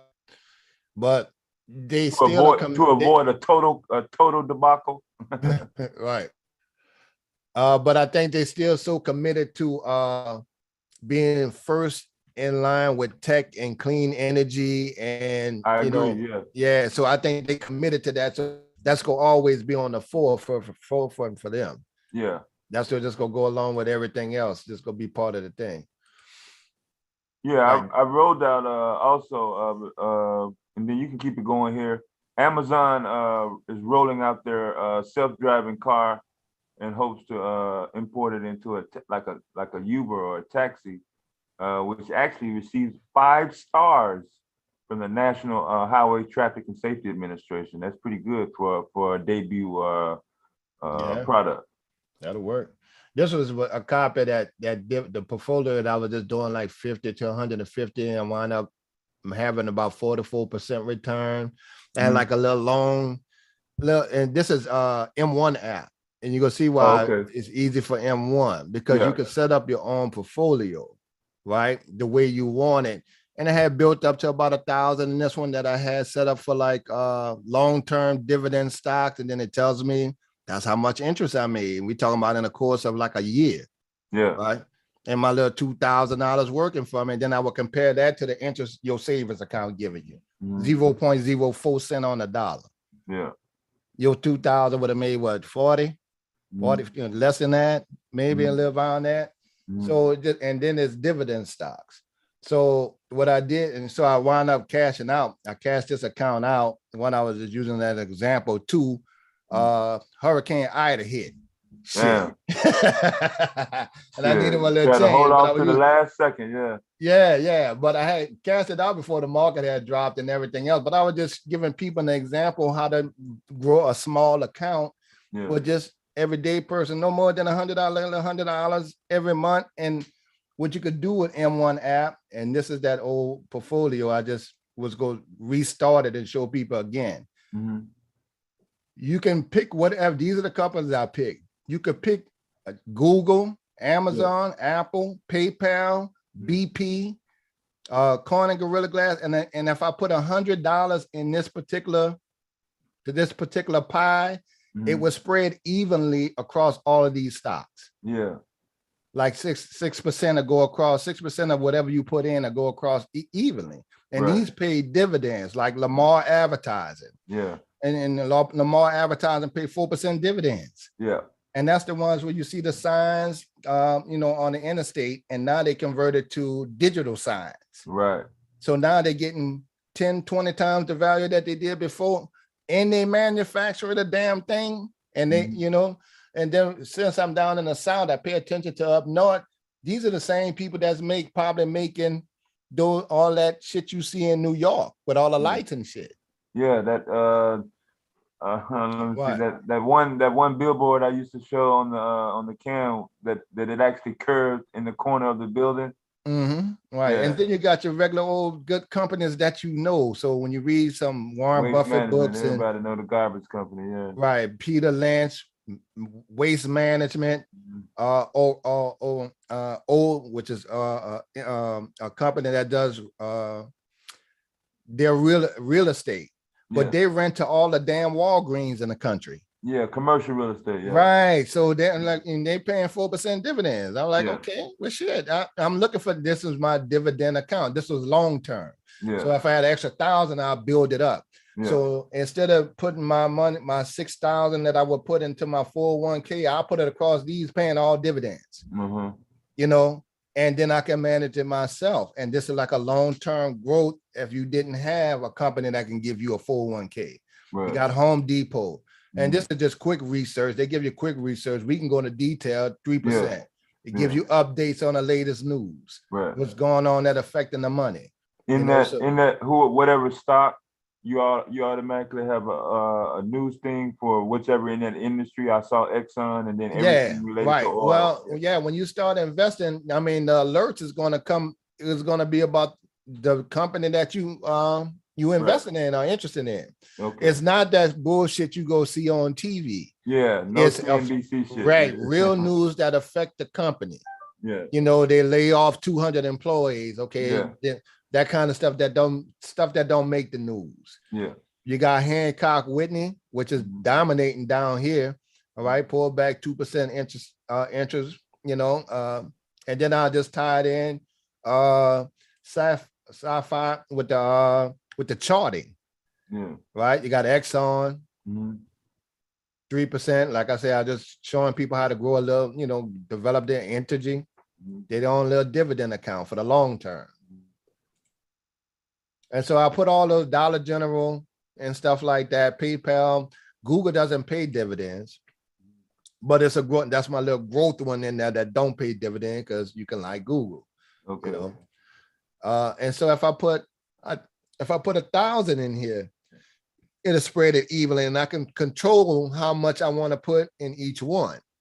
If I want to put 10% in one, or if I want to create another pie that just all banks, which I did, right? And this was another one. This was I call swingers and runners. Some of the ones I'm a swing trade with, right?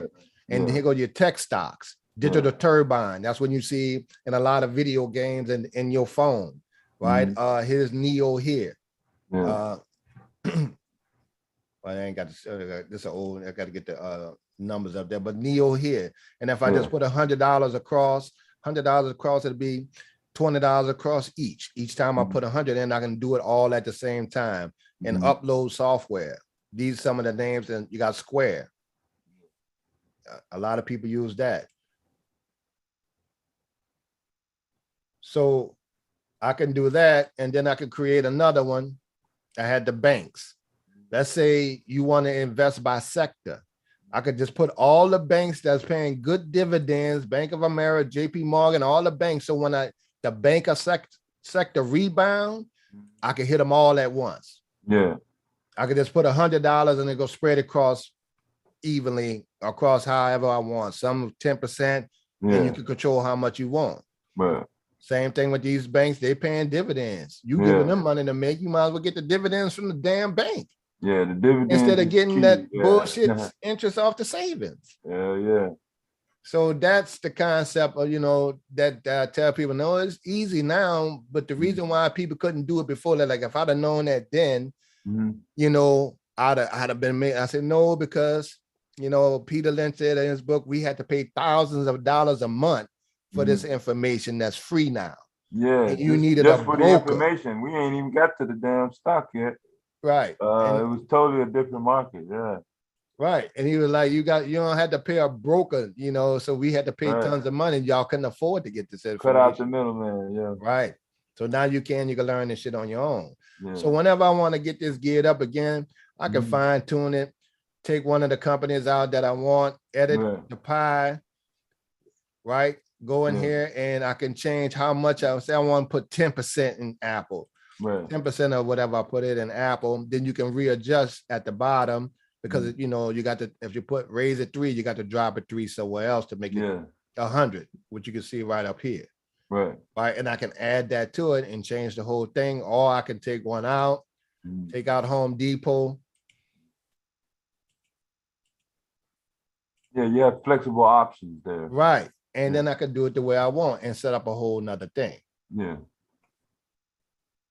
And then I'll go to one of the charting things. So that's how it is, how easy it is today to get that started. That way you have a little something. Of course, you just link your account.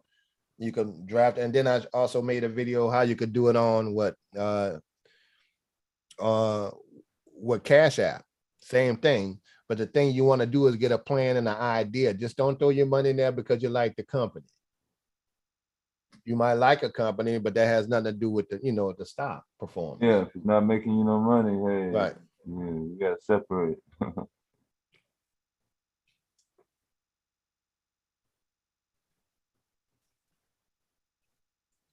My boy AM dropped off. Yeah, I thought I heard somebody at the door.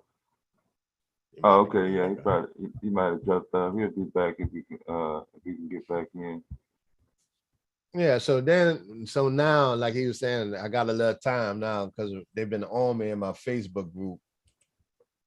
Because I still send a few messages. I think I showed the Facebook group on Bomb Channel before. Yeah. Right. So, and then I put up new information. It's easy to put, to just transfer, and they follow religiously, just to get some ideas. Nothing high tech. I put some of the top people off YouTube that explain how to invest in simple, plain English. And then you get to the point that, man, these people weren't doing nothing we couldn't do. It's just now we can learn. And with that option trading, like Zach said, man, you can make a living with that. What you looking at lately, Sachs? I mean, you about to get a little pop soon. Yeah, I got it. I was doing a little option trading back in 2012, 2014. I was just in and out. I never did go back in, but yeah, I had fun while I did it, while I was doing it. Right. Now I learned how to do it. I'm almost to the point I can do it for a living.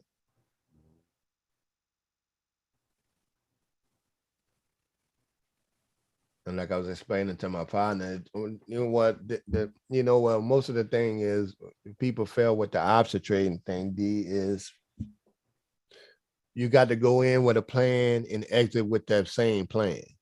Yeah, and you got to have an out. Right. Period. That's just the nature of it. And I learned to do long options instead of watching the chart. I just use those moving day averages and stop sweating it, and having confidence in when it's gonna come. And now I've been around long enough, to see history repeat itself with the market, like in 2008. A lot of those missed opportunities when the price dropped, and then they had the little boom up after Obama.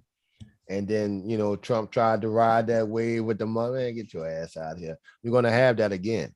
Yeah. That's why you heard the Republicans say, well, we're on the crust when Obama was coming in. We're on the crust of having a booming economy when they were talking about, because that they fucked it up with that drill, baby, drill shit and Bush, that it was going to pop. It was going to boom. And them senators made a lot of money like that shit. They know that. Yeah. That's how they make their paper. Yeah. Everybody getting paid. The country was happy. Yeah. Right. And see, a lot of people don't understand when the country happy, spending happens more. And like y'all was talking about that group that study human behavior. Think tank, yeah. Brookings. Right. Yeah. You think they don't know that? They can anticipate it. All that factors in. Yeah. Right after that 2008 and shit, a couple of years after, you know where everybody was? Back in debt. Yep. And back in the damn mall and back getting credit. People in the hood that complain about their conditions, you know what they got? Apple cell phones, $1,300. Just like that. Right. I was telling a friend of mine, it ain't nothing personal with these companies. Y'all, we as consumers are personal with it.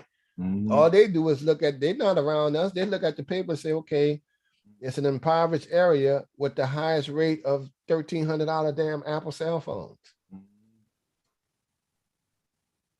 Yeah, Black folks are the $225. lead, are the new number one purchasers of Mercedes Benz. $225 gym shoes. Right. So Yeah. they ain't trying to hear that shit. Yeah. You know, them boys on the right ain't trying to hear that. That just don't like, well, yeah, that's a fucking point. And I'm just telling them, for as business, they're not thinking like that. Y'all feeling some kind of way. And if they really believe if you can sell ice to an Eskimo, sell it. Well, that's wrong. You know the Eskimos can live a lot longer and get their kids water if you tell them, well, damn, they got to figure that out. You know that, and that's how they take it. And they don't be personal. I'm like, damn, these motherfuckers don't take that shit personal either. Like, it's just business. When you read some of these books, like, you know, Robert Kiyosaki, Rich Dad, Poor Dad, you read that? No. Check that out. Check that out. That's a good book. That's a good motivational book. And it's Robert Kiyosaki is a Hawaiian dude. Yeah. I'm familiar with the author, Yeah. And he invented the Velcro wallet back in the day. Right. And you know, he does some interviews and going through and interviewing some of his wealthy friends and going through what they thought their opinion on wealth is and how they became wealthy. And he go through different scenarios about it. That goes solid. Yeah. You know, and the gist of it is, you know, his well-educated biological father was eventually over Hawaii's school board and stuff like that, retired with a pension, you know, never really attained wealth and, you know, got sick and passed, you know, and took a couple of vacations a year.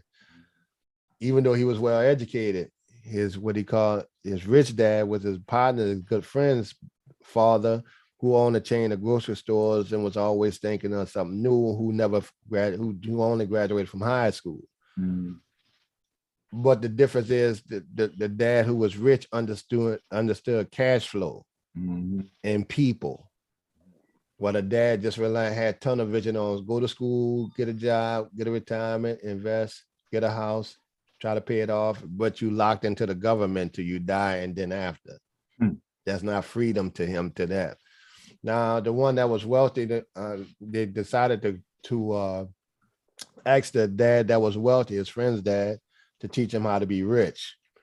He told him, come clean up at the grocery store that they had in this back in the 70s, 80s in Hawaii. He said, we go pay you 10 cents an hour. It was not enough back then. I'm just skipping through it. They was missing out on seeing their friends play ball and shit at the, you know, baseball, and they wasn't getting shit. And then they got mad and he told his dad said, well, that's how people get rich. You know, guys like your friend's father just extort people for money and keep all the money. Well, he eventually went to the guy and the guy wound up telling him, you know, he said, well, you just extorting kids. The kid, you know, Robert told him. And he said, well, you said you wanted to be rich. And he said, yes. And he said, okay, this time come back and work in for free. He came back, did that for a while, and then he noticed one day that the guy was taking some comic books out the store, tearing off the back, the receipt part, and throwing the rest in the garbage, you know, the whole comic. He asked the guy, could he have it? And he said, yeah, you just can't sell them. You know, the credit was gone. So he took all the comic books and opened up a little tent and started charging kids in the neighborhood 10 cents an hour to read comic books. Before he knew it, he had a sister working for him and another friend with tents in 2 different neighborhoods. And he went back to the rich dad, and the rich dad said, that's how you become rich. Half of my employees said, you just a rich man and starting people. And the other half says, you know, they want to quit.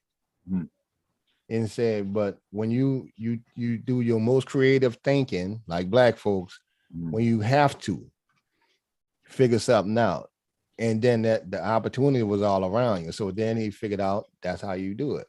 And he just took that lesson from there and, and learned how to generate money and understand people. And then he asked one of his billionaire friends while they were watching a game of Jeopardy, and they had a guy just knocking down every question after question on day 3. His billionaire friend said, how much you think I'll pay that guy to work for my company? And this in the book. And the guy said to the effect of Kiyosaki interviewing him said 300,000. He said nope. 100,000, some of these things. They say nope, $59.95. He said, why?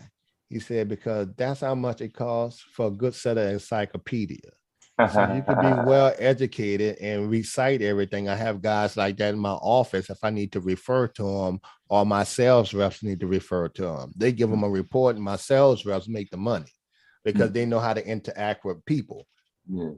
That's what get things going. You can have all that knowledge and it doesn't move anything in business. They can't talk to nobody, no communication skills. Right. And it don't move anything, even on so that's what you use that for, a reference. Yeah. And you say that made a good point.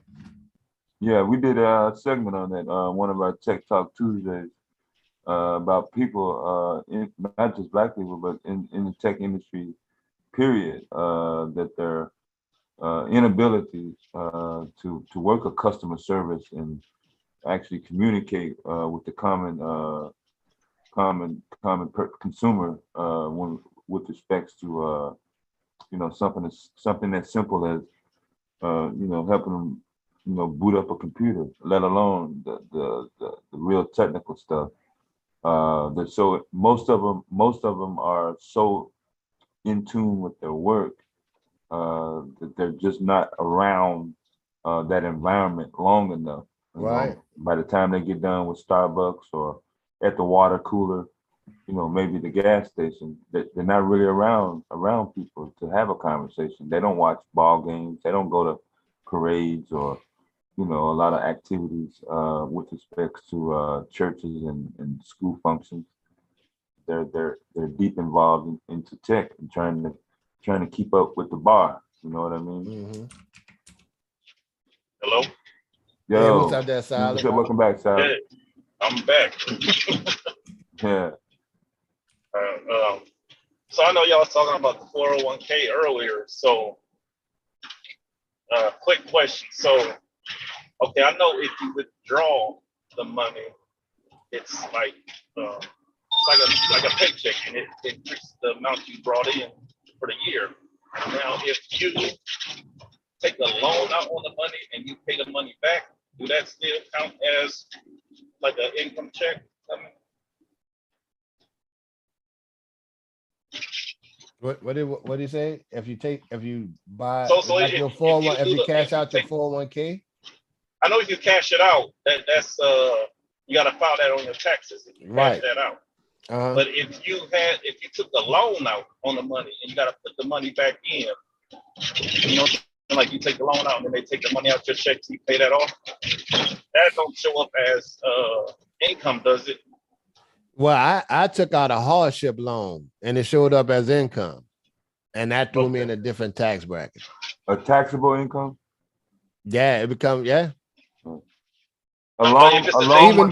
though I paid, well, I think it's my tax deferred. If you did tax deferred on your 401k, now you got to pay that taxes on it. Yeah, I'm with. I think if you take your taxes out initially, then you may pay less. But there's a difference between them. I think the Roth IRA is better because it gives you a limit of about $6,000 now. Yeah. And if you put 6,000 in and it grows another 2,000, well, you can touch the initial 6 anytime you want. Yeah. But you just can't take out the interest that it made. Oh, okay. So you have more access instead of what I did. If I'd have had $25,000 in a Roth or built up in Roth, well, then I could have just said, let me get 10,000 out, Yeah. And then, measure it. Well, it was taxed. It was pre-tax because you got to put, you put in after taxes. So I wouldn't have to went, into a different tax, but my taxes would have been paid on it already. Yeah, but I did tax deferred in the 401k.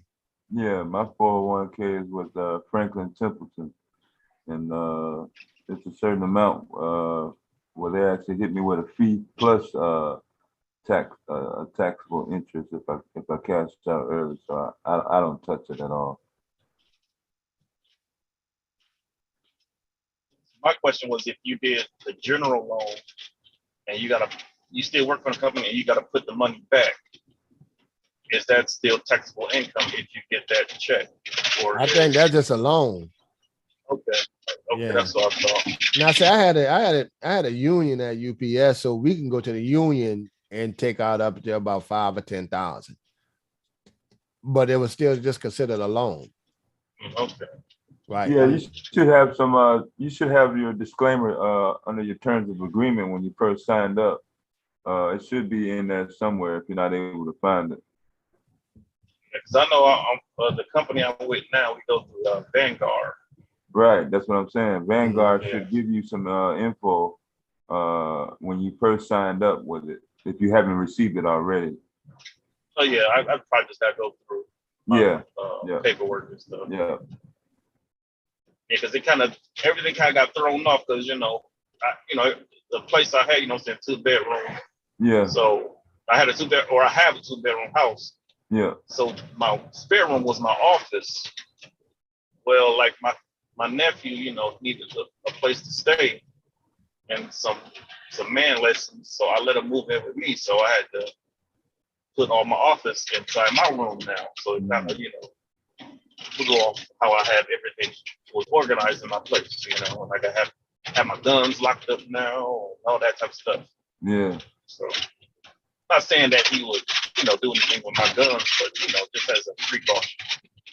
Yeah, you had your shit just laying around. Yeah, I know how it go, bro. My shit laying around right now. Hell. Nobody here. Yeah. When I was by myself, man. Yeah. Now I just gotta be more considerate, Yeah.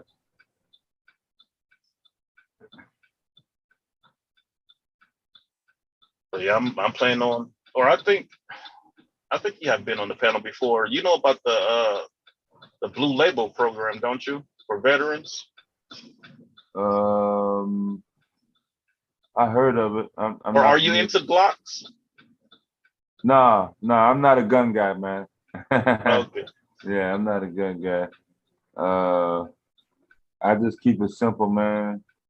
I do have a plug though. If I need to get next to one, I just keep it simple. Hell yeah, shit. But yeah, I got a couple places where I got a couple plugs if I do in the situation. Once I get out of the Chicago area, I'll be able to you know what I'm saying, be able to branch out. But by me being in this urban he in environment, Chicago is solid. Shit. Yeah. Shit. Oh yeah, I know. Cause one of my friends, he live in Chicago. He's an Army veteran.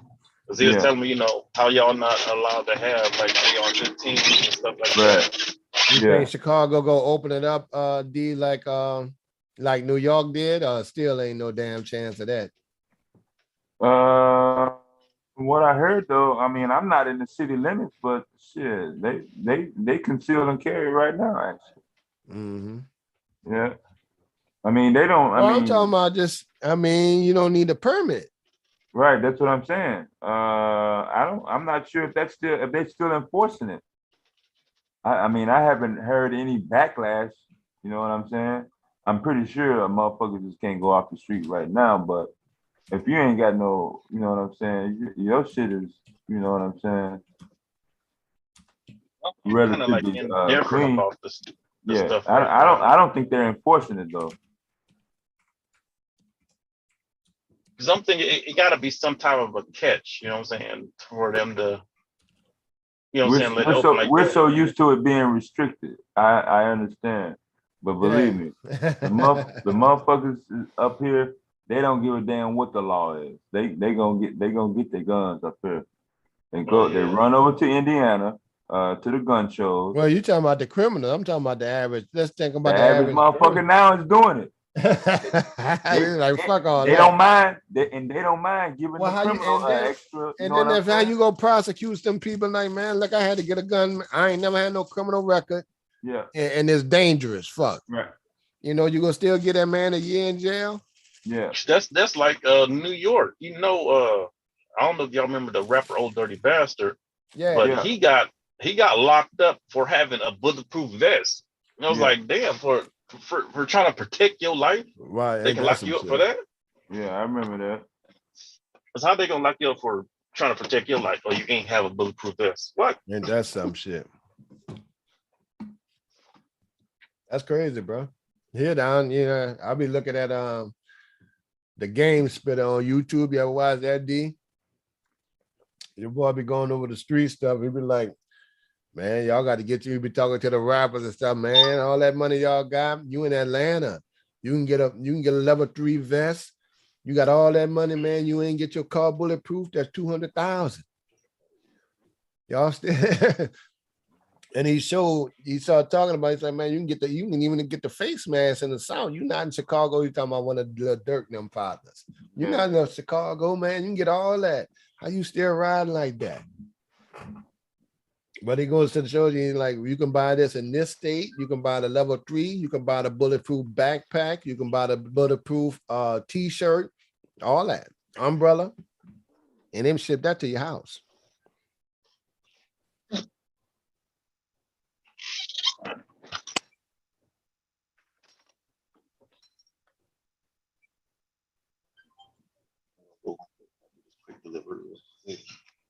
I don't think Chicago will loosen up though.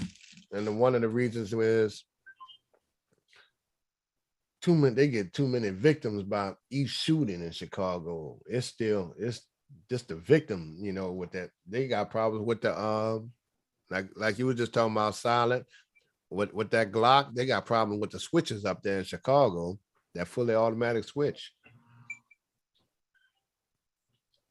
Unless Chicago go full out, citizens can protect themselves.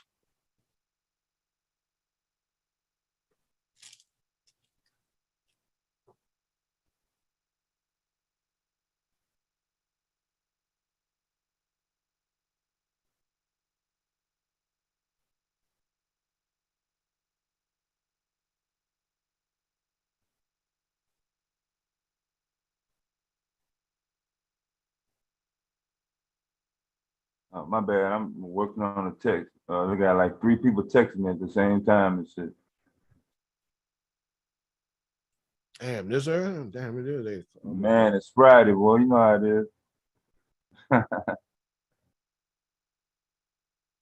7/22/2022. That's some good numbers right there, man.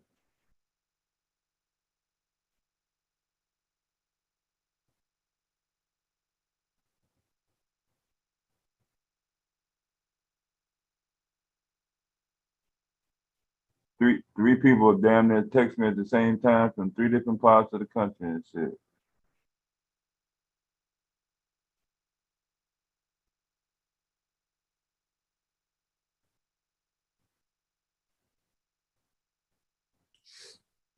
I was looking through my email again, man. To look fun. They got a couple more shows I might go ahead on and try to get on. It's a trip. You saw when I was showing them showing Mella what they asked in some of these shows. Yeah, they send you some new ones this morning. Oh yeah, it's an ongoing thing, man. Yeah. Yeah, I mean, 24 hours they pop up. They popping up with what they need. White, black, whatever. And see, that's what they were saying. Like that's the industry. It's always like that. It's like the one ads for sit-ins. Right. If you can make it, and if you want to do a audiences, stand-in, background, thinking every movie something's moving in the background. Those are everyday people. I think I did one back in the old days with I think they had this little weekly publication called The Reader here in Chicago. Yeah, you see how it is. And now we got in New Orleans, they got about 3 or 4 production companies and 5 different shows going on at one time. Yeah. In this small ass city, so. Yeah, so I was in the crowd scene in that movie Curly Sue with Jim Belushi. Yeah, I remember that Curly Sue. That was a minute ago, man. Yeah. I don't think I was actually in I don't know if anybody saw me in it, but they was shooting, I think it was like Bad Mom or something like that at Phipps Plaza where I do my deliveries at. I'm more trying to do my deliveries. I'm like, y'all, because there's people, I guess they pretty much got paid just to walk around the mall the whole time in that area. But shit, I was like, y'all in my fucking way. Because you know how you on that time, on our time schedule, I'm trying to get those deliveries or my pickups. I was trying to get my pickups to get out of there, but people, they trying to cut this, cut that. And then also, that's where they were shooting the, one of those people on that show have a store in there. The Housewives of Atlanta. Yeah. What's her name? Start with an Oh, I don't R. watch it. Yeah, I'm the wrong person to ask that. Yeah, I don't watch it either. I just know because I live in that city. So yeah, Rashida, that's what it is. Rashida and her husband, whatever, they have a store in the mall. So they trying to shoot stuff there, and security trying to stop you. Like, hey, I'm here for a fucking pickup. I don't know. Oh, they shoot right now. Okay, I guess they shit won't get delivered there. They was trying to get you in? No, I mean, no, I'm just saying, like, they stopped me because they was trying to shoot, but I'm doing my pickup. So I said, you was in the way. You was in the way. You was in the way. Yeah, I guess they was trying to say I was in the way. I was okay. Your shit won't get picked up. I'll keep it moving. Your customers complaining about their stuff supposed to be overnight and it didn't get picked up. So, yeah, you see all types of people in Atlanta, but I'm not a starstruck person. Like, there's regular people. So, yeah. Kev, are you I guess was SAC certified yet? No, I did. I was going to start. I studied for the Series 65 exam, which is the state thing here. Or the Series 7. Those are the exams that make you qualified to be in a broker and stuff like that. But when my intention was never for that to be business. It was on my own personal thing. Yeah. So I don't give advice or anything. It's just more of a follow along thing with me. Yeah. And I just talk to everyday people, and I have a lot of followers on Facebook. I don't even think on YouTube level. And people are like, why don't you just convert yourself, man? I don't want to deal with them niggas on YouTube. Yeah. I'm thinking once you get your SAC card, then when you want to be like you have to go by a certain rate. They have to pay you. Oh, you talking about the filming industry? I thought you were talking about the stock thing. No. Oh no. Yeah. No. Well, I'm gonna just make it do what it do, man. I'm gonna just keep it. Well, I got stand-in experience now for a whole season on Queen Sugar, so I'm good. That's a good. That go good on my little profile and portfolio. Yeah, you're building up your resume. Right. I know two of the booking agents, and they all work pretty much side by side with each other and know each other. So my name is good, right? Yeah. When I made the phone call, they with the Screen Actors Guild, right? Mm-hmm. So yeah, that's the ones who do all the hooking up and stuff like that. That's when I got on the phone when Mella was on the phone, and it's the communication like we were just talking about. Well, I had to learn. You got to communicate with people, to get yourself in the right position. So that I'll do that until I get the SAG. I'll do the speaking role. I mean, they'll throw me in there. I think I might even have one because I did say a couple of lines in one scene. And from what I understand, they don't have to actually be shown. Yeah. They just have to ask you to say it. Once it's recorded in front of the camera, that's official. Yeah. Even whether they use it or not. So for me, I'm good either way. Yeah. Now I stumbled onto it though, Yeah. It's not like a pursuit thing. Like you don't have nothing else going on. Yeah. Yeah, I'll make it do what it do. If coming, I'm gonna get back in there and do a couple. For me, it was just extra money. Mm-hmm. And like I was saying, well, I ain't been doing the stock because them 12-hour shifts. They was just pretty like, the crew and the directors and them like it. They want to know if they said, well, can you pick up this day? Could you fit this? You ever did staying there? I said, yeah, I did it for 15 minutes one time. Mm-hmm. And the lady started laughing, same lady. And she said, really? I said, well, she said, well, can you do it for me Monday? Because I'm in it. I said, yeah, I'll do it. She said, I'm gonna put you on for 3 days. She said, no, I'm gonna just hire you for the season. No 3 days, because that's a different realm. Everybody can't do it. There's times I have to be literally holding or hugging someone face to face as almost about to kiss them. Yeah. You know, are we in a bedroom scene? You know, and stuff like that. Everything mimicked on the movie we have to do first. Yeah. To set up the camera. Well, you know that shit. I ain't gotta tell you. Yeah, because because I didn't know until I got to film school, like how long all that shit take. You gotta set up everything, get everything right. Man, 12 hours minimum. It takes forever. Right. It's All about day, on average 4 hours for a scene. Yeah. And that, you know, it'll wear you down. So yeah, so I did that, and then the lady said, "We're just gonna hire you they want you to be on there for the whole." I said, "Okay, well, I'll be on there for the season." And now, and then you learn everything not shot in order. It's just shot, whatever they schedule it. Oh yeah, right there. And so the directors them know me about first name and all that kind of stuff there, and the lighting guys, and so you show it to show them. So you working with that crew, you meeting people, and then you working with different actors because I had to stand in for about 3 or 4 of them. And now you get the experience. So now I'm gonna just start applying for stand-in positions, or if they have acting, a couple of day positions where they want you for several days, and I'll do that. See, they won't tell you exactly if they're gonna give you a speaking role or not, but the lady that I was on the phone with, she'll tell you when that's available. Or the Asian girl that was when I was in the casino. Yeah, with the blue dress on. Yeah. Well, yeah, that's one of my good friends. Now she works for another production company. She the one that called me and tell me when they got kids shows for Disney, and they had my daughter do the little the little video recording and send it in. Okay. Right. So that's the people you need to be around, man. All that other stuff don't even matter. Right. They can plug you in. Yeah.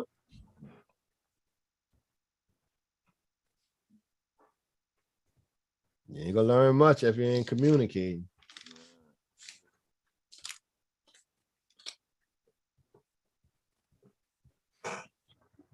But I'll get the SAG card if they have one. All I do is tell the lady on the booking agent, hey, let me know if they got a little something small, in the show. I can do it because for one, I'm reliable. But she worked around my schedule with my daughter though. Yeah. Because sometimes they were starting to film 5, 6 in the morning. I got to put my daughter on the bus at 7. Yeah. And I said, well, and I was honest with her when I talked to her. I said, well, I got a daughter. I'm one of those rare single parent dads. But if I could get anywhere, as long as I can put my daughter on the bus at 7, I'm pretty much straight with anything that can be there every day. She said, okay, that's good. We're going to do that. And there it was.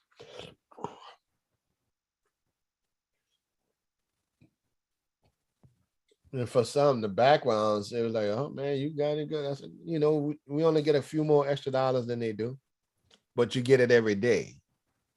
And a lot of the backgrounds really want to work with them every day.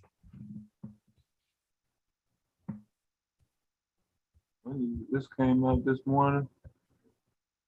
Detroit found no evidence of Jimmy Hoffa under a New Jersey bridge. They still worrying about Hoffa? Hell motherfucking yeah, shit. Yeah, hell motherfucking yeah. Jimmy Hoffa he changed the dynamics of how motherfuckers do business in this motherfucker. Yeah, just like Edwin Edwards. He changed it, but he took a little change on the side, but he still worked for the people. Yeah. Shit wouldn't have got done without him. So they're saying, I don't know who told them that that he was on the under the bridge, the Pulaski Skyway, under the New Jersey side of it. Let me see. FBI found no evidence. Okay, so they was looking right. Oh, they said he was on the ground. No. So where he is, in case the FBI is listening to me, he is in the cement on the George Washington Bridge. He's in the pylon. Exactly. Buried in the construction site. Yeah, Look when motherfucker. Yeah. Right. This Yeah, tied in from when he was missing. And what construction work was being done at that same time closer to that area. That's where he Yeah, at. motherfucker. Yeah. In the cement. When they get something that can see through concrete and see an old skeleton, do that. X-ray some of them concrete pillars. Yeah. Put that shit out. Yeah, I don't know who told him he was on the ground and shit. They ain't throw his body like that. Yeah. Well, that's a hell of a way. That's a hell of a way to dispose of somebody. You'll never find them. Hell no, man. Shit. They gotta stop traffic and all that and break it up.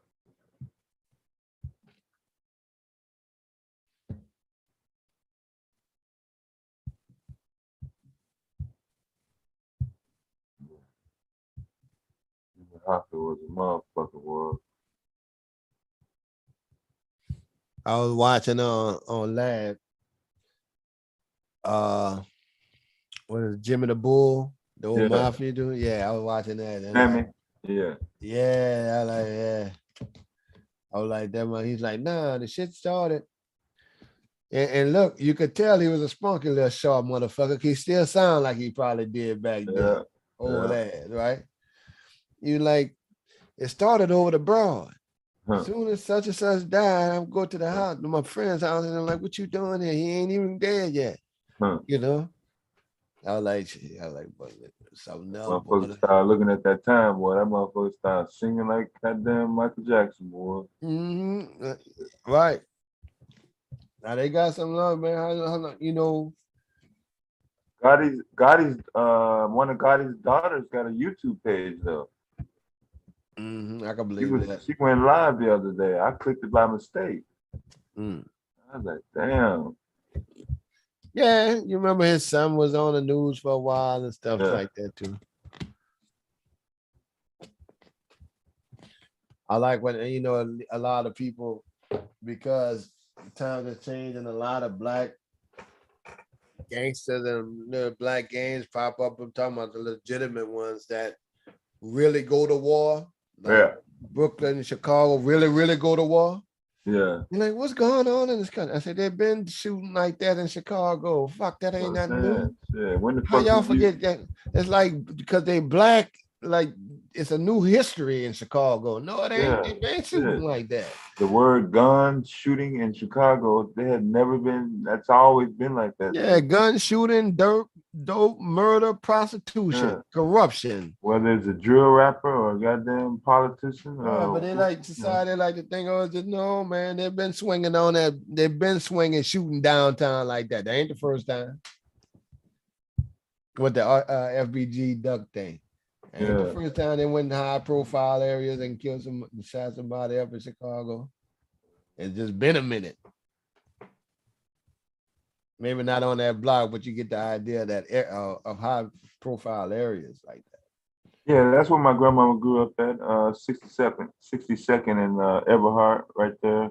King she on Ducknam side. Yeah. So she moved there and right after the Korean War, and all the way up to like 2 months after Michael Jackson got killed, like 2009, and then moved her out to the suburbs. But she was a staple in that community. You know, it's odd to us sometimes, man. And I know you've been around. Like in California, the way their housing areas, like on Boys in the Hood, like 3-bedroom home, decent houses and stuff like that, which is different from me in New Orleans, and it's the Magnolia. Yeah. You know, we got projects all around this motherfucker. Right. You know, when you got a little element on the outside. Yeah. But I'm like, these motherfuckers living in some nice houses, and they driving in a neighborhood with decent looking home compared to us down here in the South. Yeah. With shotguns and stuff. So that was always odd to me. And you recognize Chicago her? got their area since they tore down Cabrini Greens and stuff. I'm like, okay, y'all got a whole lot of drama in this little area. Yeah. And LA is flat. Yeah, it's spread out. Yeah. But you recognize her? Not really.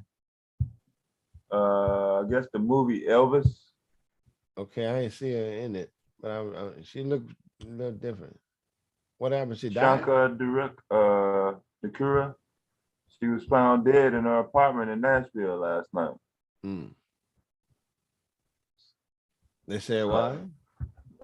Some foul play, I think. She was a gospel singer. Her first major film role was Elvis. I wonder how old she was, because you know. Yeah, 44, man. 44, yeah. 44, yeah. She played Big Mama in that in the Elvis movie, I guess. That movie just came out too. Oh, yeah, that's what I'm saying. I wasn't no foul play. She died. Okay.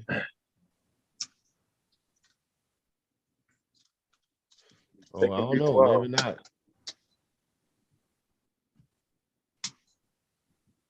Y'all gonna go see that Elvis movie? No. Yeah, I grew up in that area, man. It was just on some he just happened to be from that area, but I don't know, man. There's just so much shit happened with him.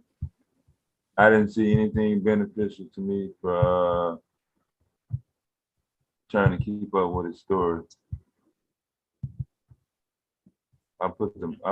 Still love that dude. All right, come on. Me? No, I said people still love him. You know. Oh yeah, he gonna always be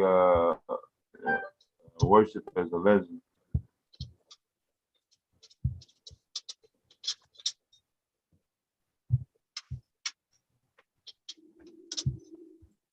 But it seemed like I seen her. I'm thinking about somebody else.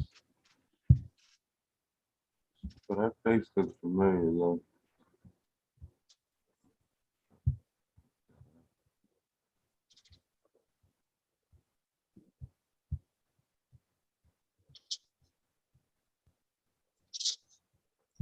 I know I'm not sure if I finished what I was saying about the Blue Label, but pretty much for people that will want to know, Blue Label is a program they have for pretty much like first responders and veterans that you can get $75 to $100 off your Glock purchase.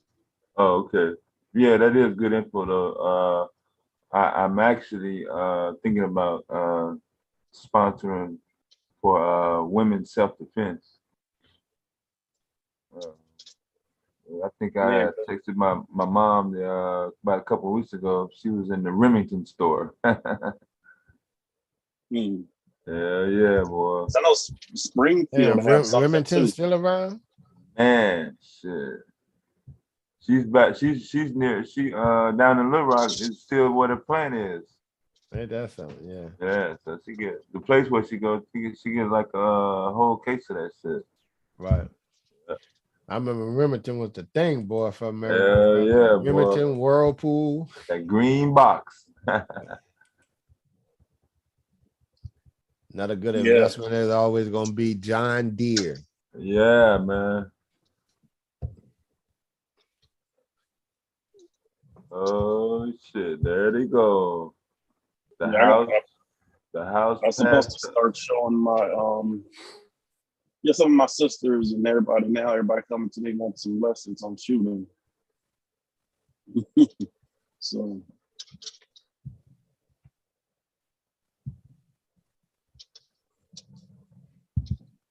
So I wish I did have something that I could go on to and shoot on, honestly. You said the House of what? Now, Congress introduced and passed a bill on legalizing weed in the country. I think it was during the George Floyd protests. It was last summer, I think. So now the Senate said, okay, let's go for it. Let's make it legal in the country, man. They make it. So are they gonna go back and get all them people out? That got those. That's gonna be the talk. That's gonna be the talk. Chuck Schumer. People so funny about that crap because I was watching. I watched a lot of those documentaries about the legalization. Yeah. And it was this guy talking, Caucasian guy talking like, "Oh yeah, you know, how was it good business or whatever." Yeah. So the guy that was doing the interview, he was like, "Okay, so what about the guys that that's in prison for selling it?" And he said, "Do you think they should be able to get out and be able to partake in this?" He gonna say, "Oh no, they're criminals." I was like, "Wait a minute, but you selling it just because it's now legal and you selling it, it's okay for you to do it. But the people that have been selling for years, oh no, they're criminals. They shouldn't be allowed to get in this business." I was like, these people crazy. Yeah. So Chuck Schumer, Cory Booker, looks like they're all in on it. Based on a recent poll, 70% of Democrats gives it the thumbs up. So everything's looking in order. Like, hey, go ahead and push that shit through. So what do y'all think is going on? So now they try to do the legalize the abortion. Now we can tote guns around everywhere. Now they're gonna legalize weed. Yeah, the state, that's on a federal level. States can still lock your ass up. Yeah, you can still get I don't think who you think gonna be like, hell no, you ain't bringing no weed in this state. Someplace like what? Well, Indiana been like that.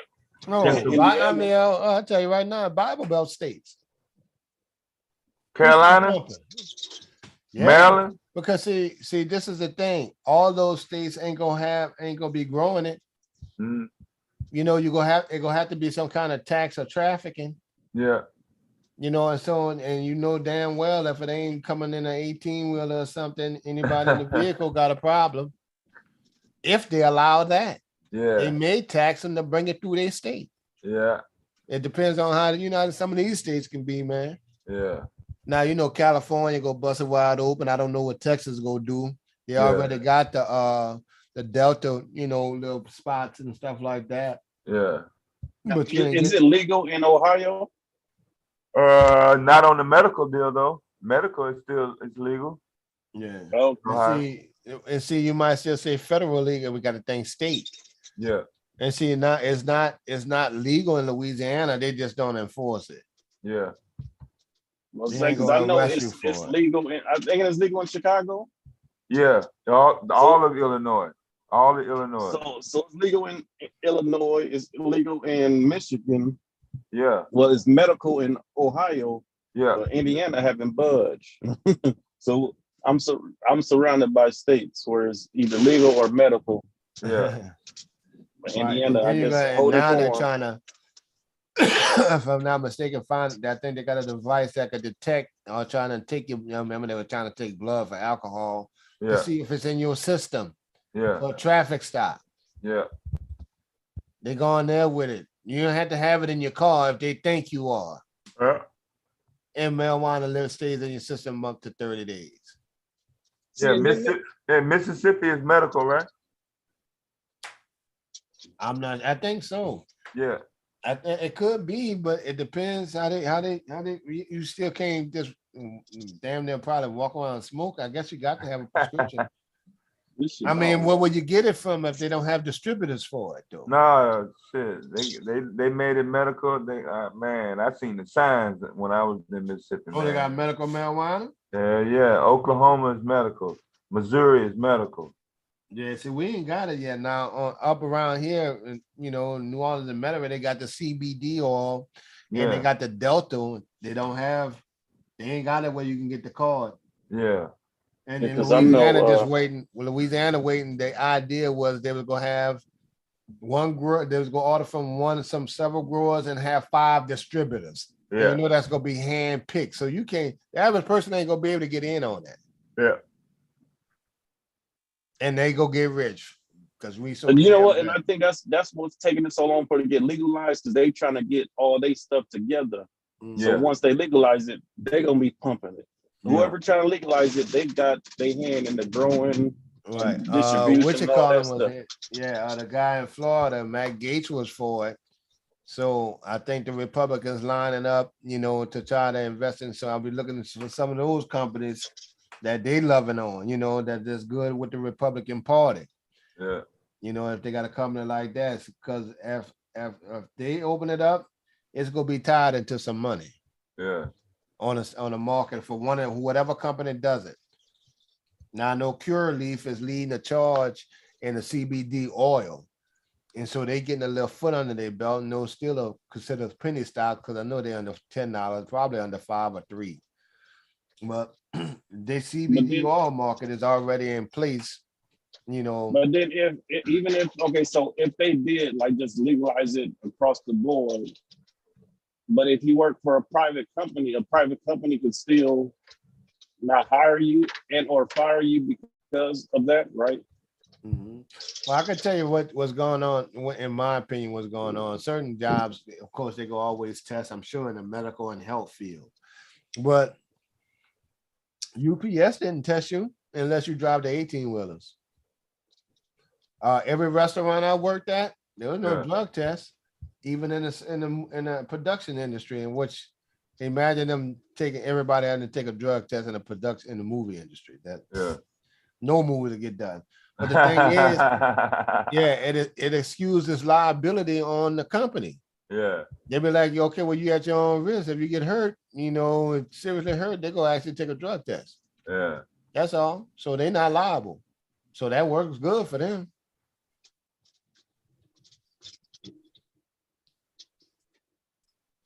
So here we go. I think this is as of July last month. Now, did y'all hear anything about some new stimulus package? Like a stimulus package, and then plus another like a stimulus package for how high gas prices is. Y'all hear anything about that? Not yet. I'm sure they're going. I'll take it. They always doing a little talking.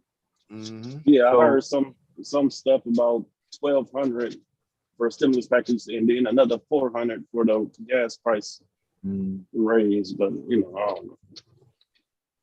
Yeah, we were still waiting on that last round of stimulus money that never came. They always doing some talking. But I can believe that Biden will throw it out there. He got to he got to throw some fresh meat out there to get people to feel good about him. Yeah. But if the gas prices keep going down and the economy starts shaking back just a little bit, and you throw that bone out there, people will start to feel a little better. Yeah, because the lowest I have saw today was 429. Yeah. That ain't bad. It's back down. It ain't like it used to be. It came down some. Yeah. But and so it's going into the midterm elections. Mm-hmm. I think the only thing that's hampering him, his old ass, is COVID. But that Roe v. Wade hit hard. Yeah. That hit hard. Nobody was expecting that one. Right, but that's out of his control. Yeah. So that don't really fall on him. It just fall under his administration. Man, that is like, hard. what you gonna do about Roe v. Wade? What the fuck you got, motherfucker? I can't do shit. Yeah. Shit, they only got so many judges up there. That shit hit harder than the Obama pandemic. polite ass should have went in and put the people in when they did. These Republicans don't play by the rules. Fuck. But did y'all see that thing when what's his damn name? When Trump was talking about, if you replace this many judges, I think it's like 2 or 3 of them, then that stuff can get passed. And it has happened. He did. How many did he replace? He replaced about 2 or 3 of them. No, he replaced a whole lot of them. Yeah. Federal judges around the country. You talking about Supreme Court? The Supreme, the Supreme 2 Court. or 3 of them. Yeah. You put 3 up. I think it's 3. Yeah, I think it is. Because Ruth Bader Ginsburg should have retired. Yeah. While Obama was in office. Right. And he could have put 2 himself in. Yeah. Now, what do they mean by the Republicans were scared during the campaign that Biden was going to pack the courts? See, Biden can still plug the courts. Mm-hmm. And I'm not sure if it has something to do with the volume of people or some dynamic change where you can add more Supreme Court justices. You know what? I never did get the particulars of. Yeah, I never got how that was gonna be done, but they knew that was possible. Yeah, because that issue rarely comes up. You know what I'm saying? Based on how they got it set up. Usually, motherfucker put the motherfucker in that position. Shit, that's a lifetime job. So, so here's the weed map on my screen. Yeah, I'm looking at it. So the dark green that's the green light. Everything, recreational, legal. So starting on the West Coast, you got California, obviously Nevada, Arizona, New Mexico. They got in there. Colorado was the first one. Oregon, state of Washington, Montana. Notice how Idaho is the holdout. So all law enforcement in Idaho their nose is wide the fuck open. Trying to get there. They rental cars, all that. I'm telling you, I seen the motherfuckers. They had the motherfucking teenage black boys sitting on the fucking curb, dude. They was in a fucking rental truck like what Silent is driving right now. Right. It was four. And they know their position on the map. They're gonna make a ton Yeah, of money. motherfucking yeah. Shit. Yeah, them motherfuckers hemmed up. But Utah just went medical. The Dakotas, they just went medical. Minnesota, they medical. And of course, Illinois is all good. Arkansas, Mississippi, they're saying y'all medical. Yeah. I guess you gotta go Alabama. to the doctor. Well, I can see that. You know why? Because these Republicans, just like with the old thing for the coal, they want you to go to a doctor first. Yeah. Instead of getting it free. That was the biggest thing with the Republicans. Like, no, go see your doctor. Like, no, motherfucker. Yeah. We dying out here. But everybody ain't got access to a damn doctor right now. Yeah. Shit. They got the doctors on. They got the the lady doctors at the on. VA. The lady at the VA was telling me if I move anywhere where it's legal, that the government will send it to you. Yo, they got the doctors on call, boy. You get your shit the same day. Like if a motherfucker just want to start today, he'll have his medical card and his motherfucking Man, I shit need to by give me 5 a o'clock. card. Then let me see what Louisiana doing up here. Hell yeah. So, Just in case Mississippi. I may have a medical issue one day. Yeah, motherfucking yeah. I like to keep it. I already got some NyQuil and Robitussin. Yo. So I might have a medical issue that may require some grade A blueberry kush. Yeah. Right. So, ain't no sense in half stepping on your health. Yeah, I was surprised. I was surprised Alabama went medical. Of course, you got Georgia holding out, only CBD only. Florida is medical, and the biggest surprise to me of all time is Virginia went full out. So, but you see that tripod up in there. Pennsylvania, West Virginia, and Ohio is medical. New York is full out, and the state of Maine full out. New Jersey, Connecticut, Rhode Island, and Massachusetts, and DC is all good. So there you go. Like 27 states, I think. You see that sign right over that map?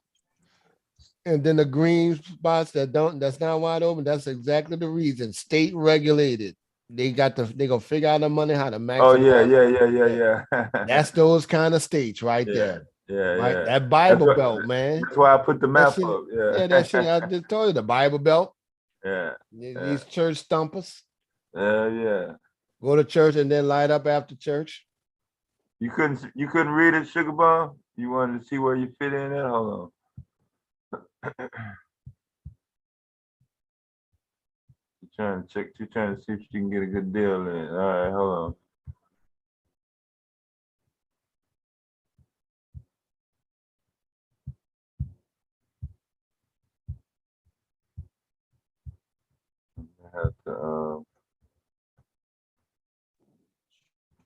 Yeah. Hello.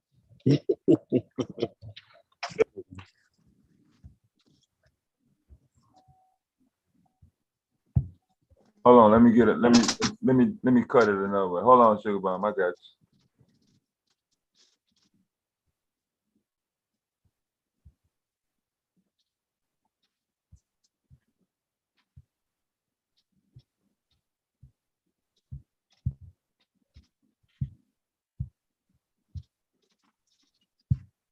Devastating. Do you rather drive the stick or manual? I mean, or automatic?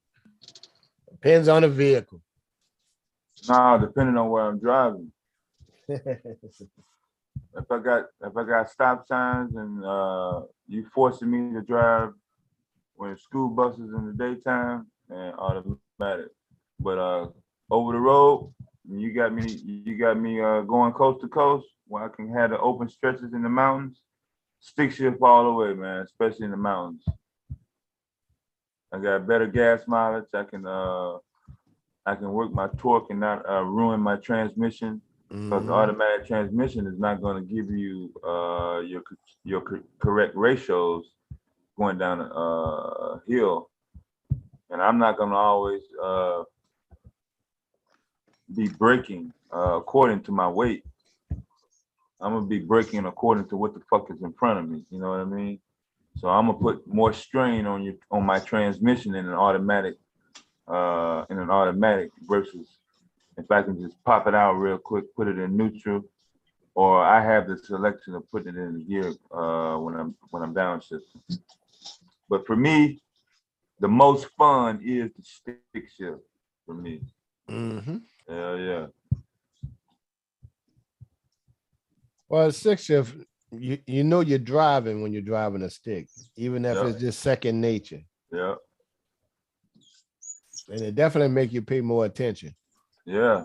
That's why I don't mind it. Yeah, somebody that's lazy or like to look at their phone all the time. Right. Yeah, they're gonna have big problems trying to keep up with the gears and shit. Yeah, I might get a stick shift before my daughter get older. Yeah, you want to drive that. Yeah. You make sure your ass don't be on the phone driving. That's how I learned.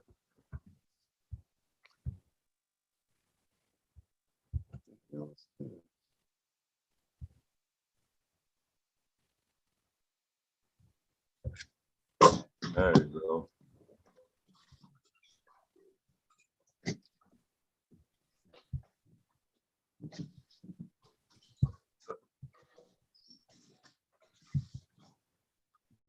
I was talking to one of the guys. He was talking about, not going no higher than 8 or 9. We just pretty much driving in the city. Yeah, if you're just gonna be in and out the city, it don't make no sense to get a stick, man.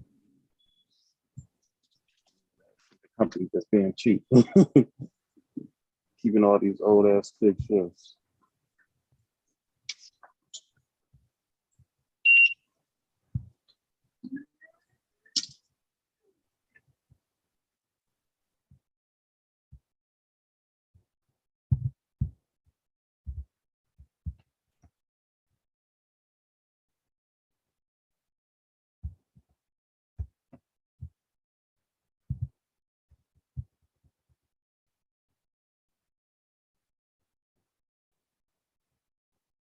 Okay. Let's see here. All right, here you go, Sugar Bomb.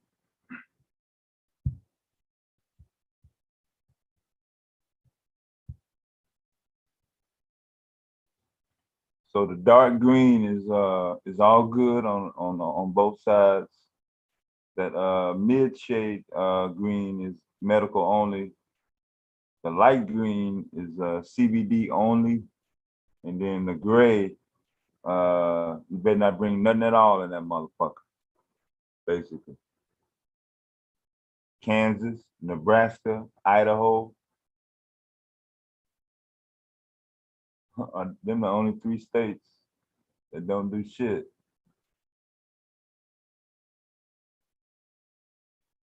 You smoking a THC pen now? Oh, you on the East Coast, right? In the DC area? Because Delaware and Maryland, they're medical.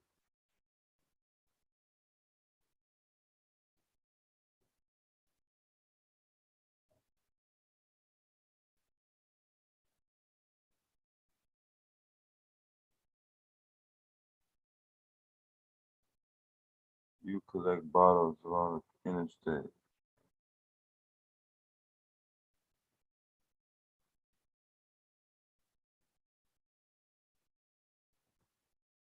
What's three? Oh, gas is below $4 in Alabama. That's tight. That's tight.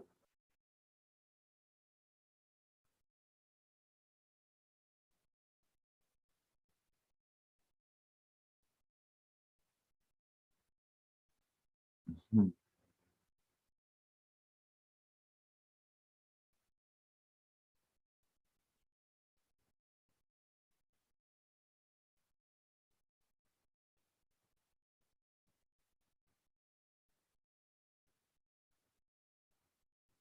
Now you know what's power, D? Yeah. When the president has to ask the oil companies, which are pretty much based Republicans, to speed up the pumping. Ask them, could they speed up their pumping? Oh. Or could that would have lowered the price? Them motherfuckers wouldn't. Ain't that some shit? That's what he claimed. Yeah. But yeah, the price of gas had never been tied to what is the supply. Yeah, but didn't Obama change that? I think didn't Obama, if he didn't change it, I know he exposed it. You remember they was doing a drill, baby drill, and they got in there and said, we got tons I remember. of oil. Yeah. And that's the first time country realized, man, we're not relying on foreign oil like these people telling you we got tons. We always knew they had plenty of oil. We ain't even tap into all the oil yet. That's what I'm saying. We get most of our oil from Canada anyway. We don't even need no Saudi Arabia, Middle East. Right, shit. You go in Mexico and in these, and that's what I don't understand when folks pull right and they talk about opening up federal lands for drilling. Okay, look, you don't know nothing about where the federal lands at with oil on it. But so the prices will go down. They're not gonna let the price go down, stupid. If they really want, they ain't gonna let it go down. Yeah, whether you got oil or not. So. Right. Period. The only thing is they're gonna be able to, claim it. That's all. Yeah, they're not those people that talk like that. They have very little knowledge of the business ends of it, the economic and the sad impact. part, they're not even open-minded to even listen. Yeah. That's crazy. Yeah, it's easy to trace. Once you can let somebody pull it on you, they're gonna pull it on you. You know what I'm saying? Right. So yeah, I posted it up when y'all was talking earlier about this polio case popping up in one of the New York City boroughs, first time in since 2012. Yeah, polio. I thought it was all the way off erased. What happened? Oh, wow. They fucking with some shit, trying to make it come out again. Next thing you know, they're gonna say fucking smallpox is back and shit. So. Yeah, anti-OPEC. Yeah, you got it, bro. That's like the Federal Reserve Board of the oil industry and shit. Yeah, it's plenty of oil in Alaska, the Dakotas, Montana. Ain't no houses or commercial property up there. That's all open land up there. Them same drilling machines you see down in Texas, they up there.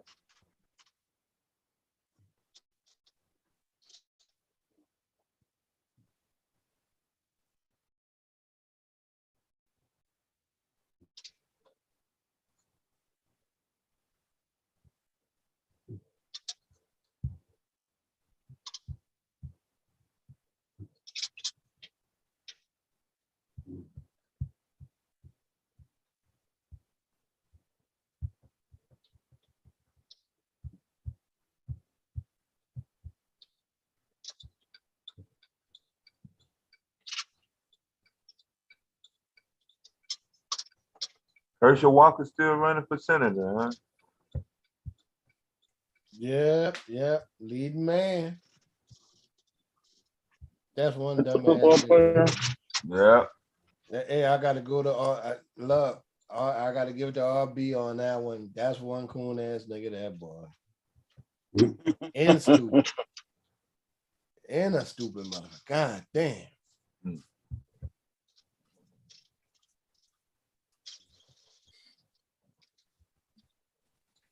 And the thing is, politics so silly now. They know this dude has had some serious psychological issues. They're gonna run everything under his belt, boy. Throw him to the wolves. Yeah. He's just stupid enough to be in there too. Yeah.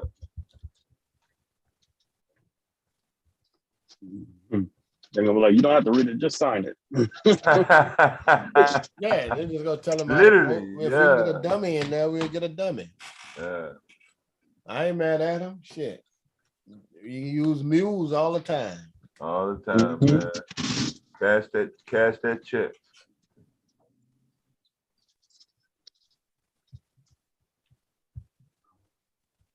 Hey, I missed the new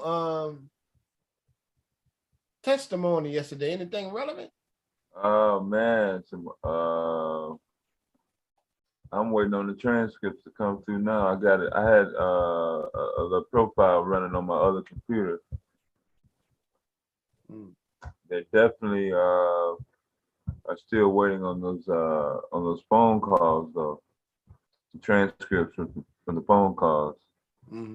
But as far as anything brand new, like we ain't never heard before, I don't think any brand new, like nobody knew, you know what I'm saying, what had happened or transpired. I think the evidence of the initial claims is a little bit more clear. Pointing the finger at Trump, but like you said, there's really no push to see if they can actually get a conviction on him personally. Well, Trump ain't going to jail, so they're not going to put a former sitting president in prison. Yeah. In the United States, that's just not going to happen. But you won't see they think you got, first of all, they take it a lot serious. Those in Congress, the archives of the presidency, white folks, that's their thing. We don't really buy into it and stuff like that. And then destroying someone's name, making sure they can't do shit again. They're pushing. They get that accomplished.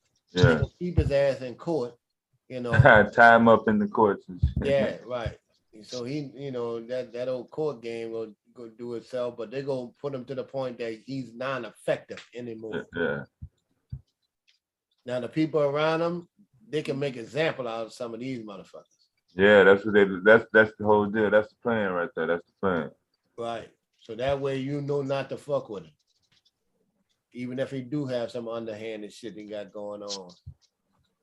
And they're gonna really have to do it. They're really gonna have to punish some of these people that they confirm with the Proud Boys and another group. Right.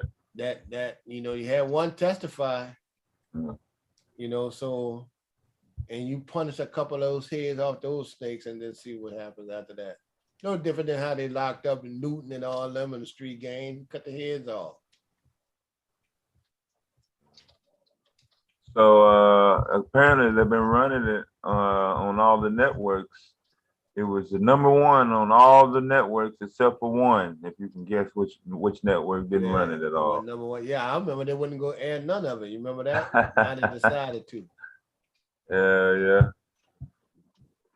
Only reason why they aired it is because they didn't want to be known for not ever doing it, as far as going down in history as a talking point.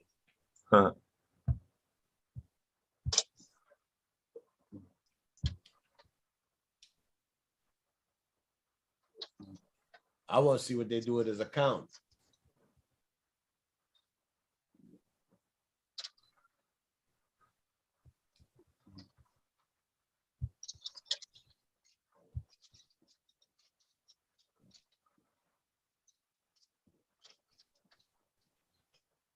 I want to see who else go flip on him. They were saying that Josh Hawley was running. Somebody got that on film? Oh.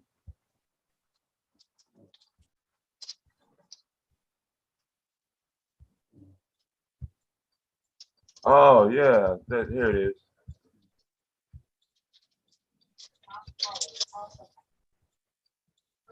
All right, hold on. I'm gonna run it. Fair use.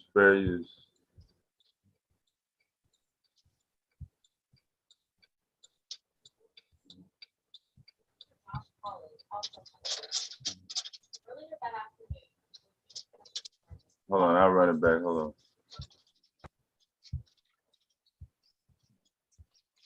As you can see in this photo, Senator Josh Hawley also had to flee. Earlier that afternoon, before the joint session started, he walked across the east front of the Capitol.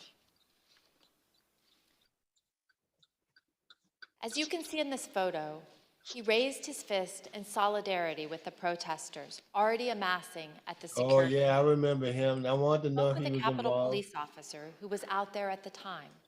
She told us that Senator Hawley's gesture riled up the crowd, and it bothered her greatly because he was doing it in a safe space, protected by the officers and the barriers. Later that day, Senator Hawley fled after those protesters he helped to rile up stormed the Capitol. See for yourself.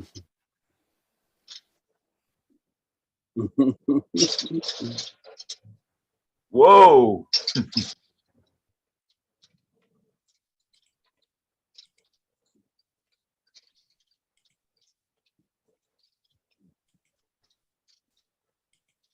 Yeah, there you go. I don't think I've seen that footage before just now.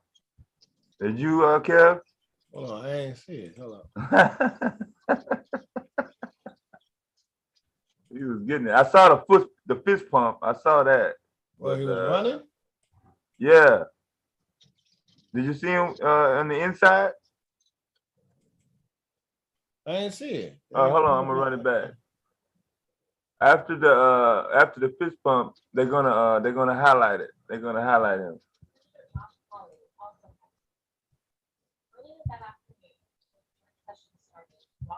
Oh, shit. As you can see in this photo, he raised his fist in solidarity with the protesters already amassing at the security gates. We spoke with a Capitol police officer who was out there at the Yeah, time. this the one. She This the told us photo. that I remember that one. Senator They're gonna show Hawley's inside gesture footage. riled Inside up the the Capitol. crowd, and it bothered her greatly because he was doing it in a safe space, protected by the officers and the barriers. Later that day, Senator Hawley fled after those protesters he helped to rile up stormed the Capitol. See for yourself.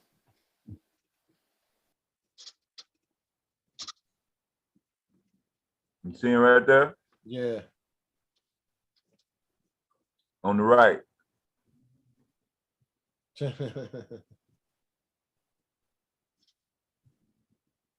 Yeah. So I don't. This is my first time seeing that footage. So. Yeah, I see everybody. Yeah. Yeah. I saw the one where what you call him at? He had almost walked directly into the crowd. And they told him, okay. Pence?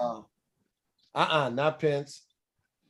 The guy who who Obama beat. Oh.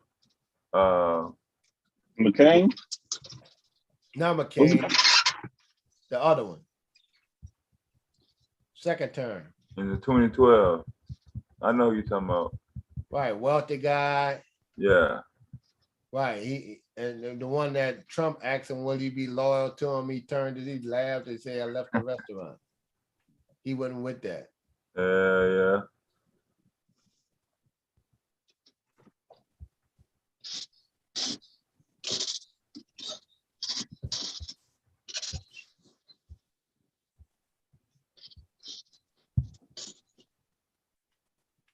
Yeah, he was hopping his ass along.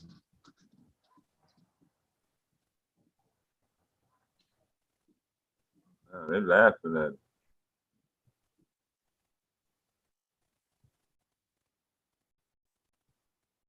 Oh, that's the committee.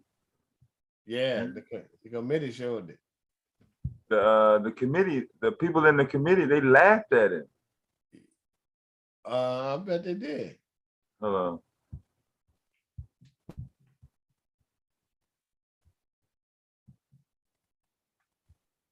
They set it up like that. Let's let you see for yourself. We'll let you see for yourself. Oh, hold on. I ain't see that. Yeah.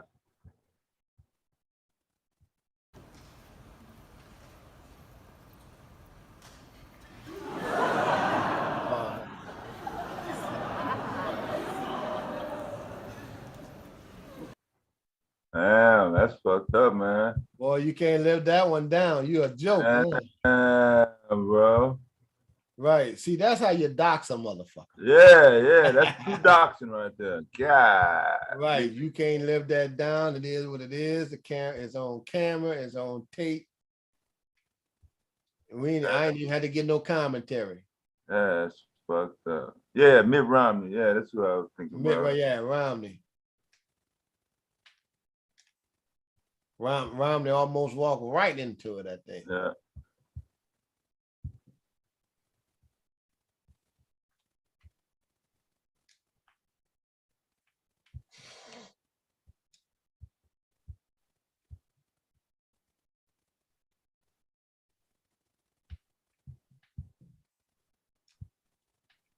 If I was Biden, I'll throw some shots at them bitches, boy. You know I'm old, but I do remember Road Runner back in the days, and he was just as fast. I put all kind of shit out there on him for a runner. Yeah, I had seen the little thumbnail. I thought it was just I didn't know that was him at first. I kind of glossed over it.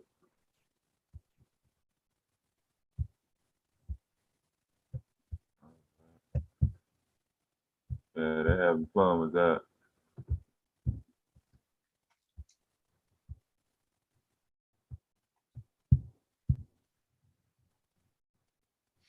Yeah, they bust out laughing. Jared Kushner said he was about to shower when McCarthy called about the riot.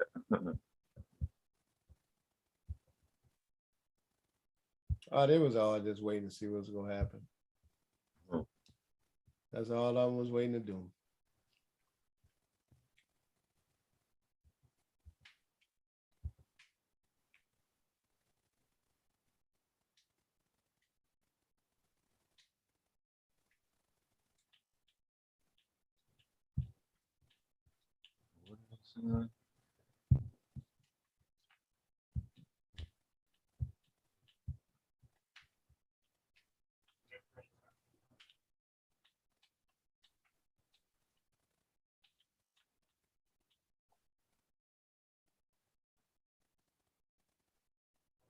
Begin by addressing the heinous attack yesterday, and to those who broke the law, you do not represent our movement, you do not represent our country, and if you broke the law. Oh, okay. This is a blooper. Okay. Y'all got the stomach for it or what, man? They got Trump. He's fucking up the lines. He's trying to get his lines right.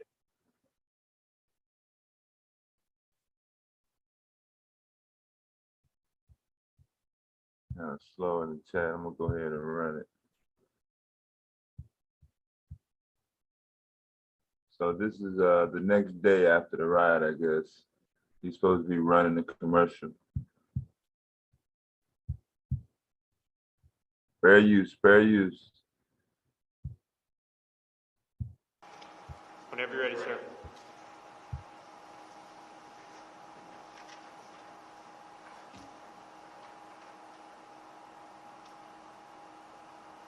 I would like to begin by addressing the heinous attack yesterday, and to those who broke the law, you will pay. You do not represent our movement, you do not represent our country, and if you broke the law, you can't say that. I'm not gonna, I already said you will pay. The demonstrators who infiltrated the Capitol have defied the seat of justice. It's defiled, right? See, I can't see it very well. Okay, I'll do this. I'm going to do this. Let's go. But this election is now over. Congress has certified the results. I don't want to say the election's over. I just want to say Congress has certified the results without saying the election's over, okay? But Congress is certain. Now Congress is Yeah, certain. right. Now Congress I didn't say over, so let me see. They said that during the 6th commission? Huh? They showed just during the Yeah. Okay. I would like to begin by addressing the heinous attack yesterday. Yesterday is a hard word for me. Just take it out. The heinous attack. Good. Take the word yesterday, because it doesn't work with the heinous attack on our country. Say on our country. Want to say that? No, keep it. My only goal was to ensure the integrity of the vote. My only goal was to ensure the integrity of the vote. Like actors and actresses and stuff, but he just acting. One day after he incited an insurrection based on a lie, President Trump still could not say that the election was over. That's fucked up, boy. I don't know if I haven't seen that clip either.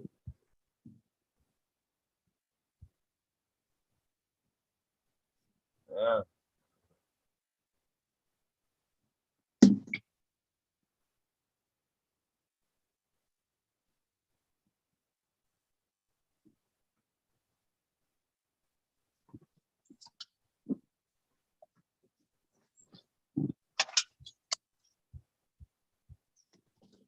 Dad, I don't want to say that shit.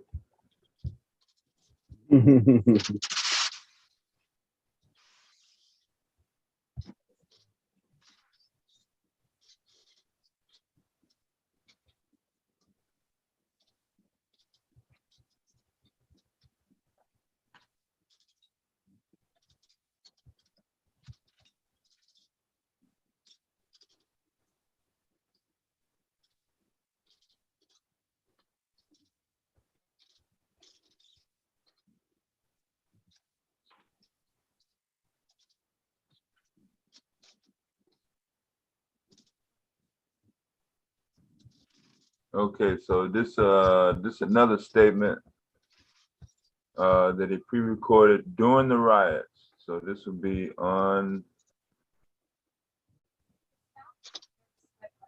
That was going the other way, huh? Yeah. So I think he's at the White House on this one.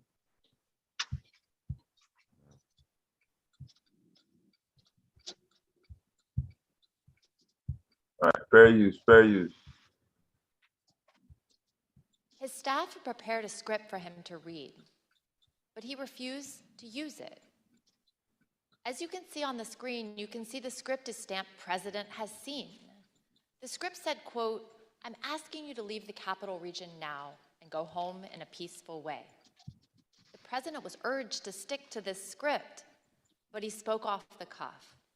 Eric Hirschman and Nick Luna went with the president to film the message in the Rose Garden. Let's hear what they had to say and see the never-before-seen raw footage of the president recording this video message. Ultimately, these remarks that we're looking at here in Exhibit 25 were not the remarks that the president delivered in the Rose Garden. Do you know why the president decided not to use these? I don't know, sir. No, I do not know why. Did the president use any written remarks to your knowledge, or did he just go off the cuff? To my knowledge, it was off the cuff, sir. Good chase. When you're ready, sir. You'll be right behind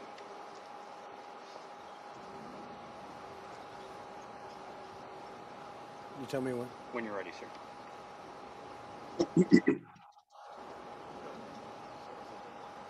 Who's behind me? He's gone. He's gone around. We're all clear now. I know your pain. I know you're hurt. We had a election. Let me say. I know your pain. I know you're hurt. We had an election that was stolen from us. It was a landslide election, and everyone knows it, especially the other side. But you have to go home now. We have to have peace. We have to have law and order. We have to respect our great people in law and order. We don't want anybody hurt. It's a very tough period of time. There's never been a time like this where such a thing happened, where they could take it away from all of us, from me, from you, from our country. This was a fraudulent election, but we can't play into the hands of these people. We have to have peace. So go home. We love you. You're very special. You've seen what happens. You see the way others are treated that are so bad and so evil. I know how you feel, but go home and go home in peace. When I got there, basically the president just had finished filming the video, and I think he was basically retiring for the day. Was there any discussion about the president releasing a second video that day? Not that I recall. When he finished his video, I think everyone was like, "Day's over." People were pretty drained. Were pretty what? Drained. But we say day over. I mean, there were still people in the Capitol at that point, weren't there? There were people in the Capitol, but I believe by this stage, law enforcement, and I'd have to go back and look, but I believe law enforcement was either there or moving in or going to take charge. I just say people were emotionally drained by the time that videotape was done.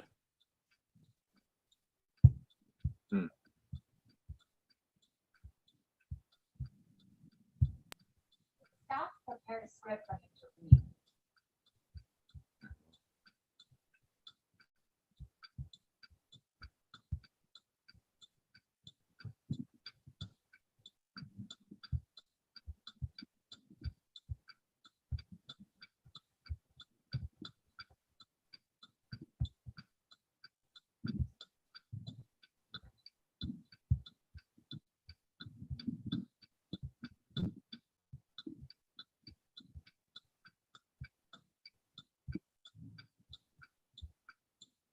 That's you with your signal light on? Oh, my phone. Let me cut that thing off. Yeah, I'm at the light. No, it's good, man. I thought it was my refrigerator motor.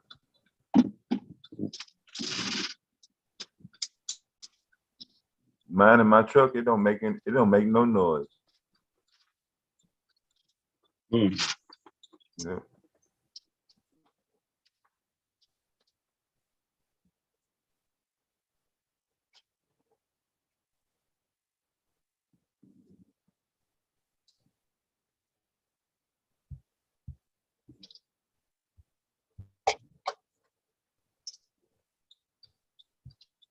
Oh yeah.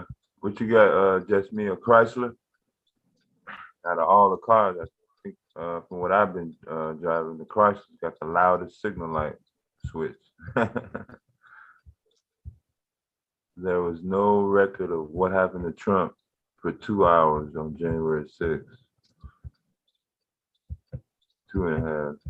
No photographs, no calls, no notes.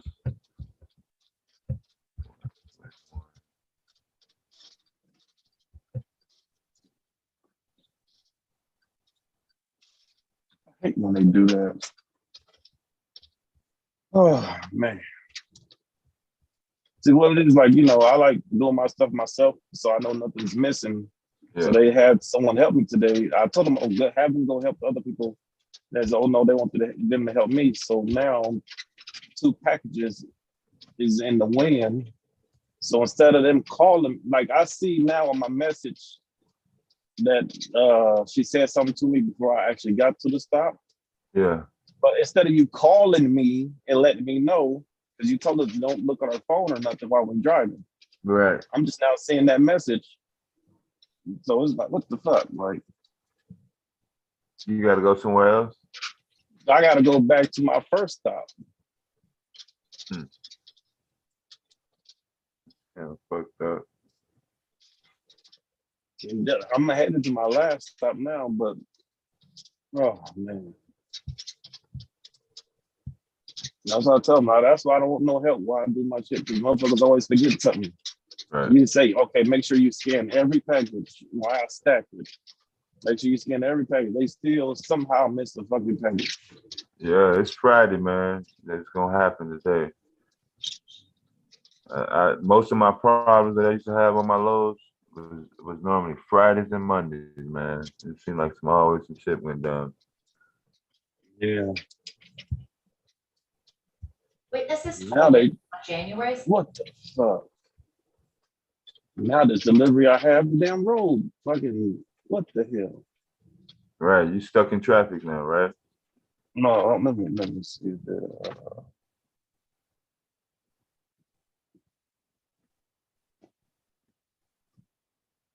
I gotta see if I can get in here now. You see, look at it. Like, you see that? Yeah, Road closed. yeah. So you got to go a whole nother way, going back. No, I gotta try to see. I got a delivery in this area, so. Oh shit, you was just supposed to turn right there. Yeah, I was supposed to, like where that truck at. I was supposed to turn right where that truck is at. So I gotta find. Damn. That shit crazy. Yeah, that'd be a motherfucker, man. Them be the motherfuckers. Seem like it'd be taking forever just to get out of go 20 or 30 feet. Yeah, the whole thing.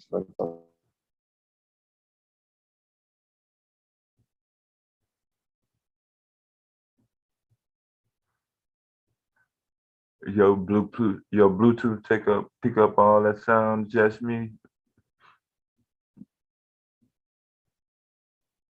Yeah, I'm pretty sure the technology is good now. When the Bluetooth first came out in the mid 2000s, man. What you were saying? Okay. No, it's the way I can cut through here. It's just I gotta weed through these damn cars. Yeah, make sure you drive through a regular parking lot to get to over there. Yeah. If I can, let me see. Yeah, make sure you watch your back, man, on when you're cutting them corners. Yeah. I hate them docks where they let them park their regular car in the same place where you had the trucks come, man. I'm like, damn.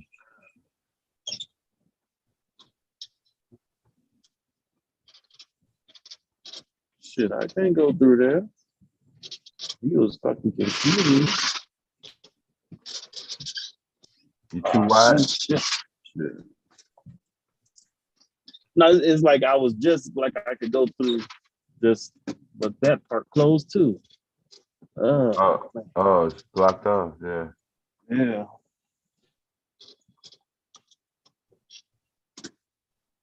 See how I'm gonna get out of this shit here.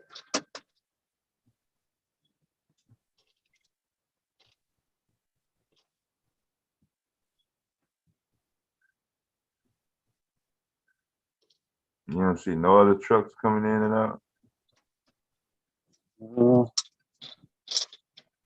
But I think what pisses me off about the situation is more of, I understand like some people, if it's too much stuff for them to take, then they'll push it off on me. Yeah. Well, this didn't just happen today. So this shit was probably like this yesterday. Yeah. So you could have said, hey, I can't do this load, but hey, I'm just letting you know that it's like this over there. Yeah. I get here and it's a surprise to me. Like, what the hell? What's this? Yeah, they love to surprise you, man.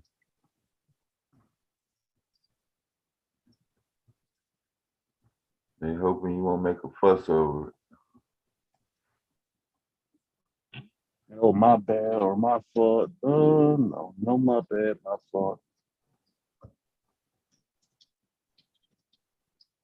Shit, I remember one time, boy, I was in Pennsylvania one time. I had to go through like a strip mall on the side of a hill. And the UPS truck was, he had just got there, man. I didn't have no room for error, man. I squeezed through there. The width of my finger was it. I'm talking about my mirrors all the way through. I'm like, yo, don't ever send me to this county again for nothing. I hated that shit, boy. I was sweating like a motherfucker.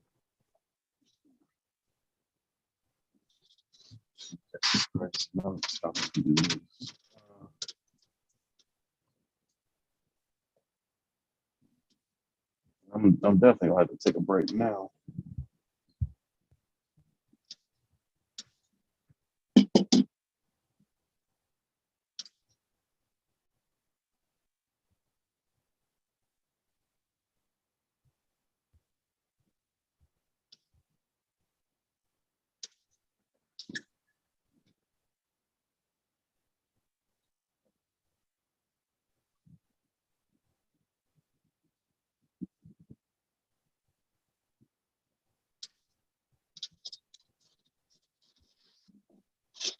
Okay, so I'm gonna run it's gonna be the last one on the January 6th committee. This is the call log from the presidential Oval Office, I think. In the 2 hours where they say they don't know where Trump was.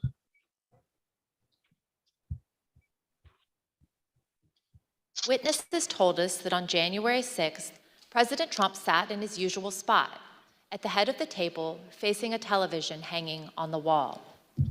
We know from the employee that the TV was tuned to Fox News all afternoon. Here you can see Fox News on the TV showing coverage of the joint session that was airing that day at 1:25. Other witnesses confirmed that President Trump was in the dining room with the TV on for more than 2.5 hours. There was no official record of what President Trump did while in the dining room. On the screen is the presidential call log from January 6th. As you can see, there's no official record of President Trump receiving or placing a call between 11:06 and 6:54 p.m. As to what the president was doing that afternoon, the presidential daily diary is also silent. It contains no information from the period between 1:21 p.m. and 4:03 p.m. There are also no photos of President Trump during this critical period between 1:21 in the Oval Office and when he went outside to the Rose Garden after 4 o'clock. The chief White House photographer wanted to take pictures because it was, in her words, very important for his archives and for history. But she was told, quote, no photographs.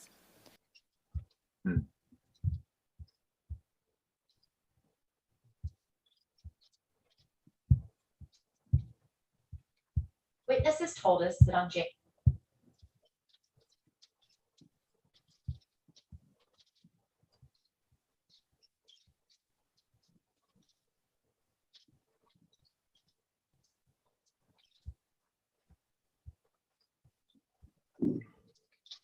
I'm gonna have to go to the parallel street that's on the other end though.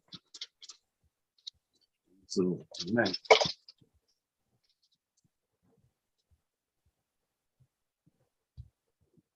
Get over there without turning around. I turned around. I was able to turn around. I'm out that area, but I gotta pretty much like backtrack and go a whole nother way to get over there.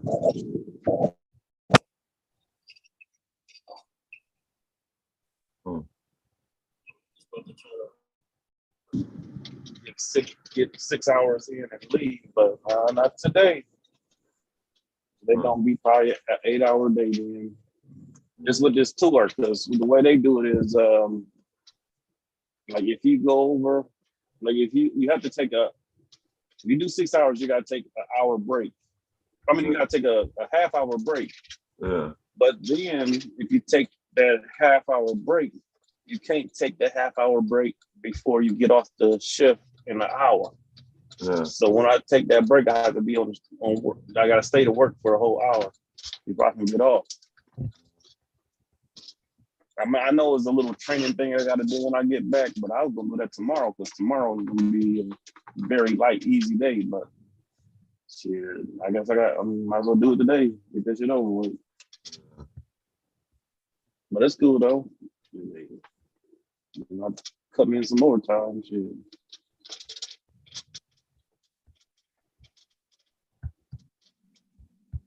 You did your hazmat already? I don't know if I told you about it, but they have classes I got to do online. So it's like 8 modules, 2 hours a piece, and each one have a review. Then after you get done on that, it would show in the system that you passed. Then I can go to the station. I mean, to the place and take the test to get the endorsement. Because usually you just take the test. This year they changed it. You have to take them down. It's pretty much like 16 or more hours of class first online. I did. Yeah, I did the first part. I did the introduction when they explained everything. Okay. And then that's all I was trying to get out today, so I can knock it out. Yeah, do like maybe at least like 2 or 1 class or one or 2 classes today. So and then next week I'll be in training for just to learn all the vehicles that they have at the airport, With certain vehicles we use to get the stuff out the belly of the plane, then get the stuff out the top of the plane, and then there's just a whole bunch of crap. Do that for like 4 days, and then the last day gotta drive over to South Bend and do it on an actual airplane. And then they're supposed to be scheduling my pre-week when I ride out with an actual driver.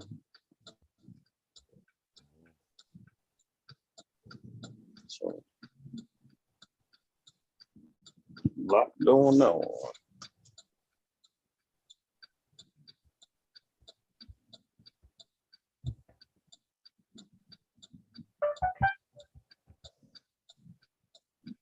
If I get to turn around, I gotta find another way to get there.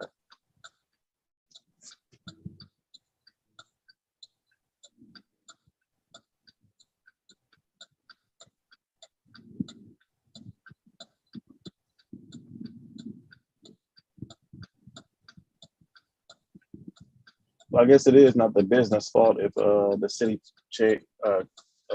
decided to tear up the road and do what they doing. Yeah.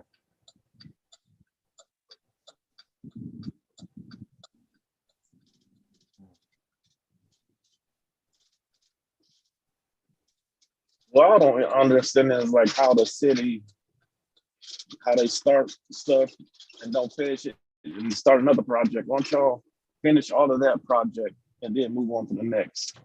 Don't start like several around the city. But, yeah, they don't have a deadline to stay on schedule, man. Yeah. Long as they get the last piece of asphalt done by the deadline, because they get a certain percentage up front. This is one of the bridges that go over. They call it three rivers because those 3 rivers meet up here. There's one of the bridges that go over one of the rivers. Oh, okay. They've worked on that bridge for months. No. And they haven't even did.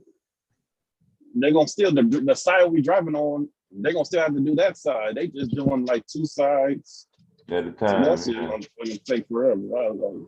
Yeah, they're gonna drag their feet. I remember when I first started driving that over by the truck stop was all fucked up for a long fucking time. I didn't even know which way was which. I mean, I fucking after I got out the shower and shit, man, I got back in my truck. I was like, damn, which way do I go? I was right at the goddamn expressway, but the barrels were so fucked up. Mm-hmm. You know what I mean? Yeah. And then all the way down 30, as a matter of fact, they had different patches. Like it'd be a section of 1 lane for like 15, 20 miles, and then the other side. For a long stretch, I remember. And they still not through. Cause I was just on that stretch where you at like April, like right around Easter and shit.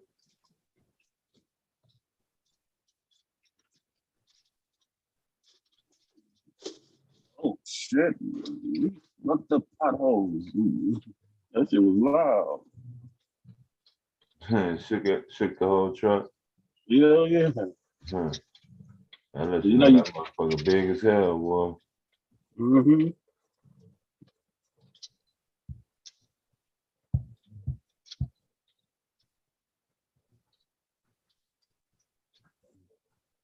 Oh, that's some Construction on this whole side over here.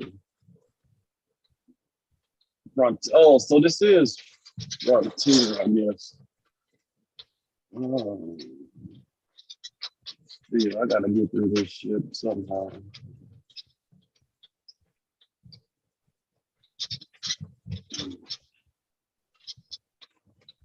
You don't see no construction workers out there? That's no. Honestly, I see the people driving the trucks, Yeah. maybe moving some dirt around, but that's about it. I'd stopped to ask some guys, but I don't know if they even a part of that construction crew. But they was part of somebody else. Yeah, it is lunch hour and shit though. Yeah, they probably. Oh damn! And then that's another thing knowing now. Someone no U-turns right here. Okay.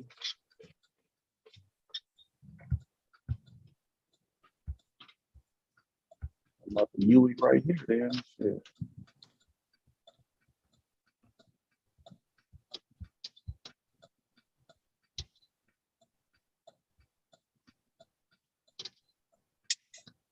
There we go.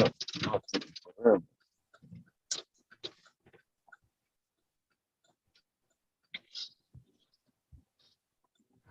So y'all supposed to come up with a manuscript song today and shit.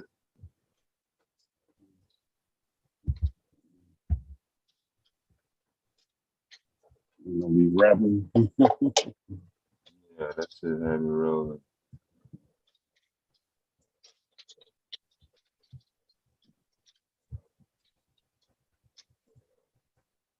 Shit, Miss Bond be rapping, boy. Shit, I don't know what y'all be talking about. Oh yeah, she be freestyling. We're off the top. Yeah. Shit.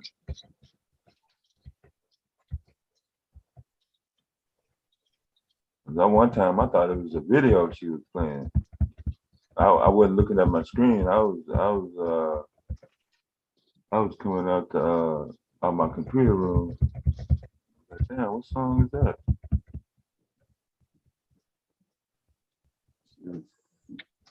Oh, this is Frontier Cable. Damn cable company. Yeah, it used to be Wide Open West. Don't tell me you got a way to cut through here.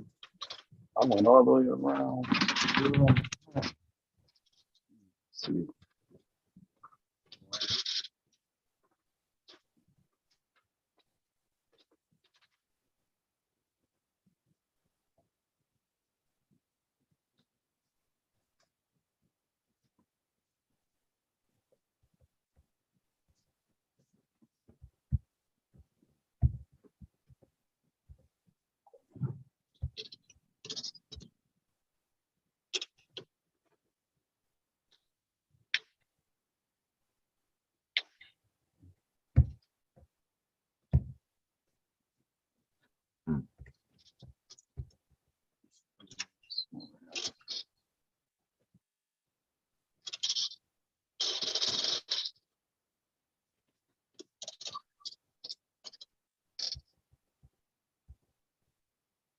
Oh, there was goddamn. After they made the announcement that Biden had COVID, everybody got on Twitter and said President Harris.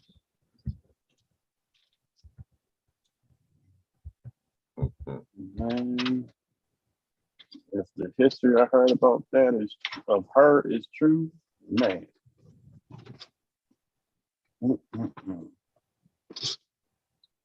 There go the permanent driver right there with his punk ass. He could have took.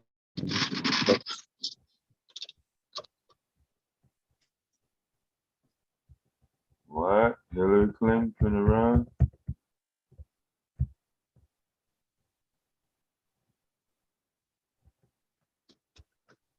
Anybody can get in this motherfucker. You might as well run. Like real rap shit. I have some dude running for my VP and shit. Real rap.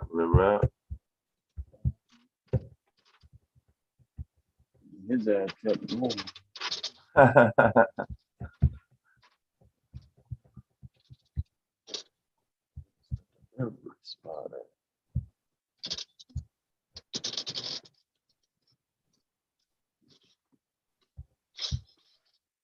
China is more dangerous than Russia, according to one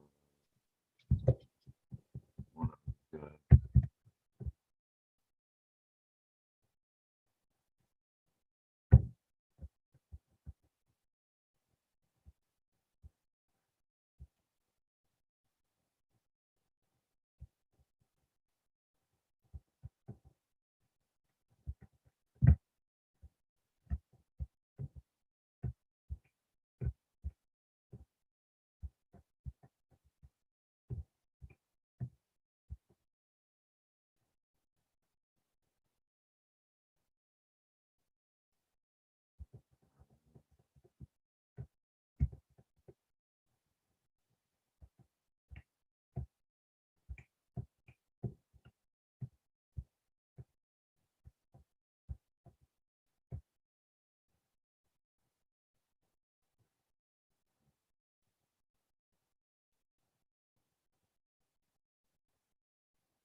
Hold on. I thought they canceled it, so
Dave Chappelle had a show in Minneapolis at the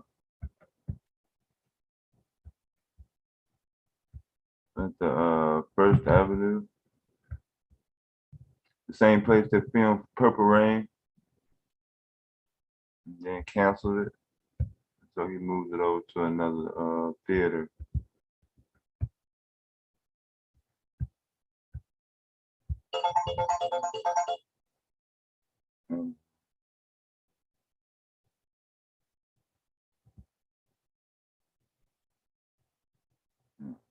Westmont.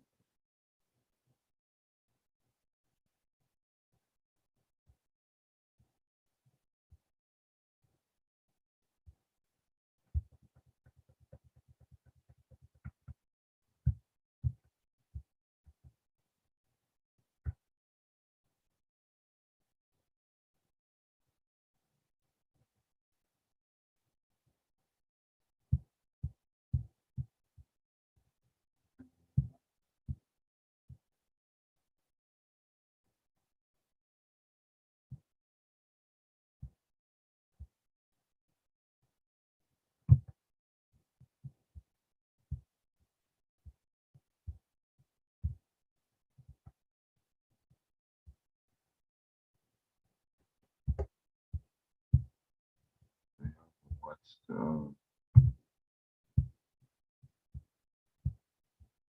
guess they were protesting at the old theater in Minnesota.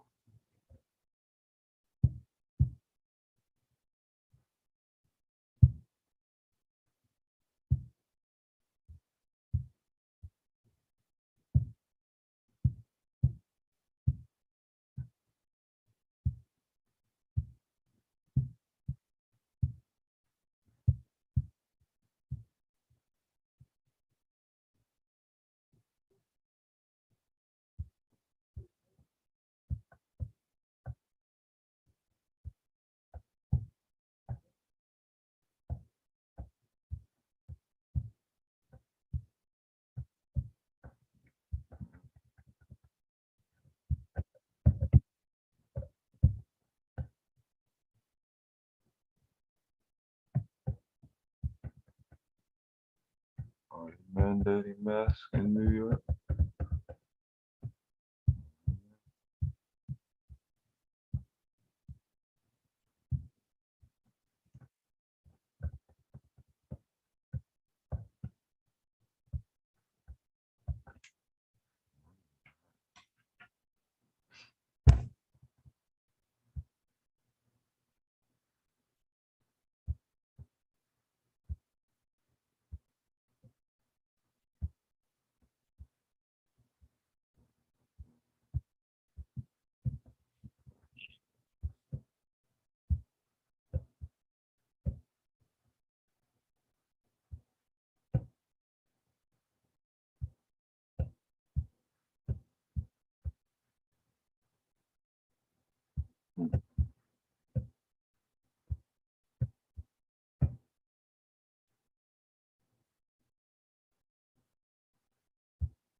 She will call Tucker Carlson a racist.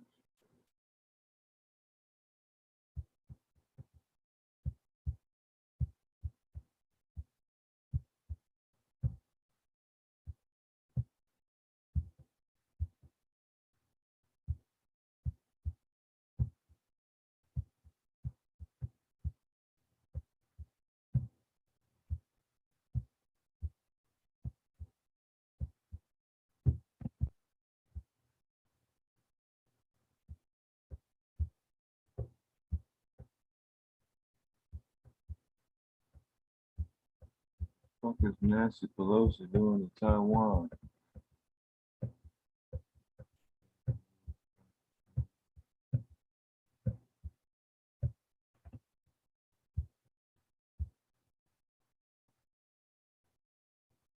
Damn, boy, the clouds packed, boy. Any more room in the clouds?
Care about that.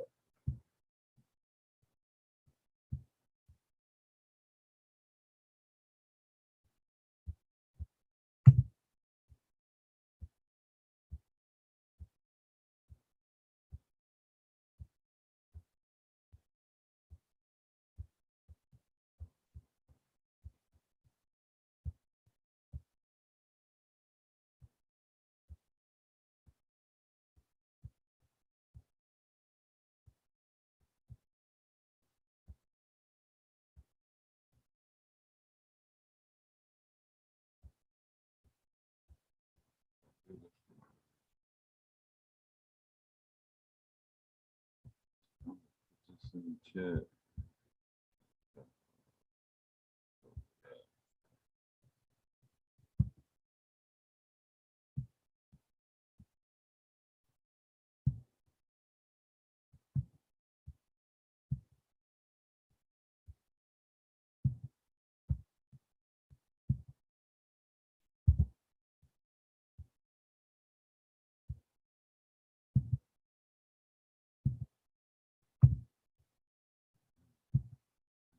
Interesting article for.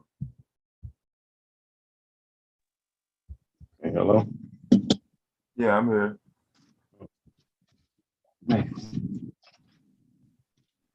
still gotta go past that my first stop, but I'm gonna take lunch first. I'll see what's in this area real quick.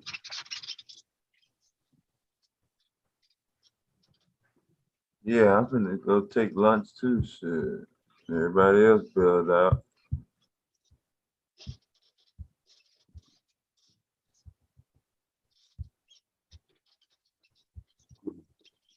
Surprised Bomb not up yet. We're not on yet. Yeah, she probably fixing us something to eat. Hell. I had mess around and shit. I had to wake her up last night, man. I hate that shit. People can't hold on. People can't let go shit. They want to hold on shit for years on end. Some shit you done did back in 2017. You want to fucking bring the shit up forever. Like you ain't gonna never let the shit go. You know. Mm-hmm. Did nobody kill the live stream? The live stream always been running. Who said that? Debo W in the chat.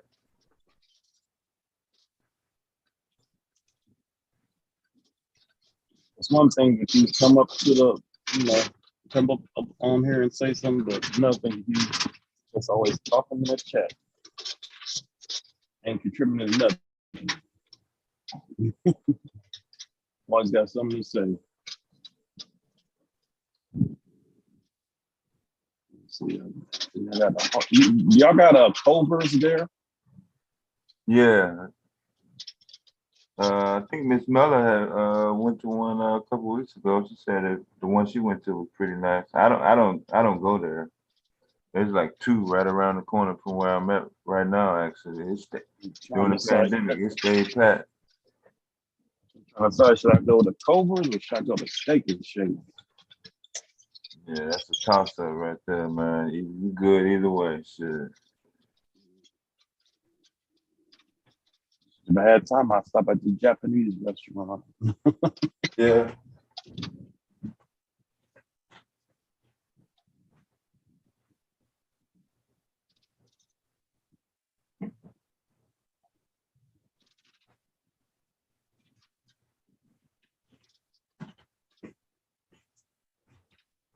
But honestly, the price you'll pay for a Culver's meal, you can get 2 meals at a Steak and Shake.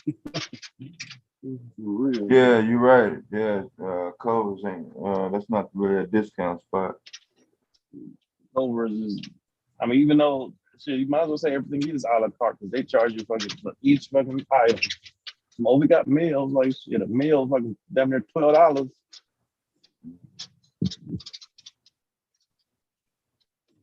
Yeah, I think I went over to the IHOP over there on 27.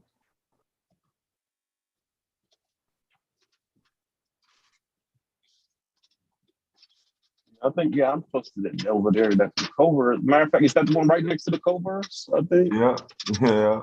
Yep. I'm in that area. That's where I'm at. Yeah. Or now I'm by the Walmart by that Steak and Shake. I'm about to go to the Steak and Shake. Yeah.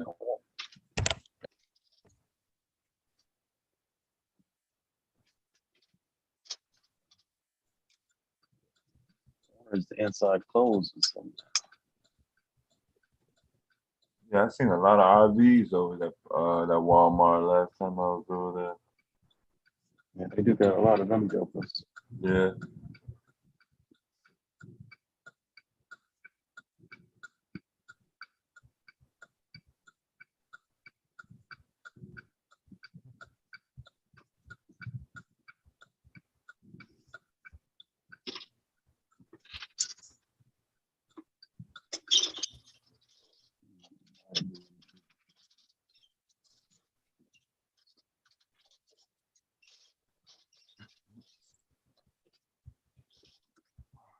Yeah, what's wrong with that shit?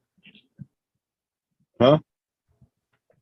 Debo said it sounded like we drinking wine and shit.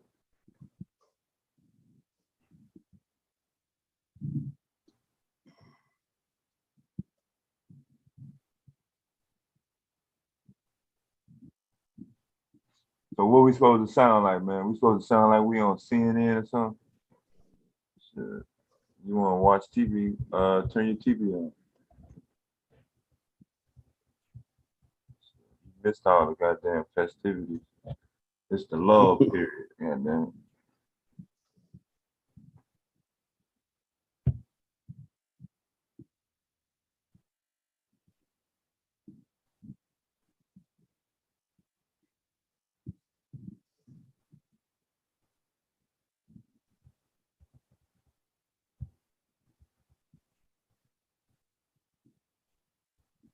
I got a lot of action on my screen actually. Oh yeah, I want to put this Google put out an update that they deleted 50 apps from their Play Store based on a malware attack alert.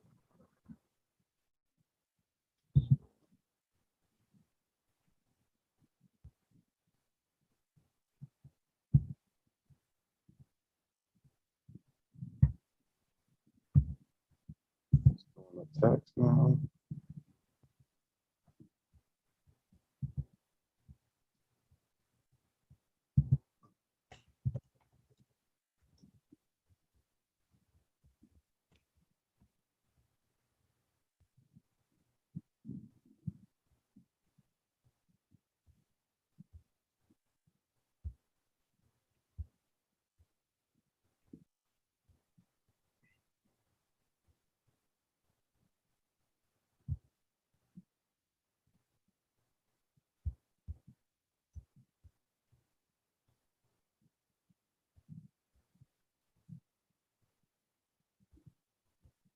Yep.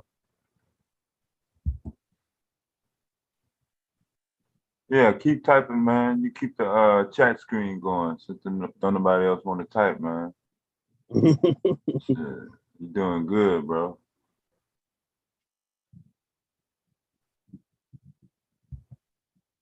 Shit, it ain't like you got the shit else to do. Shit. Talking shit.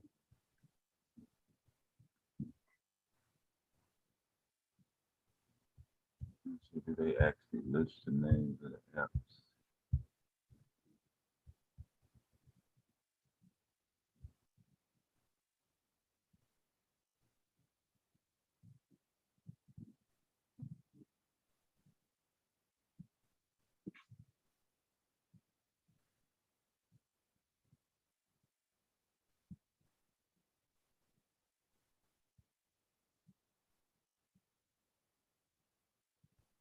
Or should I do this garlic single? Or should I do this? What's this other one? Butter Western.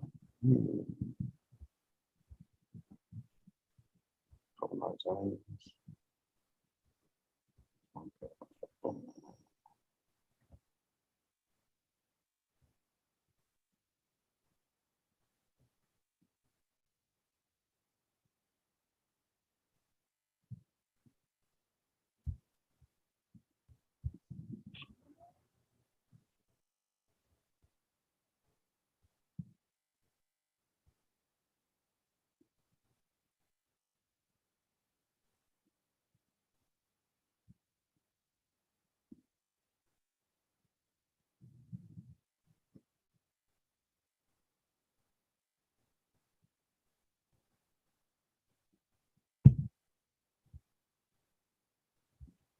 I do need to update my virus protection on my phone, bro.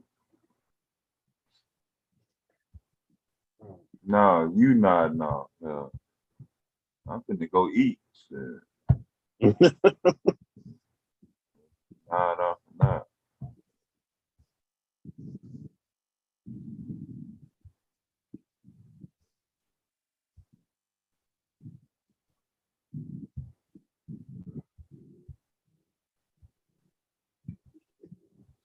Shit, it's Friday. Folks getting ready to turn up.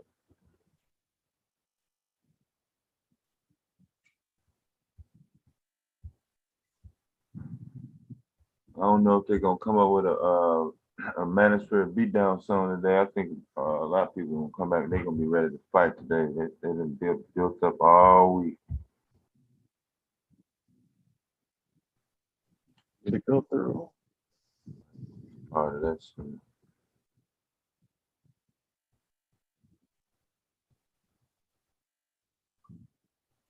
You know, when I first got on the internet, boy, I don't know, man.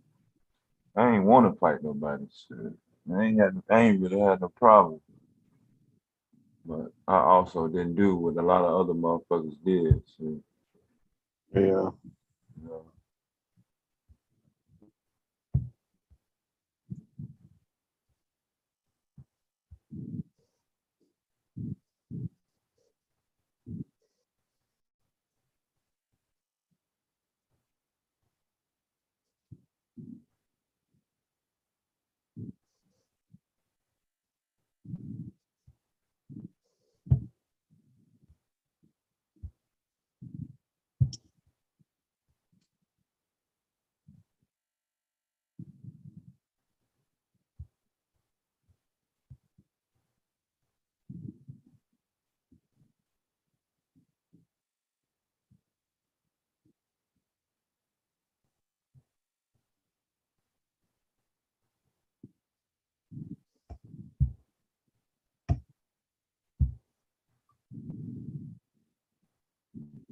Oh shit, we about to have a problem now.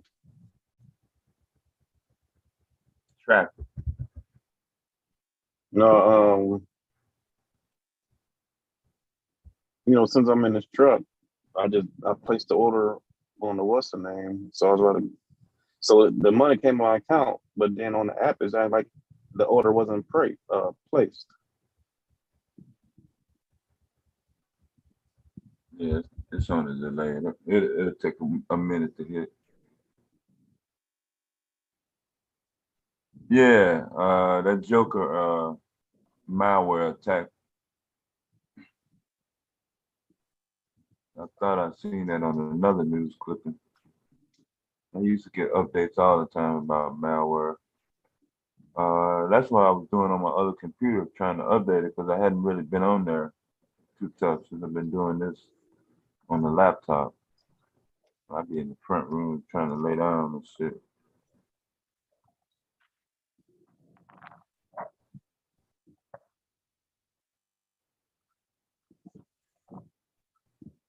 No, it's all good. Lola.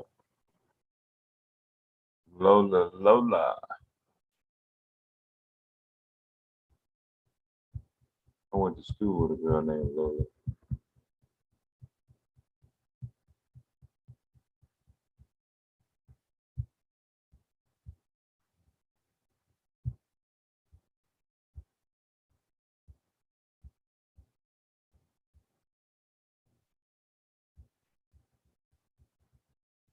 No, people don't care about apps. They download them motherfuckers quicker than a goddamn strike of a lightning. Shit. They even tell you sometimes, warning, warning, warning. They just click accept. Yes, yes, yes, yes. Download it, download it, download it, download it. My phone not working right. It's slow. I'm not getting notifications. My ringer don't work. They be like, oh, what happened? They don't. Even to this day, they still don't realize their phone is a computer. That's all it is. Yes. It gets viruses. They get sick too. Shit. Malware, spyware.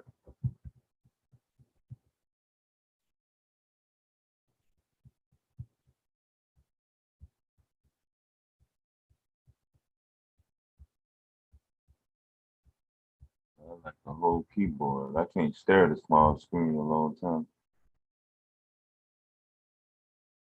Yeah, allow to your personal photos. Allow to your personal contacts. allow all the time, even when not in use. I'd be like, no, man, I don't want that shit. Sometimes I'll be uninstalling that shit. You gotta ask me all them goddamn questions.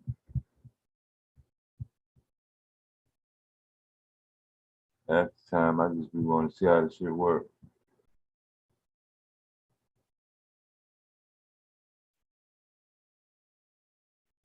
That WhatsApp, that shit take up a lot of goddamn memory.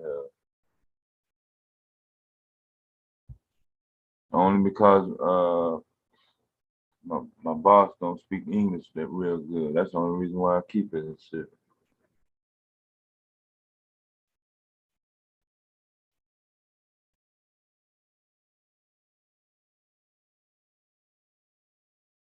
Right. By the time you get all the apps on your phone that you got, oh, the latest so and so phone just came out, $900, 20% off. You can only get it for $700 now. Get the fuck out of here.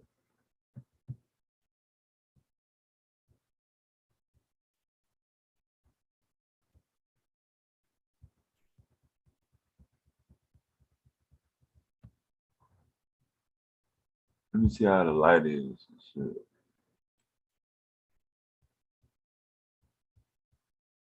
This camera. Damn, the camera's still wet? Oh, it must be wet on the inside. Damn, god damn, man.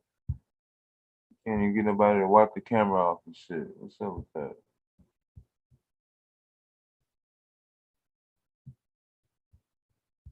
I got it. So motion.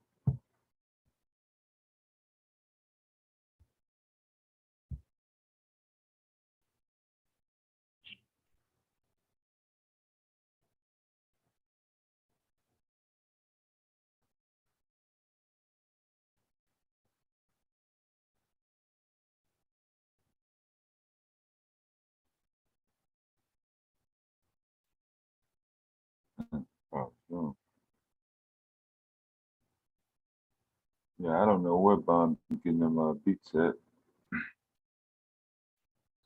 But y'all ain't gonna come up with no Manosphere beatdown song today. Y'all gonna get together.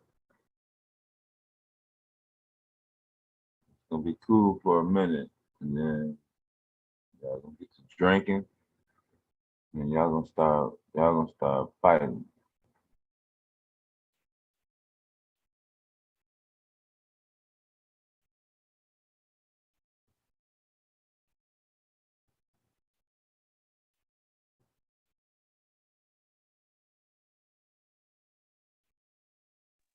Yeah, I used to block updates all the time. So my shit wouldn't work no more.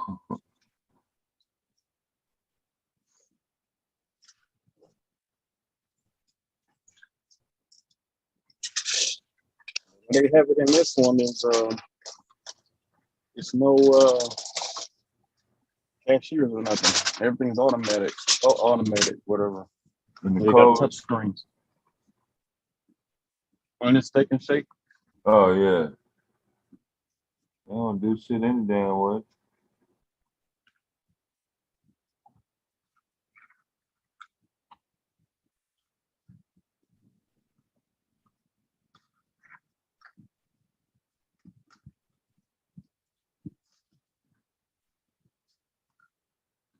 But this location closed for a little while, and it had a sign up saying like, I think it was $10,000 down. You can like own the franchise or whatever. Yeah, I think I know exactly what you're talking about. Yeah. I was trying to get some people to do it with me. They wasn't down, but somebody came up with the money. They did it.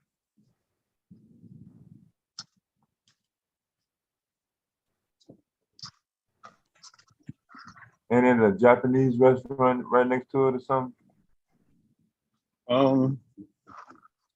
No, this Steak and Shake where I'm at now, this is a standalone one. This is where I'm at. I'm at a Walmart. on cold water. Right. What's up, Ms. Bond? Good morning. Good morning. How's everybody doing? I'm good. Hello. I was listening to y'all. Y'all sound tired. Yeah, after that goddamn shit this morning, shit, I'm fucking wore out. How long did it last? Because you know I went to sleep. Everybody that was bitching about having a fucking host fucking got off the goddamn panel. What the fuck you made all that damn fuss about having a fucking host and you weren't even gonna do shit? You know? I started to end this motherfucker. I just started to shut every goddamn thing down. That's what you should have did. You whatever you would have decided to do, but yeah, because I didn't understand what the need for the co-host was, except it's almost like because almost everybody on the panel by then everybody would have pretty much had a co-host. That's what it looked like. Dumb as hell. And then when nobody fucking talking. Right. So I don't know, it seemed like a power struggle to me. You know what I mean? Yeah, you were saying that yesterday. People are not letting stuff go. This stuff that y'all arguing about, I wasn't even here. Then you're gonna try to drag me into it. Like I allowed people to kick you off the panel and shit, man. That shit ain't cool at all. Yeah, that's not cool. You know, because he knows that's not like he knows that even when he would put people in the back or if he, you know what I mean, it wasn't like I allowed it. How am I know what he about to do? You know what I mean? And you brought him back on. So yeah. I just think, you know, some people don't like to be put in the back because they're not used to that. And so by Mella putting them in the back, you know, I guess, yeah, nobody likes being put in the back. Let's be honest. You know what I mean? Even I, like if I'm on People Channel and they do that, yeah, that, you know what I mean? I'd be like, fuck that shit. And I come to my own channel, you know what I'm saying? Yeah, nobody likes that. But so they said that they didn't do anything to be put in the back. So that's why they want the code, so she couldn't put them in the back again. So I understand that. So when they talking, she couldn't just do it. So what happened? What did they do for her to put them in the back? Melly, you here? Said something to her. That's the only thing I can think of. I mean, everybody was fucking trying to move the conversation along without arguing. But you already know Frida Wayne don't have no thick skin, Miss Bond. There's nothing that you can do. She had to talk with I Am. It looked like it was going, you know, come to a turn. She kind of calmed down for a minute, but you know, it just, you know, some people yeah, I'm gonna have to have a talk with her because, like I heard what she said last night, but like I've heard her call people all kinds of names. Yeah, off the rip. Off the rip, no reason, no rhyme, you know, which we say okay, cool. Yeah. But then you can't cry about it when somebody else do it. You know what I mean? Yeah. And she made Mella feel bad. That was wrong. I think that was wrong. That's what. Because let me tell y'all something, y'all. Mella have never called anybody. She vowed that she wouldn't call nobody because it wouldn't be that serious. Yeah. But I understood why last night because, like, somebody started crying on her. You know what I mean? And it looked like she did something bad. And I think everybody was tired. You know, when you get tired, even when I get tired, I might start saying things or doing things that I wouldn't normally do. Because my feelings could be in it only because I'm tired. You know what I mean? Like I'm tired, my brain not working correctly. We supposed to sleep for so many hours a day, you know? And the older we get, y'all, the more we supposed to sleep, to be honest. I can just be like me and just fall asleep on the panel, you know. Right, which is cool, you know, because Mel, like she probably sleep, but what I'm saying, I think. No, she was throwing the topic off. That's what happened. Oh, everybody was sticking with Whitney Houston. Oh, okay, that's what the topic was supposed to be. But remember, so Yeah, remember I made the topic because y'all said y'all want to talk about the We were topic, and sticking with it. everybody, We pulled up the videos. We got old tweets from Brandy. We yeah, had footage, everything. We pulled up everything. We was unpacking the shit. right, and on people shit. in the chat was saying, "Yeah, Sid, I like this type of topic." You know what I Yeah. mean? So I Everybody put was all in. Yeah, no, there was no problems. And so that's what I'm saying to you, though. Like when people intentionally try to take it off, and you give them chance after chance, Yeah. kick their ass off for real. Yeah. I was trying to be considerate with her. I mean, I know what you mean, because I'd be hating. I'd be like, yeah. look, don't make me take. I don't want to do it. I don't want to do it. Yeah. And every once in a while, I got to do it to show that I'm not joking. Yeah, we had just had the blow up the other night, so I'm just trying to give it some type of cool off period. I wasn't really trying to trigger her, you know what I'm saying? But yeah, no, but you gotta. It's hard sometimes, but you gotta be stern. Yeah. And because I think it's a power play, to be honest. Last night, to me, what it sounded like to me was a power play. No, it is. And and Rude, I'm gonna talk to him because I get where he say he want the co-host, but now he asking for 2 people to get the co-host. Like that was clearly a power play to kind of show you that what he said go. And that's why I was trying to stay out of it. That's why I said in the chat, whatever devastating decide, which mean all they had to do was ask you for it, and he should have asked only for him. And then you know what I mean? And and that was a power play because I wasn't here, because that shit wouldn't have went down that way if I was here. You know what I'm saying? Yeah. Sometimes they be abusing that power. Yeah, it always that's go what I'm down saying. when you're not here. Shit. And I think that was fucked up. I'm gonna have to talk about it later, because Yeah. if I would, when Rude was left in control, he did shit the way he wanted to. Yeah. And even when people was mad about it, I would tell them the same thing I said last night. Yeah.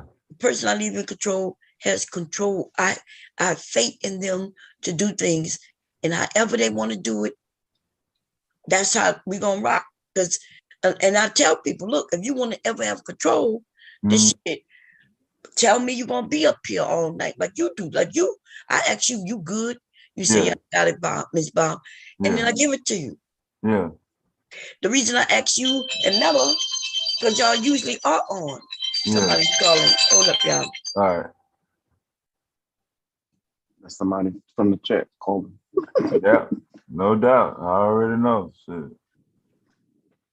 This is what really happened. Mm-hmm. Get their 2 cents in before the truth come out. All that you gotta do is rewind the goddamn tape. But I be tripping off of because it seems like Free like really hate us. Yeah, I seen your text last night. You was like, damn, she got it in for us. I was like, damn, boy. The only reason she think Bobby Brown killed Whitney Houston because he a man. I'm like, oh. Fuck. And then if you know the facts, she the one that got him on them drugs. Yeah. She was popped off first. You know what I'm saying? Like, she don't want to believe that. I showed her where everybody in the industry, her friends, her brother, everybody on planet Earth knows Whitney Houston was doing cocaine as a teenager. You know? She still don't want to believe the shit. So that's another argument. So I flipped to Michael Jackson. We got on somebody else, and then I don't know, man. Just she can't let shit go for shit. You know? She brought up Just Jay. She brought up Trinity. Trinity wasn't even here. You know what I'm saying? All the other shit that happened on other channels. I mean, damn, man, you shouldn't be chatting. Like, straight up. You should come on for a couple of hours, kick it with Miss Bomb. When Miss Bomb go to bed, you should take your ass to bed. You know, you can't hang by yourself. Well, I see that playing that victim thing too. She played that victim. All you want to do is bark every fucking night. Repeat the same old goddamn lame ass fucking lines and shit. She played that victim real quick. I was like, damn. Yeah, shit. But you block somebody because they subscribe to somebody's channel. I mean, you I mean, you moving like that. I mean, you shouldn't even be on YouTube. You know, you confusing people. I don't even know. I'd be scared to say something to her, you know?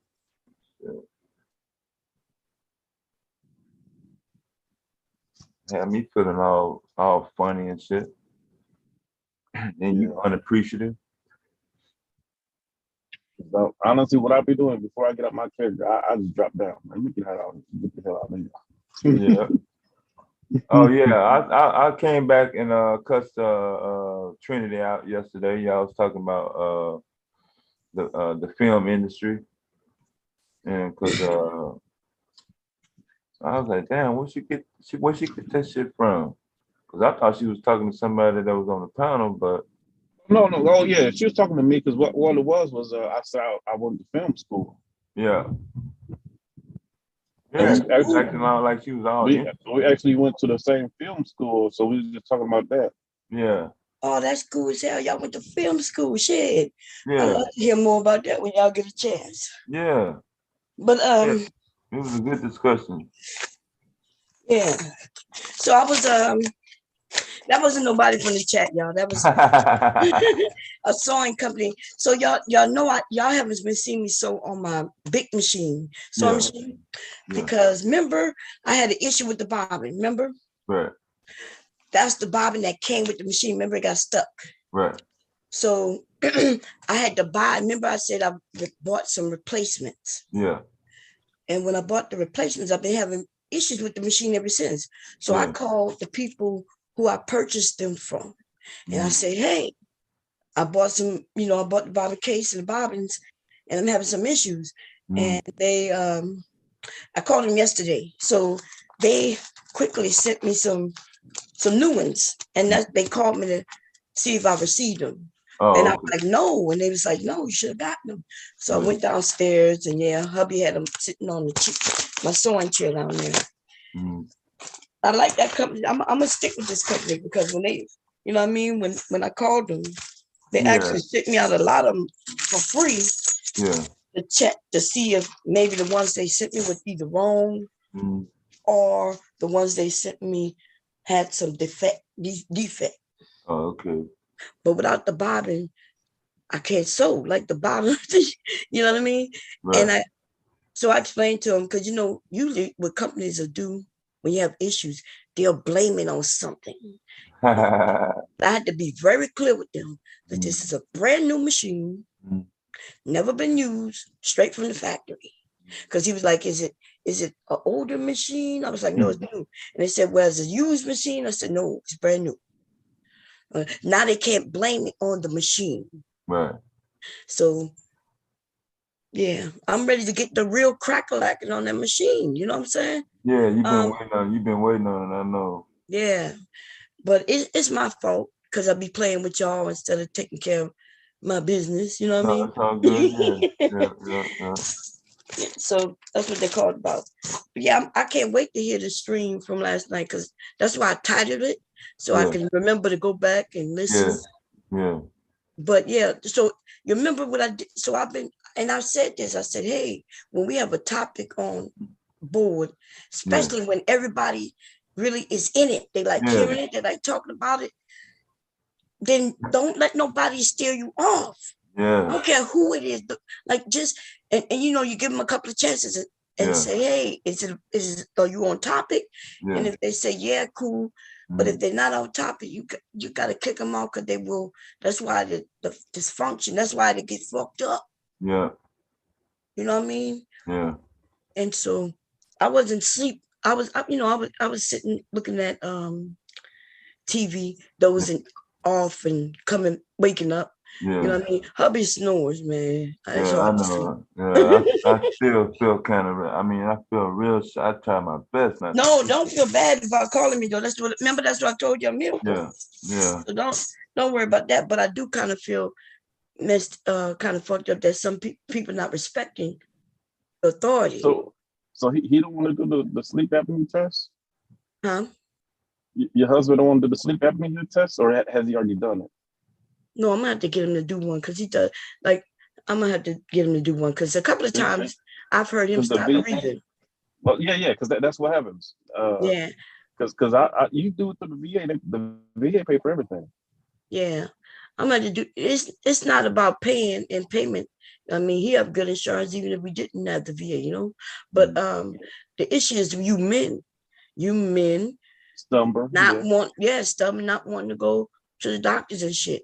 You know what I mean? I've been telling him this for years because I've heard him. My husband has woken up, hitting his chest, coughing and shit. And I warned him, I said, and running to the bathroom, trying to throw up. But it's not throw up, it's him. And I told him what happened. I said, baby, you stop breathing. I said, so when you jumped up like that and you know, hitting your chest, I said, you had to stop breathing for a couple of seconds. You know, it wasn't very long. But that's that dangerous. ain't good. No, that ain't good at all. Fuck that. Yeah, and it don't happen often, but it does. It has happened. I could think maybe 10 times, a dozen times through the years. Because y'all know who Pimp C is? Pimp C, I heard the name. Yeah, a rapper, right? So that's pretty much how he died because he had sleep apnea, and then he was on that syrup stuff. So the time he, said stop breathing, and he didn't wake up because he was on that syrup. So that's how he died. Yeah. Oh, okay. Yeah, I am gonna have to start me because he stay up on his high diabetes. Yeah. But even then, like when they're young, when you men are younger, y'all don't like to listen. Y'all really think y'all gonna live forever. Yeah. It's really the children. When I had to use things like, because I couldn't change his mind. He wanted to be the strong man. I'm a strong man. I'm good. Yeah. Even my dad, when I called him and told him, hey, Dad, you've been going to the doctors?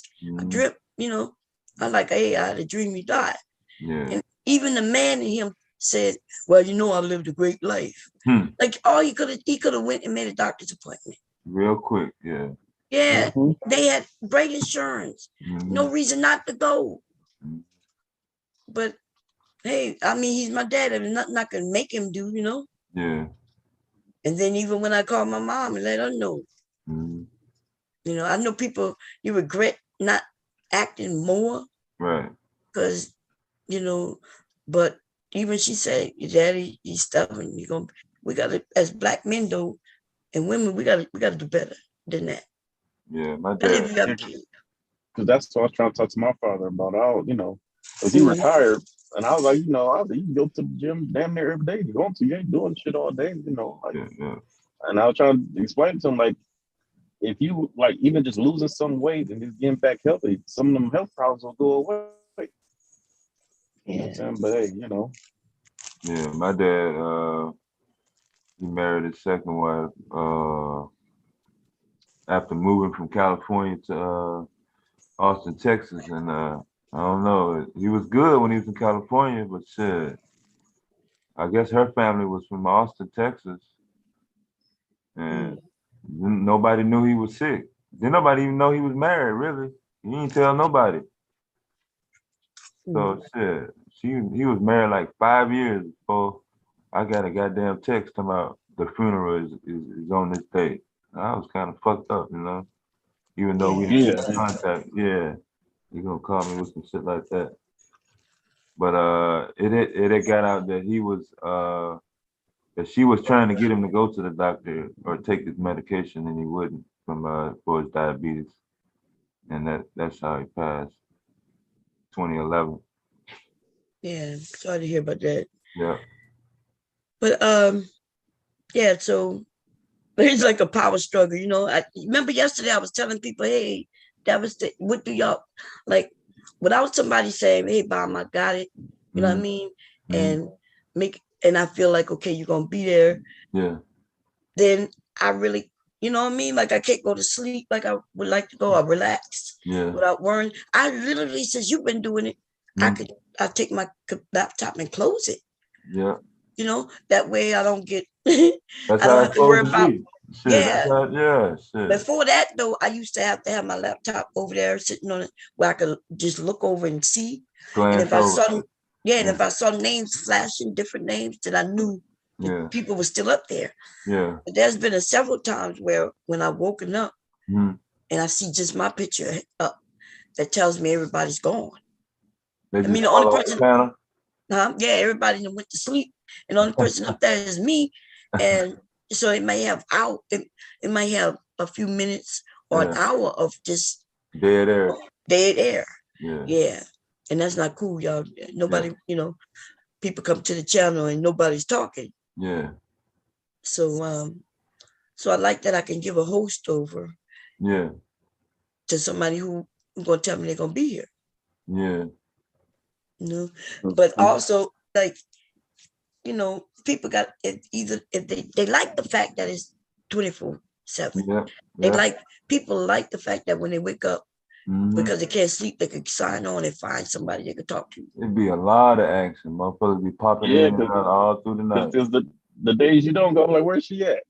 It'd be a ride through this motherfucker, boy. Maybe clicking. She ain't going. She ain't on. Like, man. So devastating. So what happened for you to snap off on her yesterday? No, not yesterday. I snapped on her the day she was arguing about religion, and I wouldn't agree with her that God was a female. No, I'm talking about the film stuff. Like when we was talking about you talking about Trinity? Yeah. I told her she wasn't gonna be running trial on this motherfucker. She was hollering. She was just screaming and hollering at the top of her fucking lungs, and told me to shut the fuck up. Yeah. Because I go okay. Because I don't remember the source. That's what I'm saying. She was talking to you about the film stuff, and then I was updating my other computer on my desktop in the other room, so the speakers, the sound is coming out of my TV, so I could still hear y'all, even though I couldn't see.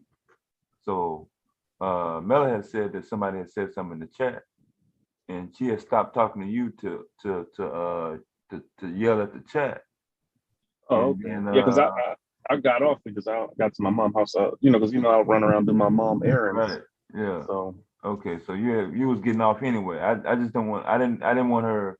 I didn't want it to make it seem like she was hollering and then ran you off. That's what I was trying to clear up. Oh no. I was cool. No, I had to do some stuff for my mom and then some other stuff. No, that's cool.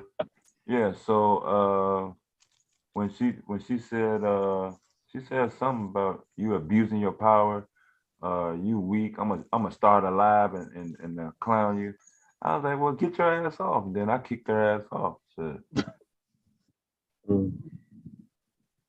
But that's how you do it. Yeah, that shit threw me, man. I was like, yo, everything was going good, and then at the blink of an eye, like so quick though. I'm like, damn. And then you arguing about some shit that ain't nobody here. You complaining about some shit that happened on another channel about another chatter that's not here.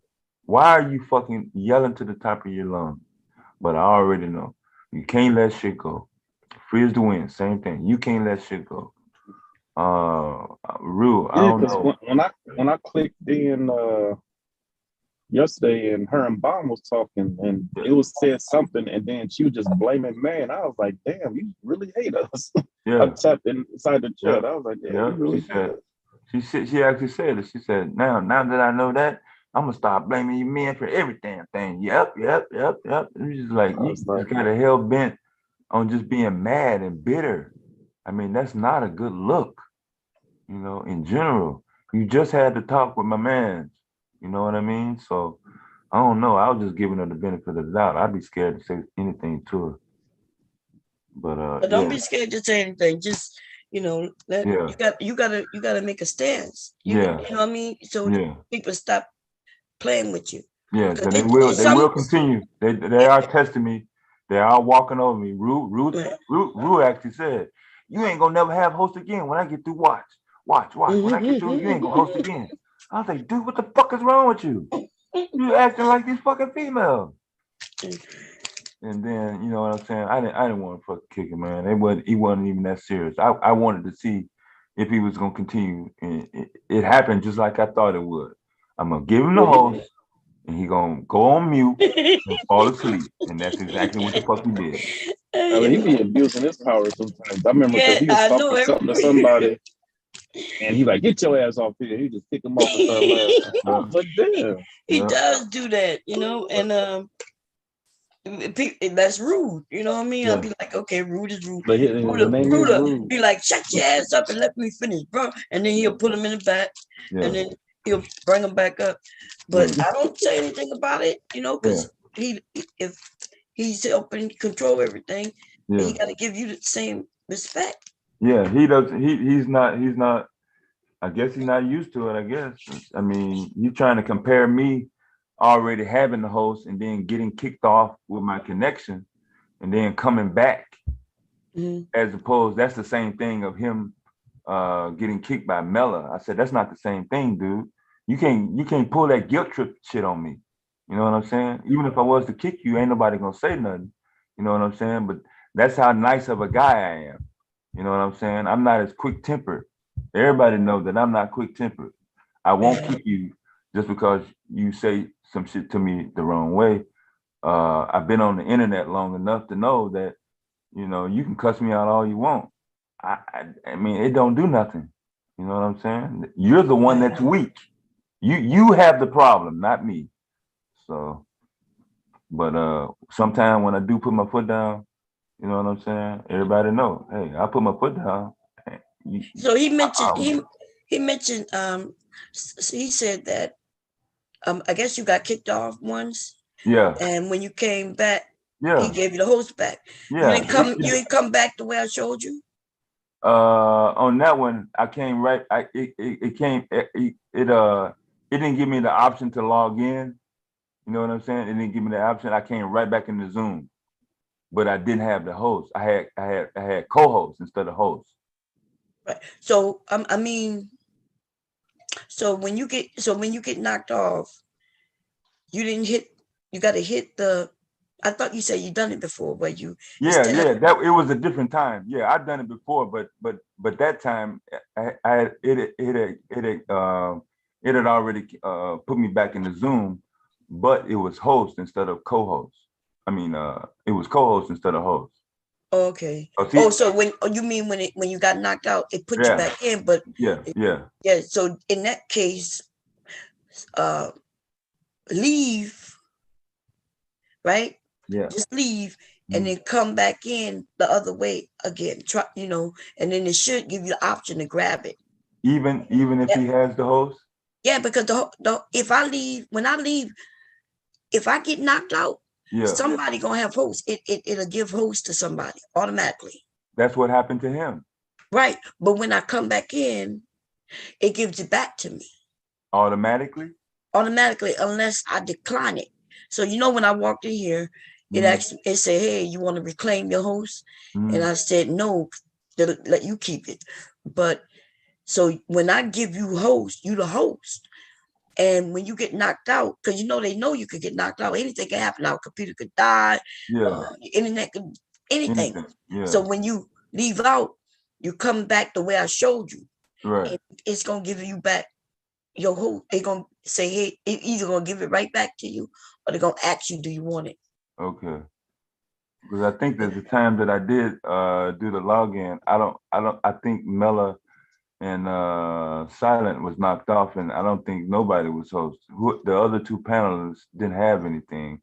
That's why I was host when I came back in that time. No, they get it. Oh, okay. No, somebody is always gonna be the host. Already gets it. Yeah, it automatically ship it over to somebody. Okay. Okay. So yeah, no matter what, but that's the scary thing, because suppose it's somebody like right, some dude. Yeah.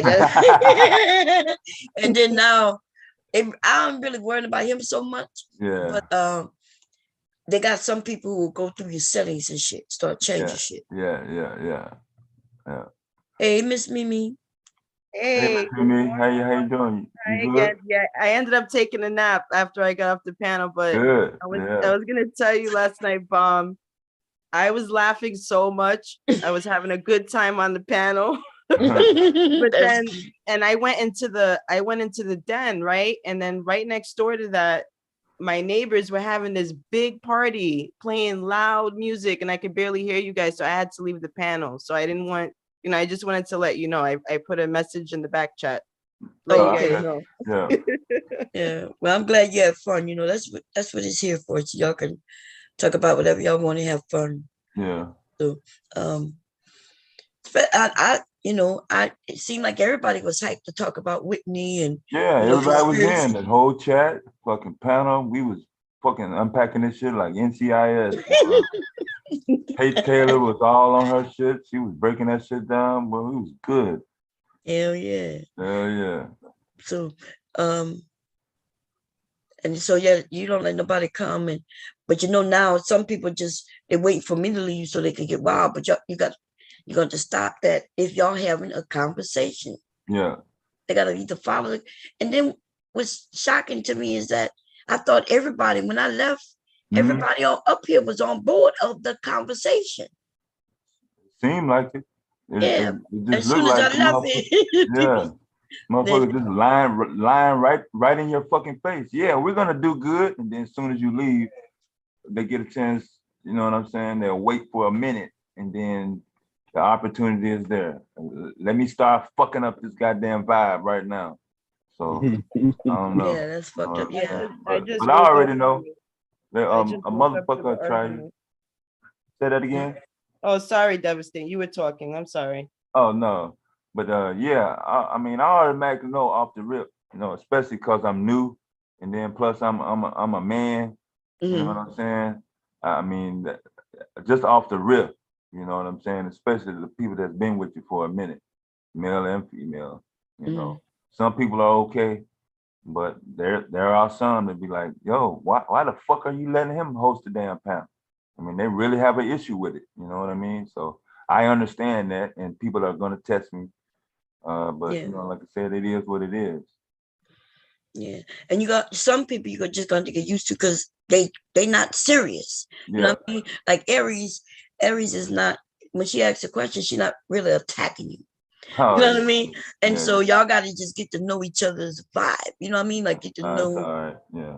And then you'll realize that, yeah, that's just Aries. And then I'll be like, well, that's just Deb, y'all get to know each other. Yeah. And so, yeah, because, because I almost fell into it with Aries the other day. I was like, you know what? I'm taking too serious. Because something else was on my mind. I was like reading. I was like, you know what? No, I ain't gonna play it. So you ain't that serious. Aries she be over here having fun. Don't take it serious like she's trying to be messy or anything like that. She's not here to attack men. Y'all notice that? Aries don't attack men. No, she do be having a distance in now. Don't let her fool you, Miss Bomb. No, I know. If she disagree with something, yes. Yeah. Right? If it's a cold, straight up disagreement, she's gonna let you know. But she don't attack me. She's not sitting over here like, yeah, let's jump on him because he's a man. You know what I mean? If you actually look at her, she sides with the men a lot. Yeah. Not like a mammy. I mean, if it's like some of us women understand that young boys and men, there's some things y'all go through. Yeah. That's different than women. So she keep it down the middle. Of course, when we joking and having fun, she could joke and have fun like the rest of us. Yeah, she's not a problem. Aries Queen doesn't disrupt the chat. But she will be like, Bob, what is he talking about? You know, she not one to be calling you all kinds of names and shit unless you call her names. Yeah. Like, she's been rocking over here for a while. And like I say, I can tell when, because she'll be disagreeing with me. And I don't have no issue with it. People that disrupt the vibe of the panel and the show, everybody know. It's not no big secret. It's like, I would have never thought she done that. No, everybody fucking know. Oh yeah, everybody know the one. That's why when it wasn't shocking when you called me and the names came up. That wasn't shock. Right. It just shocked me not with rude, when he asked for both, like he was like, give me and free. Like I'm asking him about it because that he know if he would have said, nah, bruh, I got kicked off, give me the co-host so she can't kick me off again. Yeah. And I do that. That's why they ask. I understand why they ask, because I will purposely give people co-hosts so nobody can boot them off. Right. You know, because Yeah. sometimes That's just the show. Yeah. Can't nobody say shit about that. Yeah. right. So Yeah. I'll give like some, you know, because I notice some people they'll purposely mute people, Yeah. purposely knock them in the back, like Yeah. stuff like those guys. So I'll give them co-hosts. Yeah. Just like sometimes I give them wrenches in the chat. Yeah. The men start complaining about them. I came over, but as soon as I say boo, Yeah. somebody blocked me. I'm like, oh damn. Okay, let me give them a wrench. Yeah. All right, I did have a quick question. Oh, great. So the guy that come up as they, is that the same guy with the young wife, or is that somebody else? King New Era. New Era King. I don't know. I heard his wife in Yeah, he came up as King New Era, and he came up as they before. Yeah, that's him. That's it. That's the same dude. Yeah. Okay. But he's not that old though. What you mean his young wife? What you mean young wife? The one, like y'all was talking about some dude that met the girl when she was like 16 and he was like 21 or something. That's a no, that's different not guy. him. Yeah, No, that's a yeah. different guy. Yeah. Okay, Yeah, okay, no. that's a different person. Okay, okay. Yeah. Yeah, no, yeah, that's that. I forget his name. We were just talking about him the other day. The streets be blending sometimes, you know. Yeah, no, they is not that old, and yeah, no, I know who you talking about. Yeah, he ended up. So some of the men don't like the heat, and the heat is they want to come over. So most of the men who ended up over here, y'all already know they came over because they was on that manosphere thing, and they come over to teach us a lesson. Yeah. Right. And I've had even like David Johnson even came over one day because I had a lot of men over here, but of course I had way more women come over talking about they're gonna take over my channel, like outright. He literally said the shit. Yeah, like bomb, this gonna be manosphere. Yeah, we're gonna take over. Right. So that's why we got some of them, yeah, they attempted a coup, but they didn't know who they were fucking with though. Okay, you think I'm stupid? And then I already knew what they were trying to do, right? But then they had the nerve to want to just say it to me. Listen, if I go in the manosphere areas, them niggas get worried about me. I'm not worried about none of these men. None of them. Okay, y'all can't name one of these niggas in the manosphere that I would be afraid of. In fact, I try to catch them on panels. Y'all need to start announcing to me when they on them panels that's open. Hit me up if y'all see any of them motherfuckers on a panel where they put the link out for people to get on. Let me know. Unless it's on the Mammy channel, like you know, I don't want to mention no name, but on a certain channel, they'll kick me off before they kick these men off. These men be over there saying the most dumbest ass shit. You know, do we know that there's fucked up women out here? Yes, there's no doubt. But when these niggas start making it seem like that woman who just did that atrocious shit online is most of us, and then we got the women who also like Miss Bomb. You don't think these men, most of them are doing things? I'm like, to me, they're talking just like the men are talking. You know what I mean? Like some of these women are manosphere, they have the manosphere talking points just in reverse. And I'm like, no, I don't believe most of the men doing it. And the reason I know this is because like I'm raising young men, and I didn't just raise my sons. Like I could show you hundreds of young men who I dealt with, you know what I mean, as they were growing up, and now that they're young men and they are hardworking young men. Could they be on that fuck shit, like dating different women and shit? Yes. But that's not the same thing we're talking about. When you're young, I recommend all young people date different people. Yeah, find your niche. How else you gonna know that you just like if you married the first guy you met, right? You're a young woman, you haven't dated nobody else but this guy for real. You get married. I don't know why you shocked that shit didn't work out. Like, why would you be shocked? In fact, instead of y'all being angry at each other that you got divorced, you should really thank each other for the experience, because you learned something from that person, right? As long as if there's no children involved, you should be thankful to them for the time in which they taught you some shit. Now, if there's children involved and he is still in his children's life, then you shouldn't be mad neither. Like, it's ridiculous to think that some man gonna fall out the sky, or some woman when you're young, and y'all gonna rock it out for 30, 40 years. Yeah. They're not understanding what I'm telling them. Even the grandmothers back then who was married 20 plus years, that wasn't their first husband. In most cases, it wasn't their first nor their second fucking husband. That's what I'm saying. Shit. And then when they'll be like, no, Miss Bub, we didn't hear that. I'm saying, go ask. Go and ask the questions. Of course, your grandma, as you was growing up, nobody was bragging about they were married 2 and 3 times. Right. You know what I mean? Why would she brag about, yeah, my first husband and my second husband to you as a child? But as an adult, go and ask them questions. Yeah, what happened? Yeah, go and ask them. Hey, is Pop your first husband? Tell me about some of your other dates. You know what I mean? Like, go and ask. Like, I asked my mom all kinds of questions. And my aunts, some of my aunts don't want to talk about it because, you know, they're in the church and they just don't want to mention the first husband or the second husband. Yeah.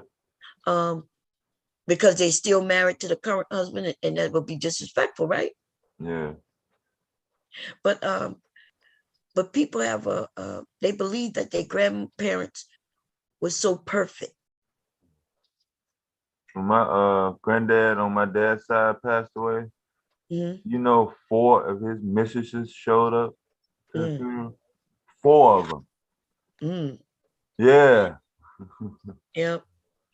When my grandfather passed away, I was young, right? Yeah. But as I was growing up, I started paying attention to my cousins. And I started realizing my mom would say, because, you know, in our family, if you family, you family, no matter how. But then I started realizing, wait a minute, if my grandmother had this many kids, but mom, you have this many brothers and sisters, that's not adding up. Yeah, the numbers didn't add up. You start doing the math. The numbers, like, I'm wondering, how's my Aunt Shirley, my aunt? If my grandmother isn't her mother. Oh, that's your grandfather. So my grandfather was messing with this other woman. My mom told me the whole story. My grandmother even ended up telling me the story how this other woman, you know, was competing against her for my grandfather. Yeah.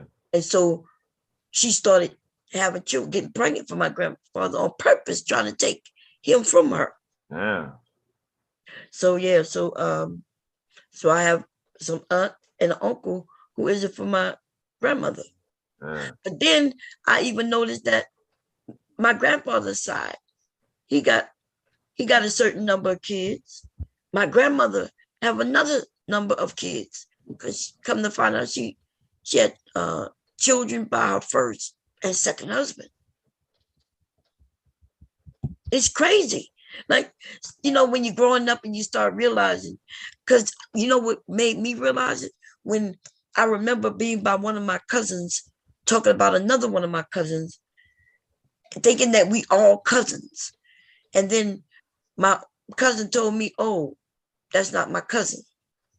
I'm like, wait, you my cousin, and she my cousin, all on my mom's side of the family. How aren't you cousins? Well, because, like I said, one of my grandmother had children with another man before she got with my grandfather. So this aunt is from my grandmother's first husband. So my cousins is from my grandmother's first husband. But my other cousin, they're from my grandfather's side. See, still my mother's side of the family, but just different. That's confusing, right? Right. No, I'm following it because Yeah, it's my that's how the fuck it was. Shit. When they never had no internet, when right. people working, if you weren't going to the you know what I'm saying, you couldn't go in town after dark, sundown town where I grew up at. So I mean, what else was it to do? Shit. You That's couldn't watch right. no TV. Then they had no fucking TV. Then the women didn't want to listen to the Joe Louis fight on the radio. I mean, So yesterday when I was talking about music mm, and we was talking about underground versus yeah, local. Local does not mean underground. Okay. no, But even today, it don't really mean that. But back then there was no underground music. You either it was just music that was locally played. That's it. And because there was no internet. See, now we could get music from all over. We could get the local rapper from Texas in Louisiana, or North Korea, even all over the world, because we have the internet, y'all. Yeah. Yugoslavia, yeah. Back then, the radio stations controlled everything that we got access to. Everything, yes. Everything, unless somebody put out, remember when our comedian used to press their own albums. Yeah, I had Red Fox, Richard Pryor, I had all that. Right, they used to do that themselves and then sell it on the street.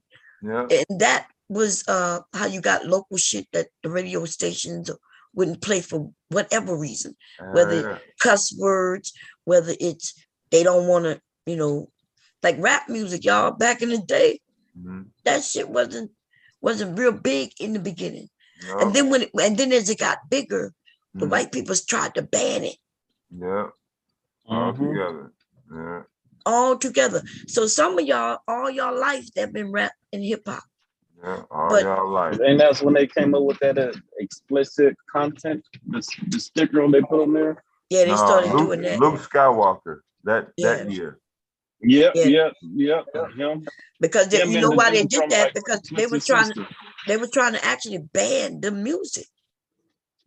Yeah, they wanted to ban the whole goddamn record. They wanted to ban rappers, and so then there was fights, and it was Luke Skywalker, NWA.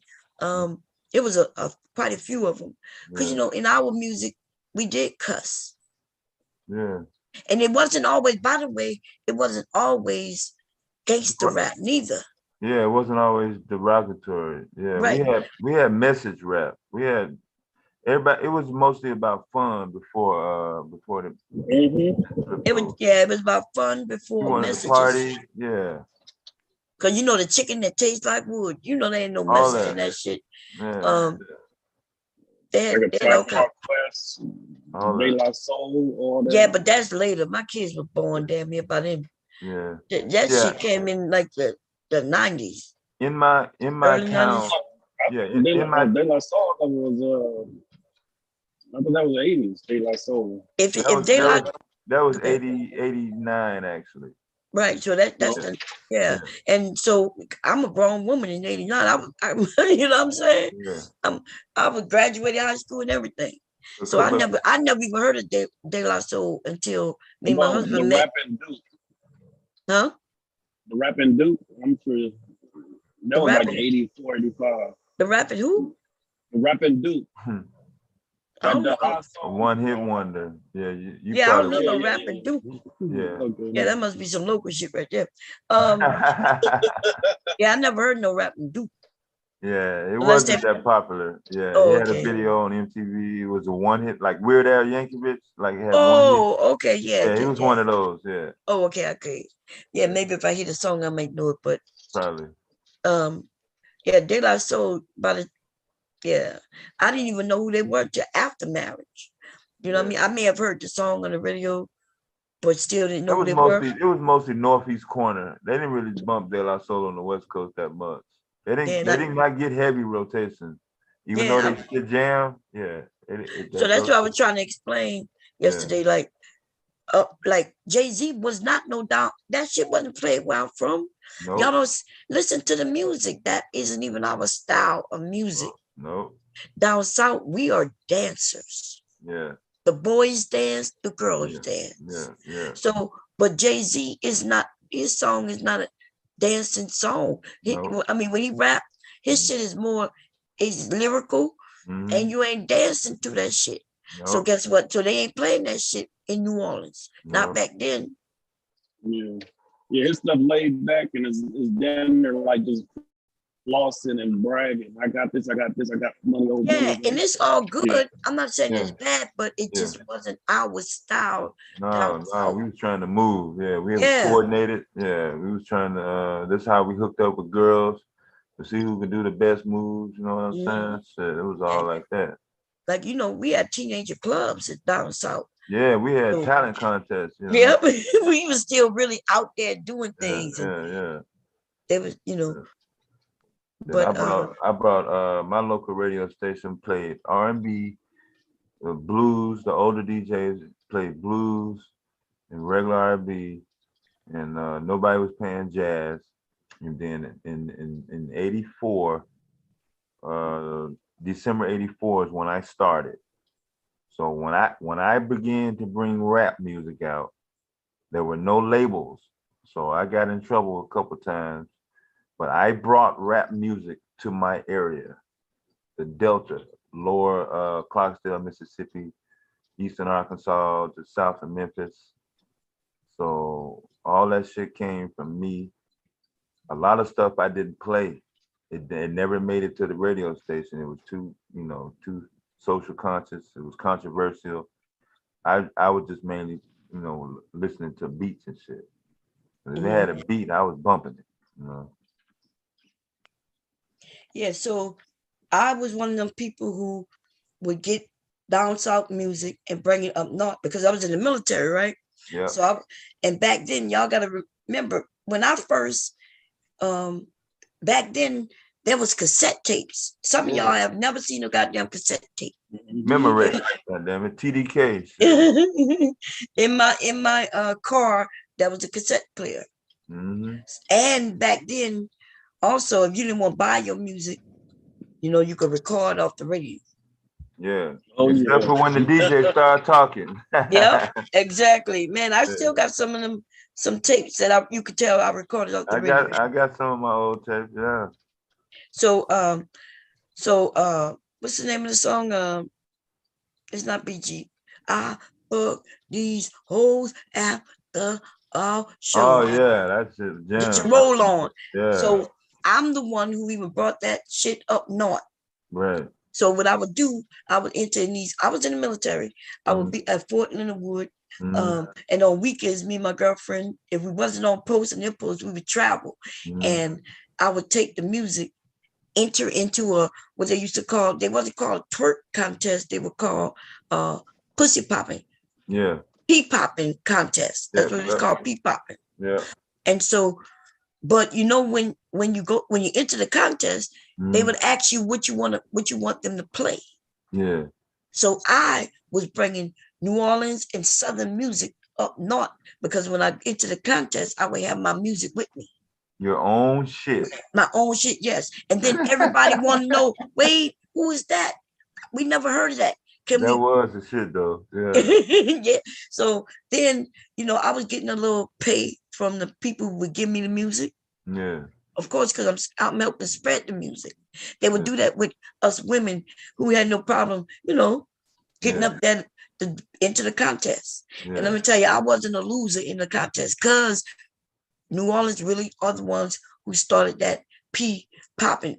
It's still not called pee popping. Yeah. But it's called bounce, and nobody do it the way we do it. Yeah. Right? Our butt go real fast, and we can make it look like it's going in a circle for real, if you know what you're doing. Okay, so that's the difference in twerking. But so that's why I'm winning. I'm doing things, you know what I mean?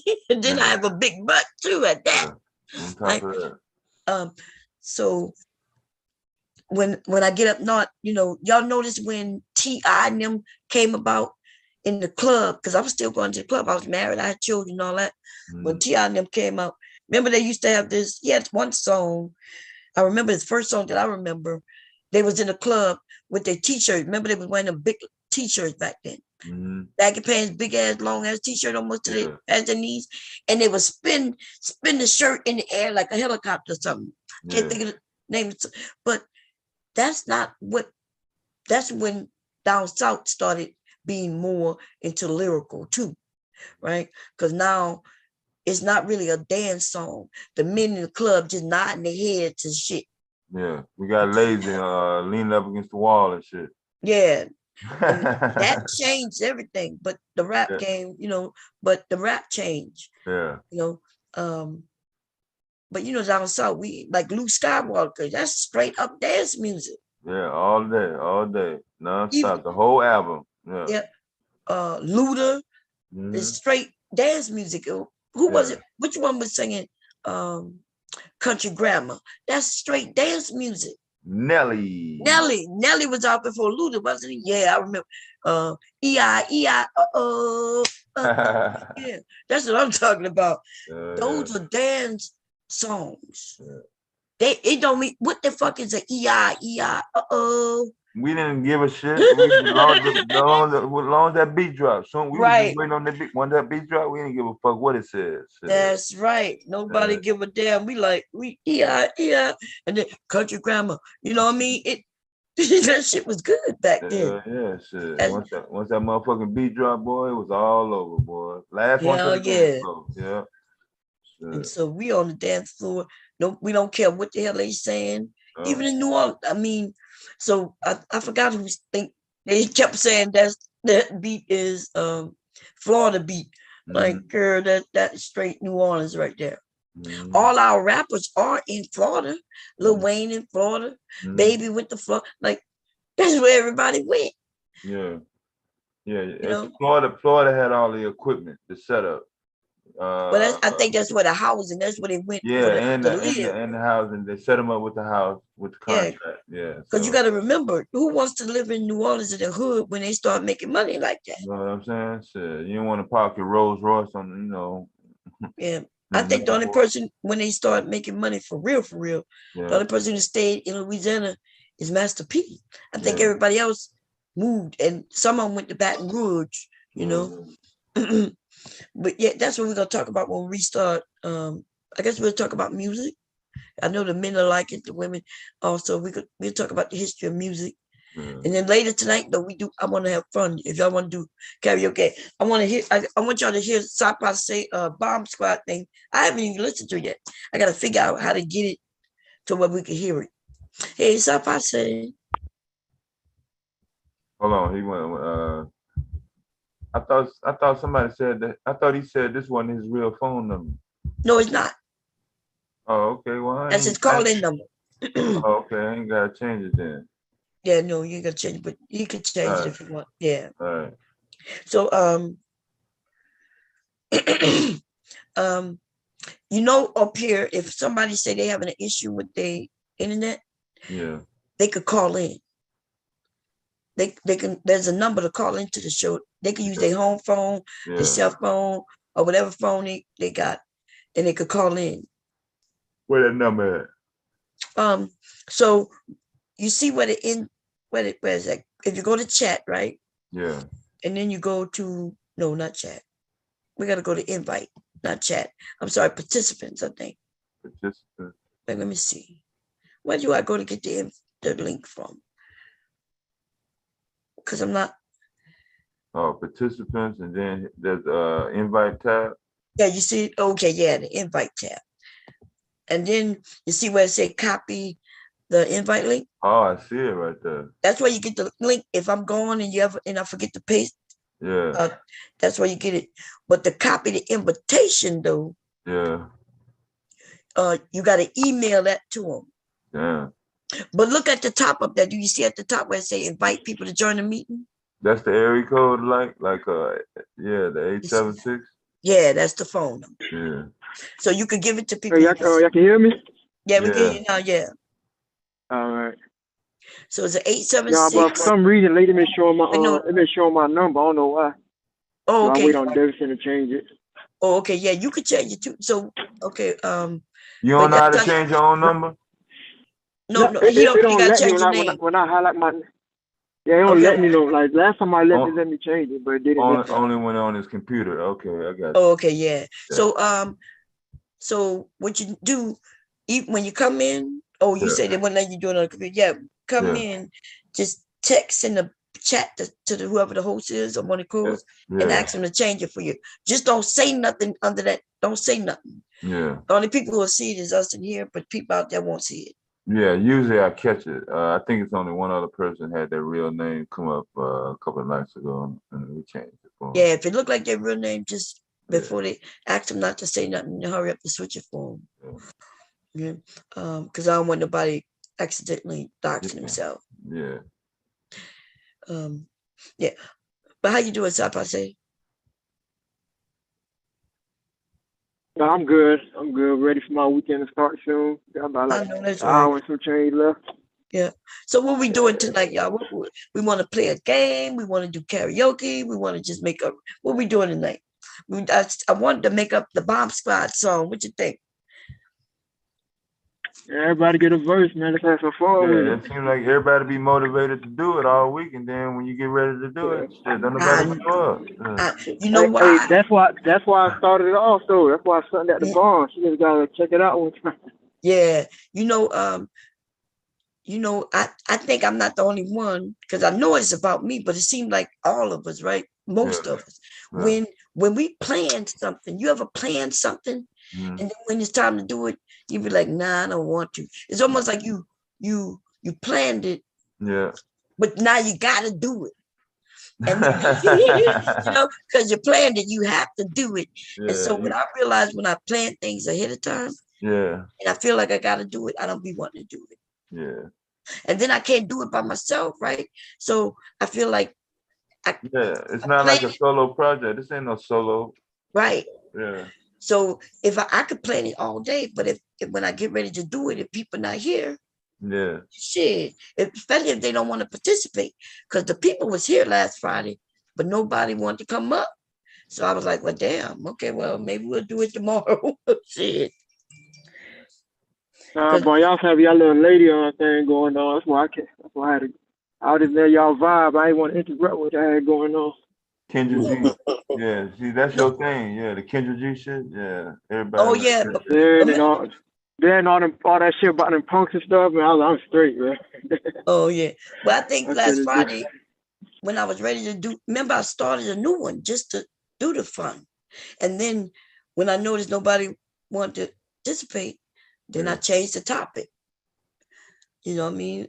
Oh, cause we start fighting after like 5 minutes, man. Huh? I said we start fighting after like 5 minutes. You know? Yeah, because that's the some people they think the fighting is fun, which it could be, but I don't think coming up to just start fighting, to me that's not fun. Like I get where we might disagree and then the fighting come in, but to straight choose somebody in the chat and just start cussing them out, that I don't know what that is. That's not why we do it, right? Usually that's not how it hasn't been rocking that way until recently. Usually, So once again, that particular feature is not available on nobody else's channel on the entire website of YouTube. You can't go on nobody else's channel and just hit the link and just start going off on motherfuckers without getting bounced off. That's a fact.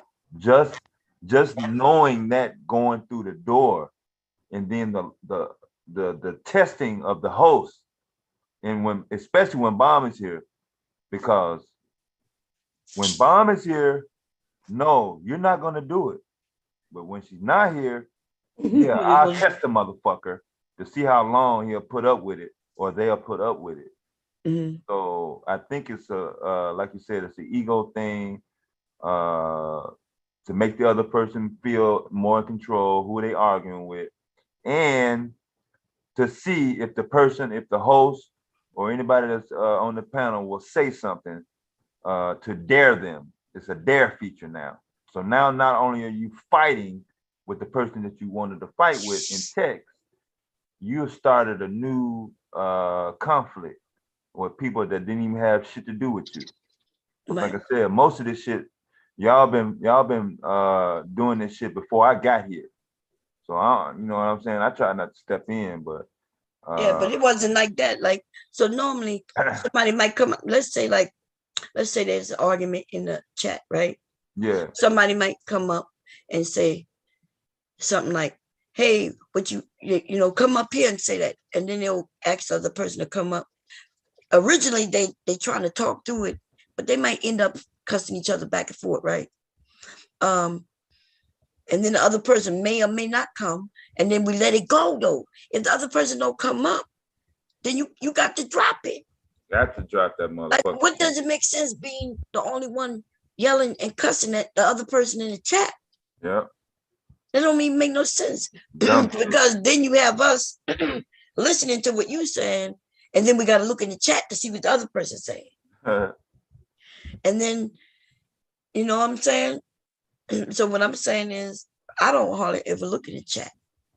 Every once in a while, I may say, oh, let me look in the chat and see what they're saying, right? But other than that, y'all, I might be over here sewing, coloring, looking up for material. I could be doing all kinds of shit while I'm talking. So I'm not really looking in the chat. But now it seems like we have people coming up and calling people out like they want to battle. This, you know what I mean? And the other person saying they don't want to come up. And because the other person may have you blocked, you want to come up and use your voice to get at them. That's some fucked up shit right there. If a person said they don't want, they're not here for you, stop making it seem like you, because they here, you gonna run them away. This is my motherfucking channel. This is nowhere for nobody to be running people away. And that's what I'm starting to feel like. Certain people think, oh, what I'm gonna do is I'm gonna keep attacking this person until they run away.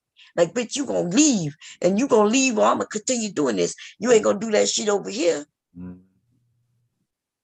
You wouldn't do it if it's their channel.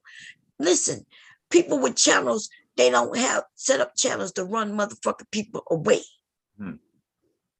So if it was your channel, would you really be up here running motherfuckers away? No. Okay? You would be wanting people to come, and even when people disagree with each other, you would want them to handle it, but you wouldn't want one person to run the other person away. And I think they playing with me sometimes. Right? Especially now when I hear they waiting for me to leave so they could do what the fuck they want. There's still some rules in place. God damn, I'm not trying to treat you like babies, but you're not gonna come and fucking destroy my channel. This is some weird ass shit. Okay? If you dislike a person, don't fuck with them. Don't chat with them. Just ignore them. You ain't even got to block them. I don't even understand the purpose of telling somebody you blocked them. That's some weird ass shit too. If you blocked a bitch, she blocked. She don't even see you. What do you even tell her you blocked her for? Right? Because you probably wouldn't notice that you blocked her if you didn't tell her. I know what that's a tactic. It's almost like, yeah, fuck her. And then if you listen to them, they block it for no, like, stupidity. Just because you disagree with me, oh, I block you. And then they think they could talk about somebody.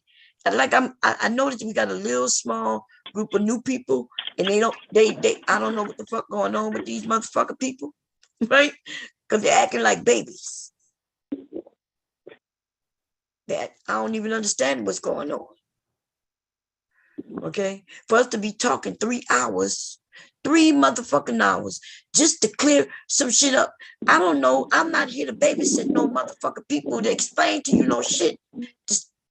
I'm gonna just have to put my foot down and say, this is what it is, and I ain't gotta explain it to you. And if you don't like it, then bye. We were doing great without you. We're gonna continue to do what we do. If you leave, before you got here, we were doing great. If you leave, we're gonna be doing good too. God damn. Cause I sure ain't gonna stop getting loud. Whenever I put my foot down, the motherfucker don't like it, they can click the motherfucking X. Shit, I don't give a fuck. Ain't nobody gonna beg your ass to stay in this goddamn chat. I don't give a motherfucker. Shit, I don't know what make you think I give a motherfucking fuck. I ain't gonna change up my motherfucking shit. I think it's funny when you snap off. What you said? I think it's funny when Devastating snap off because it seems like give you a chance, and he just had enough to snap off. That should be funny. Hell, motherfucking yeah. Yeah, because Devastating be like. Oh yeah, real quick, boy. Like the timing out too though. Like don't talk shit to somebody and time them out when they clap back at you. Right, That's and all that's I what. want to say. Yeah, thank you for that. Remember, that's And what the then rule is. Bomb, I like when you snap off too, because you be so nice and polite, and then you just snap off and be still nice and polite with it though. That be killing them right there when you be laughing, yeah, you still be mad, be going off on them. They don't like that shit. I mean, because I'm trying to be nice with it. We all grown, right? There's no children over here. Well, no. But I feel like I already have enough with Legally. When Legally want to come in here and take my attention, cool. He's my grandson. But I shouldn't have to do that with no grown people online. And it's getting to be crazy. And a lot and it's happening more than I like it to. Every once in a while when shit happens, cool, we could deal with it. Seems to be happening more now, right? And it seems like, and y'all, they've already admitted they wait for me to leave just so they can do the same shit. It feels like to me they want somebody to run away. We're accusing people of being people. We don't know if that's really them. I don't be caring if it's them. They don't know me yet because I could tell they real new. But the older people already know, right? The people been here for a while, they already know. I don't listen. If a motherfucker come under another name, I don't care. Yeah, shit. I ain't the goddamn YouTube police around this bitch. Right? If they're under another name, right? And they reinvent themselves, then cool. As long as they go rock with the rules, then they good. Right? Rock with the rules. I don't need to know that that's the same person or that's so and so. I don't give a shit. Okay? I don't care if that's them. As long as they follow the rules. But before you know it, we'll have people attacking people because they think that's them. Like, it don't matter. Like, there's some people we know that's them because they type the same way, they act the same way under all their names. And even then, I don't be giving a shit. What I tell the women to do is block them. And no, they ain't gonna block them because they too goddamn nosy. That's why they gonna fucking block. You gotta block them if if they say some things like one person I'm not mentioning, but they say something and to me that could get my channel shut down. So that's when I say, okay, they can't come over no more. Okay, that's the reason why Randy SoCal shouldn't be. I blocked him his other name again, and because when he came up here, he kept saying the F word. The nigga so slow, he probably don't even know why he kept getting booted. It wasn't because he came up yelling at somebody, right? But we do have some people. You notice I got to put them in check, and then they get in their feelings. The only reason, by the time I put you in the back or kick you off, you have done way too fucking much. Because y'all have seen it. People come up, they start yelling, and I'll say, hey, can you stop yelling at the chat? They watch me do this to some of the men, and they be like, yeah. And then when some of the women want to come up and do the same fucking thing. This channel is for both men and women, ladies and gentlemen. So I'm going to treat y'all as equal as I can. So no, the women don't get to do shit that the men can't do. Okay. I know there's other channels where that happens. You can go on certain channel where they say they love women and then they allow the women to come up and do shit that they openly say it, and they said, well, because they women, you give them a little more leeway. I give everybody equal leeway, right? I give you a chance. I tell you stop doing it. You do it again. I give you another chance. It's different, yeah. Right, but I do it to everybody, and all of y'all have the same complaint. Bomb, let the women do this. Bomb, let the men do this. You know what I mean? Like, so that means shit. Never ending, yeah. And So no, you know no resolution. So devastating, you know, if they tell me that I'm not being fair, you know they're gonna tell you. I told you that last night, didn't I say that? Yeah, I'm overstepping my That's authority. crazy because sometimes you don't You're even be abusing here your power. and they do You're it. abusing your power. You're abusing your power. Shut up. You're abusing your goddamn mouth. Shut the fuck up. What you would say, Charlotte? No, I say because that's what's crazy. Because sometimes you don't even be here. You be asleep, going from the panel, and they still be trying to blame you like you're not even here. Yeah, she let this motherfucker run the damn panel. Yeah, they did be asleep and shit. Man, it's crazy. They say I overstepped my own authority on my own channel. That should be funny. But no, It was weird. No, it's good that it. What you say? No, you can finish. I didn't mean to cut you off. No, go ahead. You started first.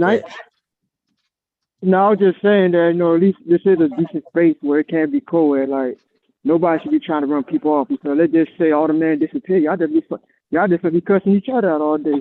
All right. Yeah. That's what I try to tell them. Damn, we're gonna Yeah, all the women will be gonna sue you. And you know what? But you know what? That they can't name one other channel they could go to where anybody and everybody can hit a link to get on that panel. 24/7. 24/7.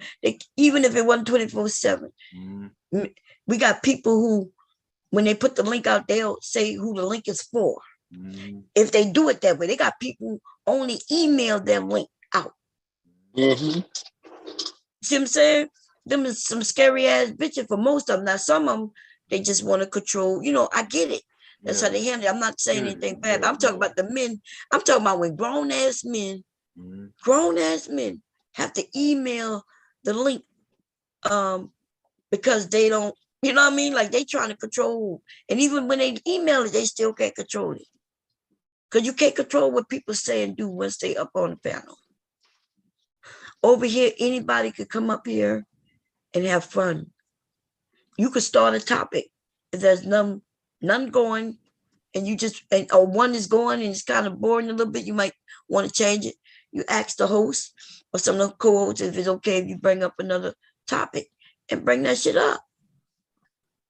Because sometimes, you know, we is up here, we may be rambling about something because we don't have a particular topic in mind, right?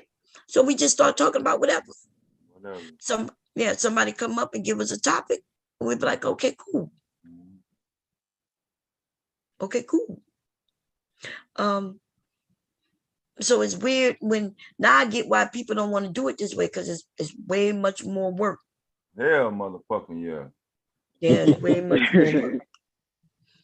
Okay. Well, ain't too many women channels though that you know that men can really participate like that consistently. So, you know, I give you a props for that though, because I tried to go on about a couple people channels, man. They'll block your ass quick if you say something. So. Hell yeah. All right. Y'all don't even get to come and disagree, have the conversation. And even if you're right in your, some of the women feel like, okay, they got to side with the women no matter what. You know, I'm trying to keep us together. Whether we get married or not, that's one thing. But we could still be able to talk to each other. We could still be able to disagree with each other with respect. We could get each other to see each other's side. You know what I mean? Like, I think that feminism conversation the other day, I think that opened, like I watched some of the men understand feminism more, especially when I broke it down to that when they talk about abuse, they wasn't just talking about physical abuse. And especially when I was like a woman, you know, because remember Max was saying men protected women, right? And he was saying that his sisters couldn't walk to the store without the brothers walking with her. That sound good when the sister is young, right? When everybody's young.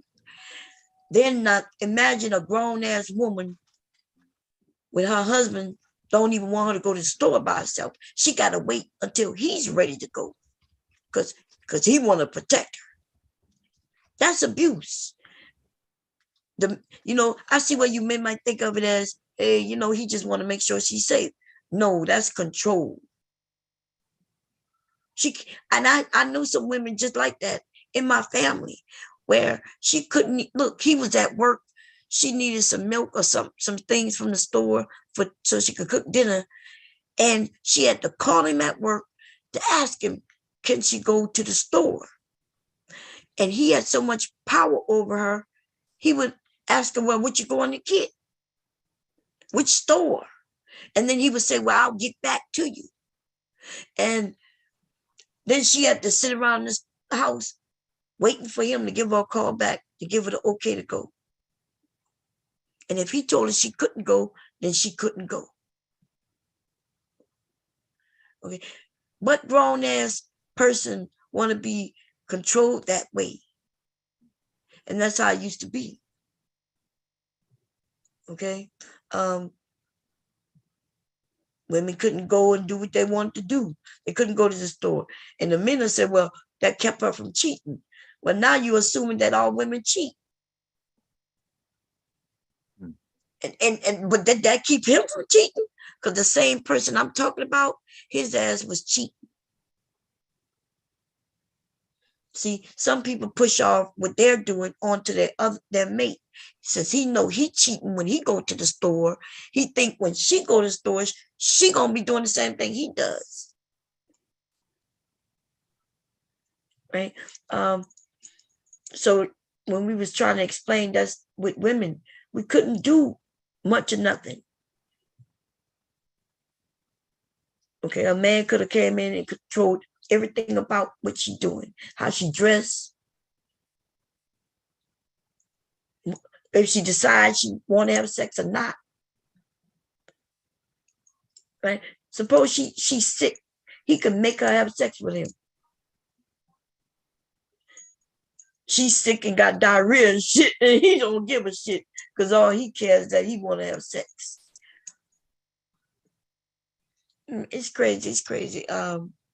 So feminism is not a negative thing. We got a lot of men who are feminists also, but these men online, just based on the way they say it.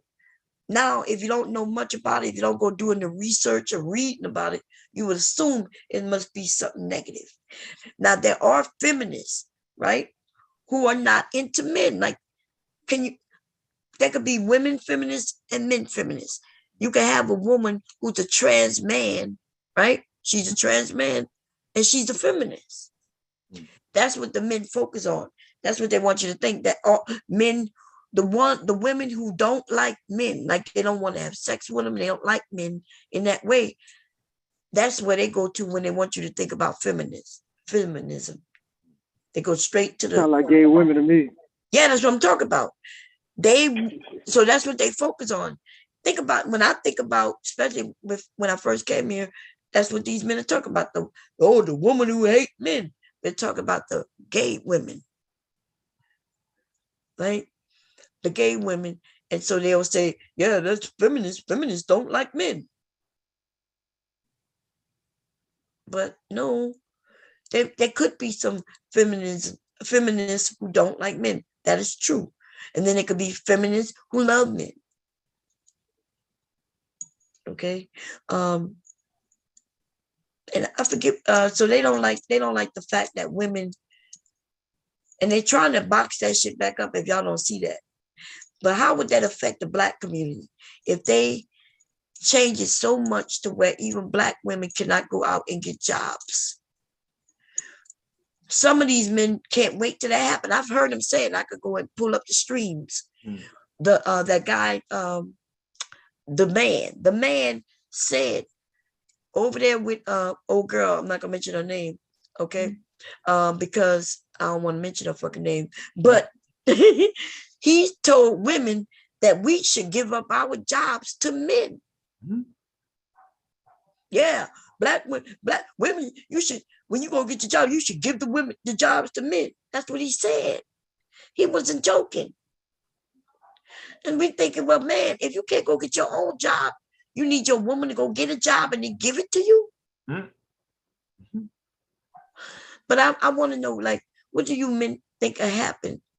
I'm talking about overall, if Black women weren't able to work. Where would our community be? Everything else stay the same with like the kid situation and yeah, like the economic dynamics. Yeah, the economics. I think if the women couldn't work, then our economics gonna go worse. They're not gonna be able to keep up with it. Right. Yeah, it's gonna be a breaking point. It's gonna be a point of I don't have enough time to party or trick off, or I don't have I'm not able to spend enough money to get something that's not contributing to the household. One of those is going to come and break. Yeah, but will they be able to even afford to take care of the household? How they going to be able to do that without a woman working? That's what I'm saying. With no government assistance and nothing coming in. Right, because remember, if we got a man now, so if the woman not working, yeah, and the man barely working, right, yeah. and I'm talking about these men on ministry, right? We know they got men out there who have decent jobs. Yeah. They got a lot of Black men with decent jobs. Yeah, we put them in the middle, in that middle tax bracket. Mm-hmm. Ain't got to be no blue collar job. Right. You know, we got the bus drivers here in Delaware. They make good money. I got a friend who make 6 figures, and he's a bus driver. Yep. Because you got that CDL. You know what I mean? Yep. And then truck drivers, but we got a lot of men who work at McDonald's and shit. We got a lot of men on the street corners. Mm-hmm. And the reason that they can even do that job for real, because a woman work and she taking care of insurance on her job. Or she's on assistance. So in our community, we get a lot of help. And so if the government decides to shut shit down, because, you know, they don't give a shit about us.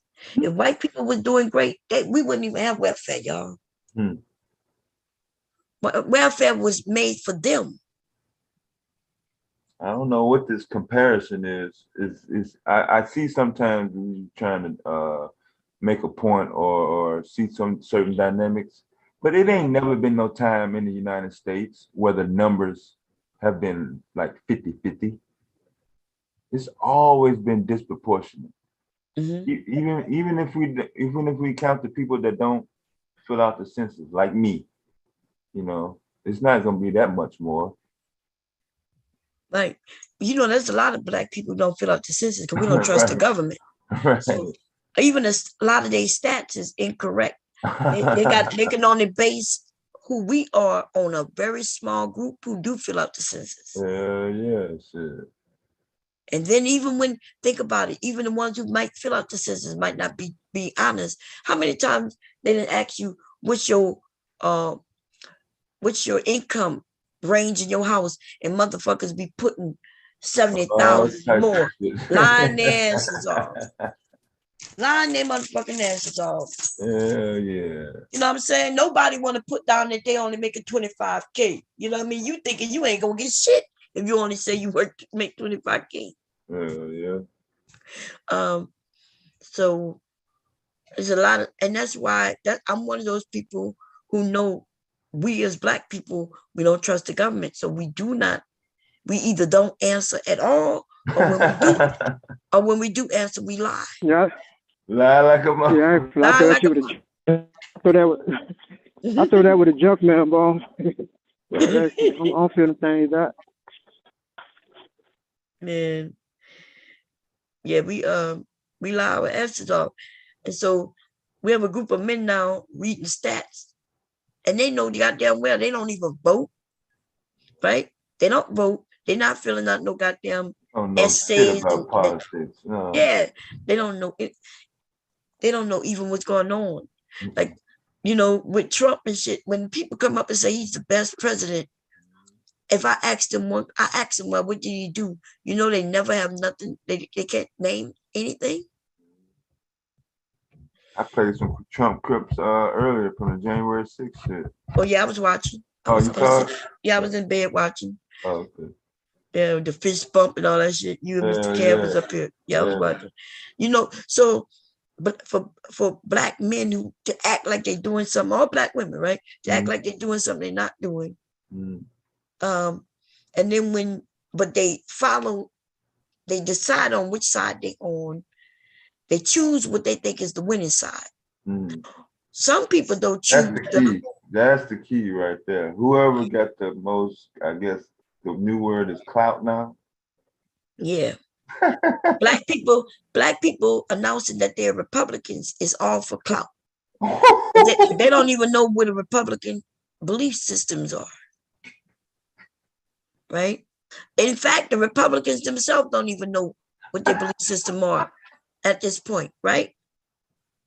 Because in the Republican in their dynamics right now, they got Trumpsters and then there's Republicans. Am I right or wrong? No, you right on. I hit nail on the head. Shit. Yep. The Trumpsters, these people don't even believe in government.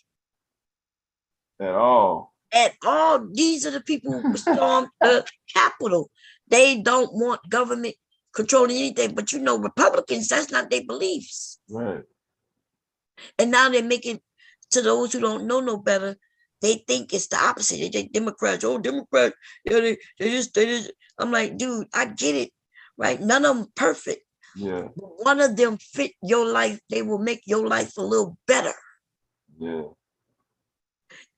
But you're gonna vote for the ones who, if they could, put you back into slavery. Yeah, I don't be posting it all the time, but shit, there's some articles I do be posting. I'll be like, "Lo, you know what I'm saying? They just passed this law. They redistricted this particular district. They took away the voting rights here. I mean, just some general shit in general. You can't really say, oh, I made more money when this guy was president, so that makes him a good president. Get the fuck out of here. It don't make sense. They don't make sense. Listen, I promise you, 20, 30 years from now, we gonna feel the effects of Trump, and it's gonna be bad. It's gonna be sooner than that, hell. That's what I'm thinking. Look, he took out some things that were required for our safety, people. Yeah. Our government controls the food, right? And when I say that, I mean that they put standards in place to make sure people don't just sell us any fucking thing that can kill us. And Trump went and reverted some shit back. And then when they were saying, well, it takes longer for them to come and do this and that because they got to go through this testing and that testing. And I'm like, nigga, you want them to do testing. You don't want to be driving over a bridge and one day that motherfucker fall like that wall did. Oh, like Interstate 35 in Minnesota did. Shit. Trump started making it to where contractors can use the cheapest because they didn't matter if it met requirements or not. And we're going to see that shit when they start falling like that wall did. Yeah. That wall was crumbling apart within a year, yo. It was literally falling apart. Yeah. It couldn't withstand the weather. Rain was washing the fucking wall away. Hurricanes and shit. Yep. Just regular rain. Yeah. The people use they got a contractor. Nobody even know how the contractor got the contract job because it was through some scamming. You know somebody and know somebody who could do it for the cheapest ever. He got billions of dollars for that wall. That was illegal in itself. He don't ask for donations for the government to do what they do. We give them tax money to do what they do. They didn't took that money because they knew the government couldn't get the money that way and put it in their pockets. And one of them went to jail. What the one who went to jail? Who we used to always see him outside of Trump. But after that wall donation shit, that nigga went to jail. All of them went to jail around him except him and his lawyer at this point. Yeah, they up next. The lawyer up next on the committee, I think. Man, this is crazy. And then they try to, y'all, we all saw what Trump did with that January 6th. We all saw. We didn't even need this committee. We knew what happened. But you know why they're doing that committee? It isn't for us who saw. Yeah. It's for the ones who watch Fox, who they've been lying to. Yeah. They've been lying. Like when it used to be illegal for them to just outright fucking lie to us this way. Yeah. These people take pride in just straight up lying to us now. Yeah. Knowing they're gonna get away with the shit. That's right. They can outright walk up to you and straight lie to you. They used to couldn't do that. But something happened, something changed where our news, and then there's also a play on things, right? What is considered a news report? What is considered to be news? Don't have to be factual. Right. Well, so there's certain channels where they can't just lie to us, but then they build other channels and make them look like they're authentic news reporting channels. They're the ones who lying, like Fox over there. That shit tells you it's for entertainment purposes only. They ain't got to tell you no truth. They can literally just straight up fucking lie. And so people say, oh, yeah, I only look at Fox News. Oh, that's good. We already know where your mind is right now. Why you only watch Fox News? Why you don't look at several of them and see what's really going on? Yeah, I try not to post the Fox links in the news chat sometimes with the article because I be trying to avoid it. Anyway, it's some crazy shit going on in the world, Yeah. in our world. And right now, look, y'all, do y'all even see that shit is, the temperatures are the hottest they've ever been. Yeah, we're in the heat wave and shit. It's already 90 degrees right now. Yeah, and it's way up north. I'm way up north. Yeah, that's what I'm saying. It's hot as fuck. It's 93 degrees here, right? At 1 p.m. Okay, cool, right? It's gonna get hotter through the day unless it rains or something. But they say in Europe where the temperatures have never been this hot ever before. Yeah, it's a fucking fires. Yeah, they electric grid can't even handle the heat. Yeah. Cause I got it confused. I thought they was talking about the our electric grid over here, but the news article said UK, like capacity, like they should just like boom. Hell yeah, and fires are starting based on the heat. Yeah, over there. The shit burning down. Shit is just burning. Yeah. UK it usually rain and foggy and you know what I mean, and don't get as hot. Even in summer, don't get nowhere near as hot as it does over here. Right. And now their part of the world is getting hotter than ours. Yeah. That means something is off. Something is off. And they don't want to, because they don't, let me tell you why people saying, well, why wouldn't the government tell the truth? Why would the Republicans lie? Well, they would lie because they get money from oil companies and the companies who helping to fuck up our world, right? With fracking and all kinds of shit that's going on. They still want to be able to do these things that's affecting us in a negative way. And so they pay senators and shit to still allow them to do what they're doing. Just like the gun company, right? The NRA. Yeah. The NRA want to be able to still sell millions of motherfucking guns. So they don't want no laws that stops them from doing that. So they pay these Congress people to make sure they strike down bills. Kickback. Yeah. They pay them for their vote, to vote their way. And what's weird to me is these motherfuckers don't care that their children may not have a world in the next couple of years, decades. Motherfuckers, goddamn world be over. What would we do if waves, like I forget where it was, but they showed that there was a wave taller than the hotel.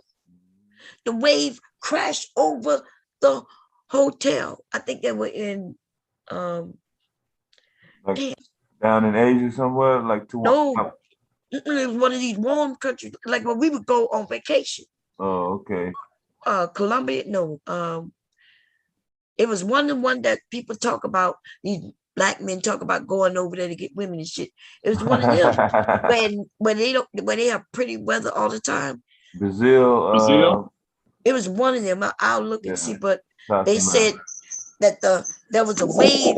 The wave a few days ago was so large that they was higher than the hotel. The hotel was being crashed over the top with waves. Yeah. That sounds like tsunami action right there, boy. Yes, and it was what they would consider regular. It wasn't a tsunami; it was just regular waves. They were just so tall. That's something going on with our Earth, and it sounds like some shit that happened way back when there was a restructuring of, the Earth. Yeah, the tectonic Is it true plate. that the moon control the waves in the ocean? Is that true? Not by itself though, but it's got something to do with it. Yeah, the shifting of the Earth and tectonic plates. Yeah. Yeah. And things that got to do with the things that we're doing, like we're digging we're going in oceans and drilling. For no reason. There's no reason to dig for shit. Looking for shit. Yeah. Just doing shit. Just all kinds of shit. Yeah, just because they got a machine that can dig. If you believe in God, then you got to believe that if he made it to where water is in areas where we can't reach, maybe there's a purpose for that. Yeah. That's for those of you who believe in God. Right? If God wants us to go and get those things that's in the earth's core, we should be able to get them, get it from where we are, right? Yeah. We shouldn't have to go way out in the middle of the ocean. Which, by the way, with the oil and things like that, you don't have to go in the ocean. But you know why they do it here? Because they don't want to pay those states taxes. They don't want to give a lot of that money to the states. They want to kick back. They'll kick back the governor of Louisiana, Mississippi, Florida. These should be the richest, and Texas should be the richest states in our nation. Right? And Florida, Texas got some money, baby. Them always be running 24/7, boy. Even in Florida down south, they got some people with some money. But see, Louisiana and Mississippi, they was able to strike a deal with some dirty, no good, low down motherfucker in control. And so they came up with a law where if they drill the oil, even though it comes off the soil, right, in Louisiana and Mississippi, but if they go out in the water so many miles and just run the pipes under the ground and bring it back to Louisiana, the state, then they don't have to pay the state. Damn, yeah, that's how they do it. And they paid whoever was in charge, gave them some kickback to push through those laws. So what was the thing with the Native Americans when they was fighting, like for them running a pipeline or something through? Oh yeah, they wanted to come on there, so on land that belongs to them, which shouldn't be surprising. Look, we got to understand it. Our government is fucked up. The state, I don't know how they get the nerve to call anybody criminals. Truth of the matter is, this motherfucker is nothing but a cesspool of criminality, right? Because if you look into it, New Mexico, lots of Texas, and Arizona. That really belongs to Mexico. Mexico people got documents that says that belongs to them. On the books. Yep, on the books. And here in the US, the motherfucker said, come and take it. We know it belongs to you, but what you gonna make us do? You gonna make us do what? They supposed to be able to come over here. The Mexicans supposed to be able to come over here just like as if they are citizens, because that's on the books. This was agreements that they signed back in the day. Agreements, right? And then somebody decide, no, they don't deserve it. What you mean deserve? It belonged to them. Yeah, they already broke the Native American treaty. Yeah, so they do it to them, Native Americans. So remember when President Obama was trying to help him, he stopped them from drilling. Remember? Yeah. That was a company. Like a company was able to go and say, we want this. And remember, they was trying to save the water. Because see, you can't get no clean water in this United States any fucking where else. So they decided to go to an area where the Native Americans made sure it remained clean. And now they want to go there and start drilling, fucking up their area. These motherfuckers don't care about us. They care about money. And then they keep us fighting each other so they could continue doing whatever they want to do. Okay. It's some bullshit. Okay. And I guess the only thing we just gotta rock with it. But I'm just saying, we can rock with it, but don't let them allow you to come call you a criminal. The motherfuckers the largest criminals of all. Big time, super mega criminals. killing the nation criminals. Yeah, motherfucker. Yeah. Lying, knowing that the 9/11, they knew who did that shit, but decided to go after another person who had nothing to do with that shit. Because the person who did that shit had too much money. They still go over there and shake hands and bump fists with the motherfuckers. Biden just left Saudi Arabia. That's what I'm talking about. Right before he got COVID. Yep. He went over to Saudi Arabia and then got COVID. All in the same week. Yep. Bumping fists and shit with motherfuckers is the ones who took down 9/11.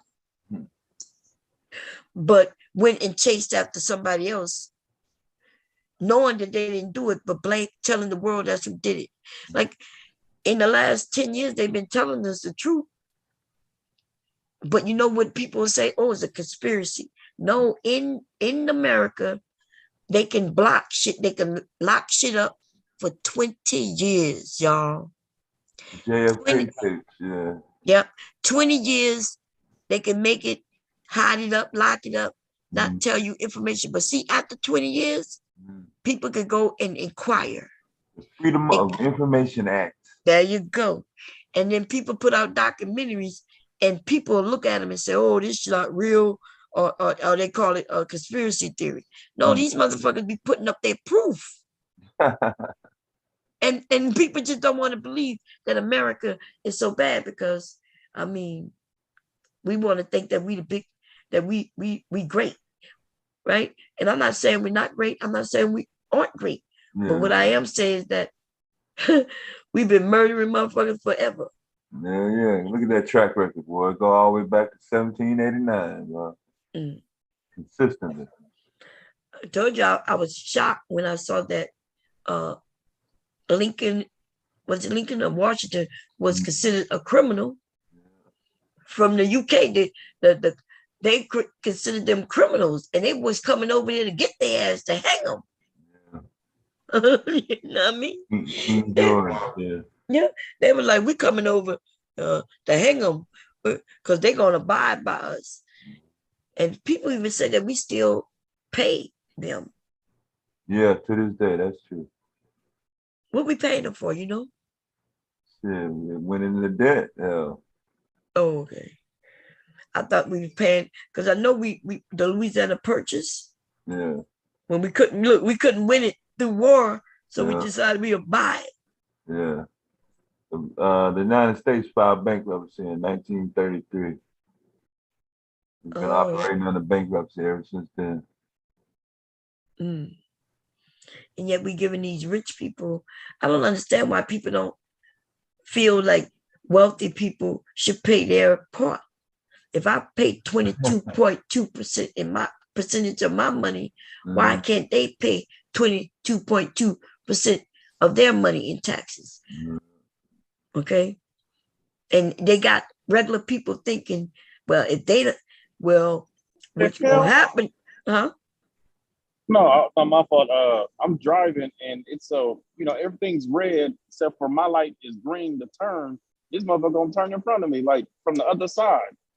I shouldn't have hit that motherfucker. Yeah, don't get in no wreck, man. It's Friday though. It's Friday. Yeah. And he had the new Jaguar too. Okay, paying attention. No, sorry about that. Well, that's okay. Yeah. Man, this is America, man. The only thing they say we the best at is our arrogancy, thinking that we're the best. We failing at everything. Everything. And when I say we, I'm not talking about black people, y'all. I'm talking about us as a whole. Across the board. Across the board. Yeah, they said the only things we number one in is the amount of money we spend on war and the amount of money we you definitely got that. The amount of people we have incarcerated. Yeah. You got that down pat, goddamn. You can lock a motherfucker up now. Hell yeah. Yeah, all that is damn slavery. That's all that is. They decided that prison was big business. And so start privatizing prisons. So and they have quotas. Whacking hut. They gotta meet. They gotta keep them beds filled. Yeah, whacking hut. I think it's all fucked up, me. And we as Americans need to make change, because I'm thinking, they will put us in jail, just even if it's for one night, as long as they got that bed filled. That bed gotta be filled. And also just to put that paperwork on you, you know what I'm saying? So every time you get pulled over, they have something saying, well, you've been, locked up this time. Yeah, even when somebody dropped the charges, or you know what I'm saying? Drop the charges, it's still in there. Yeah, but you got to go get that shit taken off. But remember, I was talking about that, I think yesterday. Yeah, when it's not automatic. It don't fall off automatic. Yeah, you gotta go and get it taken off. I mentioned that when I was talking about the boys, right, and how they come in our neighborhood. Yeah. I was telling a story, and then I got revved off because I started talking about when I was, when I had an issue with somebody I worked with. But anyway, so they come in, they take notes on little boys and everybody in the neighborhood, and then the notes will be there. That's illegal, right? You should only have, like, if I get convicted of something, then yes, that should be on the record. But just by coming in contact with them, there should be no fucking traceable record. And I learned that when the issue with that woman, she would call the police, right? And I remember she called the police because I had permission to go there, but she didn't want me to go there. So she would do all kinds of things to stop me from going in there. She called the police and claimed that I was trespassing. And I remember when the police came, they asked our names. See, because I'm not running. I want no reason to run, right? I'm in the right. Yeah. So I'm waiting. The police come, I talk to them, right? And I remember them mentioning, they mentioned something else that happened before, right? I think I called the police. My house was broken into. I think I told y'all them kids used to break in the house. Seemed like every time we would leave, for a long period of time. And they were breaking the house. But I remember them even saying something like, one of the police came. This wasn't how police do. Let me tell you how police do in my eyes. I'm there. I'm already talking to an officer, right? Then out of the blue, another officer would show up, right? So they could have been two officers, and we all resolving, we talking, right? But then out of the blue, another officer comes up, walks up to me. They don't even know what's going on. They don't know what we done talked about. They don't know how we resolving this. Walk up to me and say, why are you here? Like the other officers know why I'm here. They're like, you don't even live here.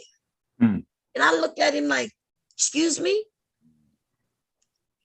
Why are you here? You're trespassing. And I'm thinking to myself, like, why are you even talking to me right now? These other cops know what's going on. I'm showing them the documentation, the proof of everything, right? They know I don't live here. I never claimed to live here. A whole nother cop just came up. I guess they think they the big bad cop. You know, they gonna come and settle things. Or they gonna come, they looking for somebody to jail. I don't know why this motherfucker just walked past the other two cops. And like he gonna be the one who's gonna resolve it. This, you know, I'm gonna come and quickly resolve it without even talking to him. So that's when I noticed he had mentioned something, you know, where I lived at about the report that was made, because that's where my name come to. But I'm thinking, nigga, what you got my name for? I don't have no motherfucking record, right? I've never been committed or nothing, convicted of anything. I've never been really charged with nothing, right? Except traffic tickets. And guess what? My traffic tickets didn't even bring me to the address. That's why I was shocked that this nigga even knew my address like that. Right? Because my driving license for years wasn't even a Delaware driving license. I had a Louisiana driving license forever. Forever. Right? until like in the last 10 years. My driving license was in Louisiana. Yeah, I kept my Missouri for 7. I had 7-year license, boy. I had that shit all the way through. Yep. That reminds me when I moved back here and somebody hit and ran me, you know what I'm saying? So I'm waiting for the police to get there. Once he get there, he doing his report. I still have my Georgia license. And so he started chastising me like, oh, I've been in Indiana this long. Because he asked me, I don't know how long I've been here. I told him, he's oh, I've been here this long. Within 2 months, I'm supposed to change that. He just started chastising. I was like, wait a minute, you supposed to be talking about this hit and run. And you fucking trying to, run all my shit like I'm in trouble. And I was like, man, this motherfucker's crazy. And talking about I need to change my license as soon as possible because I'm a resident here and all this stuff. And like, oh, how I know you stay at that address? Because, I was like right down the street from where I live at. Because I told him where I live at. I was like, this mother's crazy. But they be lying though. You ain't got to change not a motherfucking thing, right? They lied too goddamn much. Because you say you still have a residence in another state. Mm-hmm. You can have a resident, you can have several fucking residents all over this nation. And you ain't got to change not a motherfucking thing. Okay? They lie. And they don't know nothing about no laws anyway. Them police don't know half of the shit they be saying. That's why they get sued. Mm-hmm. I could keep my Louisiana address if I fucking want to. That's where the fuck I was born. My parents still have an address there. I still get mail there because I made sure to get some mail there. And that could still be my motherfucking legal motherfucking address if I want it to be. Right? And then we got a house in Florida, we got a house in Missouri. And if I wanted to, my address could be at any one of them addresses. That's my motherfucking property. And then white people do it all the motherfucking time. The motherfuckers from New York have Florida, they have homes in Florida, because Florida is where all these New Yorkers go. Okay, when they retire. Them motherfuckers be having licenses. It depends on where they at. If they in, and the reason it's good is because if you get stopped, right? Sometimes it's good to have an in-state license. Sometimes it's not, right? It depends on what you're getting stopped for and what you're trying to do.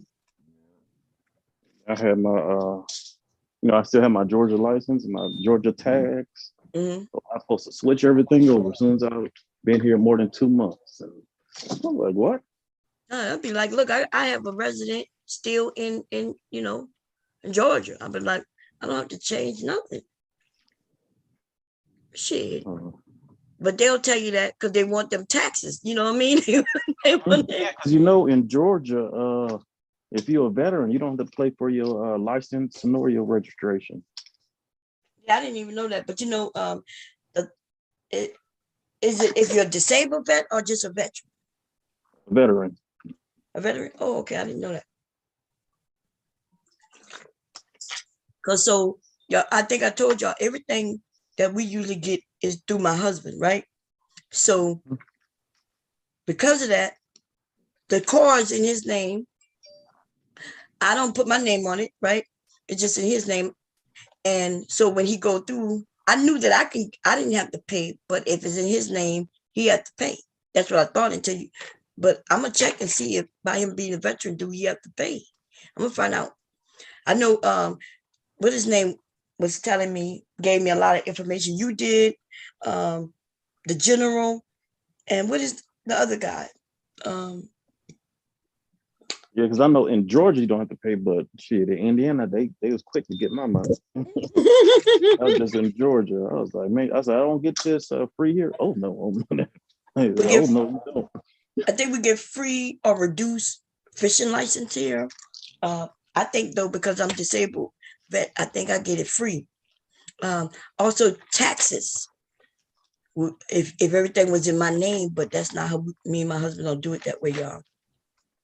We have a company, and everything we buy is in the company's name.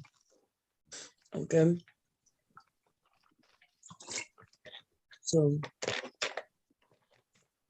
I was trying to teach black people how to get houses and shit. Buy a house in your company name. They got some people, like my husband met with some, because it was hard to buy in certain areas if you black. Did y'all know that? They won't even show you homes in certain areas if you black. They'll say sold or it's under contract and shit. You motherfucker. Or just won't show you. They'll say they won't show it to you. Yeah. You call a realtor and you tell them what you're looking for. As soon as they realize you're black, they're gonna only take you to where they want to take you. That's fucked up, right? Certain areas they just not gonna take you. Once we learned that, redlining or something like that. Yeah, they just want it's not even really redlining. You can't buy something that you don't know exists that's for sale in certain neighborhoods. Nah, it's just flat out fucking racist. That's just racist. Yep. So we learned this many years ago. So we got with some, white friends, and they started a little company together. And then you get the white people to go do all the paperwork. You'd be shocked right now. If y'all don't believe me, get one of your white friends to call a realtor and tell them what they're looking for, right? With how many bedrooms, bathrooms, and all that good shit, because that's what they're gonna ask you. Y'all make sure y'all give them the same information, right? And then watch and ask them to send you a list. They'll send you a list over of homes that's available that's in your price range. And watch when you compare his or her list to yours, they're gonna be different homes on them. Gonna be That's different even homes. in the same thing of when you're selling a home. A black couple was trying to sell their home, and they was like, "Oh, we'll give you like a 1.3 or whatever," and they was like, "That's kind of low." They just did all this, do new stuff to it. So they had one of their white friends do it.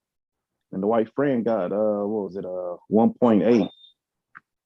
I think they ended up getting almost a $500,000 more. Yeah, but they wasn't selling it. They were just trying to get their home appraised. Oh yeah, you know which one I'm talking about. Yeah, they were trying to get it appraised, and they appraised it low. And even though they had, in that neighborhood was almost better than what the price they appraised it for, and they had already, they did some updates, lots of updates, and then they said, so what they did, they had the same person come out. I don't think it was the same person, the same company though. Same company come out to appraise it, but this time they changed the pictures in the house. The white family. I think they had taken out. I'm not sure if there was there a full black couple or was one of them white and one was black. No, I can't it was remember. full black couple. It was full black couple. Okay, but anyway, they replaced all the pictures with white pictures, and then they got appraised way higher. And that's what they do, y'all. That's what they do. So your neighborhood will be appraised lower if it has, depending on how many black people in it. And it could be a nice neighborhood. Y'all know they got a lot of black people who take care of their shit, right? Like I could go driving through Delaware and I could show you neighborhoods where these people, they take care of their yard, they prideful about their new neighborhood. People would assume that it's white, but it's black. Even when I moved here, I thought that it would be mostly white people. It's mostly black people in here. In fact, there's only a couple white people in this goddamn neighborhood. Mm. And so even when you listen to people on here, when they say, well, I don't live around black people, I live mostly around white. I'm thinking, well, why? They got black neighborhoods where the people take care of their area, ain't got a lot of drama, but they do have to have rules. And the rules that make the neighborhood nice is the same rules people complain about, though. I ain't gonna lie, I complain about the rules, some of the rules, right? I remember living in a neighborhood where your curtains had to be a certain color on the outside. Right? Where I wanted black curtains, they were like, no, the curtains got to be white.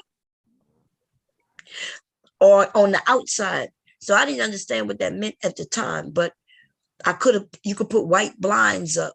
Your curtains could be whatever color you wanted from the inside, but from the outside, everything had to be uniform from house to house to house. The doors, they want the doors to be the same colors, the shutters to be the same color from house to house. The kids, can't be playing in certain areas. Like in this neighborhood, kids can't go out and bouncing balls. You can't go outside bouncing balls. Like a basketball, in the street, yeah. But you know why that is, though? Because the kids, when they play with balls, they might end up throwing the ball and breaking something. Because I've done it before, yeah, as a kid. Yeah. And that's kid thing, but they don't even want kids to be kids. Look, if somebody breaks something, then hey, the parents should go over and say, I'm sorry that happened. Work it out. Pay for it. Yeah. And move on. Yeah, move exactly. on. But yeah, they do have areas for children to play though, right? We got a park, we got a pool, they got the tennis court, all that good old shit.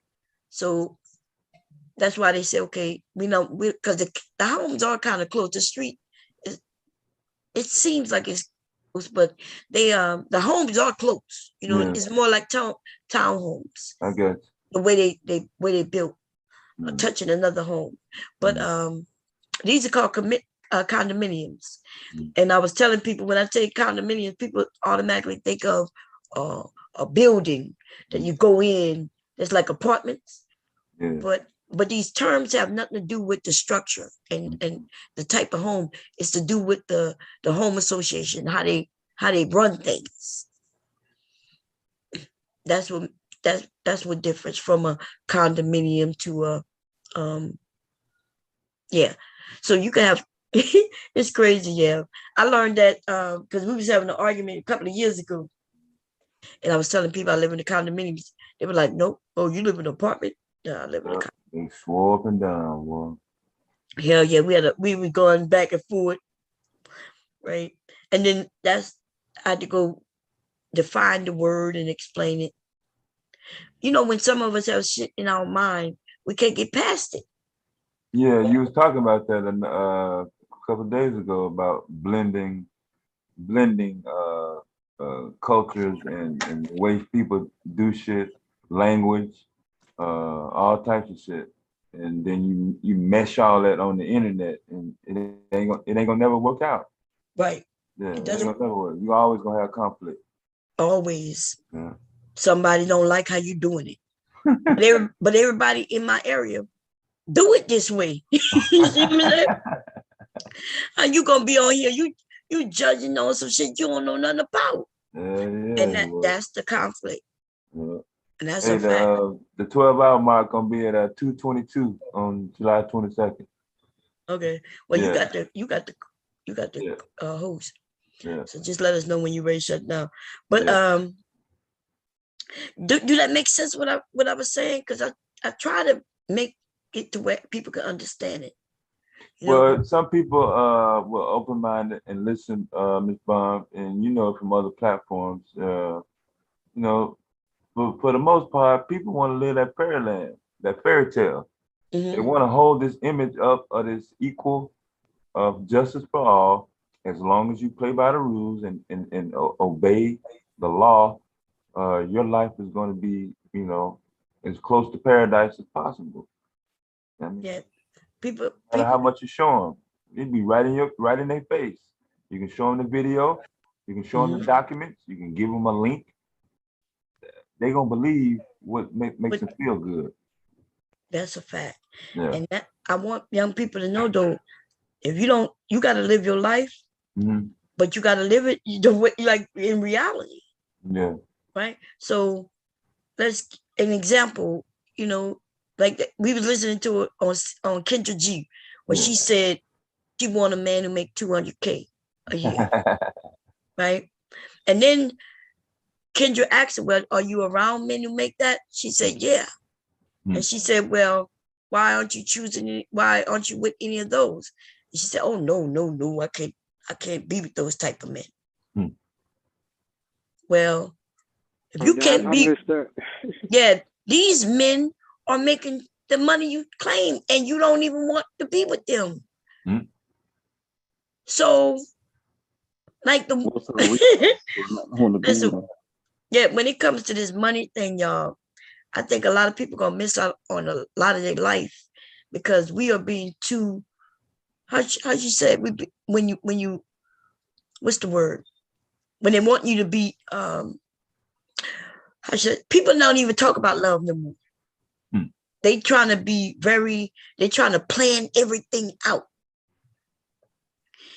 And that's how they think it's gonna be because they think that's how it should be. But that's not how life works though. Right? You could plan to wake your ass up in an hour. Like you're gonna go to sleep, right? I'm gonna take a nap. I plan to take a nap. You plan to wake up in an hour. What happens when your ass don't wake up in an hour? That's life. That's life right there. Or should I say death, right? Yeah. This thing where they think, okay, I need to meet him and vet him. Okay, you can vet him, huh? So how do you vet a motherfucker? That's what I want to know. Besides actually just going to see if they got a record. That's the most you could do.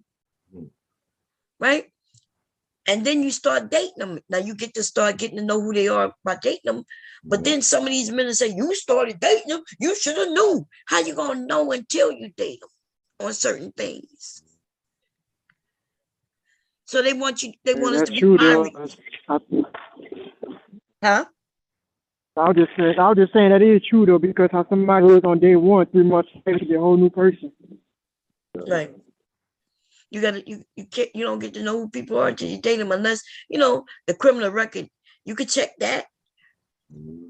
But the things that people are complaining that men are doing or women are doing, that's not gonna be no criminal record. We're not talking about no criminal activity. We're talking about they'll say, like, you got pregnant and then he left. And they said, well, you chose him. Well, how did I know he was gonna leave? The fuck? How would I have known? Right? Or he married a chick and she don't cook and clean for him. How was he gonna know that she didn't want to cook and clean? She showed him that she know how to cook and clean because she was doing that when they was met, right? Now they're together and she don't want to do it. Cut all that shit off. Yep. And maybe she shut it off for a reason, or maybe not. I don't, listen, the answers that I think right now people are being they think they can write out a script for their lives. Yeah. Like, have the doctor write you a script that you're going to get a man who make $95K a year, right? And y'all going to have 2.5 children, and you're going to live, this lavish life. He going to buy you gifts. He not going to cheat on you. He not going to do this. He not going to do that. And he going to get with a woman who going to be very submissive all the time, and she never gonna grow up. In fact, she gonna be young forever. Because you know these men who want these young women, even when he get a, remember the one guy, he say he want to date her at 26, and he gonna keep her, he gonna date her for a few years until she's about 30. And then he might marry her. He's not even gonna guarantee to marry her. Know what's gonna happen, because he like them young. When she turned 30, she had gotten too old. So now he's gonna go back looking for another 26-year-old. And then when the woman is angry about it, 55. it don't matter. The men don't think that they get older. They really think they could just keep doing this. Right? We women, remember, that's based on what the men in manosphere say. They say women hit the wall, and they say men don't. They say that men get better with age. But women don't do. Now, I'm not saying men don't get